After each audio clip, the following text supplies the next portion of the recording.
Universal Recycling Black Technology Treasure Hunting Brotherhood.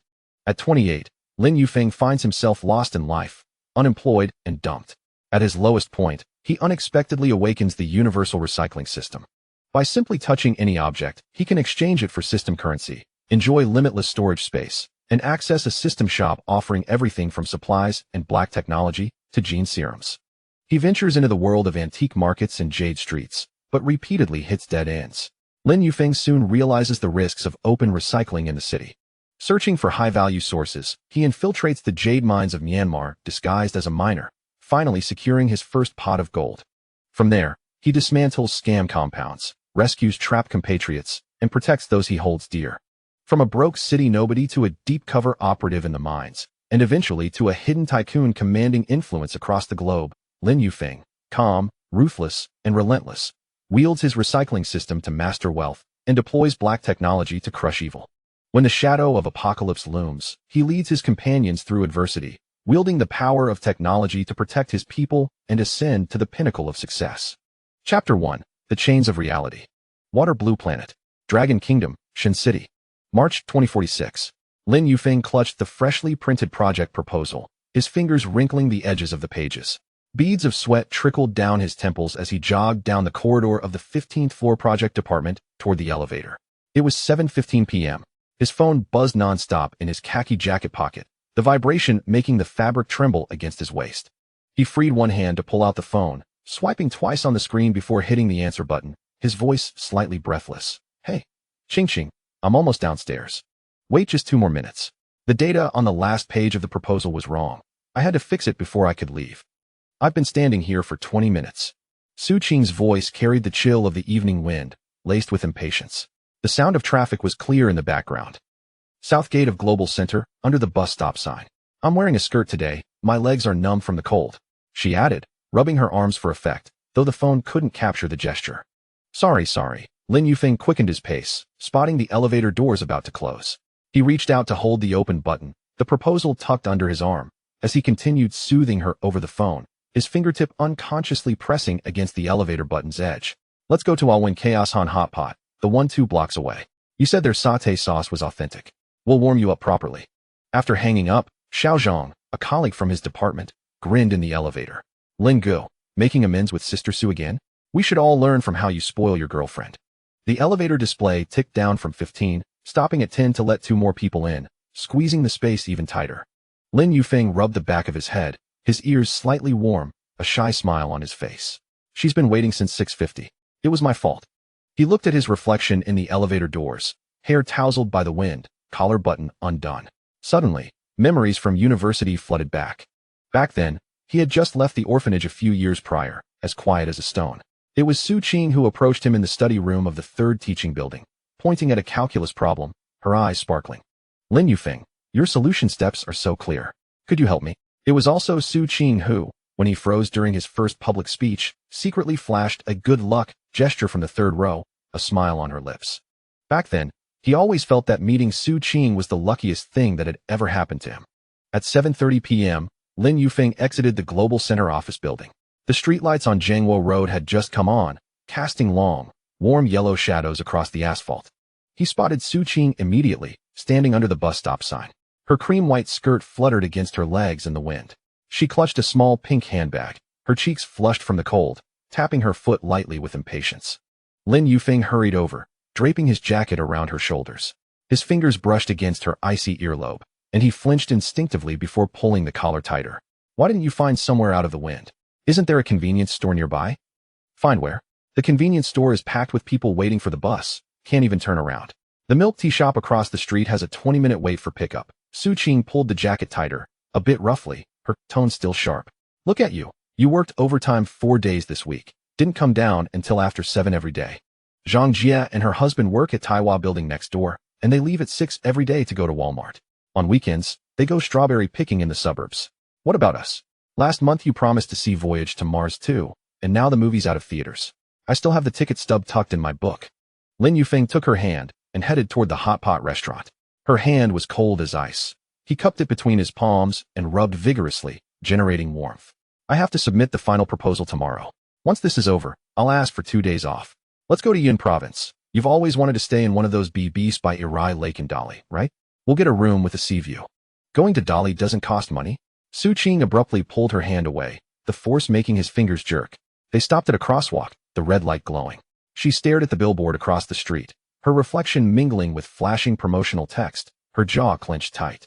Round-trip tickets are over 3,000. A BB is 200 a night. Add food and scooter rentals. A trip like that costs almost 10 grand. You earn 7,500 after insurance, and after rent of 1,500, utilities of 300, plus food and transportation, you're lucky to save 2,000 a month. That's enough for Dolly. Lin Yufeng's steps faltered. A heaviness like wet cotton clogged his chest.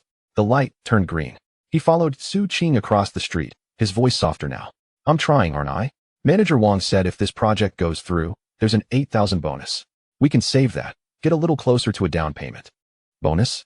What's 8,000 going to do? Su Qing rolled her eyes, weariness showing at their corners. She stopped on the steps of the hot pot restaurant, her fingernail picking at her purse strap, creating small creases. I had lunch with Lina today. Her boyfriend just got 50,000 in commission. He bought her a 30-gram gold bracelet and said they're looking at wedding apartments in the east side of the city by the end of the year. What about you? In 3 years together, you haven't even saved up for a down payment. The apartment I'm sharing with my friends doesn't even have a balcony. My clothes hang on a line in the living room. They pushed through the glass doors of the hot pot restaurant. Warmth and the smell of beef broth rushed out, mingling with the chatter of diners, but Lin Yufeng's appetite had vanished. He found a seat by the window, his fingers absently tracing the edge of the table. The waiter brought menus. He slid one towards Su Qing, his wrist stiff. Order whatever you want. Su Qing flipped through the menu a few times before slapping it back onto the table, the edge hitting the glass with a sharp crack. She lowered her gaze, her long lashes casting fluttering shadows under her eyes. Order what? Tenderloin is 35 a plate, striped flank is 42. Dinner for the two of us will cost over 200, enough to cover your breakfast buns for a whole week. You buy those 250 meat buns downstairs every morning, don't you? You won't even spring for soy milk. Lin Yufeng froze, his fingers still on the table's edge. He remembered a different Su Qing from before. In college, they'd eat at the cafeteria on the 3rd floor. Stir-fried tomato and egg was 8 yuan, rice 150. She'd pick the egg from her bowl and put it in his, her fingers brushing the edge of his bowl as she smiled. Lin Yufeng, eat more. Coding takes a lot out of you. She used to tell him, you grew up in an orphanage and still got into a great university. You're special. You're going to do great things. But now, all her words were about money. Chapter 2 The Shackles of Reality 2 Qingqing. Lin Yufeng hesitated before speaking, his fingers unconsciously digging into the corner of the table. The ink stains from the day's revisions embedded in the crevices of his nails, fraying the wood grain. Life is a bit tight for us now, but I am striving hard. I save a little money every month, hoping to gather enough for a down payment and have a home of our own. I know I don't earn as much as others, but I have not been idle. I study business knowledge every evening after work. I will surely rise in my career, climbing little by little. Until when? Su Qing picked up her glass, her movements a touch hurried as she drank the lukewarm water. A ring of condensation marked the glass, and as she set it down, her fingertip traced a line through the moisture. I am already 25 this year. My mother calls me every night, urging me to get married, asking when I will settle down. I told her we are saving for a house. But she doesn't believe it, accusing me of being incapable of earning a decent income and wasting time. How could she say that? Lin Yufeng felt a tightening in his chest, his fingers balling into a fist, knuckles turning white. He recalled visiting Su Qing's home during the Spring Festival this year. In an old neighborhood in the west of the city, Su Qing's mother looked at him differently, asking what his family did. He answered honestly that he grew up in an orphanage and had no family. At that moment, Su Qing quickly intervened, taking his hand and smiling, Mom. Lin Yufeng is very diligent. He was recognized as an outstanding employee last year. He will surely provide a good life for me in the future. How could that not be true? Su Qing's voice rose slightly, drawing glances from a couple at the next table. She quickly lowered her voice, leaning forward. Her elbows resting on the table, her fingers twisting the tablecloth. My mom told me yesterday that a colleague introduced her to a guy whose family runs a building materials company. He has a 120 square meter apartment in Sunshine Garden and drives a Mercedes. She wants me to meet him this weekend. Lin Yufeng's chopsticks clattered to the tiled floor with a sharp sound that stood out in the noisy restaurant. He bent down to pick them up, his fingers trembling slightly. It was only when his fingertips brushed the cold tile that he realized his palms were sweating. When he looked up, his eyes glistened with unshed tears. His voice raw like sandpaper. Do you want to meet him? I never said I wanted to go. Su Qing turned her face away, staring out at the streetlights. her eyelashes casting shadows over her eyes, concealing her emotions. I just wanted to tell you about this to make you understand how urgent our situation is. You always think we can take our time, but I cannot wait any longer. Look at the new intern, Xiao Wu, who just graduated and drives a BMW to work, with Chanel hand cream on his desk. And what about me? I squeeze into the subway every day, crammed against the door during rush hour, freezing in winter and sweating in summer. I don't want to live like this anymore. The server brought over a pot of broth, steam rising from it, obscuring Su Qing's face in a veil of white mist. Lin Yufeng placed the chopsticks he had picked up onto a dish and took another pair, gripping them tightly, his knuckles widening. Qing, I know you are working hard. Just give me 2 more years, all right? I have already applied to transfer to the business department with Manager Wang next month. The commission is higher if we secure 2 major clients. We could save an additional 50,000 a year. Our lives will surely improve. Transfer to the business department? Can you handle it? Su Qing turned her head, skepticism evident in her gaze, her fingertips lightly tapping on the table. Your personality isn't exactly suited for persuasive conversation. Back in college, during group presentations, your voice was as soft as a mosquito's buzz. Can you really handle negotiating with clients over drinks? Lin Yufeng's heart sank gradually, like being plunged into icy water. Even his fingertips felt cold. He hadn't anticipated Su Qing's lack of faith in him. Taking a deep breath, he tried to keep his tone calm, though his shoulders sagged slightly. I can learn. There were many things I didn't know before, yet I learned them bit by bit. When I left the orphanage, I had never even touched a computer, and yet I got into the computer science program and now work at Hpakant Technology. Qing, you used to say I was diligent and persistent. Why don't you believe in me now? That was the past. This is the present. Su Qing picked up her phone, her fingers swiftly scrolling through her social media feed, the screen's glow illuminating her face, revealing no emotions, yet her tone grew colder. Look at Wang Li, who joined the company the same year we did. She found a boyfriend in the investment field and quit her job last month to be a full-time housewife. Her social media is filled with pictures of her sunbathing in sauna or getting beauty treatments. How comfortable is that? And what about me?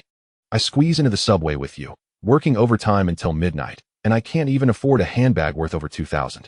Do you think I can feel balanced in my heart? Balance isn't about comparing ourselves to others. Lin Yufeng looked at her, his eyes filled with helplessness. His fingertips brushed against her phone on the table, but quickly withdrew. We should live our own lives. As long as we are together, working hard to earn money and saving little by little, things will get better.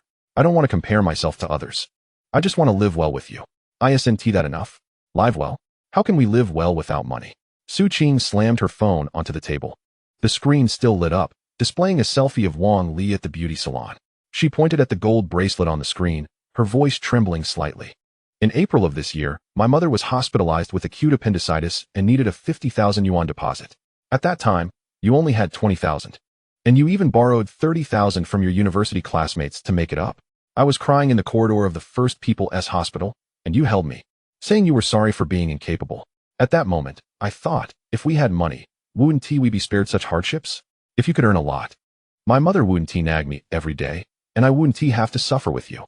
Lin Yufeng's throat felt constricted, as if stuffed with cotton, making it difficult to breathe. He remembered that day when Su Qing's mother was hospitalized, and he spent over 10 hours in the stairwell of the hospital making calls to borrow money, his fingers trembling. Su Qing had comforted him, saying, "It's okay. We will think of a way together." But just half a year later, how had she changed so much? I know I let you down that day. Lin Yufeng's voice was hoarse as he poured hot water for Su Qing, his hands shaking slightly, splashing hot water onto the rim of the cup. He quickly wiped it off with a tissue. That's why I need to work even harder to earn money. No matter what happens in the future, we need to borrow money from others. Qing, please give me one more chance. I promise I will make your life better. Su Qing remained silent, picking up her chopsticks and placing a piece of meat into the pot, boiling it for 10 seconds before retrieving it. As she dipped it in the sauté sauce, her movements were slow, and when she chewed, she could not taste anything. She glanced at Lin Yufeng. His eyes were filled with pleading, dark circles beneath them. His hair disheveled, likely from working late on revisions. Suddenly, her heart softened as she recalled the time in college when Lin Yufeng, to buy her a birthday gift for her 18th, distributed flyers every night at the mall near their school for a month, eventually gifting her a silver necklace. At that moment, she had hugged him, tears in her eyes, touching the pendant, and saying, "Lin Yufeng, this is the best gift I have ever received." Chapter 3 calculated, but then she thought of Lin Na's sparkling gold necklace, Wang Li's diamond ring, and Zhang Meng's photos of her newlywed home posted on social media. all piercing her heart like needles. She was 25 this year, and her friends were either getting married or engaged. While she was still with a man who had no house, no car, and couldn't earn a decent living, could she really wait 2 more years? Would Lin Yufeng truly earn a lot of money in 2 years? I'll head back first. Su Qing set down her chopsticks, picked up her light pink handbag, and zipped it up with quick, forceful movements, the sound filled with irritation. As she grabbed her bag, her fingertips snagged on the tablecloth, causing the water cup to wobble, splashing hot water onto her hand. She seemed unfazed, walking out without looking back. I'm feeling a bit unwell. You can take the hot pot home to eat. I want to be eating. Lin Yufeng quickly stood up, the chair scraping loudly against the floor. He reached out to grab her, but only brushed against empty air. Let me take you home. It's already past 8. The streetlights in your old neighborhood aren't good, and it's unsafe for you to be alone. No need. Su Qing waved her hand dismissively, her steps unyielding as she reached the entrance of the hot pot restaurant. The glass door slowly closed behind her. I've called a ride. It's already at the intersection. You finish your meal and head home early. You have work tomorrow. After she departed, Lin Yufeng stood frozen in place, his hands suspended in the air. A waiter approached to clear the empty bowls and cheerfully inquired, "Sir, would you like to take the hot pot to go?" Lin Yufeng gazed at the bubbling beef within the pot, the steam still wafting upwards, yet he felt no appetite whatsoever. He shook his head and murmured softly, "No need, just the bill, please." As he exited the hot pot restaurant, it was already 8:30. The traffic on Zhengguo Road had diminished, and the evening breeze turned cooler, slicing against his face like a blade. Lin Yufeng took out his phone, intending to send Su Qing a WeChat message to check if she had arrived home. He typed the words, "Are you there?" but hesitated, his finger hovering over the send button before deleting each character one by one. He was at a loss for words, unsure of how to make Su Qing believe in him, or whether the bond they had nurtured since their university days could ever return to its former warmth. He strolled slowly along the roadside, the streetlights stretching his shadow long, casting it upon the weathered pavement. Memories flooded back of the time spent at the Starlight Orphanage, where Director Huang sat beneath the old locust tree, holding his hand and saying, "Yufeng, no matter what difficulties you encounter in the future, always strive diligently. As long as you do not give up, there will always be hope." Back then, he believed it. After meeting Su Qing, that belief only deepened. Yet now, standing by the bustling road, he felt a profound sense of confusion, as if he had lost direction even in his steps. Suddenly, his phone vibrated. It was a message from Su Qing. Lin Yufeng quickly opened it, his fingers trembling slightly, and read the words multiple times before they became clear. Lin Yufeng. It's not that I think you are poor. I just feel too exhausted. I need to contemplate our future. Please don't call or seek me out in the next few days. I need some time alone. Upon reading her message, his eyes reddened and tears streamed down, landing on the phone screen and creating a small smudge. He leaned against the sycamore tree by the roadside, his shoulders trembling gently, while the evening breeze rustled his coat. Yet it could not disperse the heaviness in his heart. He was uncertain how long Su Qing would need to ponder and what decision she would ultimately reach. All he knew was that he did not want to lose Su Qing, nor the cherished relationship they had nurtured for 3 years. Thus, he resolved to work harder, to earn more swiftly, in order to retain the happiness he so desired. At 10 minutes past 7 the next morning, Lin Yufeng awoke to the sound of his phone alarm, his eyes still bloodshot, and dark circles under his eyes hinting at sleeplessness. He had stood by the sycamore tree until nearly 10 o'clock last night, the cold wind seeping into his collar.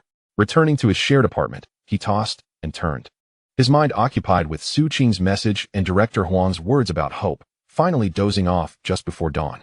Waking up to find a few stray hairs on the edge of his pillow. Rubbing his throbbing temples, he sat up. The curtains in his rented room were not drawn tightly, and the morning light seeped through the gaps, illuminating the cardboard boxes stacked in the corner, old books he had brought from the orphanage, which he had moved 3 times but could not bear to part with. As he washed up and glanced into the mirror, the dark circles under his eyes appeared as if smeared with ink. He splashed cold water on his face, droplets trailing down his jawline, trying to invigorate himself. However, the thought of explaining the delivery timeline to a client later that day drained his spirits, causing his shoulders to sag involuntarily. "Good morning, Lin Gu." Upon entering the office area of Hpakant Technology, Xiao Zhang rushed over with a cup of soy milk, water droplets clinging to the plastic cup. "Have you reconciled with Sister Su yet? I saw her in the elevator earlier, and she looked quite glum, her lips not even curving upwards." Lin Yufeng accepted the fried dough stick Xiao Zhang offered, taking a bite that had little flavor, his chewing slow and deliberate. "Not yet. She asked me not to contact her. As he made his way to his workstation, he caught a glimpse of Manager Wang pacing back and forth in the business department. Gripping his phone tightly, his knuckles turning white. His voice was low yet filled with urgency. "Zhang Zong, please give us another chance." "What? The big boss knows about this." Xiao Zhang overheard and leaned closer, whispering anxiously, "It's over, Lin Gu. I heard that big client sent a complaint directly to the big boss's email, saying our company is unprofessional and wants to terminate all cooperation." Lin Yufeng's heart sank. That client generated millions in revenue for the company each year, and losing them would spell disaster. He hurried to his workstation, opened his computer to review yesterday's emails and chat records, but upon clicking the folder, he was met with a blank screen that left him paralyzed. What is going on? His fingers slipped across the keyboard as he repeatedly clicked the folder icon. Staring intently at the screen, his throat tightening. "Xiao Zhang, can you check if there's an issue with my computer?" Xiao Zhang leaned in to take a look and was equally dumbfounded, spilling a few drops of soy milk. "Why is it empty? I backed up a copy for you yesterday. Let me find it." He opened his USB drive, paused, and suddenly turned pale. "The backup on my USB is gone too. Yesterday, Zhao Lei borrowed my USB to transfer files, and when he returned it, I didn't check closely." Before he could finish, Zhao Lei's voice came from behind. Deliberately calm, "Lin Yufeng, Manager Wang wants you in the small conference room, right now?" Lin Yufeng turned to see Zhao Lei in a sharply tailored suit. His hair slicked back with gel, a stark contrast to his wrinkled shirt from last night's overtime.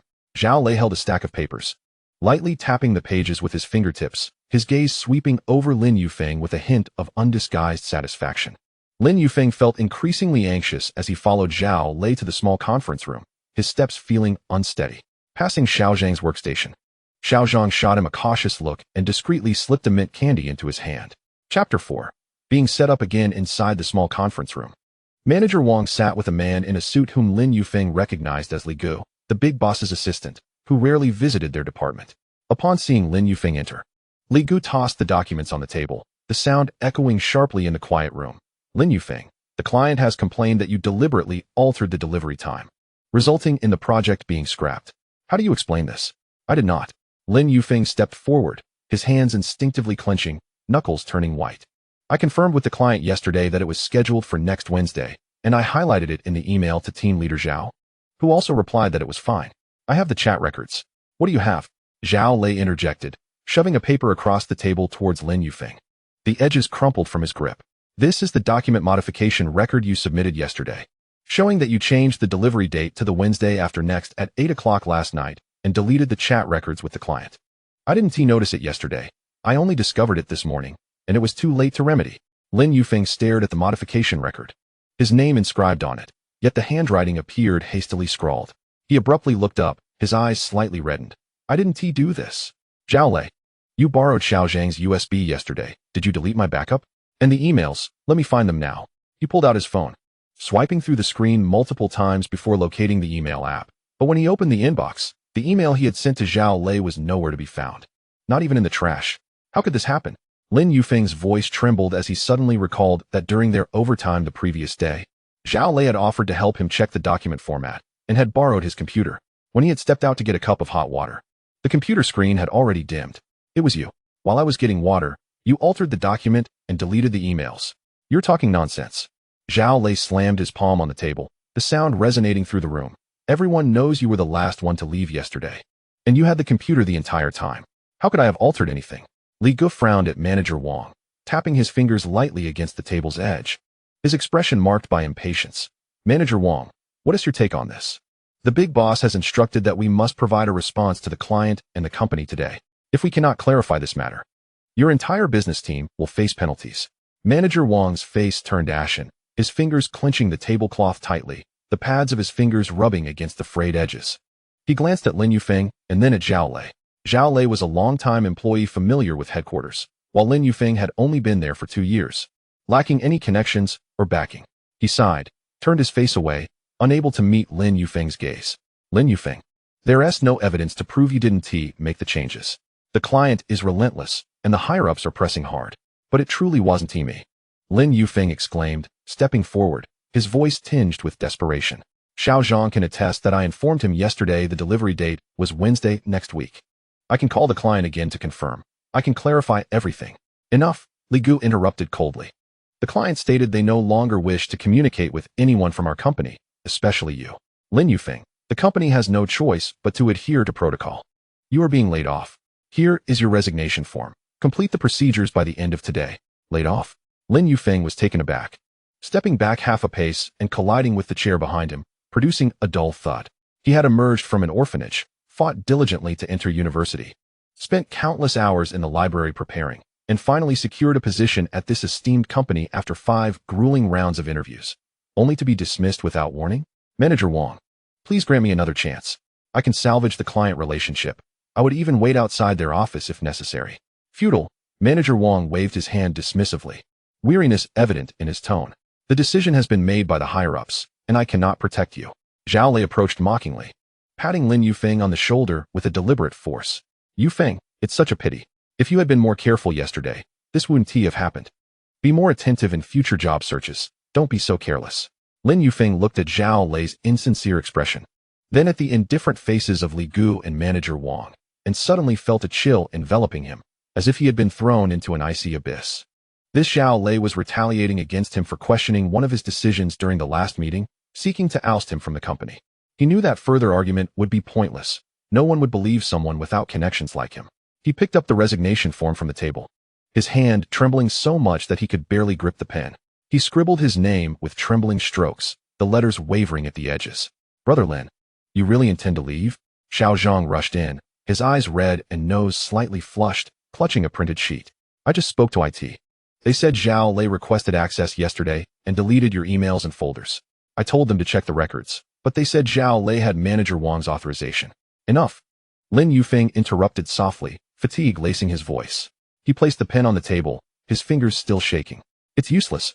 He finally completed the resignation form and pushed it toward Li Gu, his finger inadvertently brushing against the cold surface of the table, sending a shiver down his spine. By the time he finished the resignation procedures, it was already 5 in the afternoon. Lin Yufeng carried a cardboard box filled with his old books and a few office supplies, the handle digging painfully into his palm. Yet he lacked the strength to switch hands, trudging slowly out of the gates of Hungtong Technology. In the elevator of Chuanka Building, whispers circulated, soft yet piercing. I heard Hungtong on the 15th floor lost a major client and laid off an employee to take the blame. How tragic. Who else could they dismiss if not someone without connections? Lin Yufeng lowered his head, almost resting his chin on his chest, feigning ignorance while his fingers unconsciously dug into the edge of the box, leaving faint imprints on the cardboard.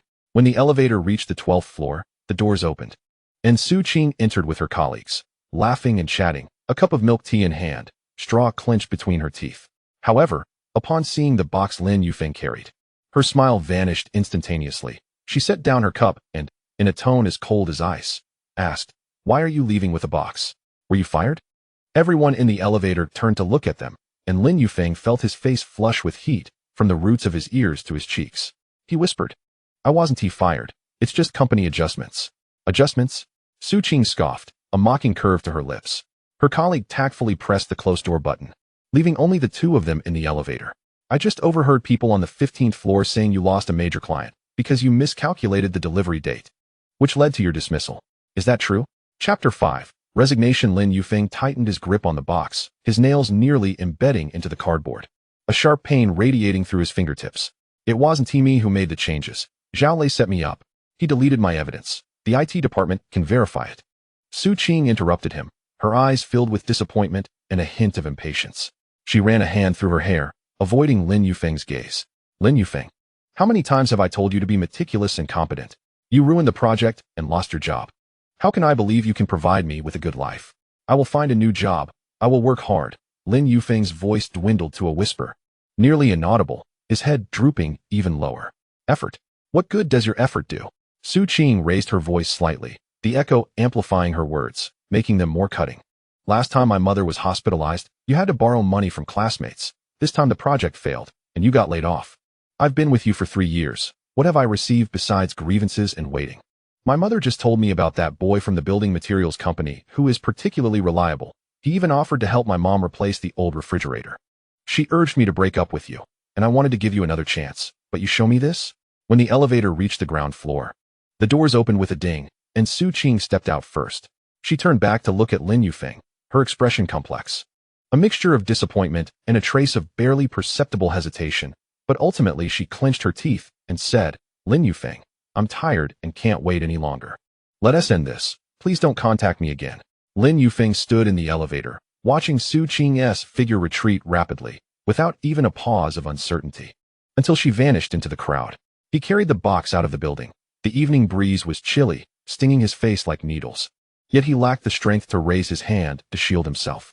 He recalled the time in university when Su Qing smiled and said, "Lin Yufeng, I believe in you," her eyes sparkling with hope. He remembered yesterday when Su Qing hesitated, saying, "I want to meet him right now," but now, everything was lost. "Mom, am I truly so useless?" Lin Yufeng crouched by the roadside, burying his face in his knees, his shoulders trembling slightly, like leaves in the cold wind. The box sat beside him, swaying slightly in the wind, and he instinctively reached out to steady it. His fingers brushed against the spine of a book, inscribed with the words, "A gift from Starlight Orphanage," and suddenly his movements halted. Tears finally fell onto his pant leg, forming a small damp patch. Passers-by hurriedly walked past, not sparing him a glance, reminiscent of his childhood in the orphanage, watching as companions were taken away one by one, while he remained alone in the yard, awaiting the matron to take his hand. The wind back then was just as cold. At 6:30 in the evening, the crowd at the entrance of Chuanka building gradually dispersed, and Lin Yufeng finally stood up from the roadside, his knees numb. He stumbled slightly as he rose, steadying himself against a nearby utility pole. The box he carried was somewhat misshapen, and the old books inside pressed painfully against his palm, leaving faint imprints. He looked up at the building. The lights on the 15th floor were still on, his workstation for the past 2 years, now no longer his. The light streaming from the window felt strangely foreign. As he slowly made his way toward his rental flat, passing by the convenience store at the entrance of the community, warm yellow light spilled through the glass doors.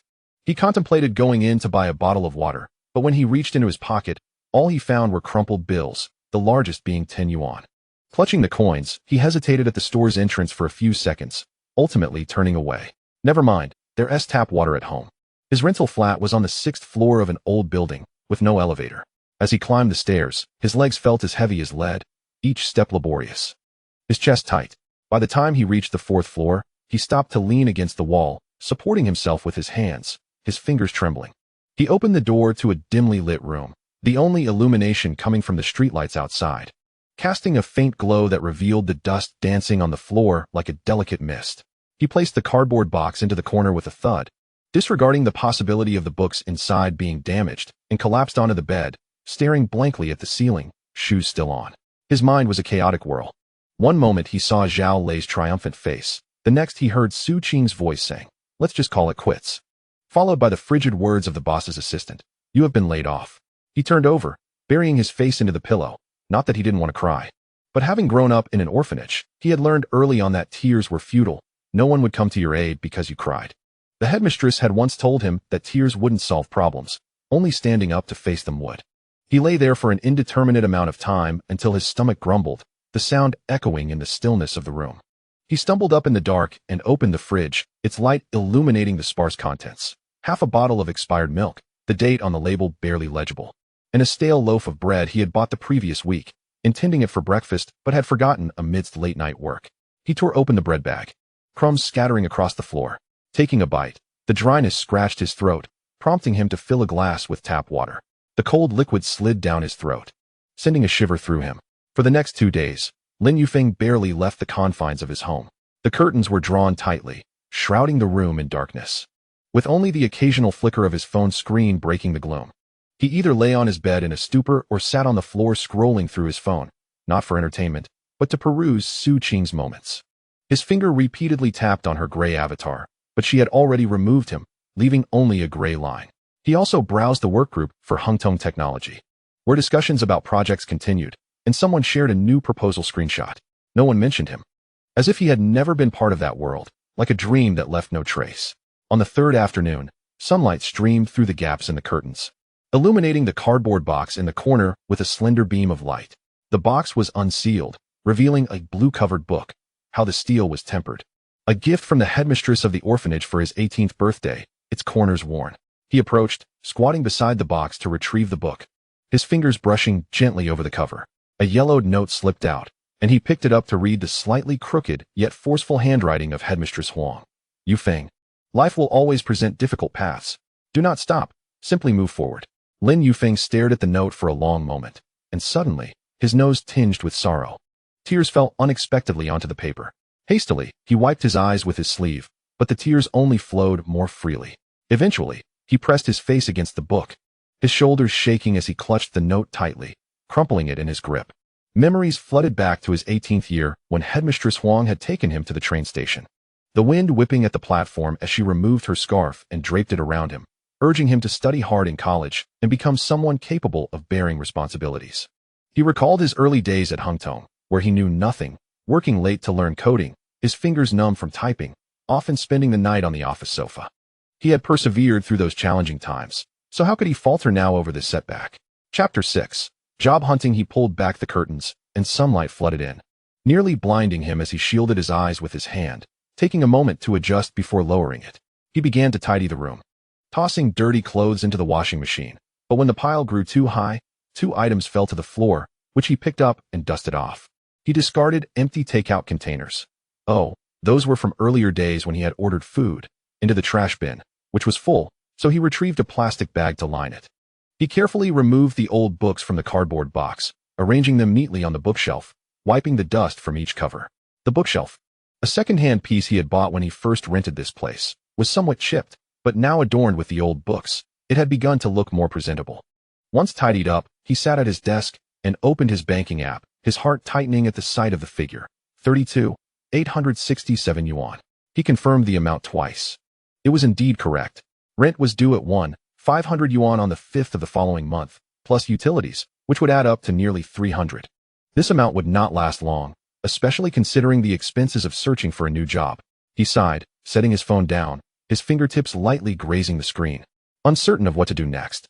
Just then, a knock sounded at the door. Shaolin, are you home? It was Sister Zhang, the landlord, her voice tinged with curiosity.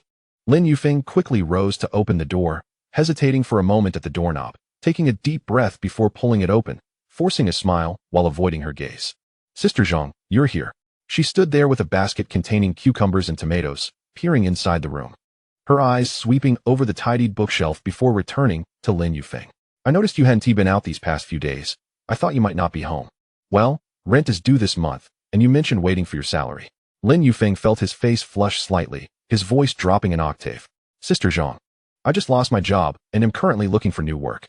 Could you possibly extend my rent for another 2 weeks? I promise to pay you as soon as I find employment. Sister Zhang furrowed her brow, tapping her fingers against the edge of the basket. The peppers inside clinking together softly, her tone softening. All right, I know you're a good kid and not intentionally delaying payment, but do try to hurry. I have to pay property management fees for this place too. Thank you, Sister Zhang. I will certainly expedite the process. Lin Yufeng nodded earnestly, instinctively bending slightly at the waist as he walked her to the door, even holding it open for her. Once the door closed, he leaned against it for a moment, collecting himself before heading to the computer. As he opened the job recruitment website, his fingers hesitated over the mouse. The reflection on the screen revealed dark circles under his eyes, heavy as if cloaked in dust.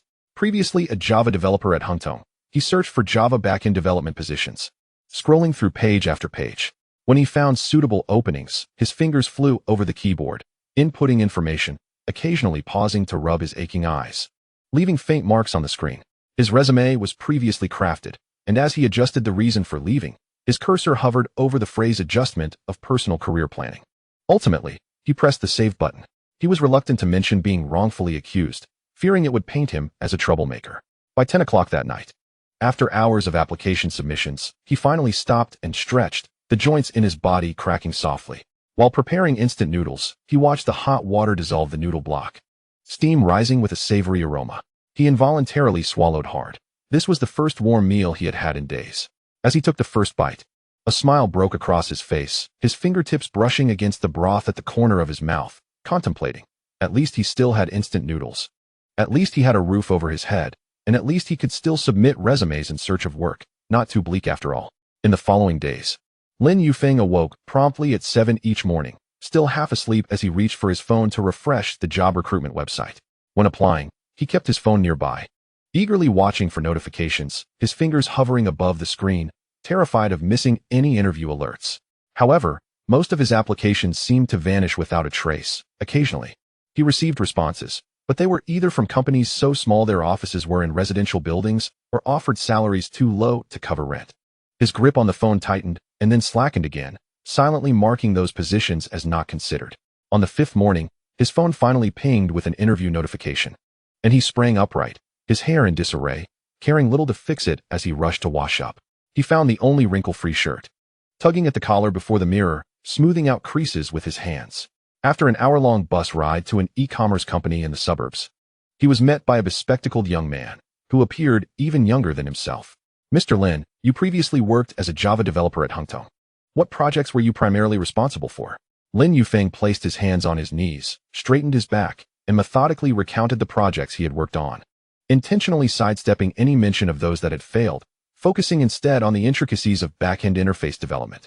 The young man nodded and inquired, "So, why did you leave?" Hpakant is a large company, and the benefits should be quite good. Lin Yufeng's fingertips pressed against his knee, his gaze drifting momentarily before settling back on the young man's face. There were some family matters that required my return to my hometown, and after that, I came back here to seek new employment. He forced a polite smile, though the corners of his mouth felt somewhat rigid. The young man acknowledged this with an O. Flipping through Lin's resume, the paper rustling softly. "Here, we need someone with experience in e-commerce projects. You haven't had exposure to that, and our team is small. So we need someone who can hit the ground running. Therefore, this may not be a suitable fit." Lin Yufeng felt as though a bucket of cold water had been poured over him. His fingertips tightened around the hem of his shirt, creasing it further. Yet he maintained a semblance of a smile on his face. "It's fine. Thank you, interviewer. I appreciate your time." As he stood up, the chair legs scraped lightly against the floor, and he made a point to push the chair back into place. Upon exiting the company, he was met with the scorching sun, which made his skin ache. He sought refuge under a tree, sitting on a bench, struggling to twist open a bottle cap that resisted him 3 times before yielding. The cool water slid down his throat, but did little to quell the heaviness in his heart. He pulled out his phone and received yet another interview notification from a company that developed educational software. He hastily replied that he would attend promptly, his fingertips trembling slightly against the screen as a flicker of hope ignited within him. The following day, at the educational software company, the interviewer was a middle-aged woman. Her brow furrowed as she tapped her pen incessantly against Lin's resume. "So, you are Lin Yufeng? I see from your resume that you've previously worked on enterprise-level projects. However, we focus on educational software. Although there is some overlap in technology stacks, the business is quite different. Do you think you can adapt quickly?" "Certainly." Lin Yufeng leaned forward, his eyes brightening. "I possess a good capacity for learning. When I was working on new projects, I adapted to the business requirements swiftly. Moreover, I believe the core logic of educational software shares commonalities with enterprise-level projects. I am willing to work overtime to learn." Chapter 7. Employment. The middle-aged woman nodded, pausing her pen on the resume. "We often work overtime here, and regarding the salary, it may be 1,000 less than what you earned at Hpakant. Can you accept that?" Lin Yufeng felt a wave of relief wash over him, ready to nod in agreement when the woman added, "However, we will need to conduct a background check regarding your departure from Hpakant. We will call to inquire." Lin Yufeng's face paled, and he steadied himself against the edge of the table, lowering his voice slightly. "Well, there was a minor misunderstanding when I left Hpakant. They may mention some unfavorable things during the background check." The woman furrowed her brow further, tapping her pen against the table. "Misunderstanding? What kind of misunderstanding? If there are issues with your work capabilities, we cannot proceed." "It is not a matter of capability." Lin Yufeng leaned forward, speaking more rapidly, his fingertips unknowingly drumming against the table edge. "My former team leader framed me by altering project documentation, and I lacked evidence to refute it, which led to my dismissal. I assure you, I am quite capable. If you doubt my skills, feel free to test me with technical questions. I can answer them." The woman scrutinized him for what felt like an eternity before marking a circle on his resume. "I'm afraid that's sufficient, Mr. Lin. Our company prefers not to hire employees with misunderstandings, as it may lead to complications in the future." "I apologize." Lin Yufeng opened his mouth, on the verge of saying something, but felt a tightness in his throat. Ultimately, he could only nod slowly and rise to his feet. As he stepped outside, he sat at a bus stop, staring blankly at the bus signs, his fingers unconsciously tracing the cracks in the platform until the tips of his fingers ached. Was it truly the case that due to previous betrayal, he could not even find a job aligned with his expertise? He retrieved his phone, where a message from Xiao Zhang awaited. "Brother Lin, how's the job search going? I asked our friend's company, but they aren't hiring back-end developers at the moment. I'll let you know if I hear anything." Lin Yufeng gazed at the screen, hesitating as his fingers hovered over the input box, deleting and rewriting his response. Finally, he settled on, "It's fine, thank you, Xiaozhong. I'm still interviewing, just not finding a suitable match yet." After sending, he tucked his phone back into his pocket. Leaning against the bus stop, watching the passing buses, feeling a hollow emptiness inside, Xiaozhong quickly replied, "Don't worry, Brother Lin. Your skills are so good. You're bound to find something. If not, consider finding a temporary job to earn some money in the meantime." A temporary job. Lin Yufeng felt the few remaining coins in his pocket, biting his lip. He opened a recruitment website, searching for positions that required no specific qualifications. Scrolling through the listings until he paused at a sales position in building materials. It would at least provide some income for rent. He selected a few seemingly reliable options and submitted his resume. Not long after, a building materials sales company contacted him for an interview. The following day, Lin Yufeng made sure to iron his shirt again. Upon arriving at the company, he took a deep breath. His interviewer was the sales manager, Mr. Wang, who appeared quite enthusiastic. "Brother Lin, I see from your resume that you've worked in technology. What made you want to transition into sales?" Mr. Wang offered him a glass of water, beads of condensation glistening on the surface. Lin Yufeng accepted the glass, the coolness contrasting with his warm fingertips. "Currently, I haven't found a technical position. I want to secure a job in the interim, and I believe sales can be a great way to develop skills and earn more." Honest. Mr. Wang clapped Lin Yufeng on the shoulder. A firm gesture that made Lin instinctively shrink away before relaxing once more.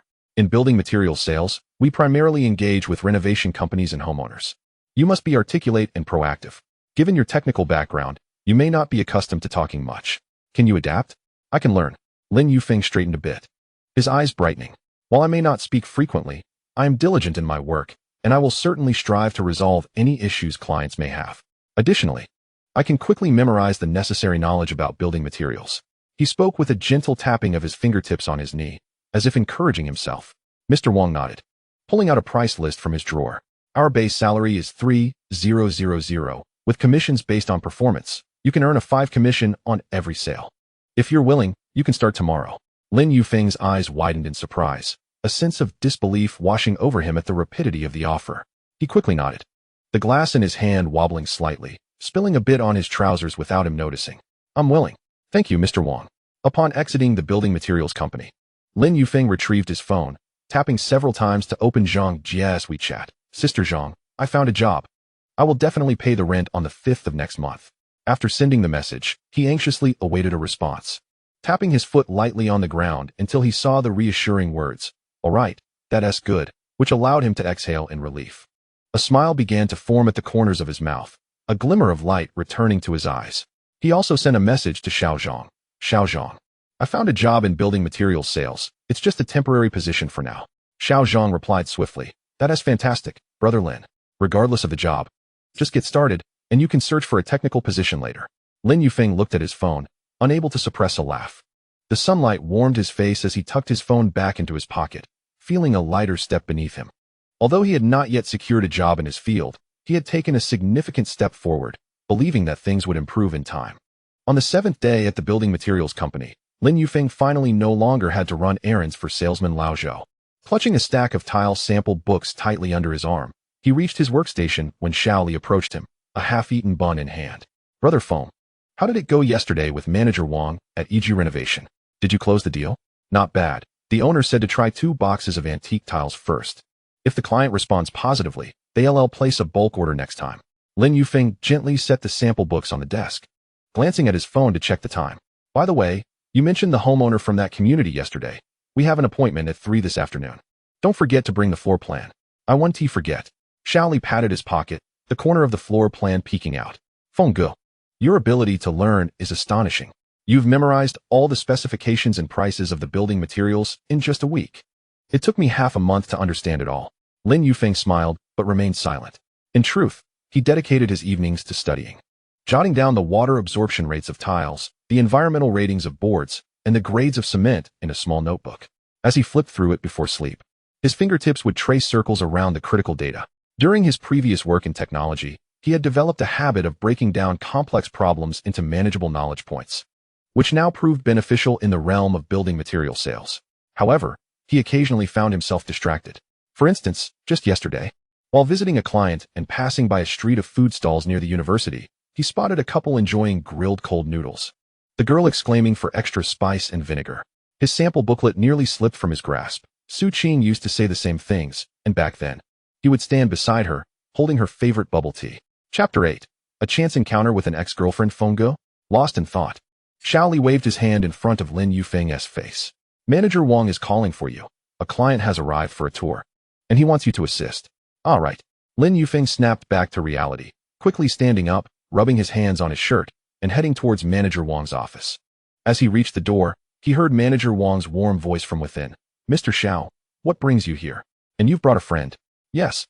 I brought Su Qing to take a look around the company. She is quite interested in building materials. A deep male voice responded, and Lin Yufeng suddenly froze, nearly dropping the sample booklet from his hands, his knuckles whitening as his breath hitched. That name sounded vaguely familiar. Taking a deep breath, he pushed the door open and, upon lifting his gaze, felt as if he had been turned to stone. Inside the office stood two individuals. The man, dressed in a tailored black suit with a meticulously knotted tie, had a tall and commanding presence, a subtle smile gracing his features. The woman, clad in a cream-colored dress, her hair styled in soft curls adorned with a pearl hairpin, was none other than Su Qing. Su Qing spotted him as well, her eyes reflecting a flicker of panic. She nervously tugged at the hem of her dress before quickly releasing it, diverting her gaze and inching closer to the man. Who might this be? The man in the suit, noticing Su Qing's unease, turned his scrutinizing gaze towards Lin Yufeng, his fingers lightly resting on Su Qing's shoulder. Manager Wang hastily introduced, Mr. Xiao. This is our department's new salesman, Lin Yufeng, a diligent young man. Yufeng, this is Mr. Xiao, Xiao Diang, the son of our boss. Xiao Diang. Lin Yufeng's heart sank, the edge of the sample booklet digging painfully into his palm. So, the young man, introduced by Su Qing's mother, was indeed the heir of the company. He clenched his fist, striving to maintain a calm demeanor. Hello, Mr. Xiao. I am Lin Yufeng. Hello, Xiao Diang extended his hand, his polite smile masking an underlying intensity. However, as they shook hands, Lin Yufeng could sense a firm grip, the warmth in his gaze chillingly absent. I hear you've just joined us. How are you finding your footing? Quite well. Thank you for your concern, Mr. Xiao. Lin Yufeng withdrew his hand, taking a step back, discreetly wiping his fingers on his trousers, avoiding Xiao Diang's gaze. He dared not look at Su Qing, fearful of witnessing the awkwardness in her eyes, or worse, her reliance on Xiao Diang. Su Qing, didn't you want to see the hardwood flooring? Let Lin Yufeng take you to the sample room. He has all the information at hand. Manager Wang, oblivious to the tension, continued enthusiastically. Su Qing's cheeks flushed slightly as she nervously twisted the neckline of her dress, murmuring, No need, I can manage with Mr. Xiao. She emphasized Mr. Lin with a tone so soft it was barely audible, her eyes cast down, avoiding his stare. Xiao Diang glanced between Su Qing and Lin Yufeng, a slight smirk forming on his lips as he feigned familiarity. It's no trouble. Let Lin Yufeng accompany us. The more explanations, the better for you to understand. Su Qing. As he spoke, he naturally wrapped an arm around Su Qing's waist. She made no attempt to pull away, leaning into him slightly, her fingers grazing his arm. Lin Yufeng's heart sank, a sharp pain coursing through him, rendering him breathless. His shoulders trembled imperceptibly as he lowered his head, his bangs concealing the redness in his eyes. Staring at the tips of his shoes, he choked out, Manager Wang, I have a client meeting this afternoon and need to prepare materials. I might not have time. Nonsense, the client can wait half an hour. Mr. Xiao rarely visits. You should accompany him first. No need, Xiao Diang interrupted, his tone leaving no room for argument. Lightly patting Su Qing's waist. Since Mr. Lin is busy, we'll manage on our own. Su Qing, shall we? Yes, Su Qing nodded, following Xiao Diang as they exited. As they passed Lin Yufeng, her footsteps faltered momentarily, and she whispered, Long time no see, so softly it was nearly inaudible, before hastening out the door without looking back. Lin Yufeng stood rooted to the spot, a buzzing in his ears. Manager Wang continued chatting beside him. Mr. Xiao seems quite attentive to Miss Su. I heard they were introduced by friends, and have been dating for nearly a month. Is Mr. Xiao considering marriage? He didn't respond. His mind consumed by the image of Su Qing in her new dress, her exquisite makeup, and her posture leaning against Xiao Diang. A stark contrast to the Su Qing from before, clad in a t-shirt and jeans, sharing instant noodles with him. His fingers absently rubbed the cover of the sample booklet, crumpling its edges. Yufeng, are you all right? You look pale, Manager Wang observed, handing him a glass of water. I'm fine, just a bit tired. Lin Yufeng managed a strained smile as he accepted the cup, his hand trembling slightly, spilling a bit of water. I'll go prepare the materials for this afternoon. Returning to his workspace, Xiaoli approached with a newly unwrapped lollipop in hand. Fengge, did you just speak with Mr. Xiao? Isn't he incredibly handsome?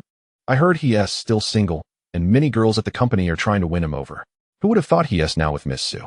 Lin Yufeng remained silent, staring at his computer screen, the floor plan appearing blurred. He pulled out his phone, intending to send a message to Xiao Zhang, typing. I ran into Su Qing, but then deleted it, one letter at a time. What was the point of saying such things? It felt somewhat pretentious. As the clock struck 6, marking the end of the workday, Lin Yufeng gathered his belongings, clutching the 2 buns he had purchased that morning.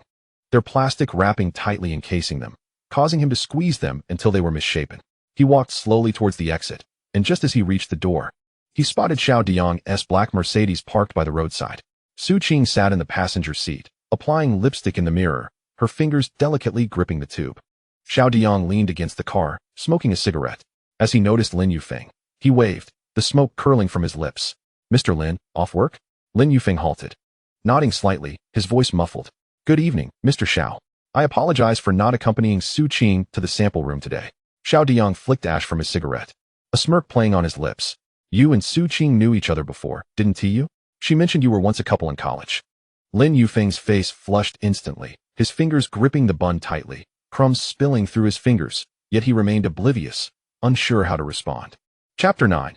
Testing. Su Qing exited the car, approaching Xiao Diang, tugging at his arm, her fingers unconsciously brushing against his sleeve. Diang, we should get going. My mom is waiting for us to eat. What's the rush? Xiao Diang grasped her hand, intertwining his fingers with hers, still looking at Lin Yufeng with a hint of condescension. Mr. Lin, in sales now, how much do you earn in a month? If you find yourself short on funds, please let me know. I can arrange a more relaxed position for you at the company, such as warehouse management, which does not require client interaction and offers stability. While this statement may sound polite, it carries an undertone of humiliation. The salary for warehouse management is even lower than that of sales, and it implies that Lin Yufeng lacks capability, relying solely on his assistance. Lin Yufeng clenched the bun in his hand, his knuckles turning white as the bun became flatter under his grip. He raised his head slightly, his gaze brightening as he no longer evaded the confrontation. Thank you for your kindness, Mr. Xiao, but I must decline. I am currently thriving in sales. Although my earnings are modest, I take pride in my independence and diligence. Xiao Diang was momentarily taken aback, seemingly unprepared for such a response. The smile on his face faded slightly as he stubbed out his cigarette against the car, leaving a black mark. Oh, is that so? Well, I wish you success in closing deals. I will, Lin Yufeng replied, turning away without looking back, his steps quickening, his posture straightening. Su Qing watched his retreating figure, feeling a twinge of discomfort in her heart. Her brow furrowed momentarily before relaxing, as she squeezed Xiao Diang's hand in a bid to redirect her attention. It was all in the past. Lin Yufeng could not provide the life she desired. But Xiao Diang could. She had made the right choice. What are you staring at? Xiao Diang tossed the cigarette onto the ground, crushing it under the shiny tip of his shoe, the last wisp of smoke escaping. He adjusted his suit collar with a familiar, authoritative gaze upon Su Qing. Let us go. We shouldn't keep the Annie waiting. It's nothing, Su Qing replied, averting her gaze as she bent to enter the passenger seat of the Mercedes, her fingertips grazing the door's leather armrest, newly replaced by Xiao Diang the previous week. She glanced at the rearview mirror, watching Lin Yufeng's figure diminish amidst the traffic. Her eyelashes fluttered momentarily, and she then pressed the button to roll down the window, allowing the evening breeze to sweep away the lingering bitterness. As for the wedding at the end of the year, I hope to choose an apartment with a balcony. I want to grow some succulents, she suddenly spoke, her voice softer than usual, almost as if convincing herself. Lin Yufeng ambled along the roadside, the bun in his hand now misshapen, the cold, hard dough pressed against his palm. He took a large bite, his cheeks tense as he chewed until a faint sourness emerged, prompting him to stop. He took a sip of icy mineral water, his Adam's apple bobbing as he swallowed the dryness lodged in his throat. The evening breeze lifted the hem of his faded shirt, and he tugged it down, his fingertips brushing against the worn inner lining at his waist. Suddenly, he recalled how Su Qing used to stitch up his clothes during university, often saying, "If the stitching is ugly, don't hold it against me." In hindsight, it was perhaps the warmest gift he had ever received. Passing by a convenience store at the entrance of his neighborhood, he hesitated for 3 seconds before ultimately choosing the cheapest bottle of mineral water. When he paid, the cashier handed him his change, and he twirled the coins between his fingers before placing them into his pocket, his only remaining pocket money for the month. Upon returning to his rented room, He opened his computer and clicked on a training video for building materials sales. His finger paused momentarily before rummaging through the drawer for a battered notebook.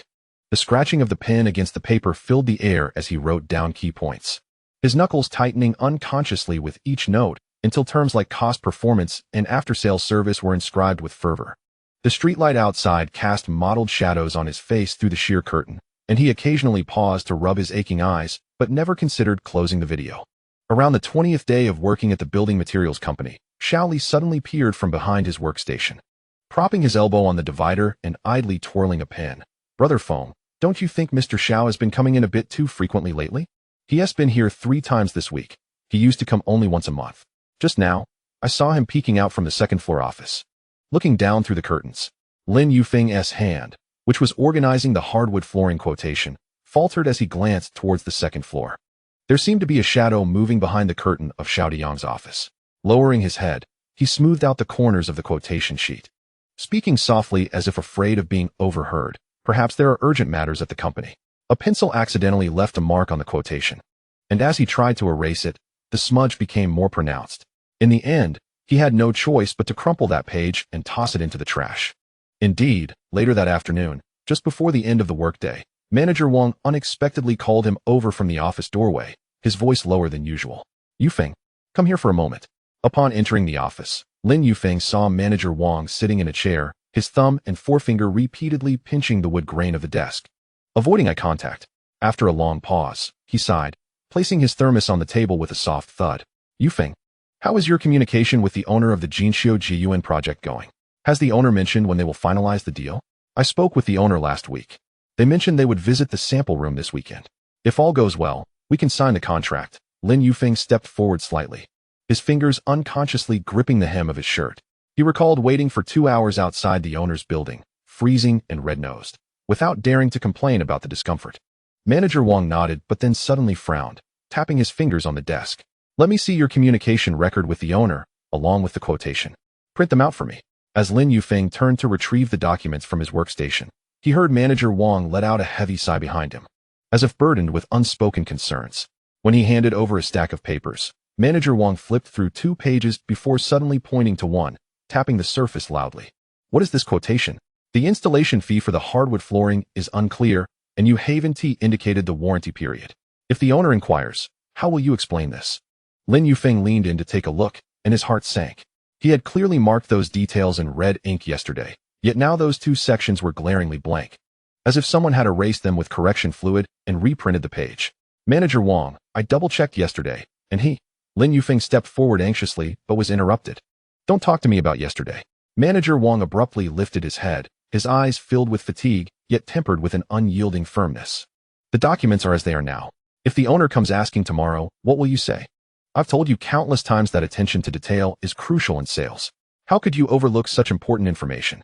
If this deal falls through, don't even think about your performance bonus this month." Chapter 10. Another job lost. Lin Yufeng clenched his fists, his nails nearly embedding into his flesh. He observed Manager Wang's averted gaze, the argument on the tip of his tongue quelled. He understood that Manager Wang was also under pressure. "I'm sorry, Manager Wang. I'll revise it and get it to you by tomorrow morning." As he turned to leave the office, he heard the soft sound of the thermos lid being tightened behind him, as gentle as an apology. Returning to his workstation, Lin Yufeng worked overtime until 8 in the evening, finally completing the quotation anew. He meticulously checked it 3 times, not overlooking even the punctuation.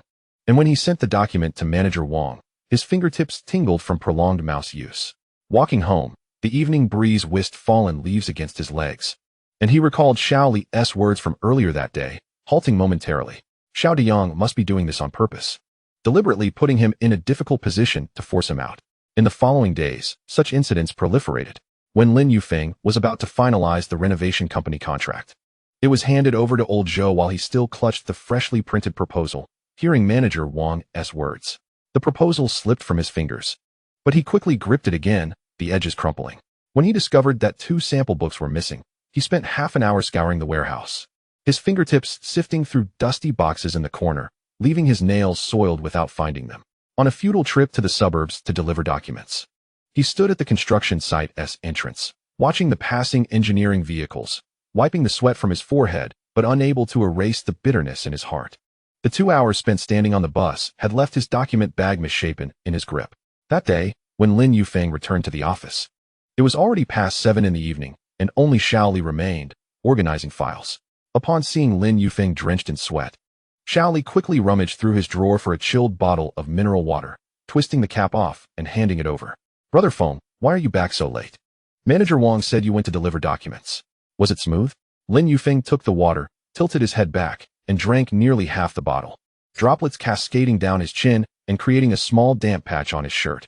It was a fruitless trip. The property owner claimed they had no need for the documents.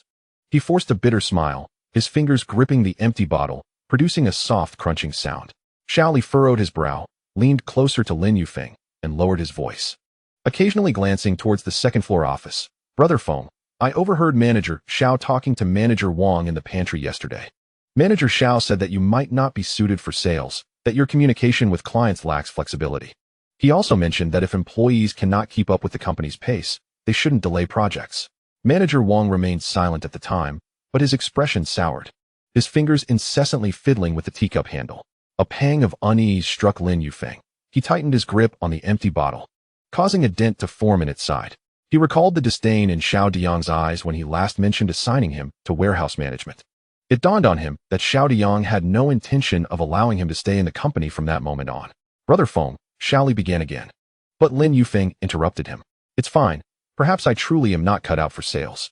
He smiled, though the curve of his lips appeared somewhat rigid.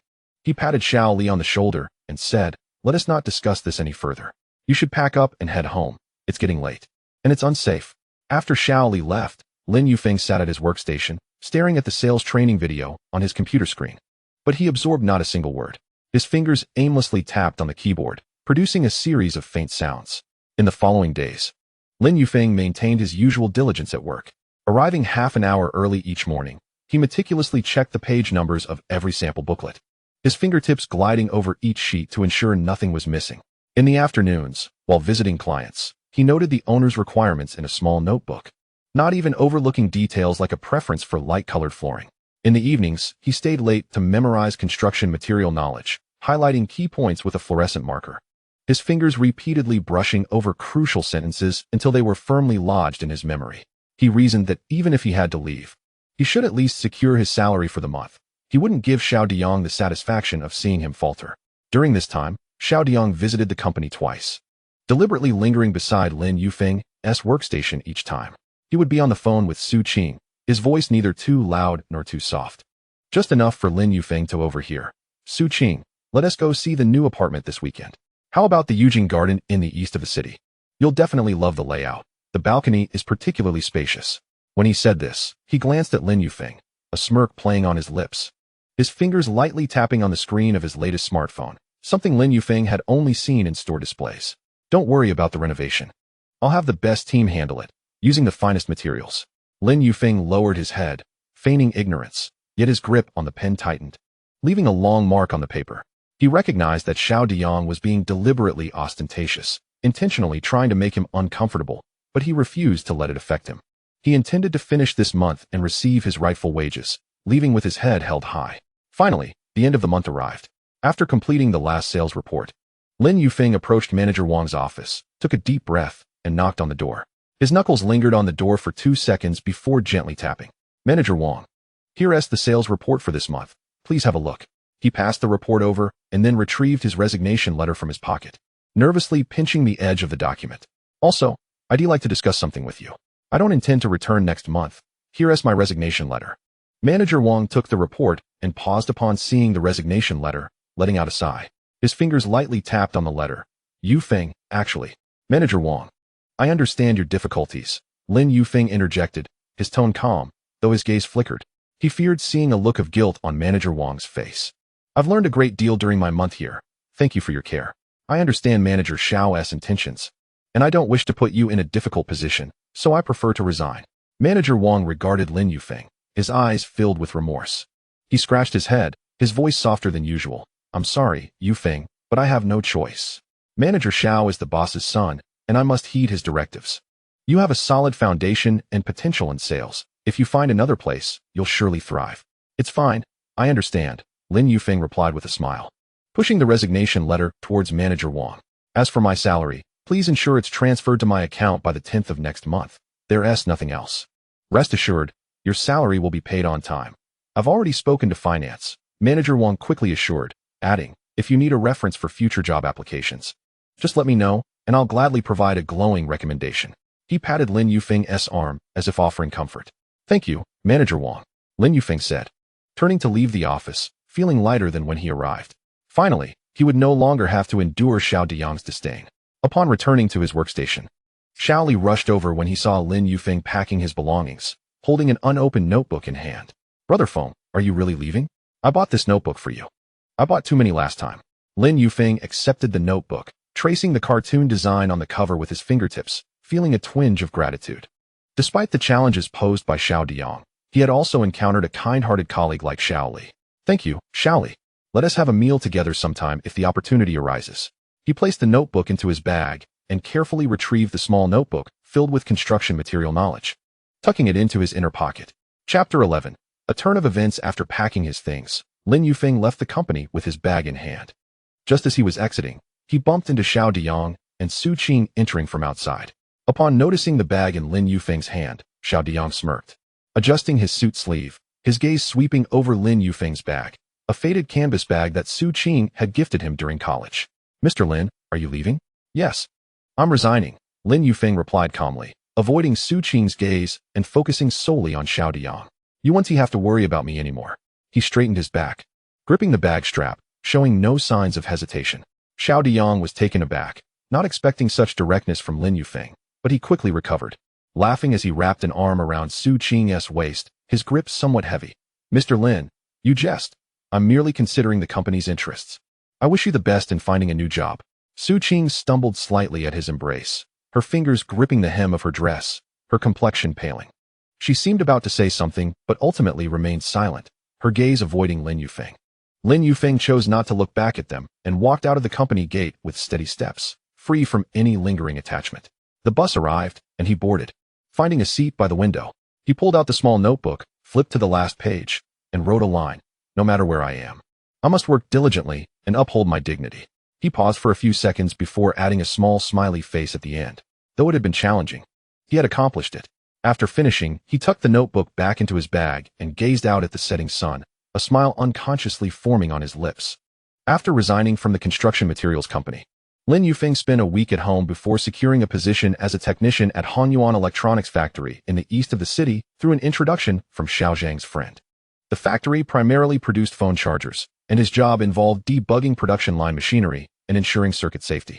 While it was a departure from his previous role as a Java developer, the stability of the position appealed to him. With a monthly salary of 6,500 yuan and 2 meals provided, it felt far more secure than sales. On his first day at work, the senior technician, Master Chun, took him on a tour of the workshop, donning a worn safety helmet and placing it atop Lin Yufeng's head. Xiao Lin, we have 3 production lines in this workshop. You'll be mainly responsible for lines 2 and 3. Each day, start by checking the machine circuits and then reviewing the parameter charts. If anything seems amiss, speak up immediately. Safety comes first, Master Chen said, his voice booming as he tapped on the machine's casing, his gaze serious and earnest. Lin Yufeng nodded, fastening the strap of his safety helmet, and squatted beside Master Chen to study the circuit diagram. Master Chen, what happens if this circuit shorts out? His finger pointed at the red line on the paper, his eyes brimming with curiosity. What happens? It can escalate quickly. Master Chen leaned in closer, gesturing at the diagram while lowering his voice, tinged with apprehension. With a bang, sparks fly. It can severely damage the machinery and even cause electrocution. There was a young man once who powered on without checking the circuit. His hand was charred black, and he spent 2 weeks in the hospital. When he was discharged, he couldn't even straighten his fingers. As he recounted this, he raised his own hand, revealing a faint scar on his palm from a burn he had sustained in his youth. Lin Yufeng's heart tightened at the warning, and he quickly jotted down the phrase "check the circuit" in his notebook, pressing the pen so hard that his knuckles turned white. He had carried this little notebook from the construction company, and now it held several pages of safety regulations from the electronics factory. He even sketched a small warning symbol beside his notes, reminding himself to never be careless. Over the next month, Lin Yufeng swiftly adapted to his work. He arrived at the workshop 30 minutes early each day, meticulously inspecting the machines on both production lines. His fingers traced along the wires to ensure nothing was loose. When bending down to examine the parameter displays, he would slide his glasses down slightly to get a closer look. If he found a screw a bit loose, he would pull a wrench from his pocket, applying gentle force until the screw ceased to turn. Master Chen often boasted to his colleagues, "You should learn from Xiao Lin. He works diligently and has an eye for the task, far better than the previous careless ones." As he said this, he would pat Lin Yufeng on the shoulder. His eyes filled with approval. Life gradually improved. On payday, Lin Yufeng first went to pay his landlord 3 months' rent. Clutching the cash, he counted it out for Sister Zhang with a smile. "Sister Zhang, here is the rent for 3 months. Please check it." After receiving the money, Sister Zhang counted it once, then handed him a bill back with a grin. "Xiao Lin, you're so reliable. Now that your job is stable, life will surely get better. Keep this for now. We can deduct it from your next rent." Lin Yufeng declined for quite a while, but ultimately accepted it, feeling warmth in his heart as he held the bill. He also bought some meat and vegetables at the supermarket and returned to his rented room to prepare a meal of braised pork. Carefully, he trimmed the fatty parts from the meat, leaving only the lean. While caramelizing the sugar, he kept a vigilant eye on the pot, gently stirring with the spatula. When the dish was ready, he plated the meat and sprinkled some chopped scallions on top. Gazing at the glossy braised pork, he picked up his chopsticks and took a bite, a smile involuntarily spreading across his face. It was the first time he had genuinely cooked since losing his job. Though the flavor was average, he felt deeply satisfied. That evening, he chatted with Xiao Zhang on WeChat, who messaged him, "Brother Feng, I heard you're doing well at the electronics factory. I'm relieved. We should get together next time." Lin Yufeng replied, "Sure. If I don't have to work this weekend, let us go eat at that Chaozhou beef hot pot place I treated you to last time." His fingers danced swiftly across the screen, his eyes sparkling with anticipation. However, before the weekend arrived, an unexpected event unfolded. On that Thursday, the workshop supervisor stood at the entrance early in the morning, clutching a folder and slamming it onto the table. "Everyone, hurry up. This batch of chargers needs to be shipped tomorrow. We must work overtime tonight. No slacking off. If we miss the deadline, forget about this month's bonuses." As he spoke, his gaze swept over everyone, his tone brimming with urgency. The team responded in unison, "Understood, supervisor. Don't worry, we'll finish on time." Xiaoli, a fellow worker at the electronics factory who shared the same name with a colleague from the construction company, hurried his movements while muttering to a nearby coworker, "Looks like we'll be working late again. I had plans to game with friends." Lin Yufeng, responsible for the second production line, noticed a missing part and went to the warehouse to retrieve it. As he returned, cradling a heavy parts box, he turned into the workshop and saw Xiaoli squatting beside a machine connecting wires. Xiaoli had only been there for half a month. Known for his impatience and tendency to cut corners, he had even been scolded by Master Chen for not wearing his safety helmet last time. Master Chen noticed him as well and hurried over, nearly tripping over a toolbox. "Xiaoli, how are you connecting those wires? Red to blue? The colors don't match. Disconnect and reconnect them properly." He reached out to grasp Xiaoli's hand, but Xiaoli pulled away. "Come on, Master Chen. I'm sure I'm right. The colors are a bit faded, but I'm certain they're correct. We're under pressure to meet the order. I'll check later. Let us just power it on." As he spoke, he reached for the power button. "You foolish child," Master Chen exclaimed, stepping forward and tripping slightly. His voice trembled as he gestured to the wire colors. "Safety first. If you connect them incorrectly, it will surely short-circuit. What will happen then? Can you take responsibility if you get electrocuted?" Lin Yufeng rushed over, placing the parts box aside with a soft thud. He reached out, attempting to stop Xiaoli from pressing the power button, his eyes fixed intently on the wires, his brow furrowed. "Xiaoli, Master Chen is right. Let me help you take a look." Just in case, before he could finish his sentence, a deafening bang echoed through the workshop. Chapter 12. The incident too suddenly. Sparks erupted from the wire in Xiao Li's hand, orange flames shooting up half a foot high, plunging the workshop into darkness as all the lights extinguished. The acrid stench of burning plastic filled the air, causing everyone to cough. "Ah, my hand!" Xiao Li screamed, recoiling as he swung his arm back. His hand covered in soot, smoke wafting from between his fingers. "It hurts. It hurts so much. I can't move my hand." His voice trembled with fear, tinged with a whimper. "The power's out. Quickly, pull the main circuit breaker." Master Chun reacted swiftly, rushing toward the circuit box in the corner of the workshop. His steps faltered as he fumbled in the darkness, his voice shaking. "Stay calm. Don't touch the machines. Remain where you are." In the darkness, someone shouted, "Wait. My machine is sparking too. My eyes. It's so hot." Something splashed in my eyes. Confusion erupted as voices clamored, and someone accidentally collided with a machine, producing a loud clang. Lin Yufeng stood frozen, about to reach for his phone to turn on the flashlight, when when he suddenly felt a tingling sensation in his right hand, as if electricity were crawling up his fingers and into his arm. The numbness quickly spread throughout his body. He wanted to step back, but his legs felt as heavy as lead, immobilizing him. The darkness deepened, and the cries and screams around him faded into the distance. Finally, with a heavy thud, he collapsed to the ground, his fingers twitching once before losing consciousness. Shaolin. Shaolin. After pulling the circuit breaker, Master Chun, illuminated only by the moonlight streaming through the window, saw Lin Yufeng and two other technicians sprawled beside the machine, their faces transitioning from pale to a ghastly blue, their lips devoid of color, motionless. He hurried over, ignoring the pain in his knees as he knelt down, trembling hands checking Lin Yufeng's pulse, his heart sinking as he felt the weak breath, almost imperceptible. Quick, call 120. Shaolin is still breathing. Don't let anything happen to him, he shouted into the darkness, his voice laced with desperation, gripping Lin Yufeng's wrist tightly in an attempt to share his warmth. Quick, call 120. Master Chun knelt on the ground, his hands pressing desperately on Lin Yufeng's pressure point, his fingertips turning white. His voice quivered with unshed tears, though he dared not break into sobs for fear of causing panic. Someone else fainted from electrocution. Several people. We need help. Be careful not to touch the metal parts. Nearby, colleagues scrambled to retrieve their phones, their fingers trembling so much they struggled to unlock the screens. Is it 120? We're at the Hanyuan Electronics Factory in the East City. There has been a short circuit. Many people have been electrocuted. The address is Area A, number 3, East City Industrial Park. Hurry. Please hurry. Someone stumbled toward the office, their work pants brushing against the oil stains on the machine base without noticing. Supervisor. There has been an accident. Shaolin and the others have been electrocuted. They're lying on the ground, completely still, when the workshop supervisor arrived. His safety helmet was askew on his head. Shaoli sat on the ground, his knees stained with black soot, his injured hand clutching the corner of his shirt, leaving faint traces of blood. With a hint of fear in his voice, he uttered, I didn't mean it. I thought the wiring was correct. Two colleagues were lifting old Wang towards the exit, his face a shade of deep purple. One of them, unsteady on his feet and trembling, exclaimed, Director, old Wang. It seems like he has no breath left. Don't shout nonsense. The director bellowed, his throat tightening as he instinctively reached for the cigarettes in his pocket, but refrained from retrieving them. Get him to the entrance for some fresh air. Who's coming with me to support Shaolin? Be gentle. Don't touch his hands. Master Chun had already half embraced Lin Yufeng, supporting his neck with one hand while checking for his breath with the other, feeling the chilling skin beneath his palm. He's still alive, just unconscious. We must rush him to the hospital. As he spoke, his chin rested against Lin Yufeng's forehead, sensing the faint rhythm of his breathing, a mix of pain and regret growing within him.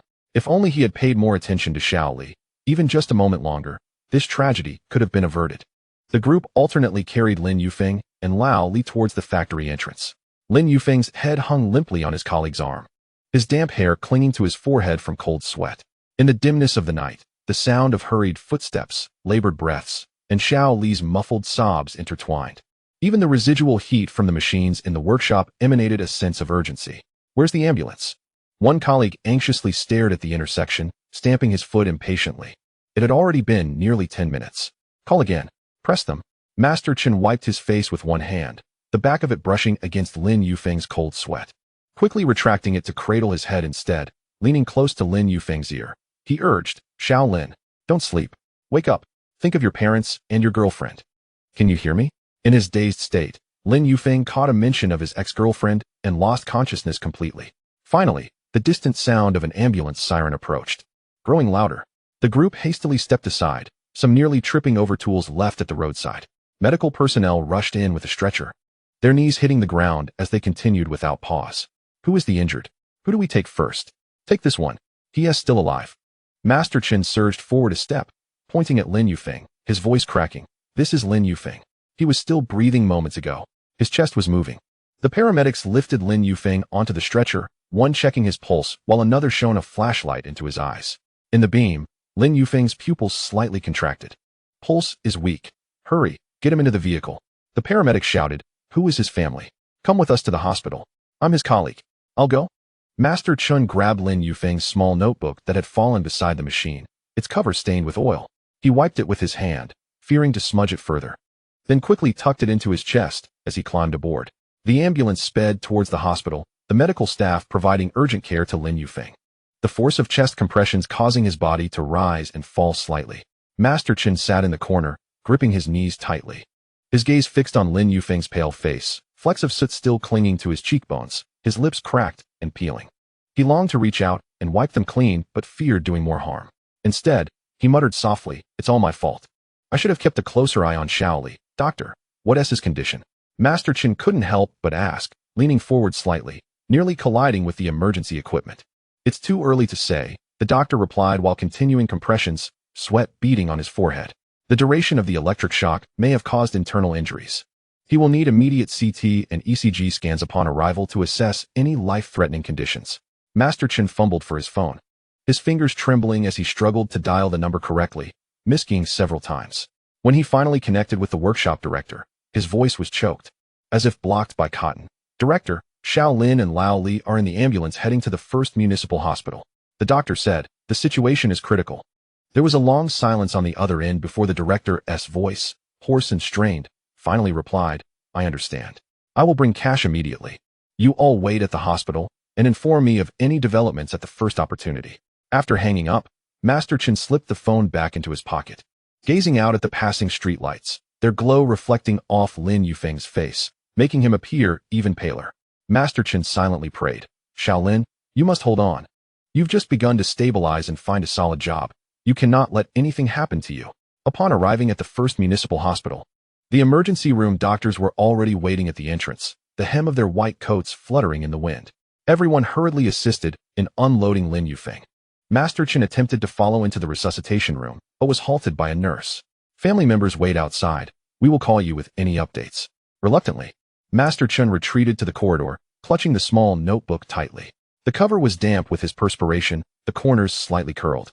He opened it to see the last page where Lin Yufeng had written at the construction materials company, "No matter where you are, work diligently and maintain your dignity." The handwriting was neat, even showing signs of the effort he had put into it, the pen leaving faint indentations on the paper. Chapter 13. Hospitalization. At this moment, the workshop director and several colleagues arrived, the director carrying a black plastic bag filled with freshly withdrawn cash, its opening not tightly sealed, revealing several red bills. "What is the situation? How long has it been?" The director approached quickly, his voice anxious yet deliberately lowered to avoid disturbing other patients. "He has been in there for just 10 minutes. There has been no news." Master Chen shook his head, his gaze still fixed on the resuscitation room door, wondering about Lao Li in another room. Xiao Li had also arrived, his hand heavily bandaged, blood seeping between the layers of gauze. He walked in front of Master Chen, his head bowed almost to his chest, clutching the hem of his shirt, his knuckles pale.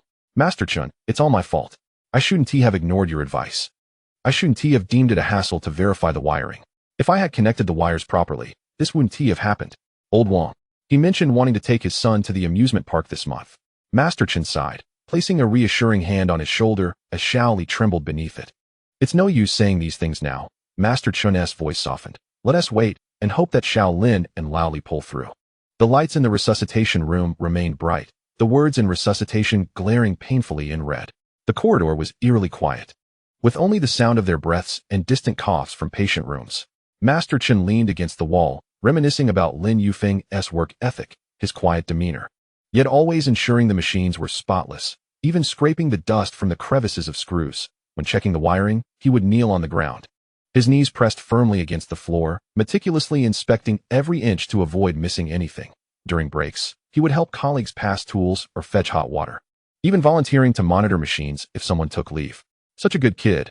How could he suffer like this? Lin Yufeng felt as though he were dreaming, drifting back to memories of childhood companions from the orphanage, Lu Fan and Tian Xiaomei. Back then, he was a solitary child, few wanting to play with him. But these two would always keep him company. Later, when families came to adopt children, the cute and docile Tian Xiaomei was taken by a couple, while Lu Fan, with his charming speech and lively personality, was also chosen by another couple, teachers, if he recalled correctly. Thus, Lin Yufeng was left alone once more until he entered university. Time seemed to stretch indefinitely, until finally, the resuscitation room door swung open.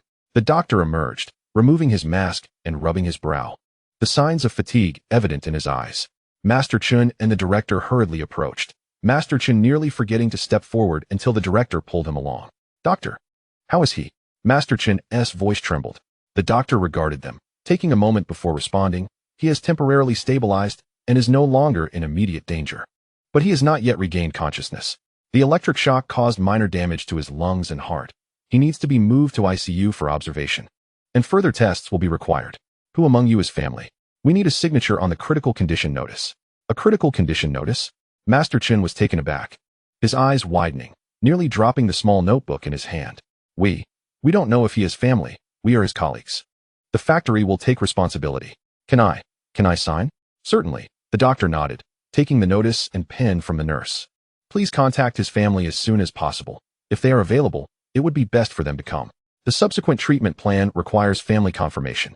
Master Chen took the pen, his fingers trembling intensely.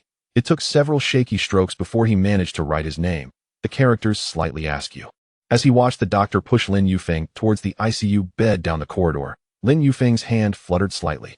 Master Chen hurried a couple of steps forward but was stopped by a nurse. He felt a slight relief. At least he was still alive. The director patted his shoulder, warmth radiating from his palm. You've worked hard. Stay at the hospital tonight. I'll come to relieve you tomorrow. Do not worry about the medical expenses. The factory will cover it, and we will also provide Lin with a supplementary nutrition allowance. Master Chen nodded, his gaze still following the direction of the ICU, silently urging. Lin, you must wake up. Your life was just beginning to improve. You cannot stop now. The corridor's light illuminated Master Chen and the small notebook in his hand. The neat handwriting inside mirrored Lin Yufeng's character, steady and diligent, yet he had encountered such misfortune. Master Chen was uncertain when Lin Yufeng would wake up or what difficulties lay ahead, but he felt a strong conviction that Lin, being so resilient, would surely overcome this challenge. Lin Yufeng awoke amidst a blinding white light. His eyelids felt as heavy as if glued shut, and it took considerable effort to crack them open just a slit. His eyelashes trembled, glistening with tiny droplets of tears, whether from pain or an involuntary physiological response. He could not tell. The sight before him was a white ceiling, and the sound of beeping medical instruments filled his ears, accompanied by an overpowering scent of disinfectant. It was a hospital. His muddled mind slowly pieced together the memory of fainting from an electric shock at the electronics factory. You're awake. Little Lin, you're awake. A familiar voice suddenly broke through the haze. It was Master Chen. Lin Yufeng's gaze slowly focused, revealing Master Chen leaning by the bedside, his eyes rimmed with red, and stubble adorning his chin, his usually neat work attire now crumpled. Lin Yufeng wanted to speak, but his throat was parched and painful. His voice emerged as a mere whisper. Master Chen quickly pressed the call button at the bedside, his finger hesitating as he pressed it twice, then once more, trying to appear calm. Don't rush to speak. The doctor will be here shortly. You've been unconscious for 3 days. We were all quite worried. The director asks about you several times each day. Soon, a nurse wheeled in a treatment cart, the wheels emitting a faint rumble against the floor. As she changed Lin Yufeng's forebag, he instinctively recoiled, the needle mark on his hand still stinging. The nurse noticed and softened her movements. Your blood pressure is normal, and your consciousness is clear. Your recovery is better than expected. The doctor will come to perform a physical examination shortly, and if all goes well, you can be transferred out of the ICU. After the nurse left, Master Chen pulled up a chair beside the bed, rambling, don't worry about the factory. Old Wang's affairs have been arranged, and his family has arrived. The director has provided a compensation package. Shaoli was dismissed for violating safety protocols and is now under police investigation. When he was taken away, he insisted on coming to see you.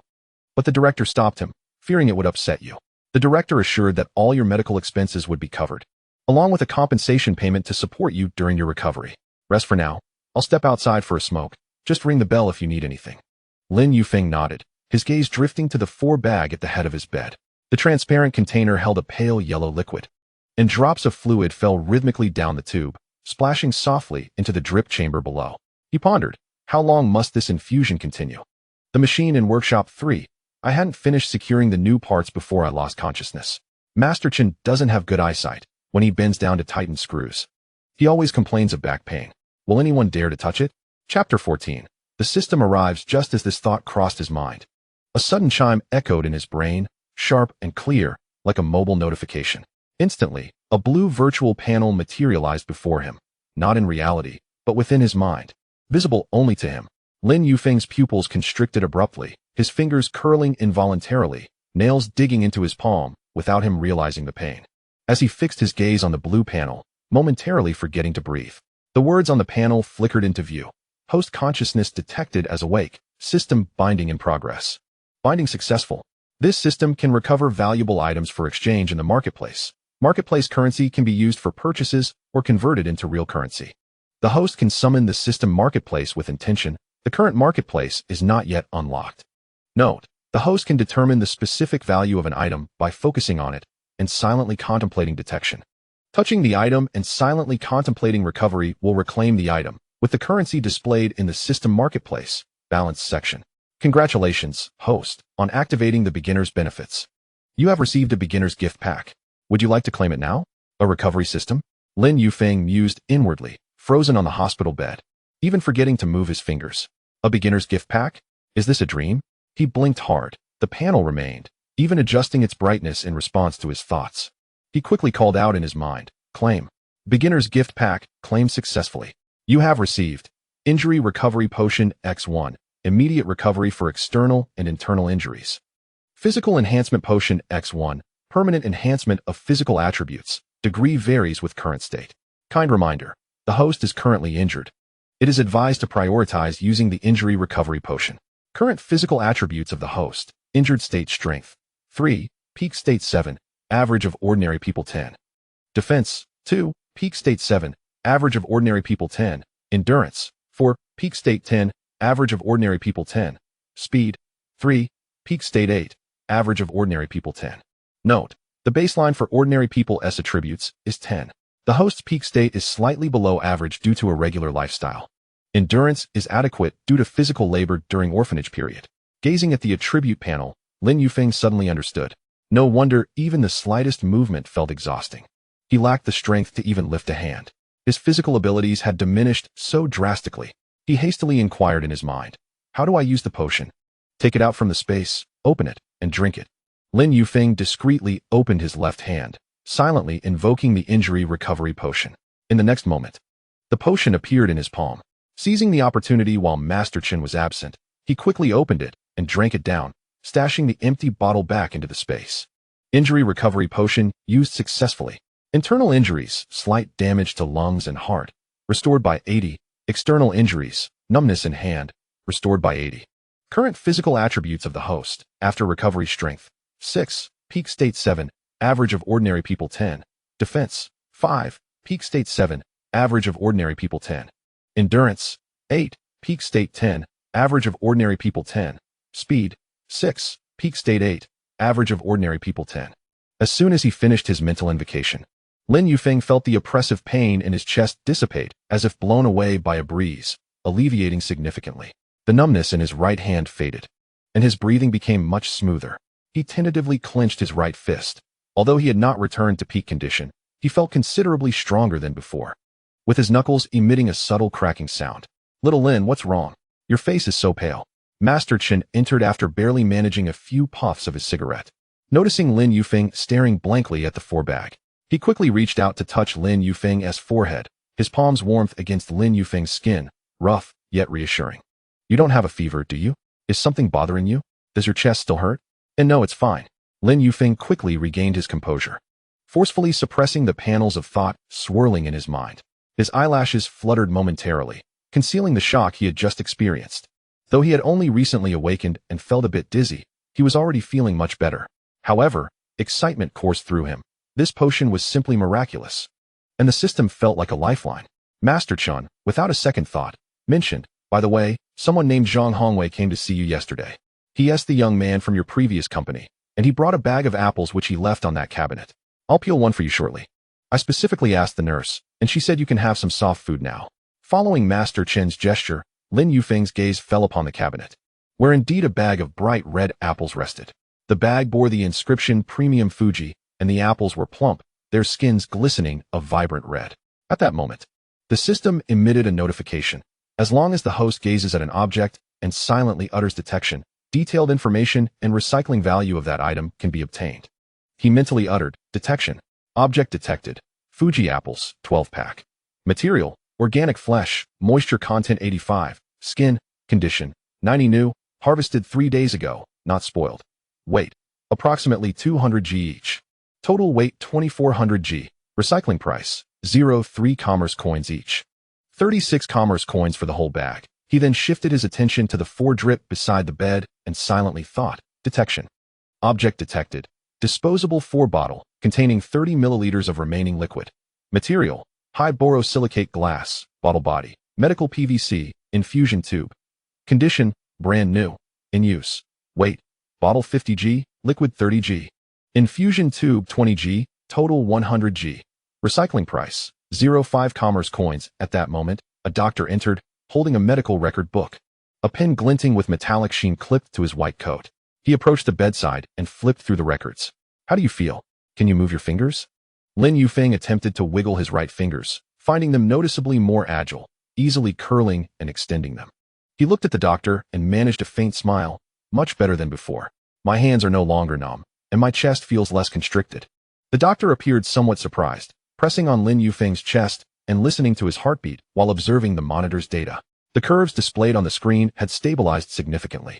The recovery was progressing far more swiftly than anticipated. The doctor furrowed his brow, then relaxed. There was clear improvement in the damage to both the lungs and heart. You can be transferred to a general ward tomorrow. After a week of observation, you should be able to be discharged. Once the doctor departed, Master Chen announced his intention to fetch porridge for Lin Yufeng. Before leaving, he placed a small notebook by the pillow and gently patted its cover. I've left your little notebook here. If you feel bored, take a look. It's quite comprehensive. I'll be back in half an hour, so don't move around too much. With Lin Yufeng left alone in the ward, he quickly summoned the system. System, open, personal space. Personal space has been opened. The rules are as follows. 1. Space capacity, infinite. Internal time is static. Can store all independent items except living beings, including humans, animals, and plants. 2. Prohibited items, fixed structures with physical connections to the earth, such as houses, foundations, underground pipes, and non-severable large landforms, such as mountains, rivers. 3. Storage method, touch the item and silently think store. 4. Retrieval method, silently think retrieve followed by the item name and number, and the item will appear within 1 meter of the host. Lin Yufeng gazed at the grayish space before him, feeling a mix of astonishment and joy. Having previously retrieved the recovery potion, he was familiar with how to utilize this space. He silently thought of retrieving the physical enhancement potion, and in the next moment, a silver test tube materialized in his left palm. The test tube felt cool to the touch, containing a light blue liquid that bubbled gently, resembling tiny stars trapped within. He hastily returned the potion to the space. It was not yet the right time to use it. If he recovered too quickly, and the doctor noticed, he might be regarded as a monster. It was safer to wait until after his discharge. Chapter 15. Testing abilities next. He attempted to store the small notebook from the bedside. As soon as his hand brushed against it, and he mentally said store, the notebook vanished into thin air. Upon mentally invoking retrieve the small notebook, it reappeared firmly in his hand. He repeated this process twice, thoroughly enjoying the experience, a smile creeping onto his lips. Turning his gaze toward the 4 bottle hanging by the bedside, he slowly extended his left hand. Just as his fingertip made contact with the cool surface of the bottle, he instinctively recoiled as if scalded. His heart raced with anxiety. If he were to recycle the 4 bottle and the nurse discovered it missing, it would surely raise suspicions. What if he was accused of theft? That would spell great trouble. Thus, he decided against that risk and opted to test the apples on the cabinet instead. Lin Yufeng propped himself up, finding his movements much more agile than before. Approaching the cabinet, he picked up an apple. Its skin felt smooth and cool. As soon as his hand touched the apple, he quickly thought recycle. Recycling Fuji apple 1 unit. Earning 0.3 commerce coins. Current balance, 0.3 commerce coins. Lin Yufeng clutched his chest, his heart racing, a thin sheen of sweat forming on his back, fearful of being discovered by anyone who might enter. He leaned against the cabinet for a moment, taking a breath before daring to glance at the doorway. Ensuring no one was present, he heaved a sigh of relief. He then attempted to detect the monitor by the bed. Object detected. Multi-parameter monitor, medical. Material, ABS plastic, outer shell, electronic components, motherboard, display screen, sensors. Metal wires. Condition, 70 new. In use for 2 years. Weight, approximately 5g. Recycling price, 280 commerce coins. 280 commerce coins equated to a staggering 2,800 units of currency. Lin Yufeng's eyes sparkled with excitement, his fingers itching to touch the monitor's surface. However, he merely brushed against it, not daring to take further action. It was hospital property, and recycling it would surely lead to discovery. The risk was too great. He closed the panel and was about to recline back onto the bed when footsteps echoed from the doorway. Master Chen returned, carrying a thermos. a smile brightening his face. Shaolin, I'm back. Hurry and sit up. I brought you some porridge. It's specially made millet porridge, cooked until soft for your stomach. Lin Yufeng quickly settled back onto the bed as Master Chen opened the thermos, gently stirring the porridge with a spoon. He blew on it to cool it before handing it over, his wrist suspended in the air to avoid scalding Lin Yufeng, while his other hand supported the bowl's base. Take your time, don't rush. All right. Lin Yufeng savored the porridge, the aroma of millet enveloping him with warmth as it slid into his stomach, bringing comfort that made him squint his eyes. Yet, his mind was busy calculating. Once he was discharged and back at his rental, he would first recycle all the old clothes and broken appliances to accumulate some commerce coins. Then he would utilize the physical enhancement potion. With enhanced abilities, it would be easier to recycle valuable items. Perhaps in the future, he wouldn't have to worry about rent at all. Once Master Chen left, Lin Yufeng promptly opened System Mall. The mall interface was black, displaying current mall level, unlocked. Requires a cumulative expenditure of 100 million commerce coins to unlock all functions. Below was a solitary product slot, marked with a limit of 1 purchase. Beginner stealth battle armor. Lin Yufeng fixated on the solitary product slot in the System Mall, his finger simulated in his mind, involuntarily tapping on the icon for the beginner nano stealth battle armor. It was not an actual touchscreen. With a mere thought, the detailed introduction panel popped up, far clearer than the previous abbreviated version. First, a 3D model of the armor rotated slowly against a black background, the silver material flowing like liquid, its surface adorned with countless minute, shimmering nano patterns. It resembled not a rigid metal armor, but rather a thin film affixed to the skin, with faint blue light edging critical areas such as the shoulders, wrists, and knees, resembling equipment straight out of a science fiction film. Basic nano stealth armor, core material, interstellar nano composite material, with a single nanofiber diameter of merely 0.001 micrometers.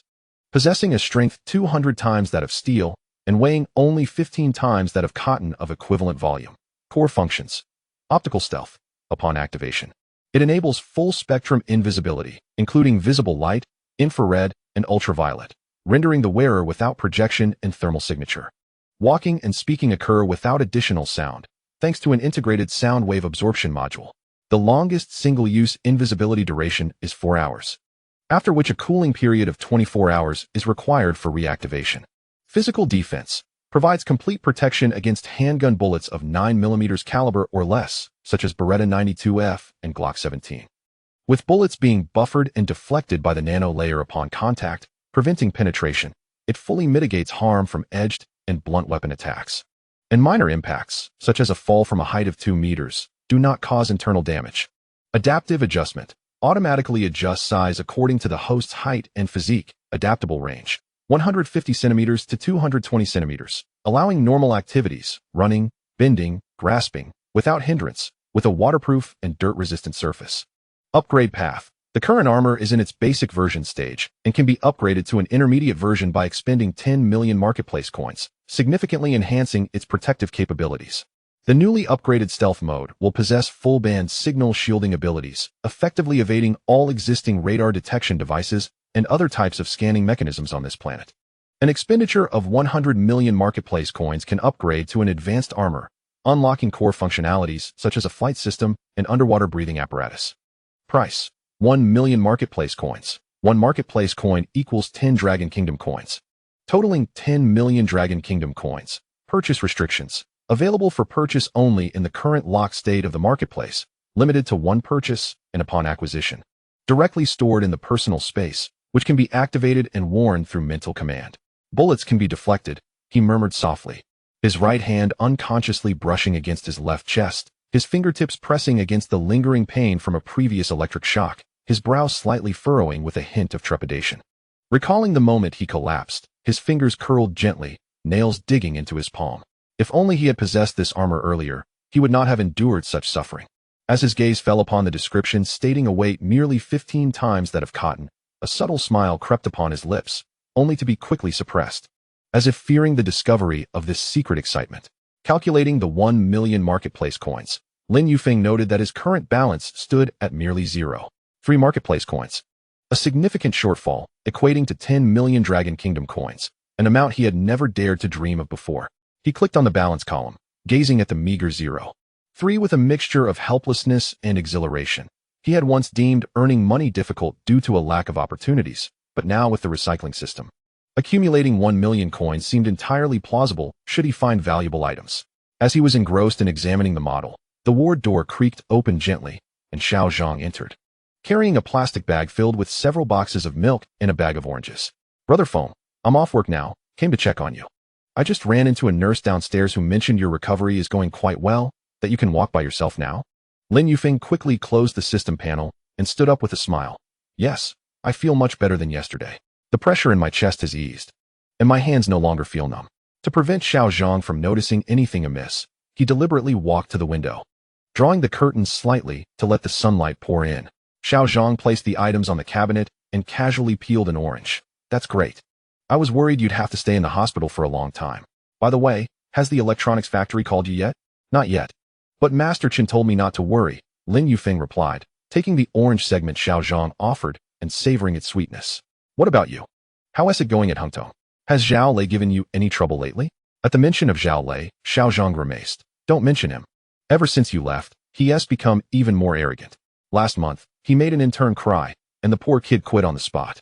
Manager Wang doesn't care. Apparently, Zhao Lei has connections with the headquarters, so no one dares to provoke him." Lin Yufeng's heart sank. He had previously fallen victim to Zhao Lei's schemes, with no evidence to prove his innocence. Now, possessing this stealth armor, would he be able to covertly gather evidence against Zhao Lei at Hpakant? For instance, if he could uncover evidence of Zhao Lei deleting emails or falsifying records, it would vindicate him. Yet, he pondered further. Even if he found the evidence, what then? Would he return to work? He was now a man equipped with a system, destined never to return to a conventional job. Chapter 16. Discharge. He was solely focused on accumulating enough marketplace coins to purchase the armor. "By the way, Brother Feng, what do you plan to do after you're discharged? Will you go back to the electronics factory?" Xiao Zhang inquired again. "If you don't want to return, I can ask around for other companies. My cousin works as a supervisor at a smart home company that is currently hiring technicians. The pay is similar to that of the electronics factory, just a bit farther away." Lin Yufeng shook his head, already formulating a plan in his mind. "For now, I'm not in a hurry to find a job. I need to focus on recovering first, and then I'll think about it." "Well, you should take a good rest. Let me know when you're ready to work, and I'll help you with introductions." "Thank you, Xiao Zhang." Lin Yufeng felt a surge of gratitude. Xiao Zhang was always so genuine, never dampening his spirits regardless of his decisions. Just then, a nurse entered with a treatment tray, ready to change Lin Yufeng's for. The bottle from the morning was nearly empty. "Lin Yufeng, how are you feeling today? Any dizziness or nausea?" "Not at all. I feel quite well. Thank you, nurse." Lin Yufeng extended his left hand as the nurse skillfully inserted the needle and secured it. He seized the opportunity to glance at the bottle, mentally noting, "Item detected. Disposable bottle, contains 100 milliliters of remaining liquid. Material, high borosilicate glass. Medical PVC. Condition, brand new. Recycling price, 5 marketplace coins." After the nurse finished changing the medication, she reminded him, "You'll be transferred to a regular ward tomorrow. There are fewer patients there, and it's a better environment. Family members can also stay overnight. Remember to drink plenty of water and avoid spicy foods." With that, she carried the empty bottle away. The ward was left with just the two of them. Xiao Zhang pulled out his phone, showing Lin Yufeng a photo. "Brother Feng, look at this. I went to the appliance market last week and saw a newly released robotic vacuum cleaner for just over 1,000. I plan to buy one with my next paycheck to save time on cleaning." Lin Yufeng leaned closer to examine the compact white vacuum. He mentally noted, "Item detected. Brand X robotic vacuum cleaner, brand new, unopened. Material, ABS plastic, lithium battery, motor. Sensor, recycling price, 35 marketplace coins." It turned out he could detect items without even seeing them in person. Lin Yufeng marveled at the power of the system. He chatted with Xiao Zhang for a while before Xiao Zhang had to leave to catch the subway. Before departing, he said, "Brother Feng, if you need any help, just call me, don't hesitate." After Xiao Zhang left, Lin Yufeng reopened the system marketplace, fixating on the armor model. He extended his hand, and with a mere thought, an option for simulated wearing appeared beside the model. He clicked it, and instantly a semi-transparent version of himself appeared, clad in the silver armor. He moved his arms and legs, discovering it was completely unrestrictive. When he raised his hand, the light edges on the wrist glimmered. Truly astonishing. He couldn't help but exclaim, and he experimented with the simulated invisibility function. The semi-transparent version of himself vanished instantly, leaving only the shimmering outlines of the armor. The light edges were visible in simulation, but not in actual invisibility. He imagined himself walking down the street in the armor, unseen by others, a sensation that was both exhilarating and slightly nerve-wracking. He turned off the simulation and opened his personal space, where the physical enhancement serum lay, the blue liquid in the vial still bubbling. He pondered for a moment and inwardly inquired of the system, to what extent can the physical enhancement potion augment my attributes? Reply to the host. The physical enhancement potion is a primary strengthening item, capable of elevating attributes to half that of an average person's level, i.e., strength 5, defense 5, endurance 5, speed 5. The effects of the potion are cumulative. Half the level of an ordinary person. Lin Yufeng's eyes sparkled with excitement. In his prime, his strength was only 7. With the potion, it would rise to 12. However, he resolved to wait until after his discharge to use it, being in the hospital. An abrupt enhancement in his physical condition would be difficult to explain to the doctors. He began to contemplate his plans post-discharge. First, he would reclaim all the old items from his rental apartment. Old clothes, worn-out books, the broken computer monitor, and several cardboard boxes piled on the balcony, which he estimated could fetch him several dozen currency points. Secondly, an essential step in his grand scheme would be to scour the antique market for hidden treasures. With the detection function, how could he possibly be unaware of the value of any item? Just finding one undervalued item could be a windfall. The thought of it made him yearn to be discharged immediately, eager to embark on his ambitious endeavors. Although 1 million currency points was a substantial sum, he believed that with patience, he would eventually accumulate enough. Lin Yufeng deactivated the system and moved to the window, gazing at the setting sun outside. Previously, he felt as though life was pushing him along with no choices. Now, with the recycling system and the ambition of acquiring battle armor, he felt, for the first time, a glimmer of hope for the future. Not only could he earn money, but perhaps he could also protect those he wished to safeguard. At that moment, his phone rang. It was his landlord, Sister Zhang. Shaolin, I heard you're in the hospital. Are you all right? Don't worry, I'll keep an eye on your place. Focus on your recovery. The rent can wait until you're discharged. No rush. Thank you, Sister Zhang. I'm fine. And I should be able to leave the hospital in a few days, Lin Yufeng replied with a smile. Despite life's many tribulations, he felt fortunate to have such kind-hearted people around him. The day of his discharge was a Saturday morning, just as dawn broke.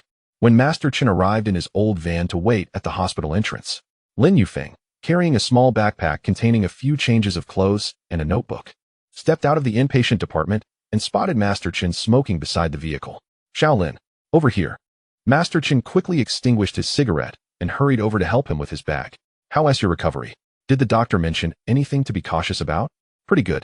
The doctor said I could continue my recovery at home for another 2 weeks. Just avoid heavy lifting, Lin Yufeng replied, handing the backpack to him and taking a seat in the passenger seat. Thank you for making this trip. I'm sorry for taking up your time. Nonsense. It's no trouble at all. It would have been a hassle for you to take a taxi by yourself. Master Chen started the van, which sputtered twice before hitting the road. By the way, I checked with the electronics factory. The director said if it's convenient for you, you should go to the factory next week to handle your resignation paperwork and collect your compensation. Your salary for this month will also be settled at the same time. Lin Yufeng felt a wave of relief wash over him. All right, I'll go on Monday. It'll be a good chance to tidy up the rental over the weekend. He recalled the pile of old items in the apartment with a hint of anticipation, although he knew they were all used. Perhaps he could still recover a significant amount of currency points. The van drove for over 40 minutes and arrived at the aging complex where Lin Yufeng lived. Master Chen helped him carry the backpack to the entrance of the 6th floor, offering a few reminders. Call me anytime if you need help. Don't push yourself too hard. If you find it difficult to manage, I can come by next time to assist you. Thank you, Master Chen. Rest assured, Lin Yufeng said as he bid farewell to Master Chen, retrieving his keys to open the door. The lock was a bit rusty and took several turns before it finally clicked open. Chapter 17. Clean up. He pushed the door open, revealing a thin layer of dust inside. The curtains were drawn tightly, and a musty odor wafted towards him. He first opened all the windows to let in the fresh air before surveying the apartment. In the living room stood a second-hand sofa, which he had purchased for 200 yuan when he first rented the place. And the coffee table was piled with several empty cardboard boxes. The bookshelf in the bedroom was filled with old books, and the closet was stuffed with worn clothes. In a corner of the balcony lay a broken computer monitor, which had been used during his Java development days but had gone unrepaired after the screen darkened. He decided to start with the balcony. Rolling up his sleeves, Lin Yufeng approached the balcony and picked up the broken monitor. It was quite heavy, and he cradled it in his arms while silently invoking the detection function. Detecting item. Old computer monitor, 19-inch LCD. Material, ABS plastic, shell, glass, screen, electronic components, motherboard, backlight. Metal stand. Condition, 50, used for 5 years. Weight, approximately 35 g. Recycling price, 8 currency points. Only 8 currency points? Lin Yufeng was somewhat taken aback. He had originally spent over 1,000 yuan on this monitor, and now it was worth merely 8 points, equivalent to only 80 yuan. Nevertheless, he silently commanded the system to recycle it, and the monitor vanished in an instant, the system's notification following closely. Successfully recycled old computer monitor, received 8 currency points. Current balance, 83 currency points, previously 0.3. He sighed and then picked up the 3 cardboard boxes stacked on the floor of the balcony, remnants from his previous move. Detecting item, corrugated cardboard boxes, 3. Material, waste paper pulp, corrugated structure. Condition, 60, used once, no damage. Recycling price, 0.05 currency points each, total 0. 15 currency points, recycling. The boxes disappeared instantly, and his balance updated to 84. 5 currency points. Next, he approached the closet in the bedroom. Opening the door revealed a pile of old clothes, t-shirts from his university days, shirts bought when he first started working, and a few pairs of faded jeans. He picked up a blue t-shirt emblazoned with the university's emblem. Detecting item, cotton t-shirt, old. Material, 80 cotton, 20 polyester.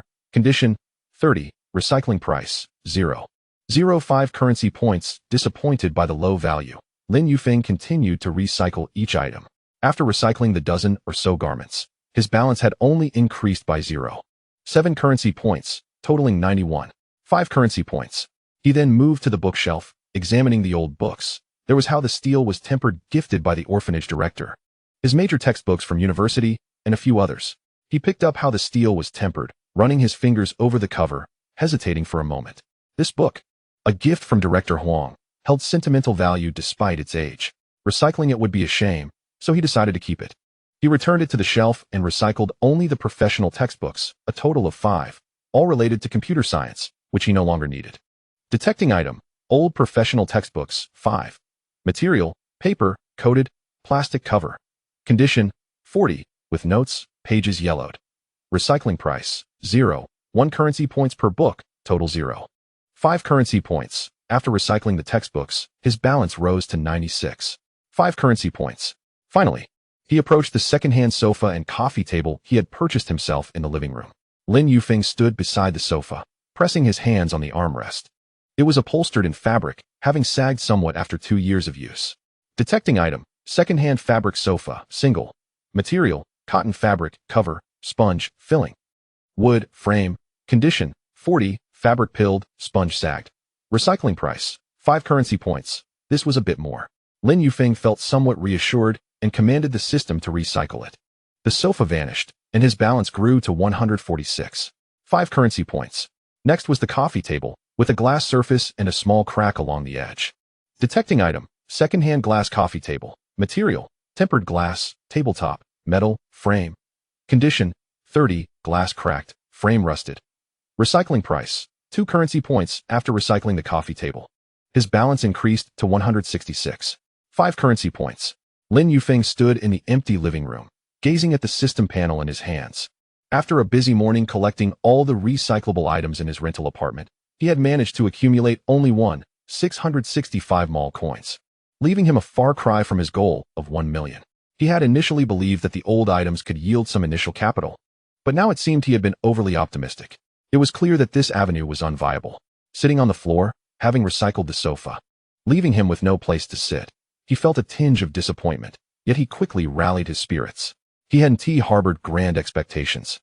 Now that he recognized this path was blocked, he could simply explore another, such as the antique market he had previously considered. He recalled the physical enhancement potion in his personal space. Now that he had been discharged from the hospital and was no longer under surveillance, it was the perfect opportunity to use it. He silently chanted to summon the potion, and a silver test tube materialized in his hand, containing a swirling light blue liquid. Use physical enhancement potion. Physical enhancement potion used successfully. Host's physical attributes permanently increased. Strength, 5. Defense, 5. Stamina, 5. Speed, 5. Current attributes have surpassed the average level of ordinary individuals. with strength and speed reaching the standards of a lightly trained athlete. As soon as he completed his incantation, Lin Yufeng felt a surge of warmth coursing through his body, as if a powerful energy was awakening within him. The fatigue from his prior injuries dissipated entirely, and his hands felt much stronger. He clenched his fists, the knuckles cracking audibly. He was vastly improved compared to his former self. He felt exhilarated. Rising to his feet, he took a couple of strides across the living room. His steps noticeably lighter, and even the breathlessness from climbing 6 flights of stairs was gone. This was splendid. He wouldn't have to fear fatigue when moving heavy objects or running errands at the antique market. Throughout Sunday, Lin Yufeng busied himself organizing his apartment, sorting through the remaining old books and notepads. He ventured down to the supermarket to purchase some rice and vegetables, preparing himself a decent lunch. In the afternoon, a message from Xiao Zhang arrived. Brother Feng, are you out of the hospital? Would you like to go out tonight? I'll treat you to hot pot. Lin Yufeng replied. Let us do this. I'll be going to the electronics factory tomorrow to handle my resignation, so I'll rest up today. After I finish, I'll treat you. On Monday morning, Lin Yufeng woke early, donned his most presentable shirt, and took the bus to the electronics factory. Upon arriving at the workshop, the supervisor was briefing the workers. Spotting him, the supervisor rushed over. Xiaolin, you finally made it. Are you feeling okay now? I'm fine. Thank you for your concern. Lin Yufeng smiled. I'm here to process my resignation and collect my severance and salary. The supervisor nodded, leading him to the office, where he retrieved an envelope from the drawer. Here is your severance, 20,000, along with this month's salary of 4,200, totaling 24,200. Please count it. He also handed over a resignation form. Fill this out, and I'll sign it and submit it to HR. Lin Yufeng took the envelope. Feeling the reassuring thickness of the stack, his mind at ease. After completing the resignation form, he handed it to the supervisor. Thank you, Director, for your help during this time. No need for formalities. This was an unfortunate incident. The supervisor sighed after signing. It's a pity. You worked diligently. And had you not been injured, you would have surely advanced to a technician team leader in the future. But don't worry. If you ever wish to return, just let me know. All right. Thank you, Director. Lin Yufeng took the resignation form to HR, passing by the workshop where Master Chun was busy tweaking machines. Spotting him, Master Chun waved. Xiaolin, keep in touch. Sure, Master Chun, goodbye. Lin Yufeng waved back, feeling a pang of reluctance. Although his time at the electronics factory was brief, his colleagues had been quite warm-hearted. After completing his business, Lin Yufeng stepped out of the electronics factory, clutching the envelope containing his money, feeling both relieved and slightly expectant. He pulled out his phone and messaged Xiao Zhang. I've completed my resignation procedures. Tonight, I'll treat you to dinner. I'll let you know the place. After a moment, Zhang Hongwei replied, All right, Brother Feng. He looked up at the sky. The sun was shining just right, and the breeze was gentle.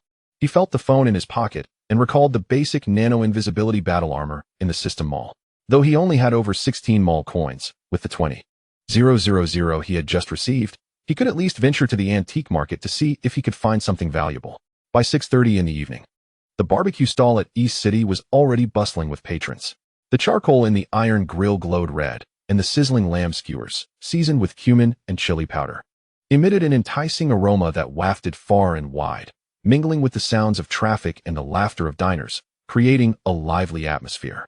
Lin Yufeng and Xiao Zhang sat at a plastic table towards the back, with 2 skewers of grilled kidneys, a plate of grilled tendons, and 2 bottles of chilled beer before them. Lin Yufeng wore a light gray short-sleeve t-shirt, slightly faded jeans, and old canvas shoes, his most comfortable attire. Xiao Zhang sported a checkered shirt, with the sleeves rolled up to his elbows, eagerly gnawing on a skewer of grilled chicken wings, his mouth greasy with sauce. Brother Feng, you wouldn't believe it. Xiao Zhang swallowed his bite and took a swig of beer. After you left, that new project at Hungtong fell through halfway. Zhao Lei has been scolded daily by Manager Wang, and I heard the headquarters is sending someone to investigate. It's quite satisfying. Lin Yufeng chuckled, taking a bite of the grilled tendons, which were crisp on the outside and tender on the inside. The flavor was indeed delightful. Someone like him was bound to stumble eventually. We need not concern ourselves with him. Xiao Zhang picked up the menu. Shall we order 2 more skewers of grilled leeks? They're especially tender here. I came with colleagues last time, and we each devoured 3 skewers. Just as Lin Yufeng nodded in agreement, a commotion erupted from the next table, accompanied by the sharp reprimand of a girl. Don't touch me. We don't know you. He glanced over to see 3 young women at the adjacent table. Appearing to be in their 20s, 2 looked familiar, Li Meili and Wang Nana, who had previously been his colleagues at Hungtong Technology. Li Meili wore a light blue dress. Her hair tied in a ponytail, retreating backward, Wang Nana donned a white printed t-shirt paired with denim shorts, shielding Li Meili with her arm, her face flushed with anger. Surrounding them were 4 burly men, clad in flashy shirts and ripped jeans, adorned with gold chains. One man with a buzz cut reached out to grab Wang Nana's arm. "Hey, beautiful, don't be so unfriendly. What is wrong with sharing a drink with us? You want to lose a piece of yourself. Let go. We're calling the police." Wang Nana's voice trembled with urgency as she pulled out her phone to dial. Another man in a black t-shirt swatted her phone away, causing it to crash to the ground, the screen cracking. "Call the police? Let us see who dares." The buzzcut man sneered, reaching down to pick up Wang Nana's phone. "You girls aren't leaving until you drink with us." Xiao Zhang, frightened, instinctively shrank back behind Lin Yufeng, whispering, "Brother Feng, what should we do?" Lin Yufeng furrowed his brow, though he was not well acquainted with Li Meili and Wang Nana. They were former colleagues, and witnessing their harassment was unbearable. However, facing 4 intimidating men, he and Xiao Zhang combined were no match. "Stay here and don't move. I'll go check it out," Lin Yufeng reassured Xiao Zhang, patting his shoulder before slowly approaching the table where the altercation was unfolding. Zhang Hongwei quickly pulled out his phone and moved to a distance to call the police. "Gentlemen, let us discuss this calmly." Lin Yufeng endeavored to maintain a composed tone. "They are my colleagues and not accustomed to drinking. If they have offended you, I apologize on their behalf. This barbecue is on me. Would that be acceptable?" The buzzcut man looked Lin Yufeng up and down, dismissing him as average in build and attire, completely disregarding him. "Who do you think you are? You dare to meddle in my affairs? Scram, or you'll get hit too." Lin Yufeng did not retreat. Instead, he stepped forward, feigning an intent to retrieve Wang Nana's phone. "Big brother, let us not resort to violence. We're just out for some fun. It's not worth ruining the mood." As he bent down, his right hand inadvertently brushed against the cold metal of the buzzcut man's belt buckle. With the icy sensation igniting a spark of determination within him, he silently commanded, "Store in space." In an instant, the buzzcut man's belt vanished, clad in loose-fitting jeans. He failed to notice at first, continuing to curse, "Stop with the nonsense. I haven't finished talking." Suddenly, he felt his pants slipping down and quickly reached to pull them up, grumbling, "Damn it, why is my belt so loose?" Lin Yufeng secretly rejoiced. Seizing the opportunity while the man's attention was diverted to his trousers, he shuffled closer to the burly man in the black t-shirt, pretending to assist him. "Brother, don't be angry. Have a drink to calm down." His right hand lightly brushed against the man's belt as he silently recited, "Store in space." Just as the man in the black t-shirt was about to push Lin Yufeng away, he felt his waist loosen, and his pants suddenly slid down to his knees, revealing bright red underwear. Startled, he hastily grasped his trousers with both hands, his face ablaze with embarrassment. "What the hell? Where's my belt? Who the hell took my belt?" The other 2 burly men panicked as well. One quickly checked his waist. "My belt's gone too. It was just here." The other looked down to see his own pants sagging dangerously low, and he hurriedly grabbed them, exclaiming, "What the hell is going on? How did our belts just disappear?" The surrounding diners were dumbfounded, some unable to suppress their laughter. What just happened? Did everyone collectively lose their belts? Are we dealing with something sinister? Li Meili and Wang Nana were equally stunned. Seizing the moment, Wang Nana picked up the phone that had fallen to the ground and pulled Li Meili back. Hiding behind Lin Yufeng, the buzzcut man, both embarrassed and furious, glared at Lin Yufeng. "Was it you who did this? What trick are you playing?" Lin Yufeng shrugged innocently. "Brother, I haven't done anything. I was just here trying to mediate. Your belts disappearing has nothing to do with me. Maybe you didn't fasten them tightly. And someone picked them up? Nonsense. I had it tightened." Though the buzzcut man was angry, he felt a chill run down his spine. For people's belts disappearing simultaneously was too eerie. Something strange was afoot. He shot Lin Yufeng a venomous glare, then glanced at the other diners, spitting out a curse. "Consider yourselves lucky. Let's go." With that, he and the other 3, all clutching their trousers, fled in disarray. Chapter 19. Temptation. Laughter erupted as they ran off, with someone shouting, "Those cowards, they deserved it. They were so tough just now, but now they're running away." Lin Yufeng glanced at the crowd. Moments ago, when danger loomed, not a single one dared to speak. Now that the troublemakers had left, they were emboldened. Li Meili and Wang Nana hurried over to Lin Yufeng, repeatedly expressing their gratitude. "Thank you so much, Lin Yufeng. You scared us to death." "Yes, if it weren't for you, we wouldn't have known what to do." Li Meili handed the phone she had picked up to Wang Nana. "Check if the phone still works." Wang Nana pressed the power button. The screen lit up, albeit cracked. "It still works, thanks to you." Xiao Zhang approached, written all over his face. "Brother Feng, you're amazing. How did their belts suddenly disappear? Was it you?"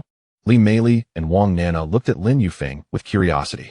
He had merely been mediating moments ago. Could it be that he had indeed done something? Lin Yufeng had already prepared his explanation, smiling. It's nothing much. I learned a few tricks in college. I discreetly unbuckled their belts while they were distracted, intending to scare them, and it surprisingly worked. Magic? Xiao Zhang's eyes widened. Brother Feng, you can do magic? How come I didn't know? I picked it up in a college club. I haven't used it in a while, but it came in handy today. Lin Yufeng, feigning modesty, patted his chest. Actually, I just hid their belts. Look, he silently recited, retrieve belts, and 4 black belts suddenly fell from his clothes onto the table. Wow, it was really you who hid them, Wang Nana exclaimed, picking up a belt. You're incredible. You managed to unbuckle them right under their noses and hide them. Li Meili laughed. Lin Yufeng, I didn't know you had such skills. I never noticed how impressive you were back at the company. Lin Yufeng scratched his head. Pretending to be shy, it's just a little trick, nothing to brag about. What brings you both here for barbecue? We just got off work and thought we'd come here since the barbecue is supposed to be good. We didn't expect to run into those ruffians. Li Meili sighed, picking up a skewer of grilled chicken wings. By the way, Lin Yufeng, where are you working now? Since you left Hungtong, we haven't heard from you. I was working as a technician at an electronics factory, but there was an incident, and I just quit. I'm currently looking for a new job. Lin Yufeng gave a brief explanation without mentioning the electrocution incident. As they spoke, the sound of police sirens wafted in from the distance, growing ever closer. Xiao Zhang had discreetly called the police. The officers parked their car and approached the barbecue stand, inquiring who had reported the incident and what had transpired. Li Meili and Wang Nana quickly stepped forward, recounting the situation while pointing at the belts on the ground. Officer, those ruffians have already left. But our colleague used magic to unbuckle their belts, and they're still here. The officer picked up the belts, examining them before asking Lin Yufeng, did you unbuckle their belts? Lin Yufeng nodded, reiterating his explanation. I just wanted to scare them off so they wouldn't bully anyone else, nothing more. The officer chuckled. Well done. In situations like this, it's important to protect yourself while also finding a way to put a stop to it. Your method was quite clever. We'll take these belts for now. If those men cause any more trouble, we'll have evidence. If you recall any other details about them, please contact us. After taking down their contact information, the officer left with the belts. Once the police departed, Li Meili and Wang Nana, fearing the ruffians might return, bid farewell to Lin Yufeng and Zhang Hongwei, agreeing to meet up again when they had the chance. Subsequently, Lin Yufeng and Zhang Hongwei, wary of a potential return of the troublemakers, also agreed to part ways for the time being. As Lin Yufeng walked back to his rented room after separating from Zhang Hongwei, the lingering sense of the barbecue clung to his clothes, the aroma of cumin mingling with sweat, a bit overwhelming, yet he felt a sense of clarity. Having helped his former colleagues using his spatial abilities without revealing any traces, this subtle, yet powerful feeling was more gratifying than any monetary gain. As he climbed the 6th floor, he deliberately slowed his pace to test the strength he had gained from the enhancement. Previously, climbing 3 flights would leave him breathless. But now he ascended to the 6th floor in one go, barely feeling his chest rise and fall, and his grip on the handrail felt much stronger than before. This potion was indeed worthwhile. He chuckled as he fished out his key to open the door. The room was still in the neat condition he had left it earlier, clean, albeit a bit empty, without a sofa or coffee table. After taking a quick shower and changing into clean shorts and a t-shirt, he lay on the hard bed, staring at the ceiling as he began to contemplate his plans for wealth. He needed to rise early for the antique market tomorrow. It was said that one could find good treasures at the morning market, if he could score a bargain. Perhaps an old vase or a classic painting could fetch 1,000 mall coins. Once he amassed 1,000,000, he would buy an invisibility suit and seek revenge on Zhao Lei at Hungtong. As he lost himself in thought, his eyelids grew heavier, and before long, he drifted off to sleep, dreaming of piles of shimmering mall coins stacked high like small mountains. He was awoken suddenly by an urgent need to urinate. Groggily, he fumbled for his phone and saw it was 2:30 in the morning. The screen's brightness made him squint. Damn it, how did I wake up? He muttered as he got up without turning on the lights, making his way to the bathroom by the moonlight streaming in. The bathroom was at the end of the hallway, requiring him to pass through the living room. After using the bathroom, as he passed by the living room window, he instinctively paused and cracked it open for some fresh air. The midnight breeze was far cooler than in the evening, carrying a hint of grass, which refreshed him considerably. He glanced down and noticed the small square below was filled with electric bikes, lined up in rows, some new, some old, with a few still illuminated by anti-theft lights flickering a faint red glow. Along the roadside parking spaces, several compact cars were parked, some economical family models, and a rather expensive-looking black SUV, its body gleaming like a mirror. Amidst the multitude of vehicles, Lin Yufeng's gaze settled on a blue electric bike that appeared quite new, with a canvas bag resting in its basket, presumably belonging to a resident of the community. Suddenly, a bold thought struck him. What if he were to assess the value of these vehicles in terms of marketplace currency? As this notion took root, it spread like wild grass. He quickly recited assess in his mind, his eyes fixed on the blue electric bike. Item assessed, a certain brand of electric bicycle, blue. Material, aluminum alloy, frame, plastic, shell, basket, lithium battery, 48V20Ah, rubber, tires. Condition, 80 new, purchased 3 months ago. No obvious scratches. Weight, approximately 50G. Recycling price, 520 marketplace coins, 520. Lin Yufeng's heart raced twice. This was more than he could earn from cleaning out an entire room of old items. Converted into Dragon Country currency, that equated to 5,200 yuan. Nearly half a month's salary.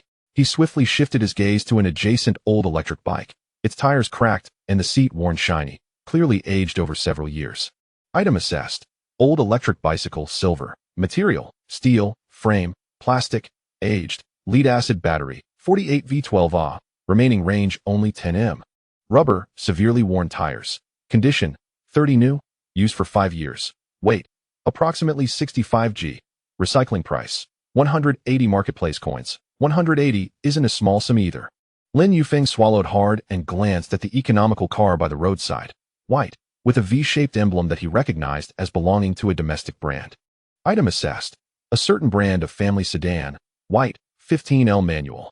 Material, steel, body frame, aluminum alloy, wheels, plastic, interior, glass, windows, rubber, tires, electronic components, engine. Dashboard. Condition, 60 new, used for 4 years, with 2 small scratches on the body. Weight, approximately 1200G. Recycling price, 4,600 marketplace coins, 4,600. Lin Yufeng's eyes sparkled. If he were to recycle just one, he would be a significant step closer to his goal of 1 million. He then turned his attention to the black SUV, mentally reciting assess once more. Item assessed, a certain luxury brand SUV, black, 20T automatic. Material, high-strength steel, body, aluminum alloy, chassis, wheels, genuine leather, seats, tempered glass, windows. High-end electronic components, navigation, driving assistance system. Condition, 90 new, purchased 1 year ago, mileage 120,000 kilometers. Weight, approximately 1,800G. Recycling price, 32,000 marketplace coins, 32,000. Lin Yufeng felt his breath quickening. One SUV could fetch over 30,000 marketplace coins if he managed to recycle a few more.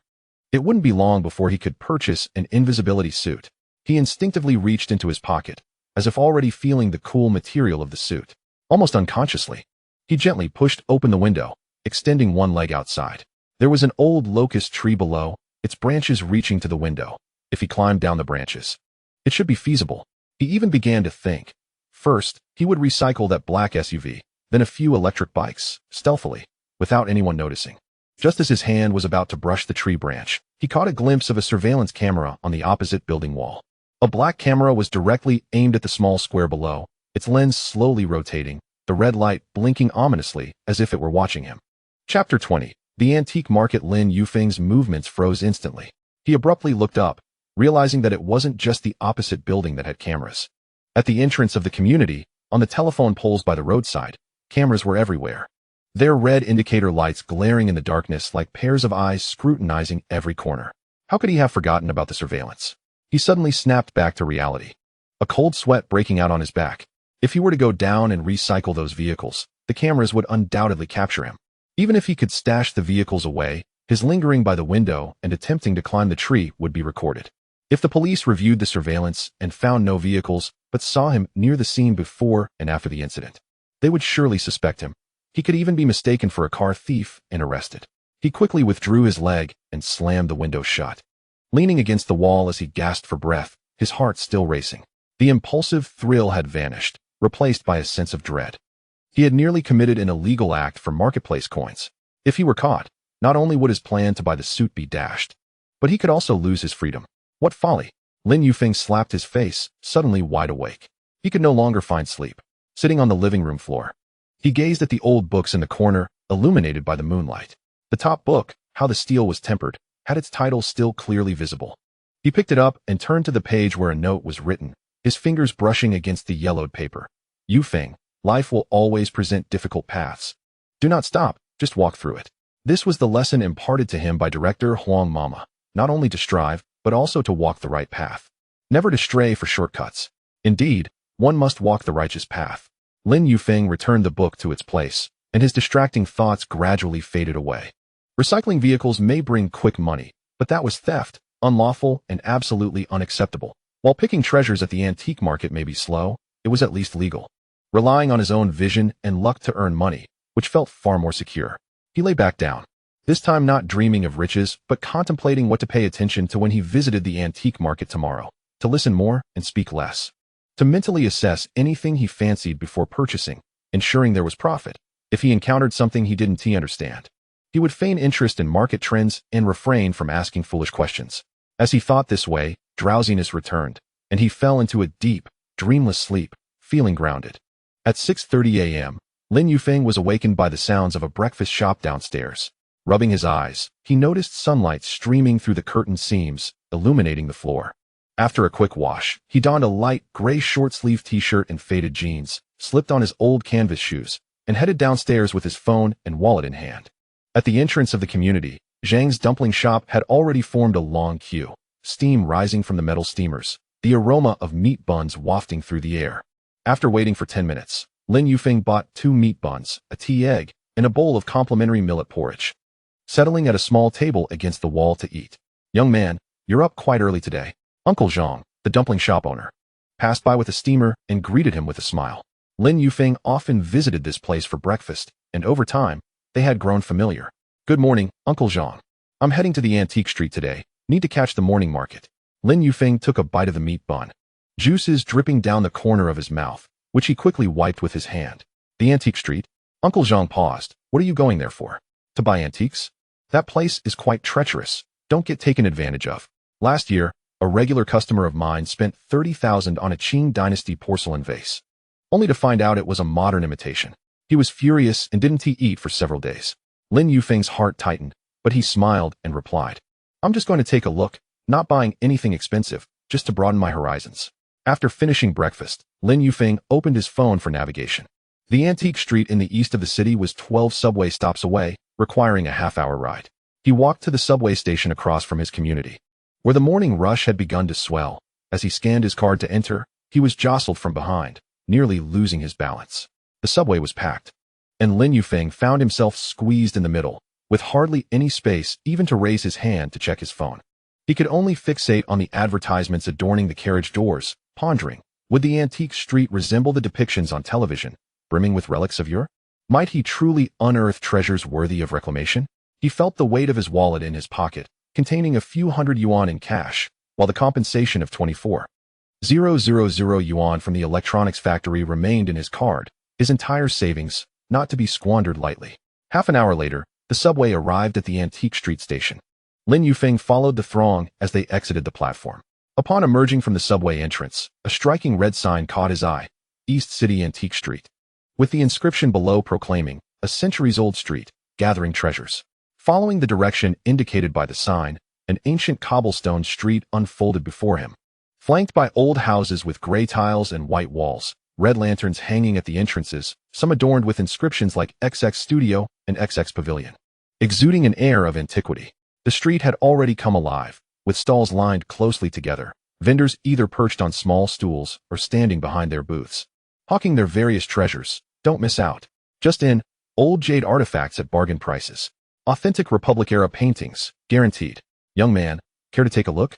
The array of items on display was dazzling. Blue and white porcelain vases, bronze incense burners, jade bangles, antique pocket watches, along with yellowed old books and rusted coins. Overwhelming Lin Yufeng's senses. My goodness, there's so much. Lin Yufeng slowed his pace, examining each stall.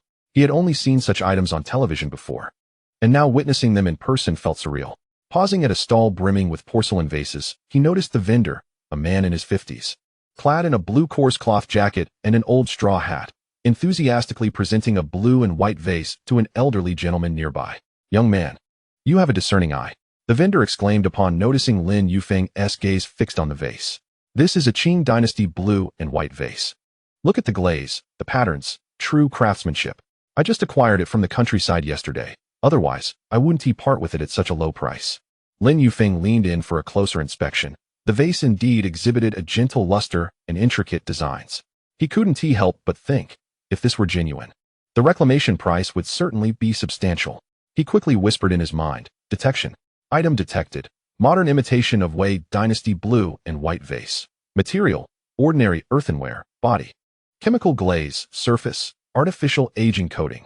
Condition, brand new, manufactured within the last 3 months, artificially aged. Weight, approximately 28 g. Reclamation price, 20 merchant coins, 20? Lin Yufeng felt a chill run through him. The vendor had claimed it was from the Wei Dynasty, yet it was merely a 3-month-old imitation, worth only 20 merchant coins, equivalent to a mere 200 yuan. He feigned calmness and inquired, "How much for this vase, sir?" "Young man, I appreciate your sincerity, so I won't deceive you." 5,000. The vendor held up 5 fingers. This is a genuine artifact from the Wei Dynasty. Lin Yufeng nearly choked on his own disbelief. 20 merchant coins at an exorbitant price of 5,000? This was outrageous. He hastily waved his hand. "Too expensive, I'll look around." He hurried away, fearing the vendor would pursue him further. Chapter 21. Antique Market 2. Having walked only a short distance, he was drawn to a stall displaying bronze incense burners. The vendor, a young man in his 20s, wore a floral shirt with dyed yellow hair, diligently polishing a bronze burner. "Hey, take a look at this. An old bronze burner. Smell it, it has a nice patina." The young man approached, presenting the burner to Lin Yufeng. Lin Yufeng accepted the burner. It felt substantial in his hands. Its surface indeed cloaked in a dark red patina. He again whispered for detection. Item detected. Modern imitation of Qianlong Dynasty copper burner. Material, ordinary brass, 60 copper content. Rust powder, for aging. Condition, brand new, manufactured 1 month ago, artificially aged. Weight, approximately 15 g. Reclamation price, 10 merchant coins. Another imitation. Lin Yufeng felt a pang of disappointment as he returned the burner to the young man. "How much for this?" "Brother, seeing you're genuine, just 200 bucks. If it were real, it would be worth over 20,000. I'm just making a quick sale. 50? Lowest I can go is 150. Lin Yufeng smiled, but said nothing, turning to continue on his way. For the next hour or so, he visited a dozen stalls, viewing porcelain, jade, calligraphy, and bronze artifacts, but found either modern imitations with reclamation prices ranging from 5 to 30 merchant coins or ordinary handicrafts. One vendor boasted an antique pocket watch purportedly used by a famous figure from the Republic era, yet upon detection, it turned out to be manufactured last year, with a reclamation price of only 10 merchant coins, while the vendor insisted on selling it for 800 yuan. This antique street stalls were quite the ripoff. Lin Yufeng thought, feeling his stomach rumble. It was nearly 11 o'clock. He was growing weary and a bit hungry. Passing a stall selling pancakes, he purchased one and found a stone bench beneath a tree's shade to sit and eat, contemplating. If the stalls were filled with imitations, might the shops have genuine items? After finishing his pancake, Lin Yufeng ventured deeper into the old street. The stalls became sparse, replaced by antique shops adorned with plaques. He arrived at a shop named Treasure Pavilion, took a deep breath, and pushed the door open to enter. The interior was dimly lit, walls hung with calligraphy and paintings, while the counters displayed jade and porcelain. A faint aroma of sandalwood lingered in the air. An elderly gentleman dressed in a dark blue tang suit sat behind the counter, peering through reading glasses, magnifying glass in hand, examining a jade pendant. Upon hearing the door open, he glanced up at Lin Yufeng. "Young man, feel free to browse. Inquire if anything catches your eye." Lin Yufeng nodded, slowly approaching the counter. There, on display, was a white porcelain bowl, its base inscribed with made during the Changhua era of the Ming Dynasty, looking quite exquisite. He pointed at the bowl and asked, "Sir, how much for this bowl?" The elderly man set down his magnifying glass, picked up the bowl, and wiped it with a cloth. "This is a replica of the Changhua Doucai chicken cup.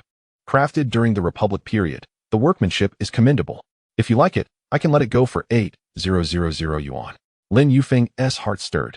A Republic-era imitation might indeed be a legitimate antique. He hurriedly whispered for detection. Item detected. Republic-era imitation of Ming Dynasty Doucai chicken cup. Material, kaolin, body. Natural mineral glaze, surface. Condition, 70 new, manufactured approximately 80 years ago, well preserved. Weight, approximately 0.3 g. Reclamation price, 200 merchant coins. 200 merchant coins equate to 2. 000 yuan. The elderly man's price was far too high. Lin Yufeng calculated swiftly, smiling as he shook his head. Sir, this bowl is too pricey. I recently graduated with limited funds and truly cannot afford it. He then pointed at a nearby jade pendant. What about this Hitian jade pendant? I have quite an interest in jade. The elderly man set the porcelain bowl back on the counter, picked up the jade pendant, and held it up to the light.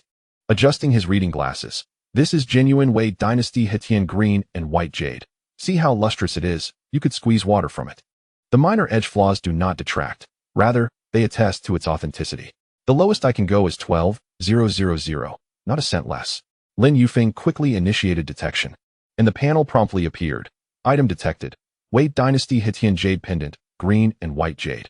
Material, Hitian green and white jade, main body. Silver inlay, setting. Condition, 60 new, manufactured approximately 150 years ago, slight edge wear. Weight, approximately 0.05 g. Reclamation price, 500 merchant coins, 500 merchant coins. Lin Yufeng's heart raced. This meant he could exchange it for 5,000 yuan. If he could purchase it for less than 5,000, he would profit from the difference. He clenched the wallet in his pocket, tentatively offering, Sir, your price is quite steep. I've saved up 5,000. As I was planning to buy a computer, would 4,000 work? After listening to the old man, Lin Yufeng chuckled slightly. Placing the jade pendant back on the velvet pad, he lifted the nearby purple clay teapot and took a sip of tea. Young man, your bargaining is rather straightforward. Almost to the point of absurdity. I acquired this jade for 8,000 last year from a loyal customer, and you are offering me 4,000. Am I to incur a loss just to entertain you? Lin Yufeng's heart sank. He had not anticipated the shopkeeper would openly disclose the purchase price, indicating he was indeed knowledgeable. Gritting his teeth, he raised his offer. Old sir, I understand that procuring goods is not easy for you, but I truly have limited funds. How about 4,005? This money is the compensation from the electronics factory, and saving it has not been easy. 4,005 is still not acceptable. The old man set down the teapot and tapped the counter with his fingers. It's not that I am unwilling. It's simply that the jade is worth this price. If you genuinely desire it, the minimum is 10,000. I won't sell for a penny less. If this jade were to reach an auction house, it could very well fetch an even higher price. Selling it here is merely for my convenience. Lin Yufeng calculated in his mind. 10,000 equates to 1,000 mall coins, with a buyback price of only 500. Purchasing it would mean a loss of half, rendering it unprofitable. He attempted to negotiate further. Old sir, could you please make a concession? I plan to frequent your shop for purchases, and perhaps I could even introduce new customers to you. It is not that I do not wish to accommodate you. I simply cannot. The old man shook his head, his tone resolute. Young man, I can see you genuinely appreciate antiques, but there are rules in this trade. You get what you pay for. If your budget is insufficient, it would be wise to save more or consider other smaller items. For instance, the coins in the corner of the counter are inexpensive, merely a few dozen each, and they still qualify as antiques. Lin Yufeng glanced at the corner of the counter and indeed found a pile of coins. He quickly assessed that their buyback price was only 1 mall coin each, while the shopkeeper was selling them for 50, still unfeasible. With a sigh, he replied, Thank you. Old sir, I will take my leave and look around some more. Take care, and come back if you find something you like. The old man waved his hand and resumed inspecting the jade pendant with a magnifying glass. Exiting the antique pavilion, Lin Yufeng felt a twinge of disappointment. He had hoped to find an opportunity within the shop, but the shopkeeper was even more knowledgeable than the vendors at street stalls, with prices clearly defined, leaving no room for bargains. Next, he visited several stores in the Boyaxian Treasure Hall and encountered a Wei Dynasty pottery jar. With a system buyback price of 800 mall coins, 8,000 Longwa coins, the shopkeeper immediately quoted 15,000. When Lin Yufeng countered with 5,000, the shopkeeper did not even look up. Young man, if you are hoping to find a bargain, you would be better off looking elsewhere. I do not sell items at a loss. It seemed that finding a treasure in a shop was indeed a fanciful notion. By the time Lin Yufeng stepped out of the last store, it was already 12:30. The sun blazed overhead, soaking his clothes with sweat. Chapter 22, A Small Leak. He had only explored half of the antique street. His feet ached, and yet he had not found a single redeemable item, filling him with a sense of profound disappointment. He walked into a small restaurant by the street, ordered a tomato and egg rice bowl, and sat by the window to eat slowly, observing the passers-by outside, tourists like himself, elderly individuals carrying bird cages, and buyers haggling with store owners. He felt a sense of retreat. Was it truly impossible to find something worthwhile to redeem? The sauce from the tomato and egg rice bowl enveloped the rice, making it fragrant, yet Lin Yufeng found it tasteless as he chewed. The afternoon sun shone fiercely on the antique street, with cicadas calling from the old locust tree. Many vendors had begun to pack up. The bustling morning market had dwindled, and most vendors would return in the cool of the evening. At this moment, the number of people on the street had clearly halved, leaving only a few lingering tourists like him, wandering slowly. Having come this far, he could not return empty-handed. Finishing the last bite of rice, he settled the bill and left the small restaurant. The afternoon sun burned against his back, and he tugged at the collar of his shirt as he ventured deeper into the antique street. This time, he refrained from fixating on the shiny porcelain and jade items, instead crouching down to examine inconspicuous small objects tucked away in the corners of the stalls. Previously, larger items had either been replicas or priced too high. Perhaps hidden gems awaited discovery among the smaller objects. After browsing through 2.5 disheveled stalls, he paused in front of a small stall near an alley. The vendor was an elderly woman with graying hair, dressed in a faded plain cloth shirt and a blue checkered scarf wrapped around her head. She sat on a small stool, using an old cloth to wipe a collection of small trinkets, copper ornaments, porcelain vases, and a few palm-sized boxes, all piled on a piece of faded blue-patterned fabric. "Young man, take a look. These are just some old things I found at home. They aren't worth much. If you like something, just give me a reasonable price," the old woman said slowly, her voice tinged with a local accent, continuing to polish a small porcelain vase. Lin Yufeng nodded and picked up a copper Buddha statue, mentally prompting a scan. Detecting item: modern replica of Wei Dynasty copper Buddha statue. Material: inferior brass, 40 copper content, with black paint, aged appearance. Condition: brand new, manufactured 3 months ago. Weight: approximately 0.2 g. Buyback price: 5 mall coins, another replica. Lin Yufeng sighed internally, placing the Buddha statue back in its original position and directing his fingers towards a small vase nearby. The vase was a pale blue, with a small opening and intricate patterns carved into its surface, resembling a snuff bottle. He feigned casualness, turning it in his hand. "Madam, what is this little bottle?" The elderly woman glanced up. "Oh, that's a snuff bottle, used by older generations. It was once collected by my late husband, and I found it while cleaning." She put down the cloth and leaned closer. "Look at these patterns. They are all hand-carved. My husband used to say it was an old piece." Lin Yufeng's heart raced inexplicably. He had never seen a snuff bottle before, bringing it closer to his eyes. He feigned examining the patterns while mentally scanning.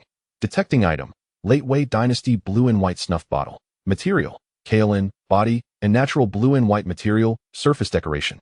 Condition: 50% new, approximately 120 years old. With slight wear on the body, no chips on the mouth. Weight: approximately 0.15 g. Buyback price: 200 mall coins, 200 mall coins. Lin Yufeng tightened his grip on the snuff bottle, converted to Longwa coins, that amounted to 2,000. As long as he could purchase it for less than 2,000, it would be a profit. Suppressing his excitement, he placed the snuff bottle back on the cloth and intentionally picked up a porcelain whistle nearby, asking, "Madam, how much for this porcelain whistle? I'd like to take one for my little nephew." "That one is cheap, $50. If you want it, I can give it to you for 40, the old woman said with a smile, her eyes glancing at the snuff bottle he had just handled. "If you like that snuff bottle, I can give you a better price." Lin Yufeng eagerly awaited this offer, but pretended to hesitate. "The snuff bottle? I'm not familiar with this. I just thought it looked interesting." "How much is it, madam?" "This is an old piece." The elderly woman extended 3 fingers. "My husband always said it could be worth something. I want to rip you off. It's 3,000. If you really want it, I can give you a little discount." 3,000? Lin Yufeng feigned a frown, placing the porcelain whistle back in its place. "Madam, that is far too expensive. I just quit my job and only have a few thousand in savings. I still need to pay rent. I simply cannot afford that price." He calculated in his mind. 3,000 equates to 300 mall coins, 100 more than the buyback price. If he purchased it, he would incur a loss. He had to negotiate downwards. The smile on the old woman's face faded slightly. "Young man, this is not just an ordinary bottle. It's an old snuff bottle." "Madam, that statement is a bit misleading," Lin Yufeng quickly interjected, pointing to the snuff bottle's surface. "Look at the patterns. The edges are worn smooth, and the mouth has some minor chips. Besides, it's not very large. If you truly wish to sell, please offer a reasonable price. As I observe your stall, it appears you are preparing to pack up and head home early. Am I correct?" The elderly lady glanced down at the snuff bottle and then at the pile of old cloth beside her, letting out a sigh. "So tell me, how much are you willing to offer?" Don't be unreasonable. I cannot afford to incur too great a loss. Lin Yufeng's heart leapt with joy, sensing an opportunity. He clenched his wallet in his pocket and lowered his voice intentionally. Madam, I truly have limited funds. At most, I can offer 800 yuan. If you agree, I can pay you right now. If not, I must continue my search. 800? Absolutely not. The old lady waved her hand, shaking her head vigorously like a rattle drum. That amount doesn't even cover what I paid for it. Young man, you drive a hard bargain. At a minimum, I need 2,500, not a penny less. 2,500 is still too steep, Lin Yufeng replied, furrowing his brow and feigning difficulty. If I had 2,500, I would have purchased that jade pendant from the shop I visited earlier, rather than haggle here with you. How about I increase my offer to 1,000 yuan? That is the maximum I can part with. If you find it acceptable, we can finalize the deal. Otherwise, I must take my leave. As he finished speaking, he pretended to rise. Seeing him stand, the old lady quickly reached out to stop him. Young man, wait. 1,000 really is too little. She paused, her gaze drifting back to the snuff bottle, then to the sun dipping in the afternoon sky. Nearby, several stalls had already closed, leaving her stall as the last one remaining. Oh, very well. Considering you seem earnest, let it be 1,000. I might as well clear some space and return home to prepare dinner for my grandson. Really? Thank you, madam. Lin Yufeng felt a weight lift from his heart and promptly scanned the code to transfer 1,000 yuan. The old lady received the money, wrapped the snuff bottle in the old cloth, and handed it to him. Young man, take care of this. Don't let it break. Although I sold it for a pittance, it is still an antique, valuable either for enjoyment or resale later. Thank you, madam. I will take good care of it. Lin Yufeng grasped the wrapped snuff bottle tightly in his hand, feeling a warm glow inside. This was his first genuine find on his inaugural day at the antique street. Though the profit was modest, it was far better than aimlessly wandering for hours. As he turned to leave, a man who had just finished packing his stall passed by, jokingly addressing the old lady. Aunt Wang, weren't you going to sell that snuff bottle for 5,000? How come you let it go for just 1,000? The old lady shot him a glare. What do you know? This young man is sincere, and I am glad to sell it to him. It is better than letting it sit here. Turning back to Lin Yufeng, she added, don't listen to him. I only offered you this price because I saw your honesty. Lin Yufeng nodded with a smile. I appreciate your trust, madam. If I return, I shall buy more from you. He bid her farewell, clutching the snuff bottle, and walked away. Chapter 23. Farewell. The afternoon sun cast a slanted light on the stone-paved road, elongating his shadow. He reached an old locust tree and, ensuring no one was around, quickly retrieved the snuff bottle from its cloth wrapping. He mentally recited the parameters. Detection successful. Recycling price 200 mall coins. No discrepancy. He then thought recycle. And with a swift motion, the snuff bottle vanished. The system's notification echoed in his mind. Recycling successful. Gained 200 mall coins. Current balance, 21,665 mall coins. Clutching the now empty cloth, his steps felt remarkably lighter. The earlier disappointment evaporated, replaced by a surge of confidence. It turned out that the antique street was not devoid of treasures. One simply had to know where to look and what to seek. It was not only the larger items that held potential, the smaller pieces concealed opportunities as well. He continued to explore for another 2 hours, traversing from one end of the alley to the other. As the afternoon wore on, the crowd thickened, and as evening approached, the vendors re-emerged, revitalizing the street's vibrancy. He lingered at various stalls, examining copper ink boxes, old seals, and small ceramic jars. Unfortunately, either they were replicas with recycling values of only a few coins, or the vendors priced their items too high, beyond the recycling value, yielding no profit. Yet, he remained undeterred. With the snuff bottle already in his possession, having earned 100 mall coins, he felt satisfied. Moreover, he realized that in future visits to the antique street, he should pay closer attention to the stalls run by elderly individuals. These vendors were often not professional sellers, and the items they offered might have been passed down through generations, with more flexible pricing, making them ripe for discovery. At 6 in the evening, Lin Yufeng felt a pang of hunger.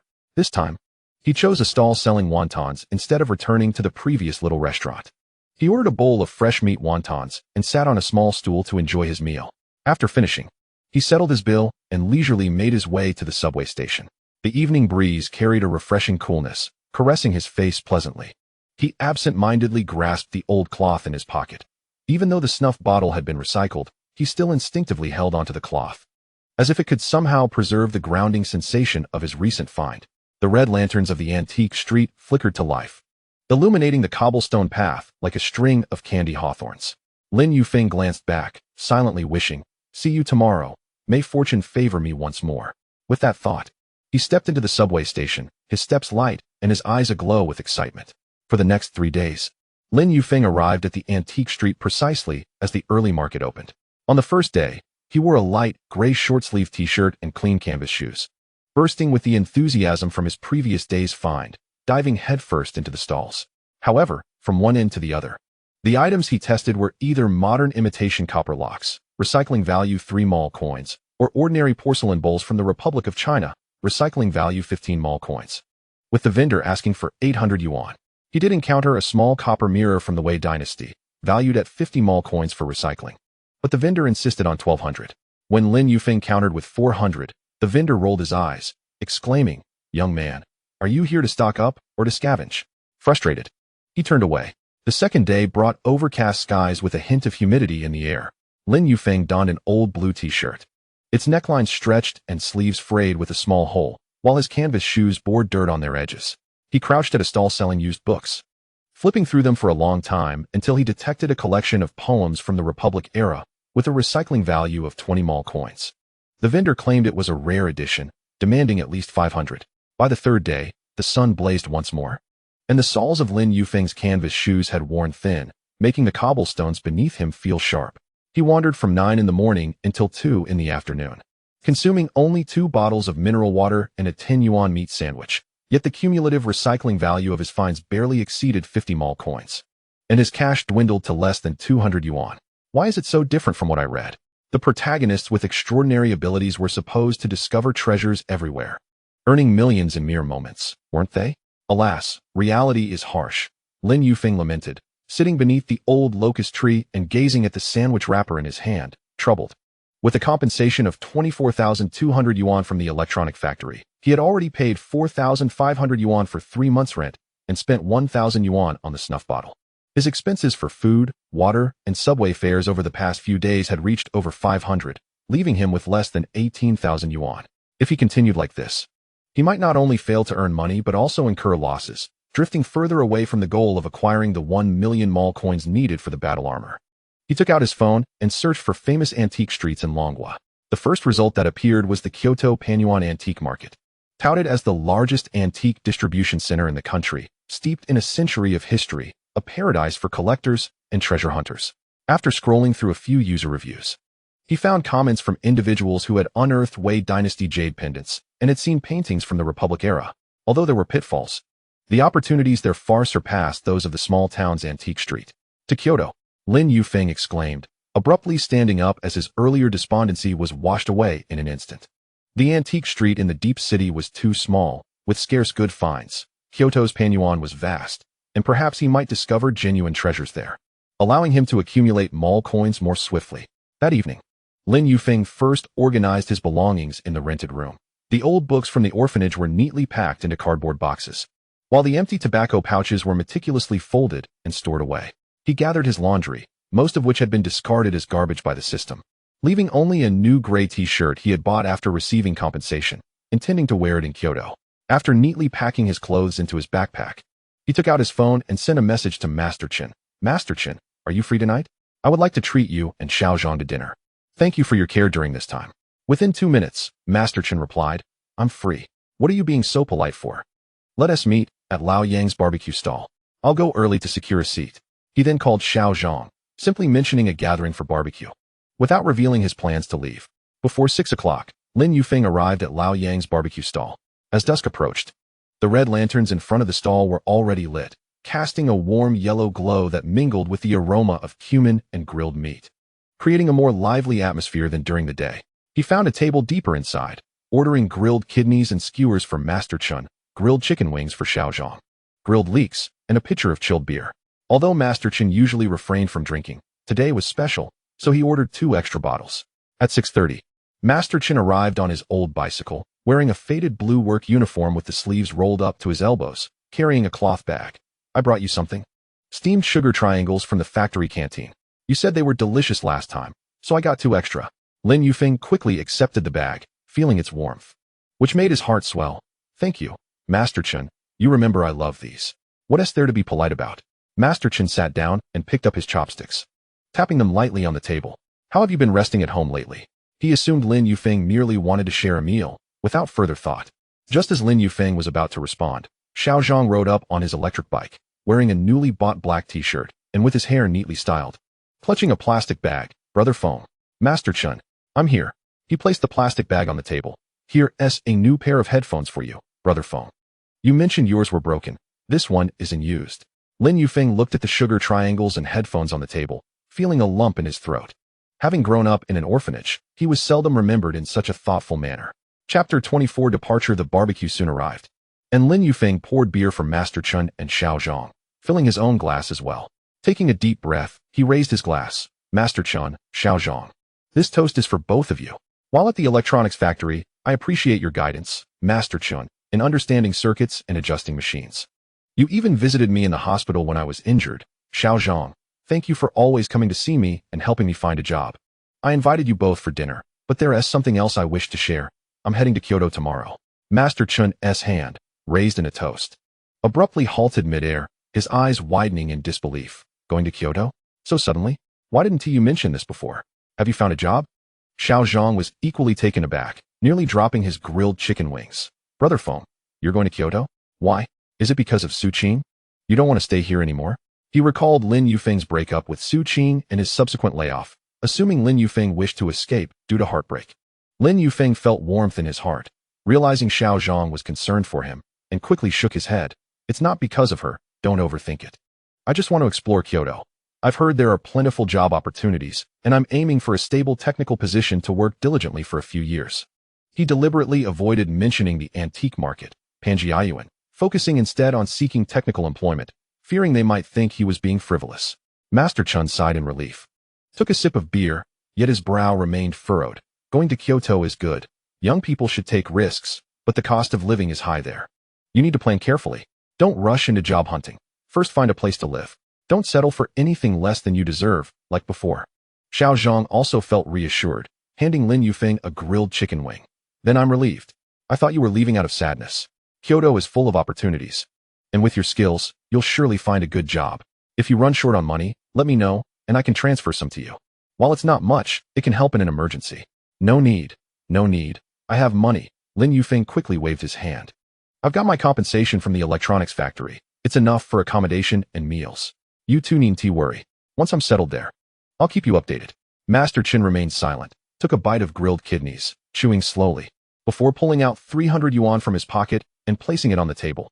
Take this. Use it for water or meals on the road. I'm just an old worker with little money, but it's a token of goodwill. Don't deprive yourself in Kyoto. Don't always eat instant noodles.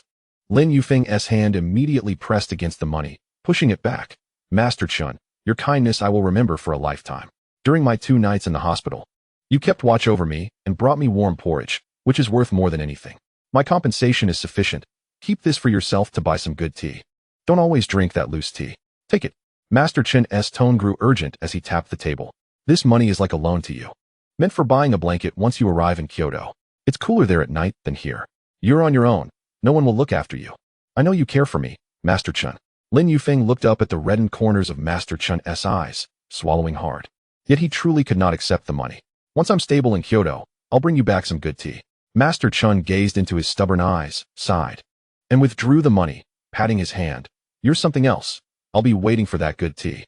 Before Lin Yufeng could relax, Xiao Zhang pulled out 500 yuan and placed it in front of him. Brother Feng, this money is different. I just received half a month's salary, and I can't spend it all. Take it for the journey. Remember to let us know you've arrived safely in Kyoto, so we won't worry.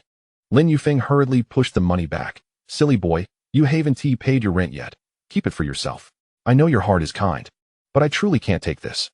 However, I will remember your kindness. Xiao Zhang wanted to say more, but Lin Yufeng pressed his hand down. Be obedient. If you truly want to help, when I look for a place in Kyoto, help me check online for listings. That's more useful than giving me money. Seeing the determination in his eyes, Xiao Zhang reluctantly accepted the money back, mumbling, just don't forget to call me when looking for a place. If finding a job in Kyoto proves difficult, let me know. I can ask my cousin, he knows people there. I won't forget. Lin Yufeng smiled as he handed Xiao Zhang a skewer of grilled leeks. Eat more. After 2 beers, Master Chin became more talkative, sharing his experiences of working away from home when he was young. Back then, I was just like you, with nothing but a blanket as I went south. starting in worker dormitories before things gradually improved. Remember, don't be proud when you're out there. If you face any difficulties, tell me and Xiao Zhang. Xiao Zhang then added Lin Yufeng to a weather group for Kyoto, reminding him to check the forecast daily and not forget an umbrella, while advising him on the crowded subway during rush hours, fussing like a small caretaker. As they parted, Master Chen rode his bicycle. Turn back after a few steps. Send me a message when you leave tomorrow. I want to see you off as I have an early shift. Don't forget to buy a blanket in Kyoto. Xiao Zhang, following behind on his electric bike, called out, Brother Feng, don't forget the headphones. Lin Yufeng stood in front of the barbecue stall, watching their figures vanish into the night, clutching the warm sugar triangles and headphones, feeling a bittersweet mixture of emotions. This city had offered few opportunities. It had brought him sorrowful people, but also those who had given him warmth. The next morning, Lin Yufeng first went to see the landlord, Sister Zhang, to terminate the lease. She was hanging clothes in the yard when she saw him carrying a cardboard box and paused. Shaolin, are you moving out?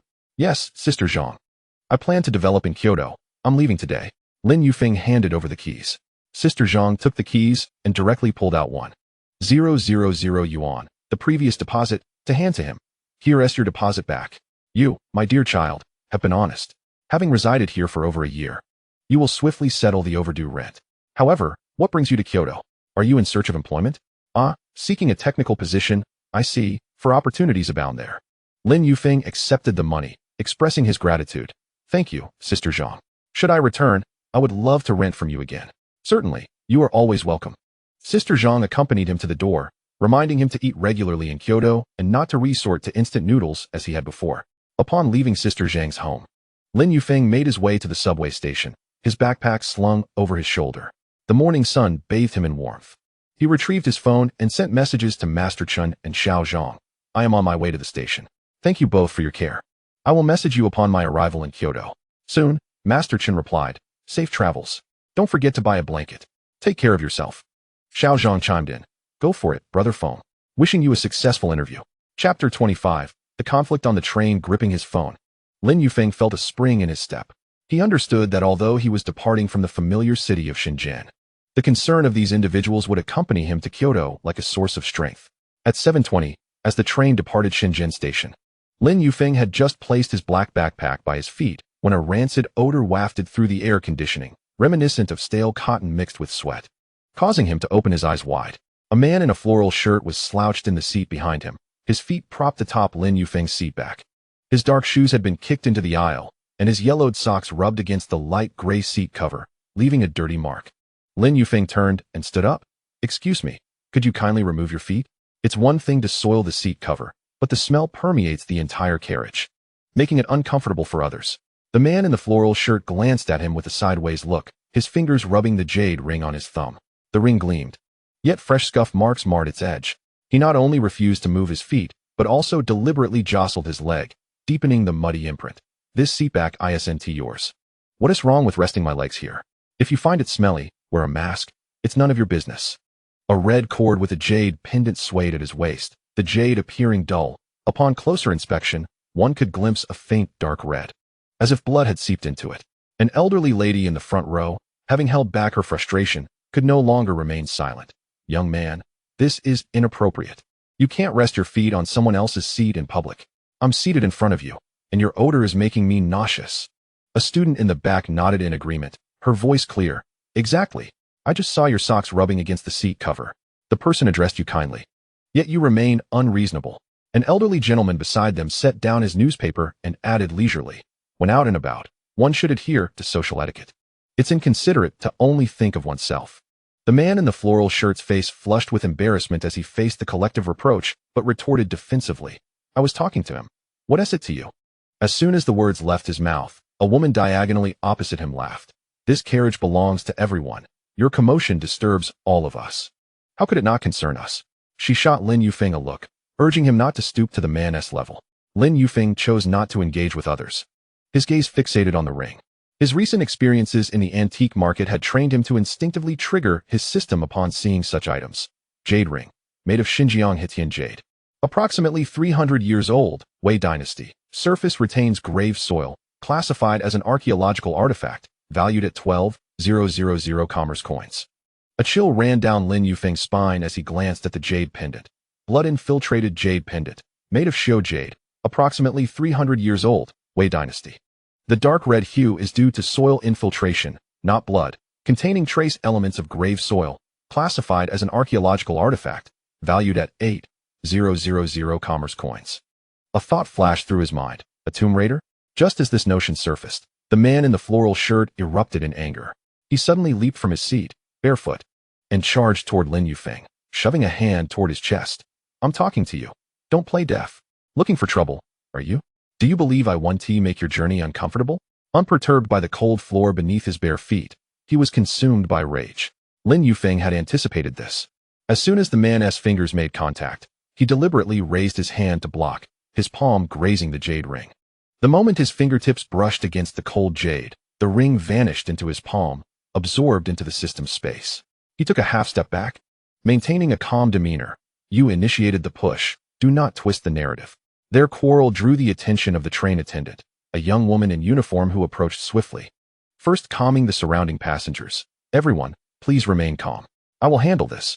She then turned to the man in the floral shirt, her tone gentle yet firm. Sir, please put your shoes on. It's unsafe to be barefoot in the aisle. Moreover, you've soiled someone's seat back. One must be mindful in public spaces. She turned to Lin Yufeng. Let us resolve this amicably. Resorting to physicality is not the solution. The man in the floral shirt, under the scrutiny of all, became flustered as the attendant addressed his misbehavior. Reluctantly, he bent down to retrieve his shoes from the aisle, muttering complaints about meddlesome individuals. Lin Yufeng chose not to pursue the matter further, nodding as he returned to his seat. The attendant offered a few more words of reassurance, instructing anyone with concerns to approach her before walking away.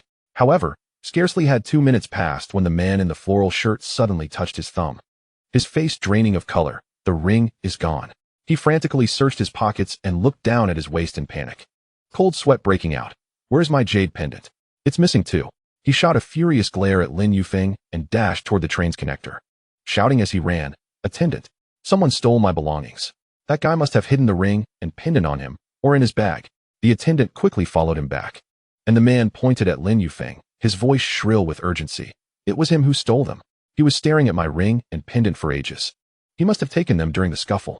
Search him quickly. Lin Yufeng leaned back in his seat, arms crossed, his tone indifferent. I did not steal your belongings. Why should I allow you to search me? Not allowing a search means you are guilty. The man moved forward a couple of steps, but the attendant blocked him. He persisted. Attendant, he is definitely hiding something. You must help me seek justice. The female attendant appeared troubled as she glanced at Lin Yufeng. Sir, I sincerely apologize. To prove your innocence and to quell this misunderstanding, could you please cooperate? A search will require assistance from a male colleague. I will fetch someone, and will ensure the process is respectful. Is that agreeable? Lin Yufeng hesitated briefly, then glanced at the man's confident expression, feeling a cold smirk rise within him. This will surely dishearten you. He nodded. Very well, but if nothing is found, he must apologize to me. The man in the floral shirt scoffed. We'll see if that happens. In no time, a male attendant in uniform arrived. Under the witness of the female attendant and surrounding passengers, Lin Yufeng willingly opened his backpack, emptying its contents onto the small table. A few articles of clothing, a power bank, a notebook, everything was clear. He then cooperated with the male attendant to check his pockets, from the outer to inner compartments, even turning up his sleeves. There was nothing, not even an extra jade ornament. Sir, nothing was found. The male attendant informed the female attendant, shaking his head. He then apologized to Lin Yufeng for the disturbance. Lin Yufeng gathered his belongings back into his backpack and approached the man in the floral shirt. His tone firm. Now it's clear I didn't steal anything, right? Apologize. The man's face shifted from green to pale, and he took a step back, stubbornly retorting. Who knows where you might be hiding them? You could have moved them already. Why should I apologize to you? Just as Lin Yufeng was about to respond, a middle-aged man in a black jacket hurried over, first grabbing the man in the floral shirt, then turning to Lin Yufeng, extending a pack of cigarettes with an apologetic smile. Young brother, I sincerely apologize. I just went to the restroom and didn't keep an eye on my friend here. He has a quick temper and tends to jump to conclusions. He wronged you, and I am here to offer my apologies on his behalf. Please, let this matter slide. Do not hold it against him. Lin Yufeng did not accept the cigarette. His gaze fixated on the hand of the man in the black jacket gripping the arm of the man in the floral shirt. The force exerted was evidently substantial, clearly restraining the floral shirt. He nodded slightly, stating, I accept your apology, but next time, tell him not to slander others. Yes, yes. I will definitely speak to him properly. The man in the black jacket responded repeatedly, then turned to the attendant to apologize, saying, I'm sorry for the trouble, as he dragged the floral shirt towards their seats. As they passed Lin Yufeng, the man in the black jacket cast a swift glance at his backpack. That fleeting coldness sent alarm bells ringing in Lin Yufeng's mind. The attendant, noticing the tension, offered a few words of caution about behavior and left with the male attendant. The surrounding passengers began to whisper and point at the floral shirt, with a lady in the front row quietly telling Lin Yufeng, young man, you did the right thing. People like him should apologize. Returning to his seat, Lin Yufeng lightly tapped his fingers on his knee. In the system space, 2 ancient items lay securely. He glanced at the retreating figure of the man in the black jacket, fully aware that the apology, while seemingly sincere, was merely a stalling tactic. Neither of them would let this matter go easily. Chapter 26. Stalking. As the train passed Langfang Station, Lin Yufeng felt a growing unease. The glances from the 2 men behind him seemed almost adhesive, persistently drifting in his direction. The man in the black jacket swiped on his phone screen. But Lin Yufeng could discern, through the phone's reflection, that his gaze was not focused on the device. His peripheral vision frequently darted towards Lin Yufeng's backpack. The floral shirt's nervousness was even more pronounced. He huddled in his seat, twisting the cap of his water bottle rapidly, his Adam's apple bobbing as he swallowed. Anxiety nearly spilling over. Before long, the floral shirt leaned in to whisper to the man in the black jacket. His voice barely audible, yet still reaching Lin Yufeng's ears. Brother, do you think that kid took it? I just bumped into him, and then it disappeared. The man in the black jacket frowned slightly, elbowing the floral shirt. Keep your voice down. Do you have proof that he took it? Don't shout without evidence. He glanced at Lin Yufeng, noting that he hadn't turned around, then lowered his voice further. There are too many people in this train. Without evidence, it could become troublesome. That item shouldn't see the light of day. Call the police. You want to spend a few days in jail? The floral shirt, flustered, blurted. What should we do? We can't just let this go. Those 2 items took us a lot of effort to acquire. They're worth a fortune. Calm down. The man in the black jacket said, pulling out a cigarette, hesitating as he remembered the no-smoking rule on the train, then putting it back. When we arrive at Kyoto South Station, follow him. Find a secluded alley and confront him. If he is sensible, he'll return the items. And we'll pretend this never happened. If he doesn't, he instinctively reached for the folding knife in his pocket, only to recall it had been confiscated during security checks. Cursing his bad luck internally, he lamented the strict security measures. Without a weapon, he felt somewhat less assured. Lin Yufeng pretended to browse his phone, yet understood completely that these 2 were undoubtedly suspicious of him. He subtly shifted his backpack closer to his leg, his fingers resting on the strap, mentally strategizing. With the crowd at Kyoto South Station, he needed a plan to shake them off. At that moment, the man in the black jacket suddenly stood and walked towards the train's connection area. As he passed Lin Yufeng's seat, he paused for half a second and carelessly remarked, young brother, when you're out, don't reach too far. Touching things that aren't yours can burn you. Lin Yufeng looked up, meeting the uncertain coldness in his eyes. In feigned ignorance. What are you talking about, brother? I don't understand. I'm just visiting Kyoto. I haven't touched anything. The man in the black jacket smirked slightly, but said no more, turning to enter the restroom. Lin Yufeng stared at the restroom door, his fingers unconsciously tapping his knee. These 2 had no evidence. Their suspicions were baseless, which is why they dared not confront him openly, resorting instead to surreptitious stalking. At 2:10 p.m., the train gradually pulled into Kyoto South Station. Lin Yufeng rose with the crowd, slinging his backpack over his shoulder, deliberately walking slowly. Out of the corner of his eye, he caught sight of the man in the black jacket and the floral shirt trailing behind, maintaining a distance of 3 meters. With the floral shirt occasionally tiptoeing to glance his way, anxious not to lose sight of him. Once off the train, the platform was packed. Lin Yufeng seized the opportunity to veer into the transfer passage towards the subway entrance. As he approached the ticket vending machine, he overheard the floral shirt murmuring behind him. Brother, there are too many people. If he gets into the subway, can we still follow him? Don't panic. The man in the black jacket replied in a hushed tone. Keep an eye on him. Don't let him escape.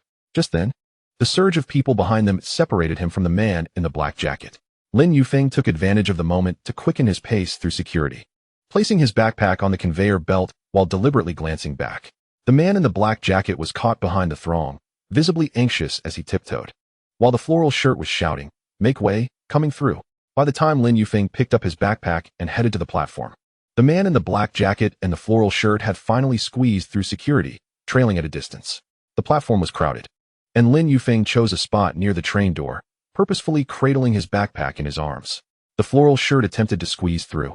But after just a couple of steps, he was shoved back by the boarding crowd, shouting anxiously to the man in the black jacket, "Brother, what do we do? We're too far away. What if he runs off when he gets off the train?" The man in the black jacket frowned. "What's the rush? The subway has only a few stops. He wants to escape. Just keep an eye on the door. Don't let him get off early." As the subway arrived, Lin Yufeng followed the flow of people onto the train, securing a spot near the door. He could see the man in the black jacket and the floral shirt squeezing in from the other end of the carriage. The train rattled forward. And as the announcement for the next stop, Penuankyo Station, echoed, Lin Yufeng quietly shifted his position closer to the door, feigning interest in his phone. He kept a watchful eye on the black jacket and floral shirt, noticing them tense up immediately. The floral shirt even pushed through the crowd, nearly colliding with an elderly man carrying a plastic bag, who scolded, "Young man, what's the hurry?" The floral shirt didn't bother to apologize, instead shouting back to the man in the black jacket, "Brother, he's getting off. We need to hurry and follow him. Don't let him escape." The man in the black jacket frowned, lowering his voice, "Don't make a scene, just stay close." This stop was near Panyuan. He was definitely heading there and wouldn't get away. As he spoke, he began to move towards the door alongside the floral shirt. His gaze fixed on Lin Yufeng's back, anxious not to lose sight of him. Lin Yufeng noted every detail, a smile subtly curving at the corners of his mouth. He was waiting for their hook. He deliberately slowed his pace, swinging his backpack as if organizing his belongings, creating the illusion that he was definitely planning to disembark. A nearby woman carrying a shopping basket noticed his hesitation and kindly advised, "Young man, we're almost at the door. Move forward a bit. It'll get crowded when people get off." "Ah, thank you, ma'am," Lin Yufeng replied with a smile, leaning closer to the door, his foot almost touching the gap. Just then, the subway arrived at the station, the train gently shaking as the doors slid open with a hiss. The chilly wind from the platform swept in, and Lin Yufeng stood slightly sideways on the platform, as if studying the station's signage. "Brother, he's getting off." The floral shirt, seeing Lin Yufeng's feet touch the ground, panicked and pushed through the crowd towards the door, nearly knocking a little girl's hair tie loose. The man in the black jacket followed closely, both of them squeezing out of the train, their eyes fixated on Lin Yufeng's retreating figure. However, before they could take 2 steps forward, Lin Yufeng suddenly turned around, swiftly pushing back into the train. "Ah!" The floral shirt was momentarily dumbfounded, his outstretched hand frozen midair, mouth agape in disbelief. The man in the black jacket was equally taken aback. How had the person who was just on the platform suddenly darted back into the train? Reacting quickly, he rushed towards the door, but it was already too late. The subway doors began to close, and Lin Yufeng squeezed back into the carriage just in time, his back lightly brushing against the door panel. Bang! The 2-car doors closed completely, isolating the man in the black jacket and the one in the floral shirt on the platform. Lin Yufeng grasped the handrail on the door, smiled faintly at the 2 individuals on the platform through the glass, and deliberately waved his hand. It was only then that the man in the floral shirt realized what was happening. He jumped up in a rush, shouting at Lin Yufeng through the glass. "Are you messing with us?" He slapped the car door vigorously, but the subway had already begun to move, and his voice was swiftly drowned out by the clattering of the train. The man in the black jacket stood frozen, his face pale, fists clenched tightly, knuckles turning white. He glared at the departing subway, filled with regret. Why hadn't he thought more carefully? That guy had clearly gotten off the train. So how did he suddenly come back? What a cunning trick. Chapter 27, Capsule Hotel Bro. What should we do now? The man in the floral shirt rushed over, his forehead glistening with sweat as he tugged at his hair. "He got away. We lost him. We haven't even retrieved those items yet. Calm down." The man in the black jacket growled, quickly lowering his voice and glancing around. There were still many passengers on the platform. They must not attract attention. He pulled the man in the floral shirt to a corner of the platform and said through gritted teeth, "He's definitely headed to Panjiayuan. This station is closest to Panjiayuan. He was deliberately loitering here to toy with us. Let us hurry out of the station and wait for him at the entrance. If he goes there, we can still find him. What if he doesn't go to Panjiayuan?" The man in the floral shirt was still anxious. Beijing is so big. If he changes locations, where will we look? Stop wasting time. The man in the black jacket frowned, his tone resolute. "We'll wait at the entrance first. If we don't see him in half an hour, we'll come up with another plan." He was also uncertain, but at this point, they had to try anything. Those 2 items were what they had unearthed from an ancient tomb, originally intended to be sold at Panjiayuan for some cash. If they lost them, not only would their efforts be in vain, but they would also incur a significant loss. This absolutely could not be allowed to happen. The man in the floral shirt nodded. Following the man in the black jacket towards the exit, their steps noticeably quicker. He muttered, "Next time we see that guy, we'll definitely give him a piece of our mind. How dare he play tricks on us? He must be tired of living." The man in the black jacket did not respond, but in his mind, he pondered that the guy seemed quite honest. He hadn't expected him to be so cunning. Next time they met, they would need to be more cautious to avoid being outsmarted again. Meanwhile, in the train car, Lin Yufeng leaned against the handrail, watching the rapidly retreating scenery outside, unable to suppress a chuckle. The elderly lady who had just reminded him earlier approached again, curiosity written all over her face. "Young man, weren't you getting off at the last stop? Why did you come back on? Do you know those two men? They seemed quite anxious." "Ma'am, I don't know them." Lin Yufeng quickly stifled his laughter, lowering his voice to feign a slightly helpless demeanor. "Those two were up to no good. They were following me on the high-speed train earlier. I feared they were trouble, so I played a little trick to shake them off." "Oh dear, is that so?" The elderly lady's eyes widened in surprise, moving closer to Lin Yufeng and whispering, "You must be careful. Although Beijing is safe, there are still bad people. As a young man out there, don't be too conspicuous and keep your valuables secure. If you see them again, hurry and find the police." "Thank you, ma'am. I'll remember that." Lin Yufeng chatted with her for a bit longer, learning that she was heading to Jinsong Station to buy groceries, which happened to align with his next stop. After the subway traveled one more stop, the announcement echoed, "Next stop, Jinsong Station. The right side doors will open." Lin Yufeng gathered his belongings, bidding farewell to the elderly lady. "Ma'am, I'm getting off at this station. Please stay safe." "All right, you take care too." The elderly lady waved her hand, watching Lin Yufeng merge into the crowd. Following the flow of people, Lin Yufeng exited the subway station and first sought out a convenience store, purchasing a bottle of water. He stood at the entrance for a moment, observing, and felt a sense of relief when he didn't see the man in the black jacket or the one in the floral shirt. After downing half a bottle of cold water, he pulled out his phone and opened the navigation app. The Starlight Capsule Hotel was not far from Jinsong Station, just 2 bus stops away. Standing under the bus stop sign, he gazed at the old locust trees lining the streets of Beijing, their leaves rustling in the wind. The sweet aroma wafting from a nearby candied chestnut stall slowly eased the tension he had felt while evading his pursuers. After approximately 5 minutes, the number 35 bus leisurely approached. Lin Yufeng joined the crowd to board, finding a window seat. Outside the bus, the gray-tiled courtyard walls of the alley passed by, occasionally revealing red lanterns hanging at doorways. Compared to the skyscrapers in Shenzhen, the streets of Beijing possessed a more vibrant, lively atmosphere. He took out his notebook, flipping to the page about Panjiayuan, and recalled the man in the black jacket and the one in the floral shirt. They were surely still lurking at the entrance of Panjiayuan, and he would need to circumvent them tomorrow morning when the market opened, ensuring he didn't cross paths with them. Next stop, Huawei West Village Station. Passengers getting off, please prepare. The bus announcement prompted Lin Yufeng to quickly rise, shouldering his bag and squeezing towards the door. After disembarking, he followed the navigation and turned into a narrow alley. Walking about 200 meters, he finally spotted the sign for the Starlight Capsule Hotel, red background with white letters, hanging above the entrance of an old courtyard, with a red paper stating rooms available today. Pushing the door open, he entered the courtyard, which held 2 old rattan chairs. A middle-aged man in a floral shirt was seated there, sipping tea. Upon seeing Lin Yufeng enter, he looked up and smiled. "Young man, here to stay, I presume? What's the reservation name?" "My name is Lin Yufeng. I reserved a capsule bed yesterday." Lin Yufeng adjusted his backpack, a bit of sweat still clinging to his forehead. "Oh, Lin Yufeng." The owner set down his teacup and rose to lead him inside. "Our hotel has 3 rooms on the 2nd floor, each containing 8 capsule compartments, similar to a school dormitory, with individual sleeping pods. The 1st floor is a communal area with a kitchen, restroom, and study desk for everyone's convenience. Your reservation is for room 202, located in the inner section. You won't be disturbed by the neighbors if they need to get up at night." They traversed the corridor to the 2nd floor, where the owner opened the door to room 202. Inside, 2 rows of capsule compartments were neatly arranged, 4 in each row, totaling 8. Each pod door was adorned with a blue blackout curtain, with corner tags indicating their numbers. The owner pulled back the curtain of pod 203, saying, "Look, this pod is 1.8 meters deep and 1.2 meters wide, perfect for a young man like you. There's a small lamp above, 2 USB ports on the side for charging, and a small storage compartment overhead, just right for your backpack." Lin Yufeng bent down and climbed into the capsule, pressing on the mattress.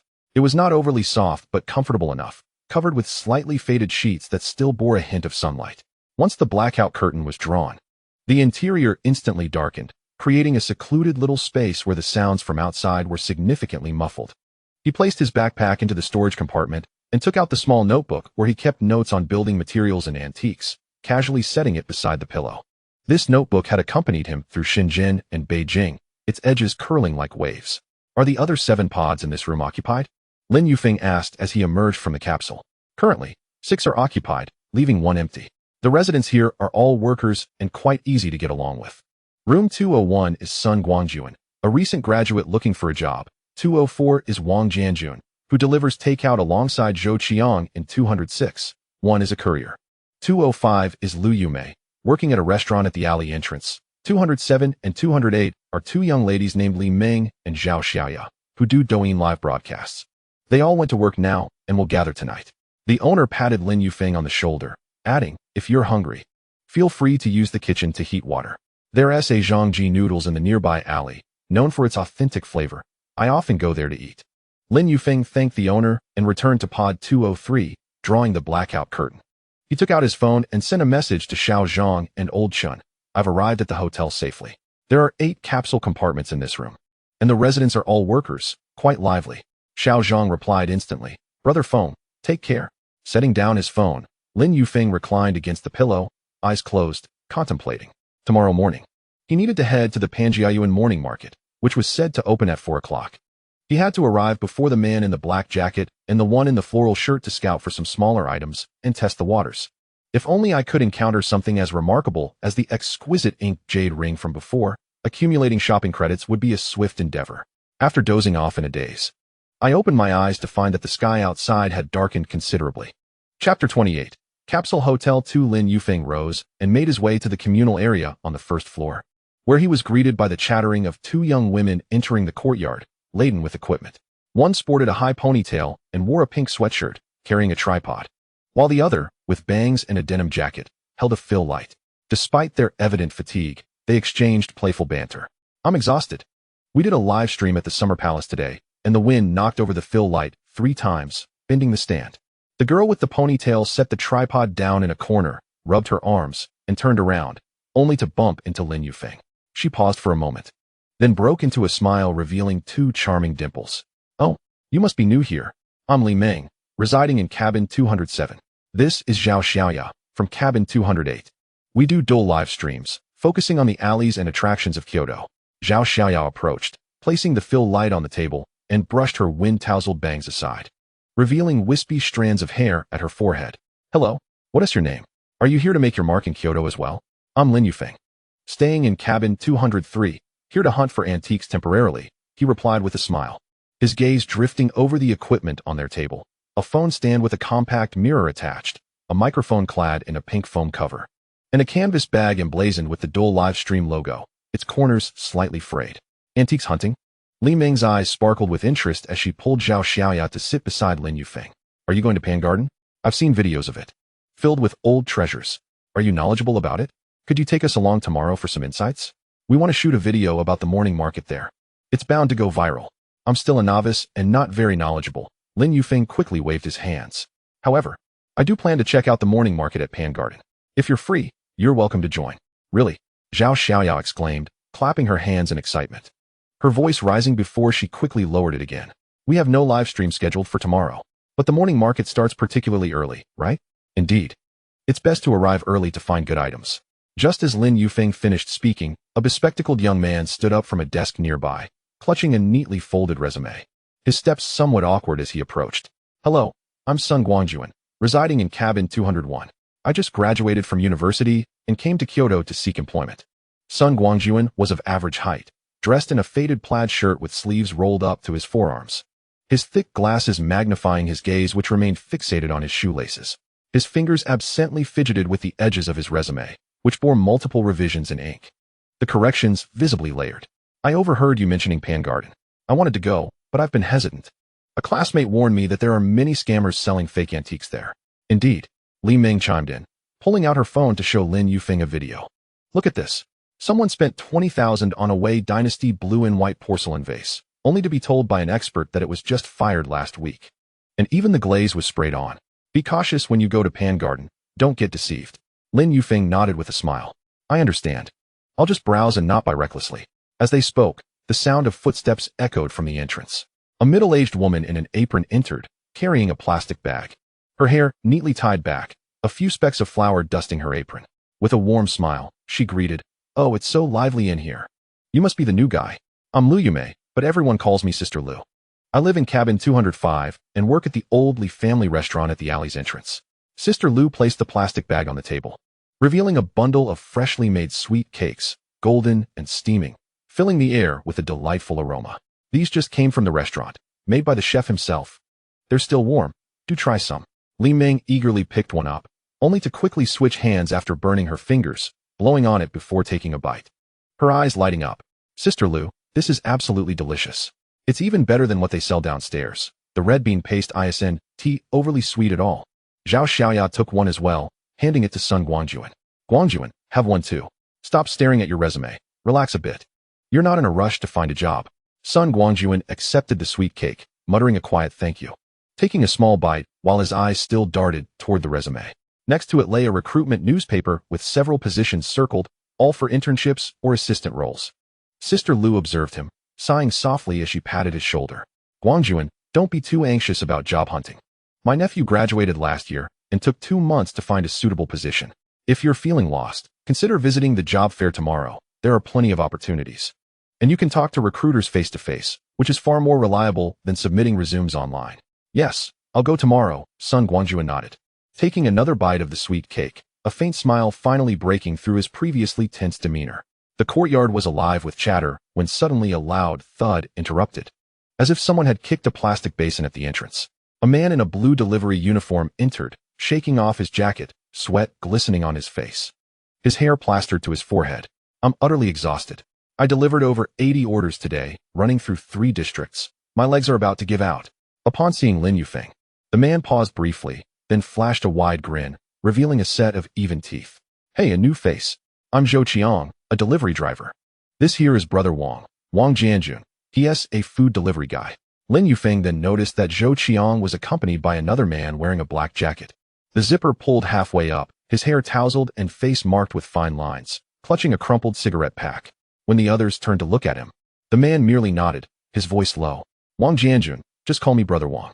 As soon as Brother Wang spoke, his hand instinctively moved toward his pocket, presumably to retrieve a cigarette, but upon feeling the pack, he hesitated and tucked it back into his jacket, glancing at Li Ming and Zhao Xiaoya, seemingly reluctant to let the smoke waft toward them. Sister Lu quickly handed him a sweet cake. Brother Wang, have one of these. They're freshly made from the restaurant and still warm. Brother Wang accepted the sweet cake, his fingers lightly grasping the oil paper. Thank you, he murmured, breaking off a small piece to taste, his gaze drifting to Li Ming's phone, which was streaming a live broadcast from Pan Garden. The host held up a jade pendant, animatedly proclaiming, "This old pit ice type is worth 100,000. That pendant is a fake," Brother Wang suddenly interjected, his voice quiet, yet commanding immediate silence in the room. Li Ming blinked in surprise, handing her phone to Brother Wang. Brother Wang, do you understand this? The host claims it's old pit jade and insists it comes with a certificate, selling it for 8,000. Brother Wang leaned closer to inspect the screen, his finger gently tapping it. His fingers bore the roughness of labor, marked with calluses. Look at this color. It's too uniform, lacking any impurities, it seems dyed. And this clarity? It appears transparent, but it's actually injected with resin.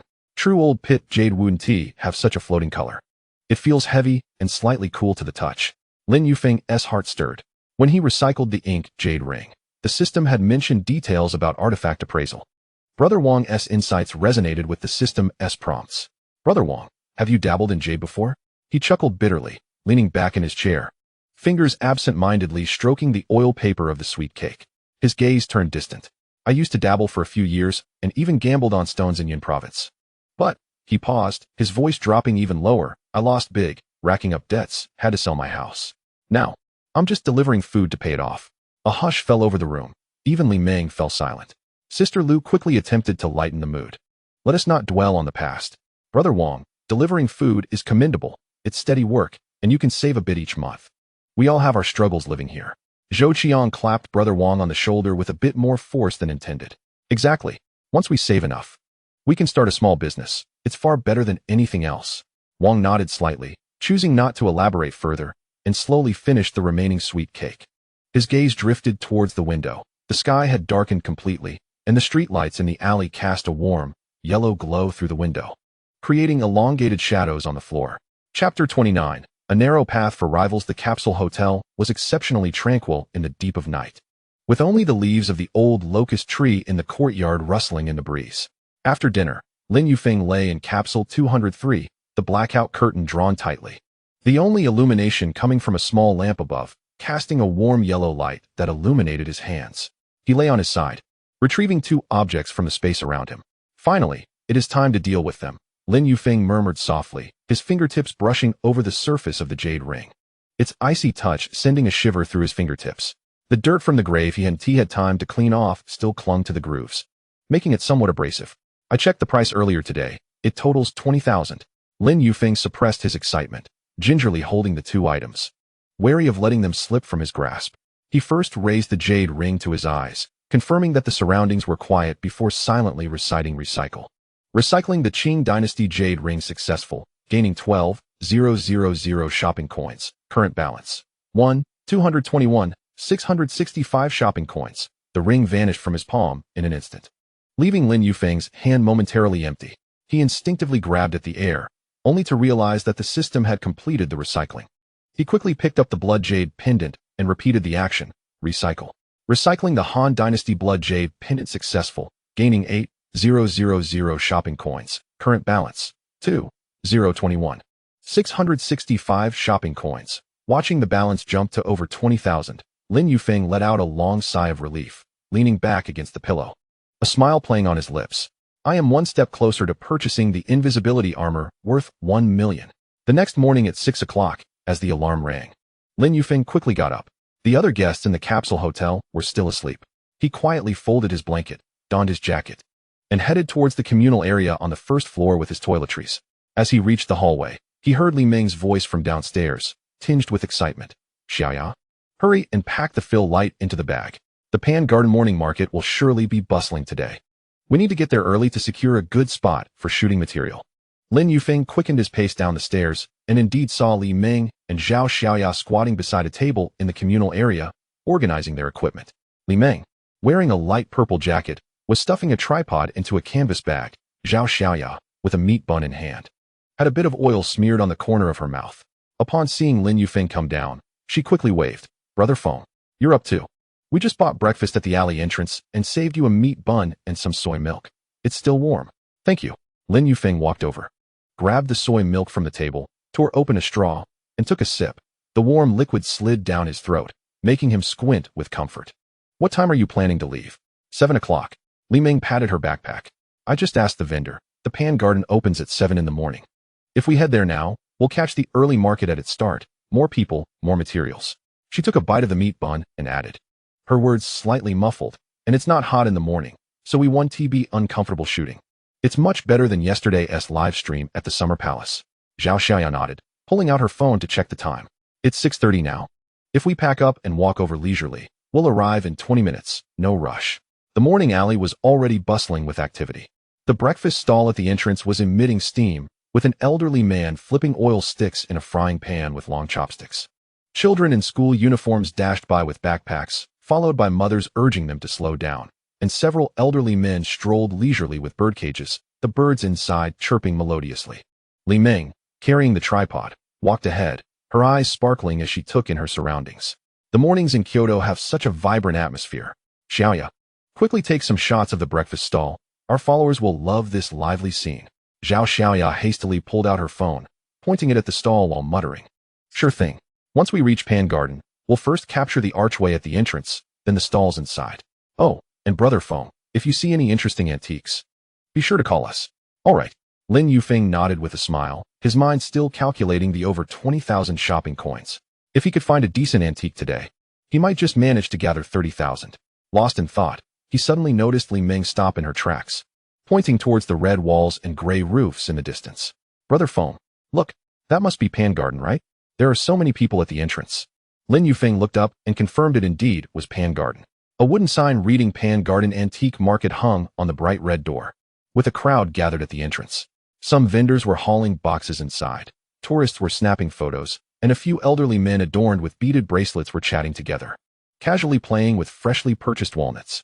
However, as his gaze swept past the shady area to the left of the entrance, his expression suddenly darkened. Under the shade stood 5 individuals, 2 of whom he recognized immediately: the man in the black jacket and the one in the floral shirt. The man in the black jacket had exchanged his outerwear for a thin, dark gray coat, his hands buried deep in his pockets. His brow tightly furrowed as he scanned the crowd with suspicion, as if waiting for someone.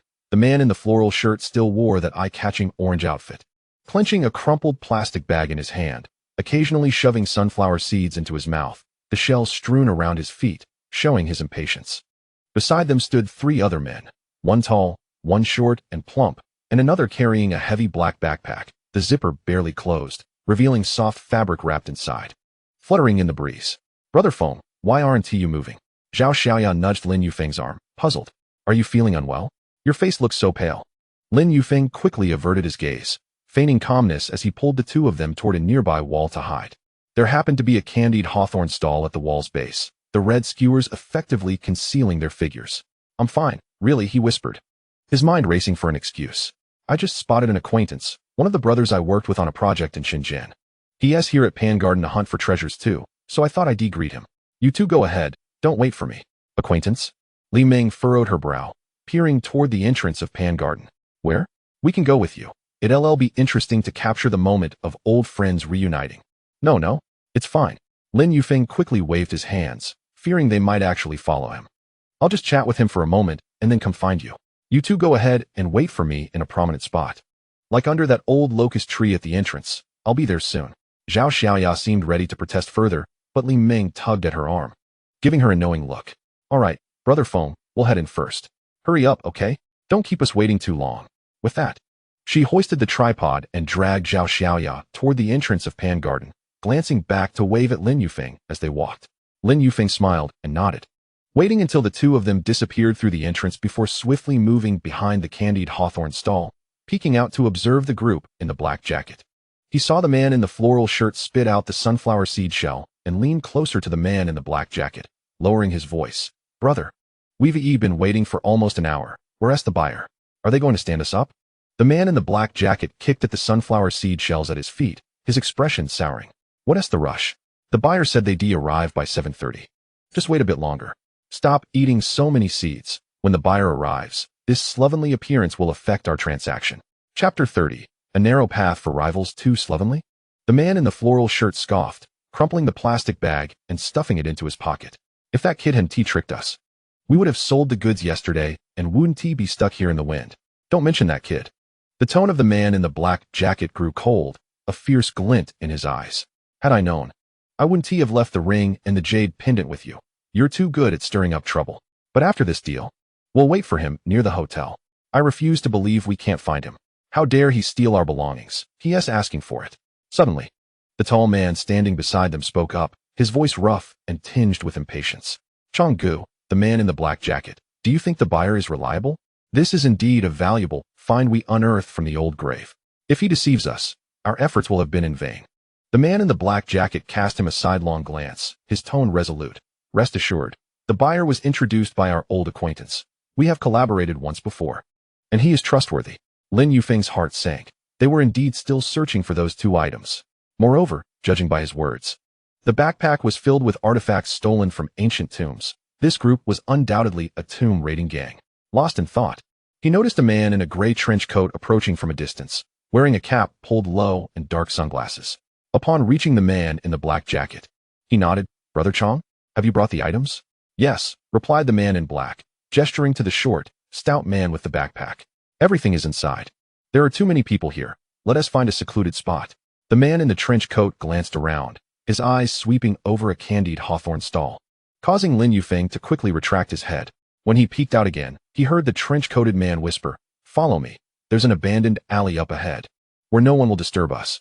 The group in black jackets exchanged glances before following the man in the trench coat into the adjacent alley. The alley was beside Pan Yuan, cluttered with old cardboard boxes, and appeared to have been deserted for quite some time. Lin Yufeng hurried to follow, hiding behind the boxes to observe. The morning sunlight filtered through the leaves at the alley's entrance, casting mottled shadows on the ground. He could clearly see several individuals gathered together.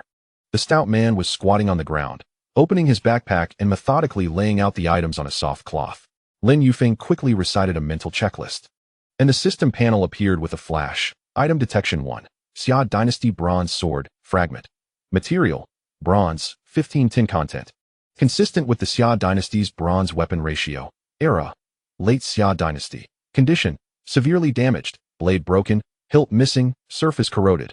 Redemption price, 25,000 in mall currency. Item detection 2. Tang Dynasty Sankai Horse, miniature figurine. Material, earthenware, with kaolin composition, surface glazed in yellow, green, and white.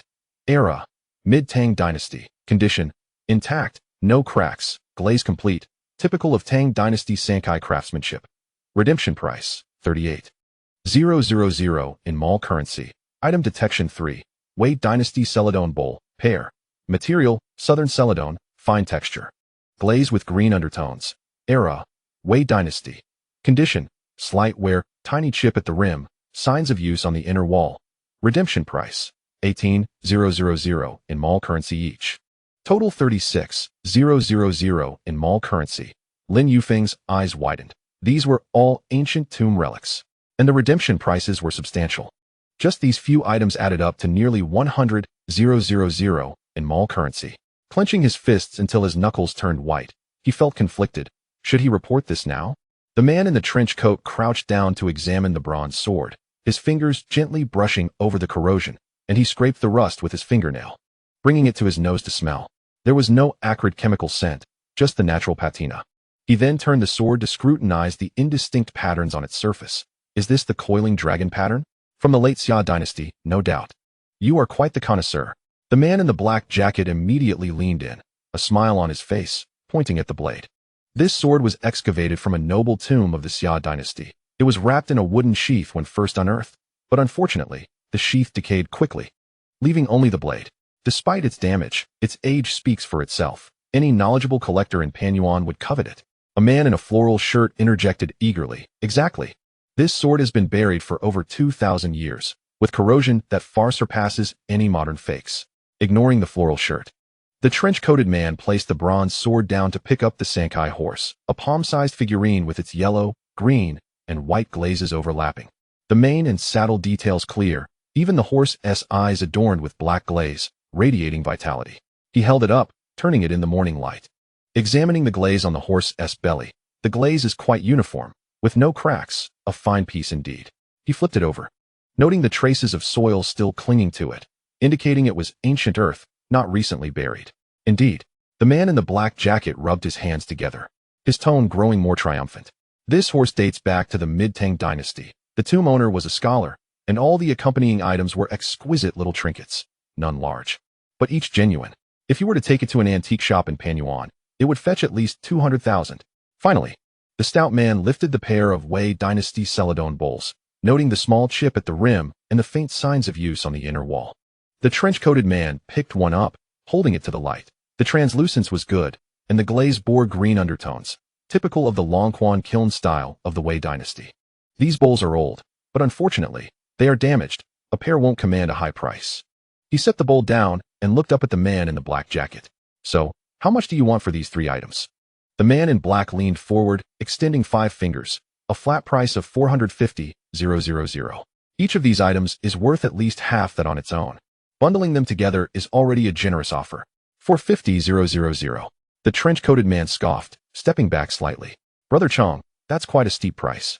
The bronze sword is so damaged it's worth at most 100,000. The Sankai horse, while nice, is merely a small figurine, maybe 150,000 at best.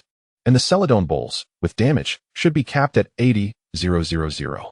Altogether, that's only 330,000. I'll give you 340,000, not a penny more. 340,000. The floral shirt man instantly became agitated, stepping forward and nearly tripping over the bronze sword. You're taking advantage of us.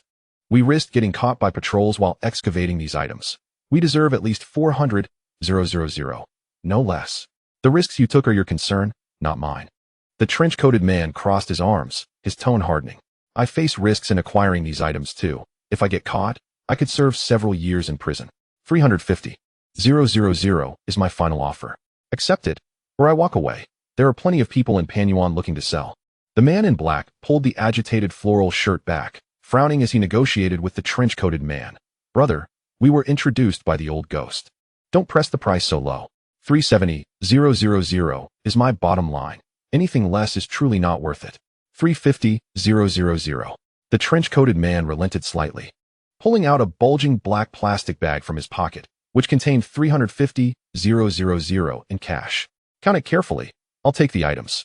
If you disagree, I'm leaving now.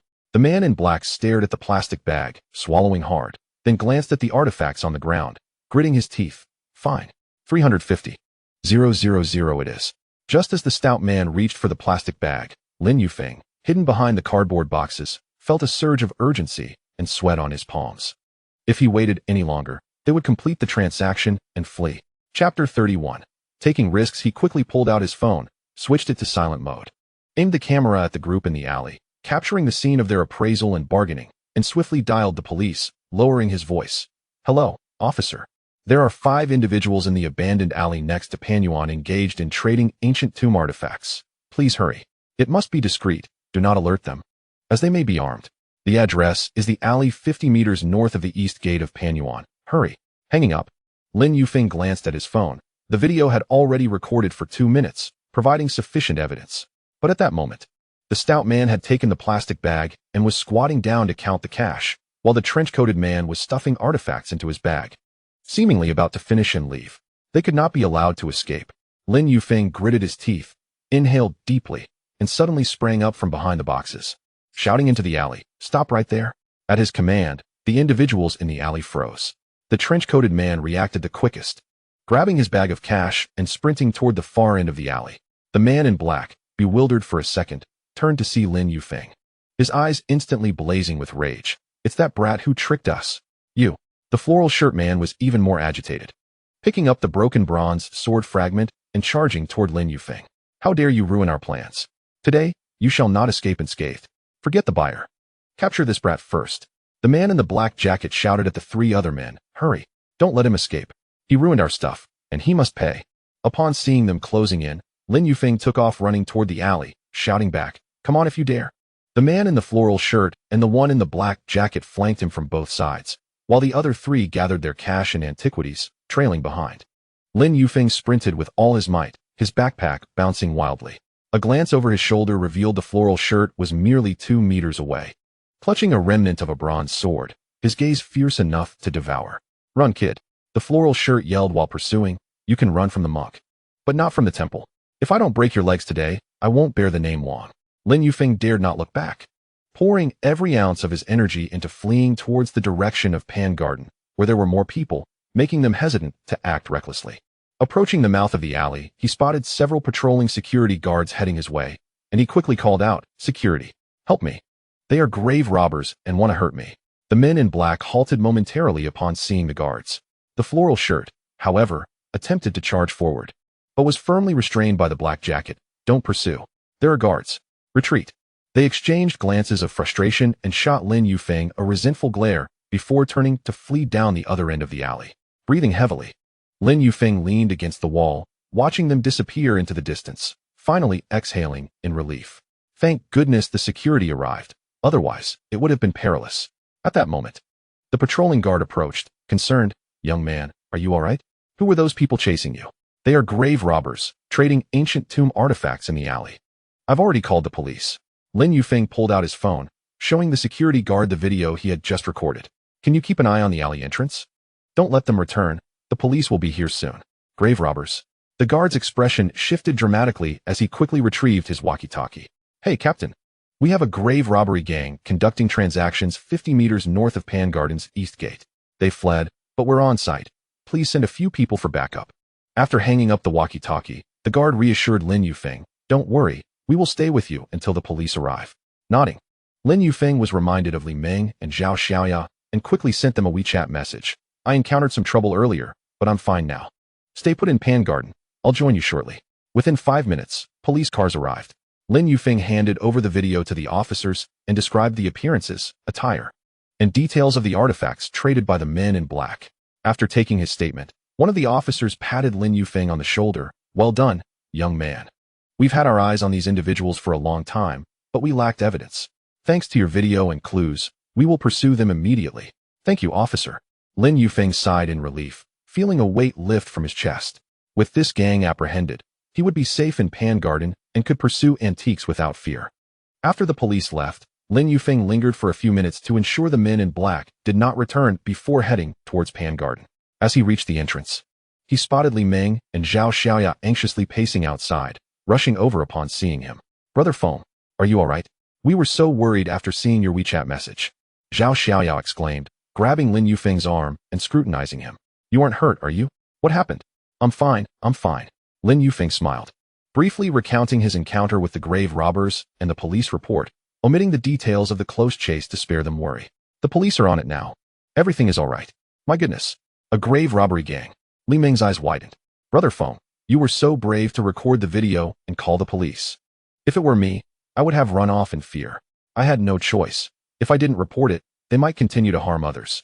Lin Yufeng scratched his head, recalling the thrilling experience that still left him with a cold sweat. Let's go inside. We shouldn't let this incident dampen our spirits. Let's enjoy our time at Pan Garden. All right. Li Ming nodded, her excitement returning. We saw an old professor inside earlier. He mentioned a stall selling ancient paintings ahead. Let's check it out. We might find something amazing. Following Li Ming and Zhao Xiaoya into Pan Garden, the atmosphere became increasingly vibrant.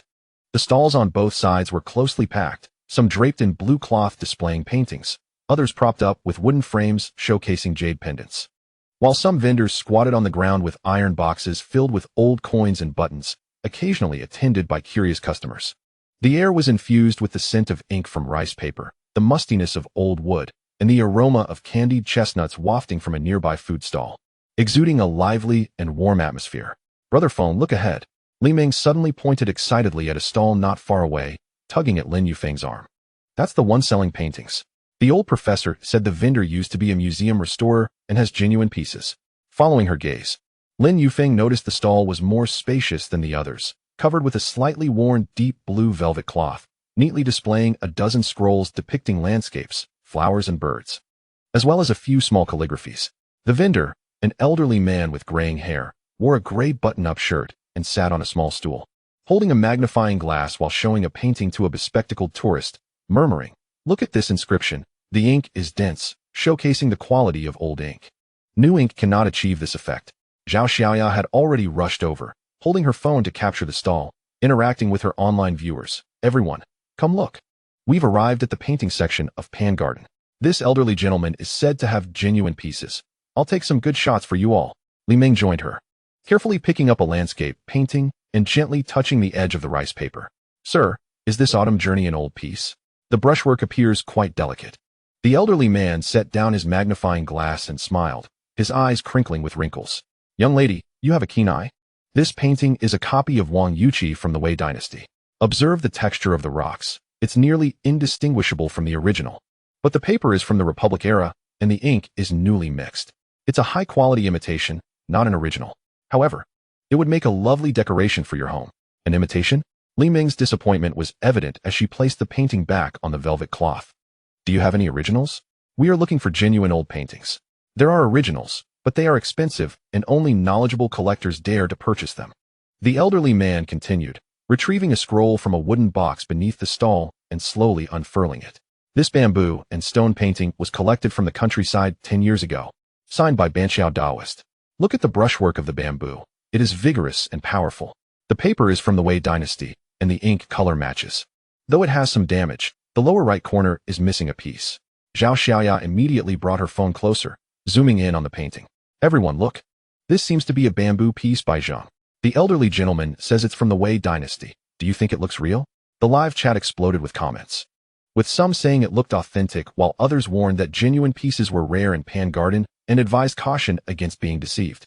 Chapter 32. Concern standing nearby. Lin Yufeng pretended to admire the paintings while silently assessing the bamboo and stone painting. A system panel promptly appeared. Item detection. Modern imitation of the Wei dynasty's Zheng's bamboo and stone. Material. Imitation Wei dynasty rice paper, artificially aged. Modern ink, with aging agents added. Date, 2015 to 2020. Paper age less than 10 years. Condition, artificially damaged. The lower right corner is intentionally cut. and the aging marks of the ink are evident. Recycling price. 80 marketplace coins, another imitation, Lin Yufeng thought to himself, continuing to assess several other paintings on the stall.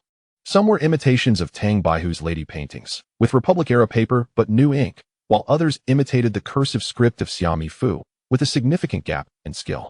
The highest recycling price was only 120 marketplace coins. They were all forgeries. He refrained from voicing his findings, not wanting to dampen Li Meng and Zhao Xiaoya's enthusiasm.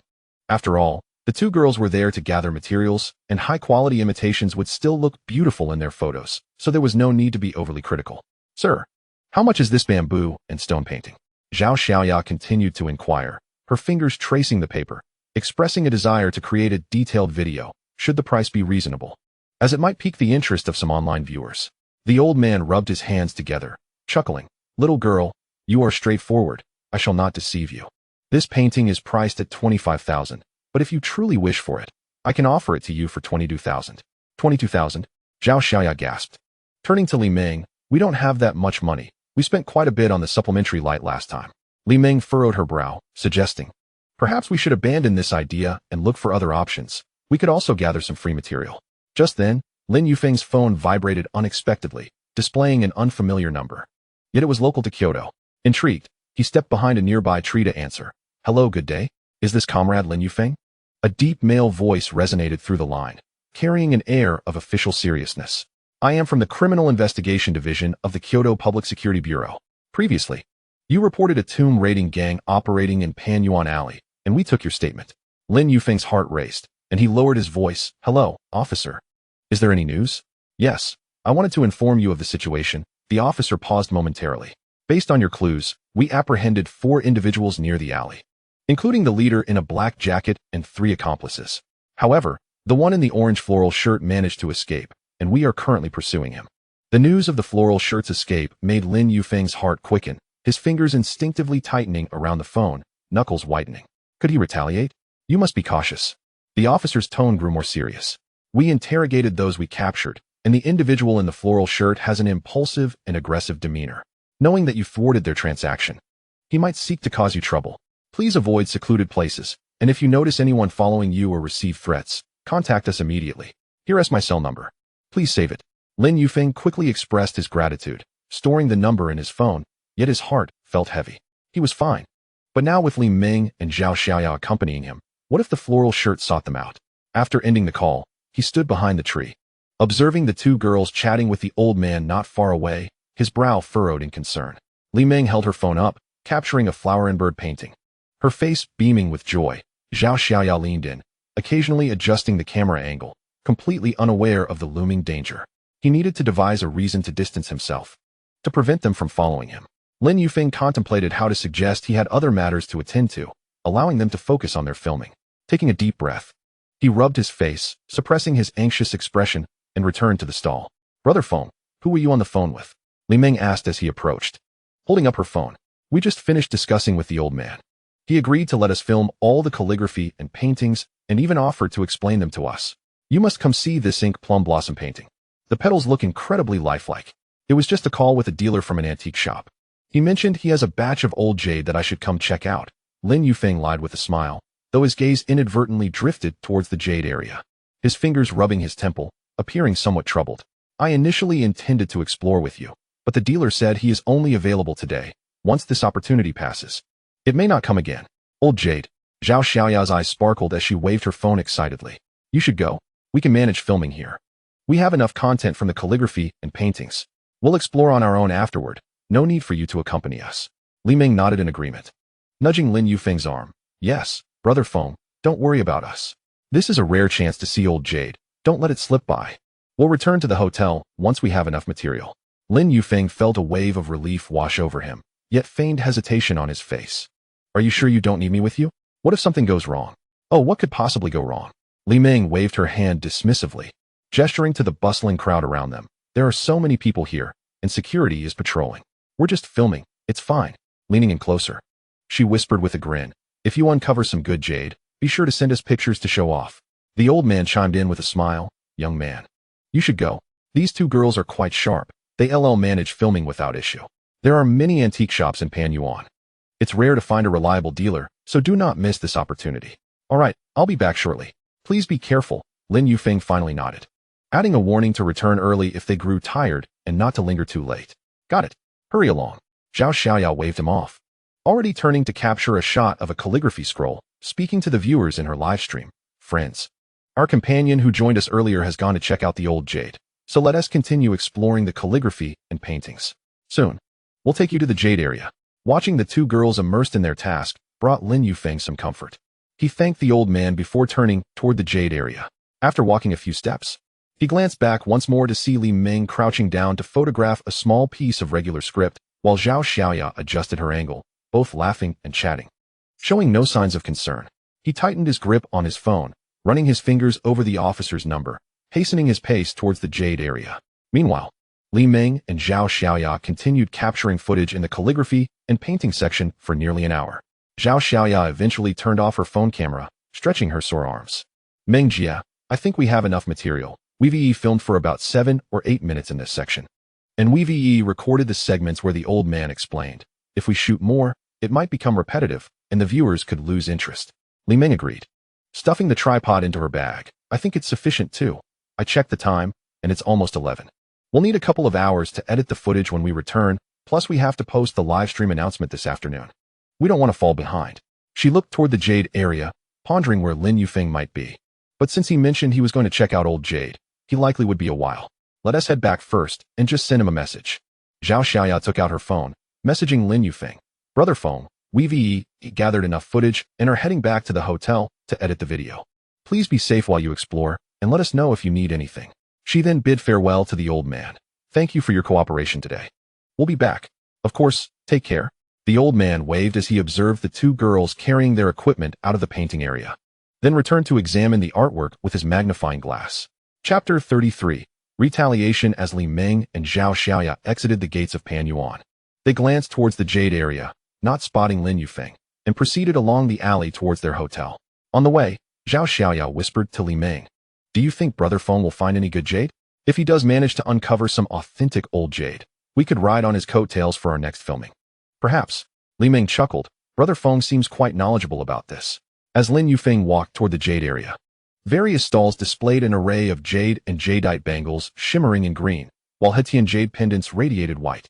The vendors wielded bright flashlights, illuminating the intricate patterns within the jade. He deliberately slowed his pace, pausing at a stall showcasing jade pendants, picking up a small jade pendant shaped like a rat. Feigning interest, "Excuse me, is this jade from seed material? It looks somewhat like mountain material." The vendor, a middle-aged woman adorned with gold bracelets, took the pendant and shone her flashlight on it. "Ah, young man, you have an eye for quality. This is Qinghai jade, not seed material, but it has good density. It's a worthwhile purchase at 50 yuan each. If you buy, I'll throw in a red string for free." Lin Yufeng responded with a nonchalant "Oh," placing the pendant back down on the velvet cloth, but his peripheral vision caught sight of a man in a gray hoodie lurking not far behind a corner. His hood pulled low, fixated on him while clutching a black plastic bag. It was him, Lin Yufeng noted, maintaining his composure as he wandered through 2 more stalls, deliberately inquiring about the price of a piece of inked jade raw stone, all the while keeping an eye on the movements of the man in the hoodie, who indeed shifted positions, pretending to inspect nearby ceramics, yet never diverting his gaze from Lin Yufeng. It was time to lead him to a more secluded area. Lin Yufeng contemplated within himself, recalling the physical enhancement serum he had previously ingested, which had augmented his strength and reflexes beyond that of an ordinary individual. He believed he could easily handle a common person. He set down the jade stone and casually remarked to the vendor that he would continue browsing, then turned to proceed towards the western side of the Pan Garden. That area was characterized by old alleyways, with fewer stalls and sparse foot traffic. As anticipated, the man in the hoodie followed him, his pace noticeably quicker than before, occasionally glancing back as if apprehensive of being detected. Feigning ignorance, Lin Yufeng approached an alley marked with a sign indicating it was a demolition zone, where entry was prohibited. After a moment's hesitation, he deliberately stepped inside. The alley was dilapidated, with peeling walls and a few worn cardboard boxes strewn about. The wind stirred up scraps of paper, and not a soul was in sight. After taking just a few steps within, he heard a whooshing sound slicing through the air behind him. Lin Yufeng had been prepared. He swiftly pivoted to the left, narrowly avoiding a fist-sized rock that crashed into the ground where he had just stood, shattering against the wall and sending debris scattering onto his pant leg. You dodged quite well. A gruff voice emerged from behind him. Lin Yufeng turned to see the man in the hoodie had removed his head covering, revealing a menacing visage, none other than Wang Laosi, the notorious figure in the floral shirt. He had donned a gray hoodie and black joggers. But Lin Yufeng recognized him distinctly from their previous close encounter on the train. Wang Laosi wielded a switchblade, the blade snapping open with a menacing glint in the sunlight as he let out a sinister laugh. Despite a slight limp in his left foot, he advanced step by step, declaring, "Kid, stop pretending. You knew I was tailing you all along, right? You ruined my business and got He Gu and the others arrested. If I don't break your arm today, I want to be called Wang. Little Wang, is it?" Lin Yufeng stood tall, his fists gently clenched, yet his mind remained tranquil. After the enhancement, he could clearly sense his body's responses were significantly quicker. Wang Laosi's movements seemed to slow down to him. "Did you think I wouldn't recognize you just because you changed your clothes? Following me like a shadow, it's too obvious. Cut the crap." Wang Laosi cursed, suddenly lunging forward with his dagger aimed directly at Lin Yufeng's chest. Lin Yufeng stepped back slightly, raising his left arm to shield himself with his backpack. Although the backpack contained a few changes of clothing and a notebook, it would not stop the blade but could serve as a buffer. The knife sliced through the outer layer of the backpack with a hiss, yet it spared him injury. Seizing the opportunity, Lin Yufeng grasped Wang Laosi's wrist, twisting it forcefully to the side. He felt a surge of strength coursing through his arm, and Wang Laosi yelped in surprise as the knife nearly slipped from his grasp. "You've still got some strength." Wang Laosi retaliated with his other hand, attempting to strike Lin Yufeng's face. Lin Yufeng deftly tilted his head aside, simultaneously driving his knee into Wang Laosi's abdomen. As Wang Laosi doubled over in pain, Lin Yufeng released his wrist and retreated a couple of steps to create distance. Wang Laosi clutched his stomach, gasping for breath, his expression growing even more vicious. "Have you trained? Today, I'm going all out against you." He charged again, wildly swinging his knife without regard, like a madman. Lin Yufeng chose not to engage directly. Instead, he relied on his quick reflexes to evade, dodging left and right. Several times, Wang Laosi's knife narrowly grazed his clothing, but it never made contact with his skin. After several exchanges, Wang Laosi was panting heavily, his limp becoming more pronounced, and his movements noticeably slowing. Beads of sweat trickled down his forehead, dripping onto his shirt. "What's wrong? Out of energy?" Lin Yufeng scoffed, intentionally provoking him. "With that cowardly demeanor, you think you can break my arm? They got caught because it's what they deserved. You tomb raiders and artifact thieves should be in jail. You don't know anything." Wang Laosi bellowed, charging forward once more with the knife. This time, however, he lost his footing on his left leg, causing him to sway. Now is the time. Lin Yufeng seized the moment, lunging forward to grasp Wang Laosi's wrist, twisting it behind him while simultaneously tripping his right leg, applying pressure downwards. With a thud, Wang Laosi crashed to the ground, his face colliding with the gravel, eliciting a cry of pain. Lin Yufeng swiftly mounted his back, pressing a knee into his waist, one hand firmly pinning his wrist to prevent him from wielding the knife, while the other reached for his phone. "Don't move. If you do, I'll break your hand." Wang Laosi struggled, but the weight of Lin Yufeng held him firmly in place, the agony in his wrist causing him to grimace. "Let me go? This isn't over." Lin Yufeng ignored his protests, quickly locating the previously saved number of an officer, dialing with a calm tone. "Officer, this is Lin Yufeng. I've apprehended the man in the floral shirt who fled earlier in the demolition alley on the west side of Pan Garden. He is armed with a knife. Please come quickly." The officer's voice responded promptly. "Maintain control of him and ensure he doesn't harm you. We will arrive in 5 minutes." After hanging up, Lin Yufeng returned his phone to his pocket, tightening his hold on Wang Laosi's wrist. "Did you hear that? The police are on their way. You want to be escaping." Wang Laosi continued to struggle, cursing vehemently. "You wait. Even if I go down, my brothers want to let you off easily. You want to have it easy. Your brothers?" Lin Yufeng chuckled derisively. "He Gu and the others have all been caught. Who do you think can assist you now? Just serve your time in prison and abandon any thoughts of scheming." After approximately 4 minutes, the distant sound of police sirens grew louder, approaching quickly. Wang Laosi's body visibly tensed, and his struggling diminished significantly, panic creeping into his voice. "If I'm caught, you won't fare well either." "Oh," Lin Yufeng replied, feigning confusion. "Is there something regarding me here?" Soon, a police vehicle halted at the alley's entrance, and several officers rushed inside, one of whom was the officer with whom Lin Yufeng had spoken. "Lin Yufeng, are you all right?" the officer inquired, surveying him before turning his gaze to the subdued Wang Laosi. "Is this the one who escaped?" "I'm fine, just a tear in my backpack," Lin Yufeng replied, standing up and releasing Wang Laoxi's wrist. Two officers stepped forward, producing handcuffs that clicked shut around Wang Laoxi's wrists, hauling him up from the ground. Wang Laoxi, held under the arms by two officers, felt the cuffs biting into his wrists, and as he realized they were genuinely taking him to the police vehicle, he suddenly began to struggle violently, stretching his neck and shouting at the officer, "Officer, my name is Wang Laoxi, don't arrest me." "Arrest him?" he asked the one hiding the stolen goods. "This kid has my jade thumb ring and blood jade pendant that I dug up from the tomb. He stole my things." As he shouted, he strained towards Lin Yufeng, his feet kicking up gravel, his face contorted with rage. "You won't believe it unless you search him. You'll definitely find something. My brothers and I spent half a year acquiring those treasures, and this kid stole them." He asked the mastermind. Officer Zhang, leading the group, furrowed his brow and raised a hand, signaling the officers to pause. He turned his attention to Lin Yufeng, his tone relatively calm. "You say your name is Wang Laoxi? Let us take a breath. You claim he has stolen goods. When and where did he steal them?" "On the train," Wang Laoxi shouted, sensing the officer was willing to listen, raising his voice even further. "On the train from Shenzhen to Kyoto the day before. We were cramped in the same compartment. And while I wasn't paying attention, he swiped my things. I've been looking for him for 2 days, and finally cornered him today." "Officer, you must search him." He asked, definitely hiding something. Officer Zhang hesitated, glancing at Lin Yufeng, his expression skeptical. The young man appeared refined, not the type to engage in tomb raiding. And his composure during the confrontation with Wang Laoxi suggested he harbored no guilt. Lin Yufeng, unperturbed, smiled and spread his arms in a circle for the officers to see. "Officer, aside from this jacket, I have nothing in my pockets but my phone, keys, and a few bills. How could I conceal a thumb ring or pendant?" He asked, just trying to drag me down with him now. "You're talking nonsense," Wang Laoxi yelled, desperate to charge forward, only to be firmly restrained by the officers. "You must have hidden them. Maybe they're at the hotel.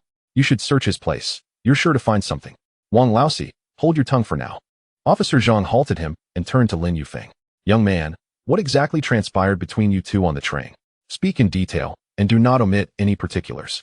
Lin Yufeng nodded, leaning against the wall beside him, and recounted the events that unfolded on the train in a calm tone. He paused momentarily. "At that time, I had a brief argument with him. He attempted to resort to violence, but was restrained by other passengers. As the train approached the south station of Kyoto, the train attendants, concerned about a possible misunderstanding, intervened to mediate. They even conducted a search on me in front of Wang Laoxi and the man in the black jacket, rummaging through my backpack, and found nothing as he had claimed. There were also 2 attendants and several passengers witnessing this. If you doubt my words, you may contact the train crew from that day for verification. Furthermore, I have no grievances with him. I had no motive to steal his belongings," Lin Yufeng added, his gaze sweeping over Wang Laoxi. "The reason he clings to me is that he lost something and fears that the man in the black jacket will blame him. Spotting me, someone he thought he could easily intimidate, he aimed to shift the blame onto me. Additionally, I thwarted their transaction, and with you apprehending his accomplices, he harbors even greater animosity towards me. Thus, upon seeing me today, he sought to drag me down with him." Officer Zhang listened attentively, jotting down notes from his pocket, then looked up at Wang Laoxi. "Is what he said true? Did the train attendants search him?" Wang Laoxi's face paled instantly, his gaze evasive. Unable to meet the officer's eyes, his voice considerably diminished. "Tachish, that's because he hid it well. The attendants couldn't find it. Even if it were well hidden. The train seats offer limited space. I can't possibly have swallowed it, can I?" Lin Yufeng retorted, a hint of mockery in his tone. "Moreover, if I had indeed stolen his belongings, I would have sold them by now rather than meandering around Panyuan, waiting for him to confront me." Officer Zhang closed his notebook and glanced at his colleague before addressing Lin Yufeng again. "Young man, we will verify your account. Tomorrow, we will contact the train crew and the railway police to review the surveillance footage. Rest assured, we shall neither wrong the innocent nor let the guilty go unpunished." He paused, his tone softening slightly. "Your assistance in apprehending Wang Laoxi is commendable. Which organization do you work for? Our bureau will send a letter of appreciation to your workplace as a form of recognition." Lin Yufeng hesitated for a moment, then smilingly waved his hand. "Thank you. But I am currently unemployed. I am merely visiting Kyoto and exploring Panyuan. There is no need for a letter of appreciation. I simply did what was right. I cannot stand idly by while someone like him roams free." "Unemployed, you say?" Officer Zhang expressed surprise, nodding in understanding.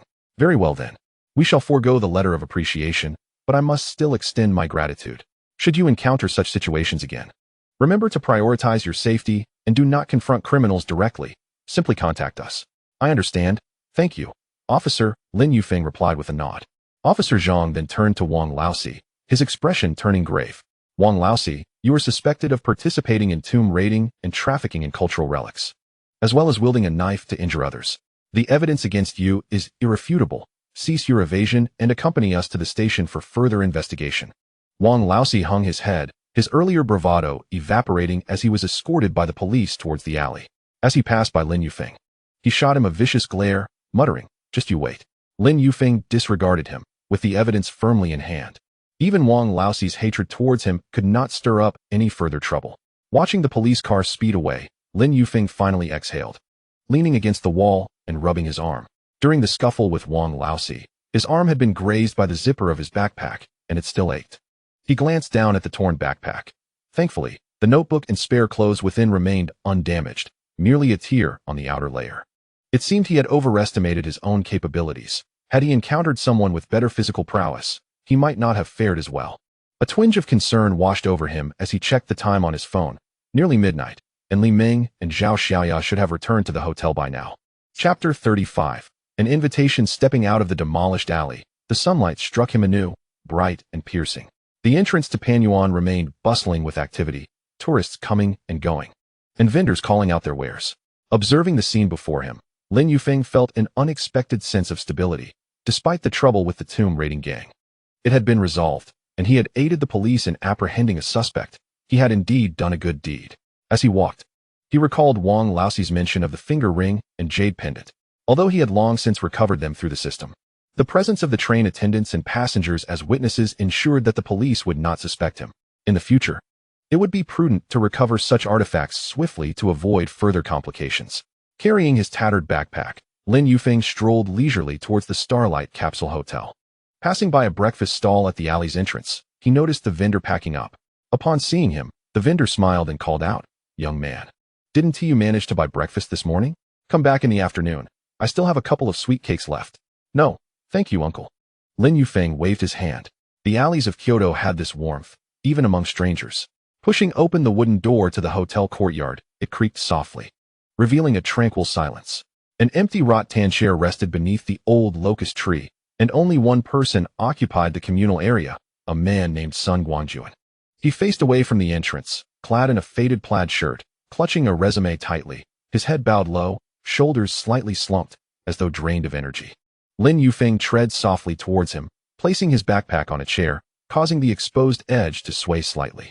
Only then did Sun Guangjuan raise his head, his expression devoid of luster as he quietly murmured, "Brother Feng, you're back." "Yes, just returned from Panyuan," Lin Yufeng replied, taking a seat and rubbing his still aching arm. The earlier confrontation with Wang Laosi had left a red mark on his arm from the backpack zipper, and it throbbed when touched. He glanced around but did not see Li Ming, Zhao Xiaoya, nor Lu Jie and Zhou Qiang, prompting him to ask, "Where is everyone?" Lu Jie and Zhou Qiang haven't tea returned? What about Li Ming and Xiaoya? They didn't tea come back after splitting up with me this morning? Sun Guangjuan folded the resume in his hands, his knuckles turning pale. Lu Jie and Zhou Qiang didn't tea come back for lunch. Zhou Qiang went out for a meal and will continue delivering packages in the afternoon. Lu Jie is busy at the restaurant, overseeing the kitchen, and won't be back until evening. Li Ming and Xiaoya returned for a bit to eat before heading out again. I believe they mentioned wanting to shoot some footage of the alleys and said they would return later to edit the video. Oh, I see. Lin Yufeng nodded. Feeling relieved that the two girls were safe, it seemed the incident involving the floral shirt had not affected them. Turning his gaze back to Sun Guangjuan, he noticed his continued fixation on the ground, his despondence evident. Testing the waters, he asked, "Guangjuan, did you go to the job market today? How did the interview go?"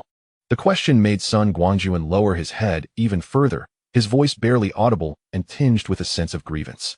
"I went. I interviewed at 2 companies, but neither accepted me. The first was for an administrative assistant position. The interviewer asked if I had any work experience, and upon my negative response, he said they needed someone who could start immediately. The second was for a copywriting role. They asked me to write a promotional piece on the spot, and after half an hour, they dismissed me, claiming my style did not align with the company's vision." As he spoke, he placed his resume on the table, its cover page bearing numerous corrections, ink smudged where he had rewritten his job preferences. "Brother Feng, am I really that useless?" Sun Guangjuan's voice trembled, his eyes reddening as he fought back tears. "I studied Chinese language and literature for 4 years in university. thinking finding a copywriting job would be easy. Yet I can't even pass an interview. My parents are counting on me to establish myself in Kyoto so I can bring them over. And now it seems I can't even support myself. Lin Yufeng, observing Sun Guangyuan's distress, was reminded of his own struggles when he was unjustly dismissed from his job, betrayed by Zhao Lei, and faced a breakup with Su Qing, feeling as though the world was collapsing around him. He reached out, placing a reassuring hand on Sun Guangyuan's shoulder, striving to maintain a gentle tone. Do not speak like that. Everyone faces obstacles when starting their job search. In my previous search for a technical position in the Shenzhen market, I interviewed with more than 10 companies. Some deemed my experience insufficient, while others found my salary expectations too high. Eventually, I secured a position with a small firm, only to be sabotaged by a colleague and subsequently lost my job. It was a rather dire situation. Sun Guangyuan lifted his head, surprise shimmering in his eyes. Brother Feng, you've been betrayed too? Indeed, I have. Lin Yufeng chuckled lightly, refraining from delving into the complexities of his betrayal, expressing only that he felt inadequate at the time, unable to retain even a single job, which led to a breakup with his girlfriend. However, he eventually came to realize that experiencing 1 or 2 failures is inconsequential. What truly matters is to persevere. Look at me now, he said. I'm doing quite well. Even if I'm not in a technical role, I can still support myself. He picked up a resume from the table, flipped through it, and pointed at the project experience section. Guangjuan, this section is far too simplistic. Didn't you manage a class in university? You organized reading activities. These should definitely be included. Interviewers often seek to gauge your capabilities through such experiences when you lack work history. You must showcase your strengths. Sun Guangyuan paused, glancing down at his resume. I thought these were trivial matters, whether to include them or not. Trivial? Not at all. Lin Yufeng handed the resume back to him. You must include these details. Formatting, engaging with followers. These are all experiences in copywriting and operations. Organizing reading activities requires communication and coordination skills, which are essential for an administrative assistant. Elaborate on these experiences, and when you interview next time, discuss the processes you undertook. You'll surely feel more confident. As Sun Guangyuan gazed at the resume, a flicker of understanding illuminated his expression. He traced his fingers over the project experience section. Brother Feng, your insights have sparked something in me. I always felt inexperienced and hesitant to speak up, but upon reflection, these activities can indeed count as experience. Precisely. Lin Yufeng smiled. During interviews, do not falter. You are a university student with strong learning abilities. That is your advantage. And even if this application does not succeed, you can always refine your resume and apply to more companies. You will find the right fit. He paused before adding, this afternoon, don't languish at home. Come with me to Panyuan for a stroll. It's bustling there, with many intriguing stalls to explore. Clear your mind about work for tomorrow. Your current state isn't conducive to revising your resume at home. It's better to relax, so you can approach tomorrow with renewed vigor. Sun Guangyuan hesitated, glancing at the resume on the table and then back at Lin Yufeng, quietly asking, is Panyuan expensive? I've heard that antiques there can be quite pricey. And I'm worried, don't fret. We're merely going to browse, not to purchase, Lin Yufeng reassured him, patting his arm. There are not only antique stalls, but also vendors selling vintage items and handicrafts. It will be enjoyable to look around. Plus, the afternoon isn't too hot, making it more pleasant than staying indoors. After a moment's contemplation, Sun Guangyuan bit his lip, then nodded, a glimmer of anticipation replacing his earlier despondency. All right, Brother Feng. I'll join you, but I must return to my cabin to change. This shirt is rather wrinkled. Go ahead, I'll wait for you. Lin Yufeng replied with a smile. Sun Guangyuan swiftly grabbed his resume and ascended the stairs with a lighter step than before. Lin Yufeng watched his retreating figure, feeling a sense of warmth. In his earlier days in Shenzhen, no one had spoken to him in such a manner. Being able to assist Sun Guangyuan felt like a small act of kindness that would ultimately benefit him. Chapter 36. Admiration. He emptied his backpack, searching for a clean t-shirt to change into, while stowing away his torn backpack for future repairs at the tailor's. Once finished, Sun Guangyuan reemerged, donning a light blue t-shirt, his hair neatly styled, appearing significantly more refreshed. Shall we go for lunch, Brother Feng? He suggested. I know a noodle shop at the alley's entrance. The noodles are quite affordable at only 8 yuan a bowl, and you can add a marinated egg. Sounds great. Let us head there, Lin Yufeng replied, rising to accompany Sun Guangyuan outside. The noodle shop at the alley's entrance was compact, featuring just 4 tables, run by a middle-aged couple who were busy preparing food. Sun Guangyuan confidently chose a window seat and called out, Boss, 2 bowls of zhajiangmian, both with marinated eggs. Coming right up. The proprietress responded, swiftly delivering 2 steaming bowls, rich with thick sauce and crowned with golden marinated eggs. Sun Guangjuan picked up his chopsticks, took a bite, and exclaimed, "Brother Foam, you must try this. The boss makes the sauce himself, and the meat bits are plentiful, far superior to what I had near my university." Lin Yufeng sampled a bite, savoring the fragrant sauce that enveloped the meat. Nodding in approval, he remarked, "Delicious. This is far more authentic than the zhajiangmian I had in Shenzhen." As they dined, Sun Guangjuan became increasingly talkative, inquiring, "Brother Foam, are there really vintage items in Panyuan? I heard from classmates that there are many fakes. Is that true?" "Not entirely fakes. There are both genuine and counterfeit items. One must be knowledgeable to discern. However, we're merely going to browse and enjoy the atmosphere. No need to scrutinize too closely. There are also vendors selling old stamps and coins. Even if you don't understand them, they can still be fascinating to observe." Sun Guangjuan nodded, then asked, "Brother Foam, what draws you to Panyuan? Do you also wish to hunt for antiques?" In a way, Lin Yufeng smiled, choosing not to mention any systematic pursuits. "I find vintage items intriguing. Each piece carries a story. For instance, an old jade artifact could have been passed down through generations. It's quite magical to ponder." Sun Guangjuan refrained from probing further, focusing on his meal, a smile playing at the corners of his mouth. The earlier disappointment from his interview seemed to dissipate, softened by the warmth of the zhajiangmian and Lin Yufeng's words. Once they finished their meal, the two made their way to Panyuan. The afternoon sun was milder, and in the alley, elderly residents sat fanning themselves while children chased one another, their laughter echoing through the air. Observing the old houses along the street, Sun Guangjuan remarked, "Brother Foam, the alleys in Kyoto are different from my hometown. There, we only have single-story homes, no ancient locust trees or red lanterns." "Where's your hometown?" Lin Yufeng inquired. "In a small county in Yusheng," Sun Guangjuan replied. "We grow wheat, and in summer, the fields are golden with grain. My parents are farmers, and they support my university education through their hard work. If I cannot find a job, I would feel like I've let them down." "Don't think like that," Lin Yufeng said, patting his shoulder. "The fact that you were admitted to a university in Kyoto is already an impressive feat. Finding a job is merely a matter of time. Take it slow, you will eventually find the right opportunity." Sun Guangjuan nodded, his gaze resolute. "Yes, Brother Foam. I'll heed your advice. Tomorrow, I'll revise my resume and apply to several companies.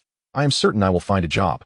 As they chatted, they unknowingly arrived at the entrance of Panyuan.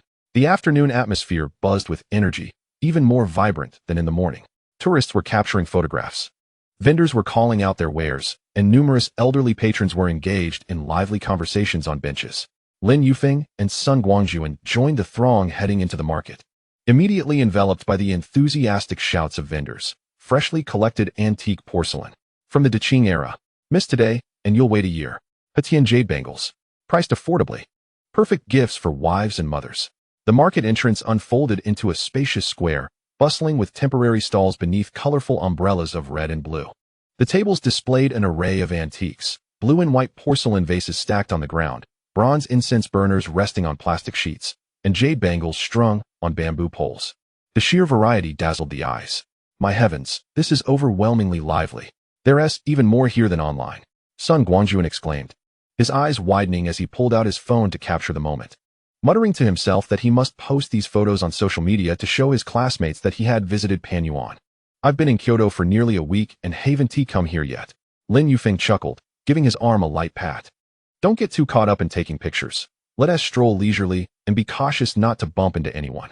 His gaze began to scan the stalls, mentally preparing to start with the nearest porcelain vendor. At the edge of the square stood a porcelain stall, managed by a gentleman in his 60s, clad in a gray, front-open jacket, with hair streaked with gray. He sat on a small stool, diligently polishing a blue and white vase. The stall displayed 7 or 8 porcelain vases, along with several bowls, accompanied by a small sign proclaiming Qing Dynasty Imperial Kiln, counterfeit tenfold compensation. Sun Guangjuan urged Lin Yufeng to approach, his gaze fixed on the largest blue and white vase.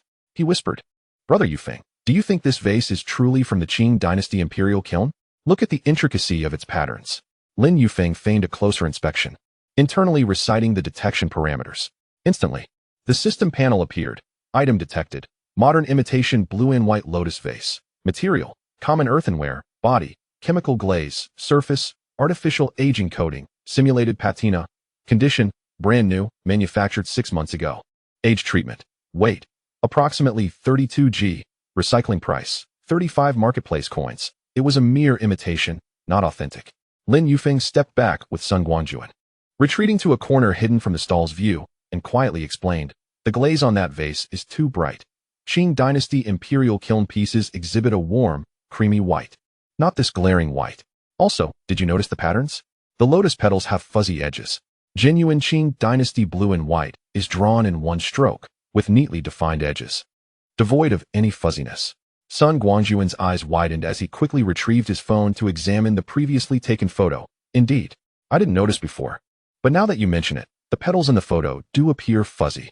Brother Yufeng, you are truly remarkable for noticing this." His tone brimmed with admiration, his eyes sparkling. "I only picked up a bit from what I've heard in the antique street back home." Lin Yufeng chuckled, relieved that the system's information was so detailed. Otherwise, he might have struggled to maintain the facade. The duo continued their exploration and arrived at a jade stall. The proprietor was a woman in her 30s, dressed in a red dress, her hair tied in a ponytail. She was enthusiastically presenting a jade bracelet to a visitor. "Miss, look at this bracelet. It's made of Hitian mutton fat jade. Observe the luster. It's exquisite. Only 8,000, an absolute bargain." The visitor hesitated, remaining silent. Sun Guangjuan leaned closer to Lin Yufeng and whispered, "Brother Feng, what does Hitian mutton fat jade look like? This bracelet appears quite white. Is it truly worth 8,000? Lin Yufeng scrutinized the jade bracelet, mentally invoking the detection system. Item detected. Modern imitation Hitian mutton fat jade bracelet. Material: Afghan white jade. Main body: paraffin, surface coating. Simulating warmth. Condition: brand new, manufactured 1 month ago. Weight: approximately 0.08 g. Recycling price: 15 marketplace coins. It was not Hitian mutton fat jade, but a mere imitation of Afghan white jade. Once the visitor departed, Lin Yufeng led Sun Guangjuan to a shaded area nearby, explaining, "Hitian mutton fat jade has high density, giving it a substantial feel in hand when held up to light. Its interior appears uniform, free of impurities. You didn't hold this bracelet earlier, did you? It would feel very light, and under light, you'd see many cotton-like impurities, characteristic of Afghan white jade. Furthermore, what the vendor refers to as luster is merely paraffin on the surface. It feels smooth initially, but over time, the paraffin wears off, leaving it dry." Sun Guangjuan nodded vigorously. "Afghan white jade, lightweight, with cotton-like impurities, and coated with paraffin. Brother Yufeng, your knowledge is astounding. I used to think that the whiter the jade, the better it was. I had no idea there were so many intricacies." His admiration for Lin Yufeng was palpable. "It's all hearsay. Nothing too impressive," Lin Yufeng replied modestly, feeling a bit bashful. He quickly shifted the topic, suggesting they check out a nearby bronze stall. Chapter 37. Adoration 2. The bronze stall was situated in the middle of the square, run by a burly middle-aged man clad in a black t-shirt, adorned with tattoos. He was enthusiastically showcasing a bronze incense burner, an antique incense burner from the Xuanda era. "Look at this patina, aged by time. Just 3,000, firm on the price." The stall was filled with various bronze items, including incense burners, bronze Buddha figures, and small decorative pieces, all exhibiting a dark reddish patina, indeed giving off an antiquated vibe. Sun Guangjuan examined the bronze incense burner intently and whispered to Lin Yufeng, "Brother Yufeng, this incense burner looks quite old. Just look at the thickness of the patina." Lin Yufeng pretended to touch the edge of the incense burner while internally invoking the detection system. Item detected. Modern imitation Wei Dynasty Xuanda bronze burner. Material: common brass, 50 copper content, rust powder, mixed with salt water for aging. Creating patina. Condition: brand new, manufactured 2 months ago. Weight: approximately 18 g. Recycling price: 20 marketplace coins. Another imitation. Lin Yufeng led Sun Guangjuan to a distance away from the stall, explaining, "The patina of a genuine Xuanda bronze burner forms naturally and feels smooth to the touch, without being abrasive. This burner's patina is artificially created using rust powder and salt water. Didn't you notice the rough edges when you touched it? Also, if you get close enough, you can smell a hint of rust. A true antique would only emit the scent of copper, not rust." Additionally, the inscription on the bottom, claiming it to be from the Wei Dynasty Xuanda era, is too uniform. The characters from that period were a bit flatter, not so square. Sun Guangjuan quickly sniffed his fingers, recalling his previous touch on the bronze burner. "Indeed, there is a faint hint of rust. I hadn't noticed. Brother Yufeng, you are incredibly observant." His admiration for Lin Yufeng had transformed into outright reverence. as he unconsciously followed behind Lin Yufeng like a devoted disciple. The two continued their exploration, transitioning from the square to the more organized shopping district. The shopping area was more structured than the square, with small storefronts, each adorned with plaques reading XX Studio or XX Pavilion. The antiques within were displayed with greater care, separated by glass counters, giving the impression of a more upscale environment compared to the square. They entered a shop named Yubao Pavilion, where the owner, a bespectacled middle-aged man clad in a dark blue tang suit, was seated behind the counter, engrossed in reading a newspaper. The counter was filled with various jade items, including jade pendants, jade ornaments, and jade figurines, which glimmered brilliantly under the light. Sun Guangyuan pointed to a jade guanyin pendant and quietly inquired, "Brother Yufeng, this jade guanyin looks quite impressive. Is it genuinely old jade?" Lin Yufeng examined the jade guanyin, mentally invoking the detection system. Item detected: ordinary white jade guanyin pendant from the Republic era. Material: common white jade, not Hetian jade. Silver chain, modern edition. Condition: 50 new, approximately 80 years old. Surface displays natural wear. Weight: approximately 0.03 g. Recycling price: 80 marketplace coins. This piece is old, but it is not Hetian jade. It is ordinary white jade from the Republic era, and its value is not particularly high. Lin Yufeng guided Sun Guangyuan to a corner of the shop and whispered, "Look at the fingers of guanyin. They are obscured by the silver chain, but there is a small chip that the owner purposely covered to prevent buyers from noticing. Moreover, the density of this white jade is low. It feels light in hand, unlike valuable Hetian jade. However, the old jade from the Republic era can still be kept for enjoyment, but it is not worth much for collection." Sun Guangyuan hurriedly examined the jade guanyin again and indeed noticed a subtle chip beneath the silver chain. He gasped softly, "Goodness, you can even see this. Brother Foam, did you study gem appraisal in the past? You are incredible." No, I just have a passion for it and have read a bit more," Lin Yufeng quickly dismissed, feeling somewhat flustered. Sun Guangyuan's admiration was too evident. He feared being exposed if the conversation continued. By the time evening fell, the two had explored half of the street vendor area in Pan Garden. Lin Yufeng examined no fewer than 50 antiques, discovering that only 3 were ordinary relics from the Republic of China or the Wei Dynasty, while the rest were modern replicas or craft items. The highest recovery value was that of a Republic of China white jade guanyin, which was merely 80 marketplace coins, with most others ranging between 5 to 30 coins. "I can't take it anymore. I'm exhausted," Sun Guangyuan groaned, massaging his legs as he sat on a stone bench by the roadside. After so much walking, his legs felt sore. "There's a stall selling cold noodles ahead. Shall we grab a bite?" Lin Yufeng nodded, feeling a bit fatigued as well. Upon reaching the cold noodle stall, they each ordered a bowl. As Sun Guangyuan mixed his noodles, he exclaimed, "Brother Foam, it was so worthwhile to explore Panjiayuan with you today. I knew nothing about antiques before, but I've learned so much from you. You're incredibly knowledgeable. If I come to look at antiques again, I must come with you."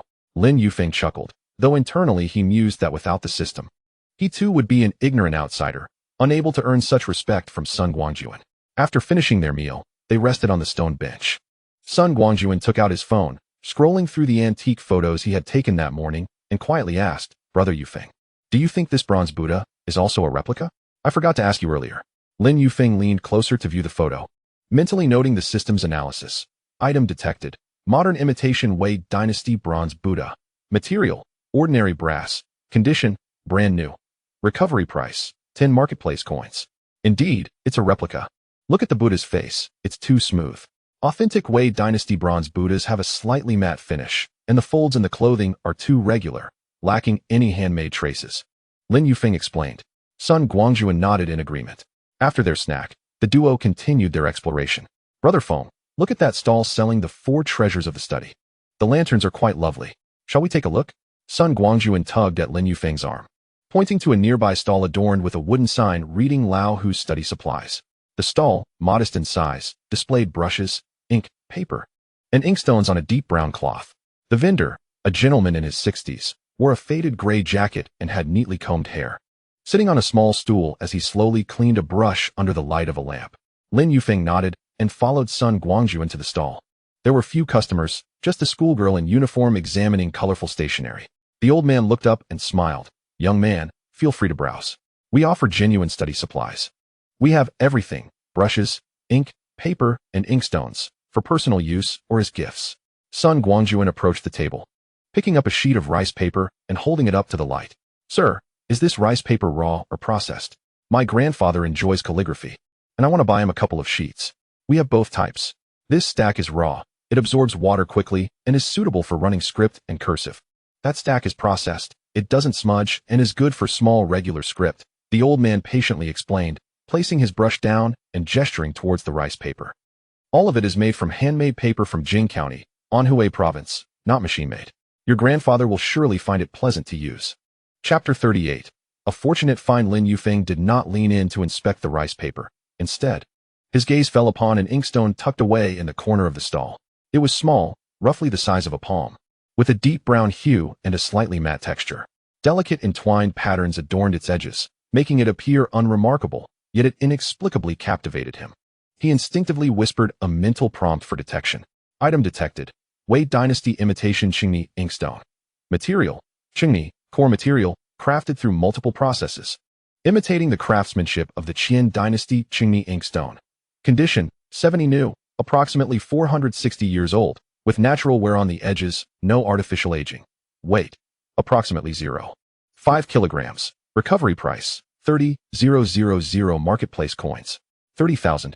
Lin Yufeng's heart skipped a beat, as if struck by a heavy hammer, racing rapidly and causing his palms to sweat. He quickly lowered his head, feigning interest in a brush at the table while glancing at the inconspicuous inkstone. Could this unassuming inkstone truly be worth 30,000 marketplace coins? Converted to Dragon Country currency, that amounts to 300,000. This surpasses the total value of everything he had previously reclaimed. Taking a deep breath, he discreetly wiped the sweat from his palms. He must remain calm and not let the vendor discern his desire for the inkstone. If the vendor realized its worth, he would certainly not sell it cheaply and might even raise the price. He needed to keep his composure and observe the situation. Brother Foam, what do you think of this rice paper? Should I buy 2 rolls for my grandfather? Son Guangjuan approached, holding a stack of rice paper, unaware of Lin Yufeng's unease.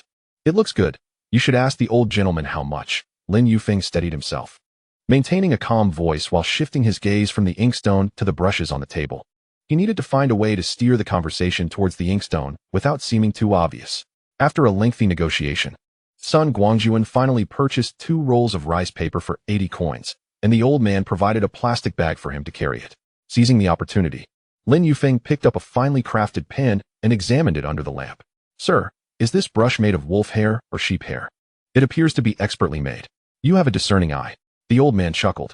This is a mixed hair brush, combining wolf and sheep hair, perfect for beginners and seasoned calligraphers alike. How much for one? Lin Yufeng feigned fascination, gently stroking the brush hairs. I have a friend who enjoys calligraphy. If it's not too expensive, I might get one for him.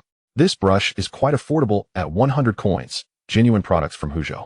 Not those inferior machine-made replicas, the old man replied. Lin Yufeng nodded, purposely inching closer to the inkstone while stealthily glancing at it, casually inquiring, Sir, what material is this inkstone made of? It looks quite special. Is it an antique? The old man followed his gaze towards the inkstone, lifting it to weigh it in his hands. This is a Qingni inkstone, mimicking the style of the Qian dynasty. I acquired it from my hometown many years ago. It's been here for decades, so I can't say if it's truly an antique. If you like it, it would serve well as a decorative piece or for grinding ink. And how much for this inkstone?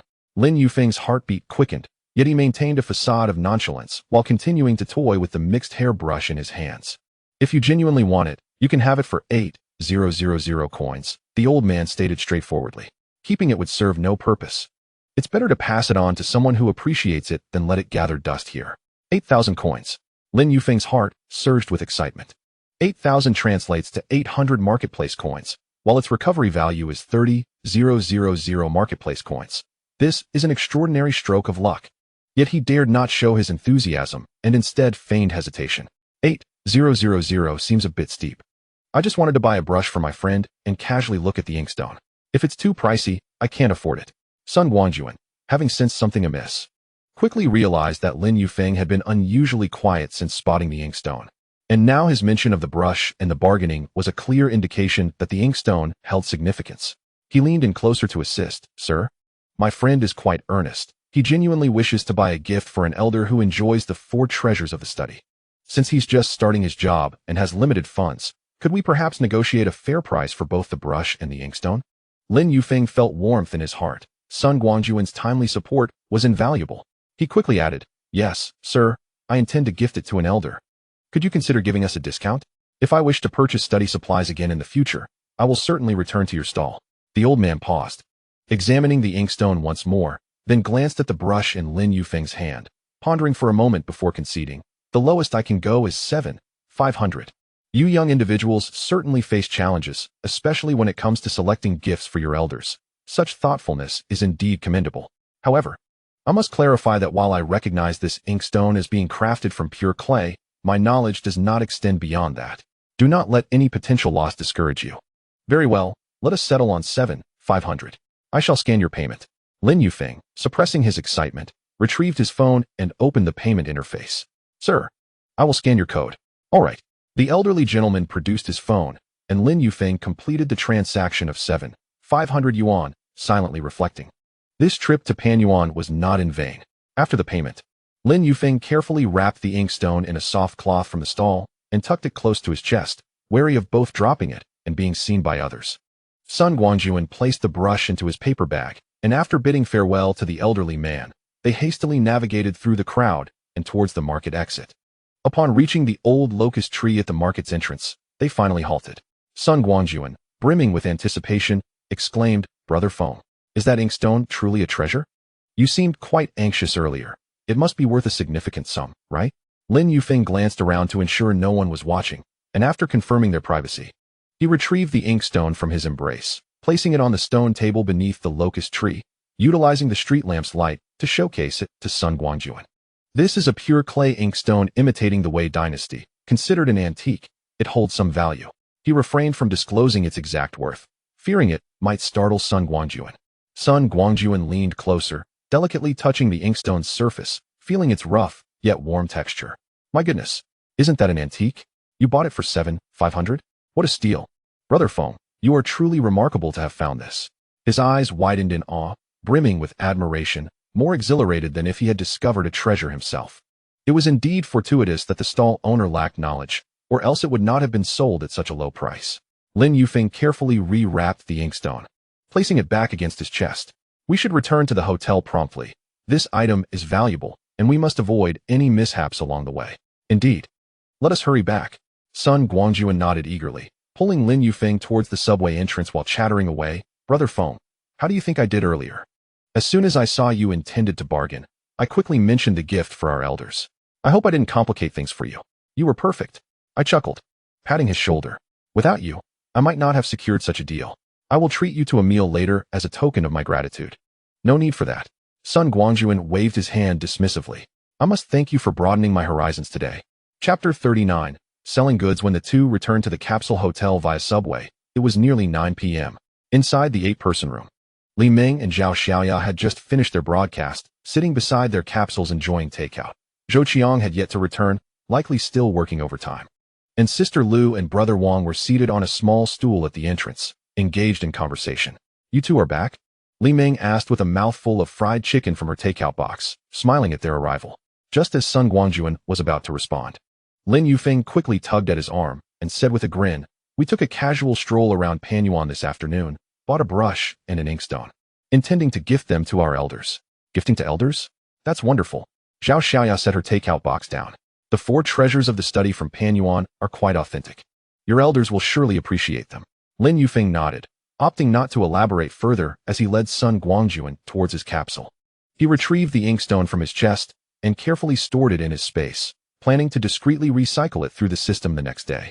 To avoid raising suspicions should Sun Guangjuan desire to see it only for it to vanish unexpectedly, Sun Guangjuan leaned in closer to his capsule and whispered, "Brother Feng, you must keep that inkstone secure. It's quite precious. What are your plans for tomorrow? Are you heading back to Panyuan?" "Not tomorrow. First, I must handle the inkstone." Lin Yufeng replied quietly. "All right, then rest early. I won't disturb you." Sun Guangjuan, understanding, returned to his capsule, even helping to pull the fabric curtain for Lin Yufeng. Lying in his capsule, Lin Yufeng took the inkstone from his space, holding it and feeling its warmth. He recalled the accelerated heartbeat upon discovering the inkstone, the tension while bargaining with the stall owner, and Sun Guangjuan's seamless cooperation, a smile creeping upon his lips. This journey to Kyoto had finally borne significant fruit. The morning sun filtered through the ventilation window of the capsule hotel, awakening Lin Yufeng to the rustling sounds from the adjacent capsule. He glanced at his phone, noting it was 7:10 a.m., earlier than the previous day, and with thoughts of the inkstone occupying his mind, he felt no fatigue. He gently drew back the fabric curtain, noticing activity outside. Sister Lu was squatting on a small stool at the entrance, preparing soy milk in her thermos. Zhou Qiang was bent over tying his shoelaces, ready to head to the delivery station, and Sun Guangjuan sat beside his capsule, diligently refining his resume on his phone, his hair unkempt.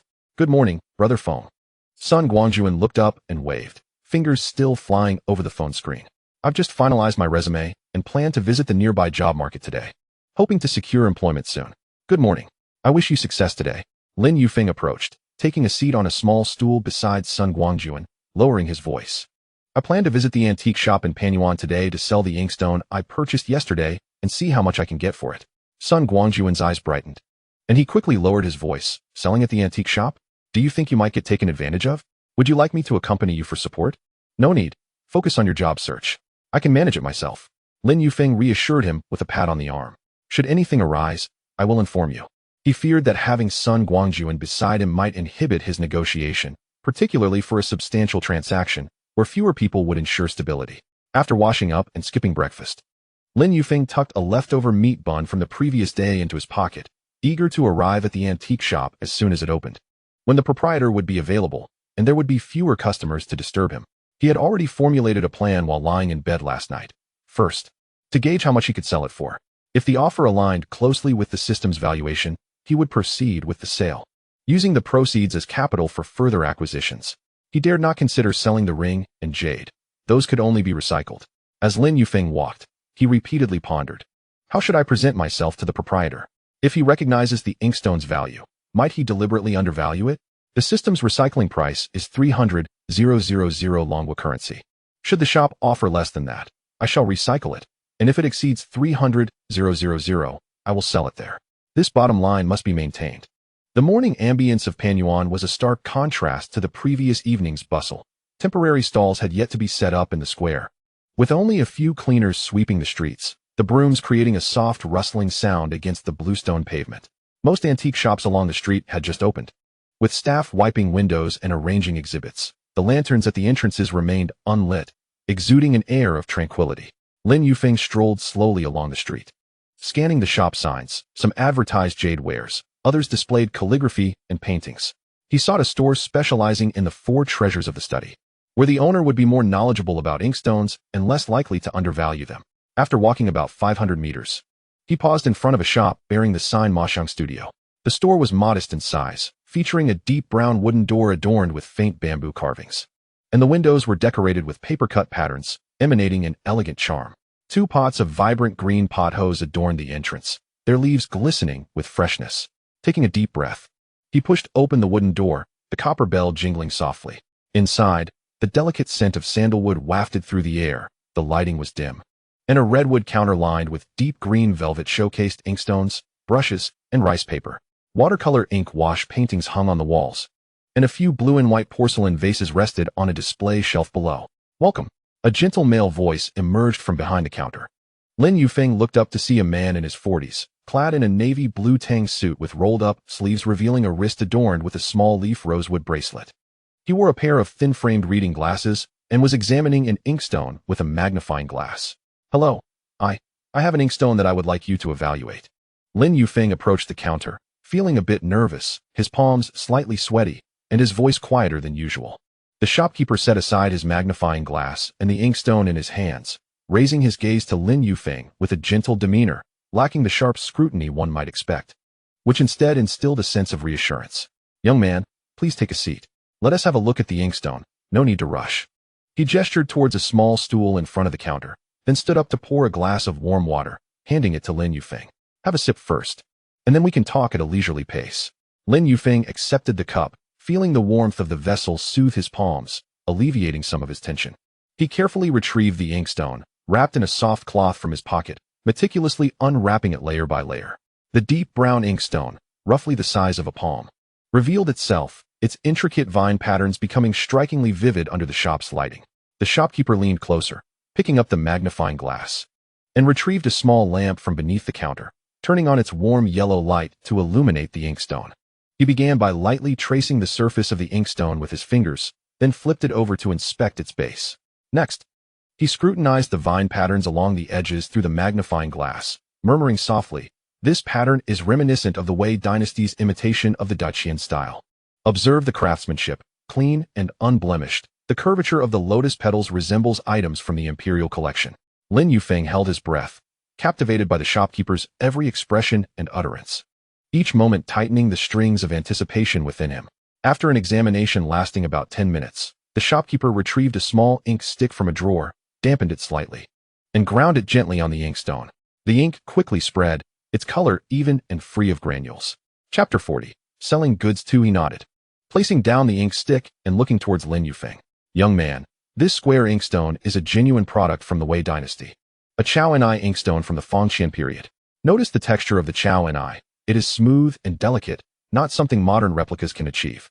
Moreover, the ink's performance on the stone is swift and uniform, indicating that this is a practical old inkstone, rather than a mere decorative piece. Is this inkstone a family heirloom, or did you acquire it yourself?" "It's something I found at the Pan Garden night market yesterday," Lin Yufeng admitted, fearful of revealing any inconsistencies. "I'm not knowledgeable about inkstones. I just thought it looked appealing. Later, I heard it might be an antique, so I wanted to bring it to you for appraisal. If it's valuable, I would sell it." The shopkeeper smiled, not probing further. Instead, he leaned back in his chair, his fingers tapping gently on the counter. "This inkstone is in excellent condition. No chips, no cracks. It has been well preserved. Currently, Chao and I inkstones are not very common on the market, especially practical ones like this. What price do you have in mind?" Finally, they had arrived at the crux of the matter. Lin Yufeng took a deep breath, recalling the price he had considered the previous night, and stated, "I inquired and was told that such antique inkstones could be worth a bit. I'd like to sell it for 450,000. He deliberately inflated the price to allow for negotiation, thinking that if he quoted 300,000 directly, the shopkeeper might push for an even lower figure. Upon hearing 450,000, the shopkeeper raised an eyebrow, not rushing to counter but instead examining the inkstone once more. "Young man, the price you found is likely an auction estimate, correct? However, auctions charge commissions, and it's uncertain whether you'd achieve a high price. To be frank, if this inkstone were to be auctioned, after deducting the commission, you would receive at most 350,000, and you'd have to wait several months to get your money." Lin Yufeng felt a stir within him. 350,000 was 50,000 more than the system's buyback price, but the shopkeeper would undoubtedly negotiate further. He remained silent, awaiting the shopkeeper's next words. "I run a physical store, and I must retain a profit margin when purchasing items. I cannot buy at auction prices." The shopkeeper set down the inkstone, his tone candid. "The most I can offer you is 310,000. You will receive the money immediately, without waiting or taking on any risk. If you find this agreeable, we can proceed with the paperwork now. If not, feel free to inquire elsewhere for comparison." 310,000. Lin Yufeng's heart raced. This was 10,000 more than the system's buyback price. Moreover, he could receive the money on the spot, without any delay. He suppressed his excitement, feigning hesitation. 310,000 seems a bit low, doesn't it? "My offer is already very reasonable," the shopkeeper replied, taking out his phone and opening an antique trading platform, handing it to Lin Yufeng. "See here, last month a Chao and I inkstone with a similar condition to yours sold for 320,000 on this platform. I'm offering you 310,000, just 10,000 less, and you won't have to wait for a buyer. If you go elsewhere, you might not even receive this price." Nowadays, physical stores are cautious about purchasing antiques for fear of misjudgment. "I am only willing to offer this because I believe your inkstone is genuine." Lin Yufeng leaned closer to examine the phone. Indeed, there was a transaction record for a similar inkstone, sold for 320,000, dated from mid-last month. He calculated in his mind. 310,000 was 10,000 more than the system's buyback price and could be obtained immediately, a fair deal. "All right, 310,000 it is." Lin Yufeng nodded, his voice tinged with barely contained excitement. Seeing his agreement, the shopkeeper smiled, retrieving a purchase agreement from the drawer. "Let us sign an agreement. I will transfer the money to your bank account, and you will hand over the inkstone to me. In exchange of cash for goods, you can rest assured." Lin Yufeng took the agreement, examining it carefully.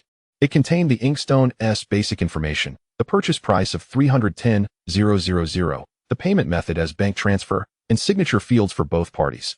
Everything appeared in order. He retrieved his ID card, filled in his information as requested, and signed. The shopkeeper took the agreement, verified the ID, then pulled out his phone. Opening the banking app and entering Lin Yufeng's account number. Lin Yufeng focused intently on the shopkeeper's fingers, each digit input causing his heart to leap. Done. You can check your text messages now. The shopkeeper pressed the transfer button and handed his phone to Lin Yufeng. The screen displayed a transfer of 310,000 yuan, marked as submitted. Lin Yufeng hurriedly took out his own phone, gripping it tightly, his eyes glued to the screen. After about half a minute, a notification pinged, revealing a banking message. XX Bank, your account ending in 6789 has received a transfer of 310,000 yuan at 8:45. Current balance, 32,845,678 yuan. 310,000. Lin Yufeng's hands trembled as he read the message 3 times, confirming the figures were correct, before exhaling deeply. It was real. He had truly received 310,000. This was the first time in his life he held such a substantial sum. Previously, while working at Hpakant as a Java developer, his monthly salary was 8,000 yuan. And after deductions for social insurance, rent, and expenses for Su Qing, he often found himself living paycheck to paycheck. Young man, did you receive the money? The shopkeeper neatly folded the agreement, handing Lin Yufeng his copy. This is your copy of the agreement. Keep it safe. If you have any issues in the future, you can still come to me. I received it. Thank you, shopkeeper. Lin Yufeng accepted the agreement, carefully placing it in his wallet, his excitement still simmering, causing him to stutter slightly. You are truly a person of integrity. If I find any more antiques, I will definitely come back to you to sell. Of course, you are always welcome. The shopkeeper smiled, placing the inkstone into an ornate box. If you wish to hunt for more treasures, avoid the early market at Pan Garden. Most items there are replicas. Instead, explore the shops in the afternoon, especially the old stores in the alleys. You might find something surprising. Thank you for the advice. Lin Yufeng stood up, expressing his gratitude once more to the shopkeeper before turning to leave the antique store. Pushing open the wooden door, the sunlight outside was already quite warm, and the stalls at Pan Garden were gradually multiplying, with voices of vendors beginning to echo intermittently. Lin Yufeng stood by the street, pulling out his phone to glance at the bank message again, the figure of 310,000 standing out brightly in the sunlight. He touched the agreement in his pocket. Although he had sold the inkstone, he felt a greater sense of solidity than when he had it in his possession. 310,000 was not merely money. It represented his first significant achievement since arriving in Kyoto, the first substantial profit he had earned through his own discernment, or rather, through the system. He pulled out his phone and messaged Sun Guangjuan. The inkstone has been sold. I'll tell you about it when I return tonight. Before long. Sun Guangjuan replied, Brother Feng, you're amazing. Upon my arrival at the talent market, I jestingly remarked that once I secured employment, a grand feast would be in order. Lin Yufeng, with a smile, readily agreed, suggesting an evening of indulging in Kyoto-style roasted duck.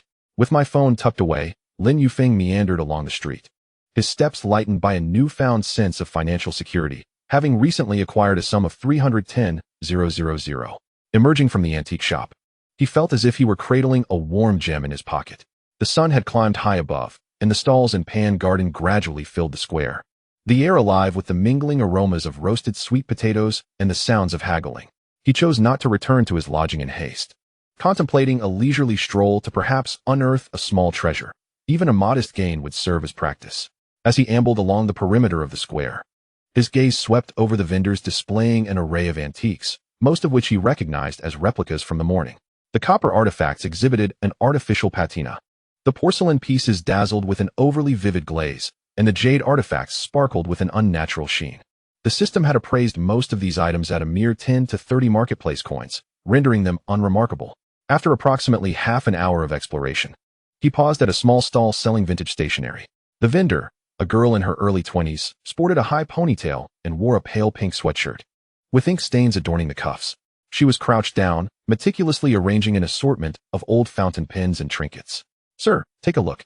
These are heirlooms from my grandfather, and I'm selling them at a bargain. She smiled brightly upon noticing his interest, revealing her small canine teeth, exuding a sense of sincerity. Lin Yufeng crouched beside her, gently touching a palm-sized copper block, which bore simple cloud patterns engraved on its rectangular surface, its edges slightly worn, resembling a paperweight. He mentally activated the detection system, which promptly displayed. Item detected. Republican-era copper cloud pattern paperweight. Material, pure copper, 92 copper content, common craftsmanship from the Republican era. Condition, 60 new, approximately 80 years of usage. Natural oxidation, no artificial aging. Weight, approximately 30 g. Recycling price, 50 marketplace coins, equivalent to 500 Longwa coins. 50 marketplace coins seemed modest, yet not entirely unprofitable. He pondered for a moment before inquiring, what exactly is this copper block? It resembles a paperweight. Indeed, it is a paperweight. My grandfather used it for calligraphy. He said it dates back to the Republican era. She replied, handing him the paperweight. Look at this pattern, all hand-carved, quite rare nowadays. As he accepted the paperweight, its weight felt substantial in his hand, the oxidized copper surface smooth and warm, unlike the roughness of imitations. He feigned a frown. It's merely an old copper block. Nothing particularly special. How much do you want for it? Sir, this is an antique. I assure you, I'm not trying to overcharge you. 200 coins. The girl was straightforward, not inflating the price. 200 is too steep, Lin Yufeng replied, placing the paperweight back on the cloth, pretending to rise. This paperweight has a few dents. It's worth perhaps 100. I'll take it for that price, but if not, I shall continue browsing. After a moment of hesitation, she glanced at the paperweight and then at her stall, which had seen little activity. Biting her lip, she relented. All right, 100 it is. You're a straightforward buyer. So I 1T haggle. Lin Yufeng pulled out his phone to complete the transaction, slipping the paperweight into his pocket.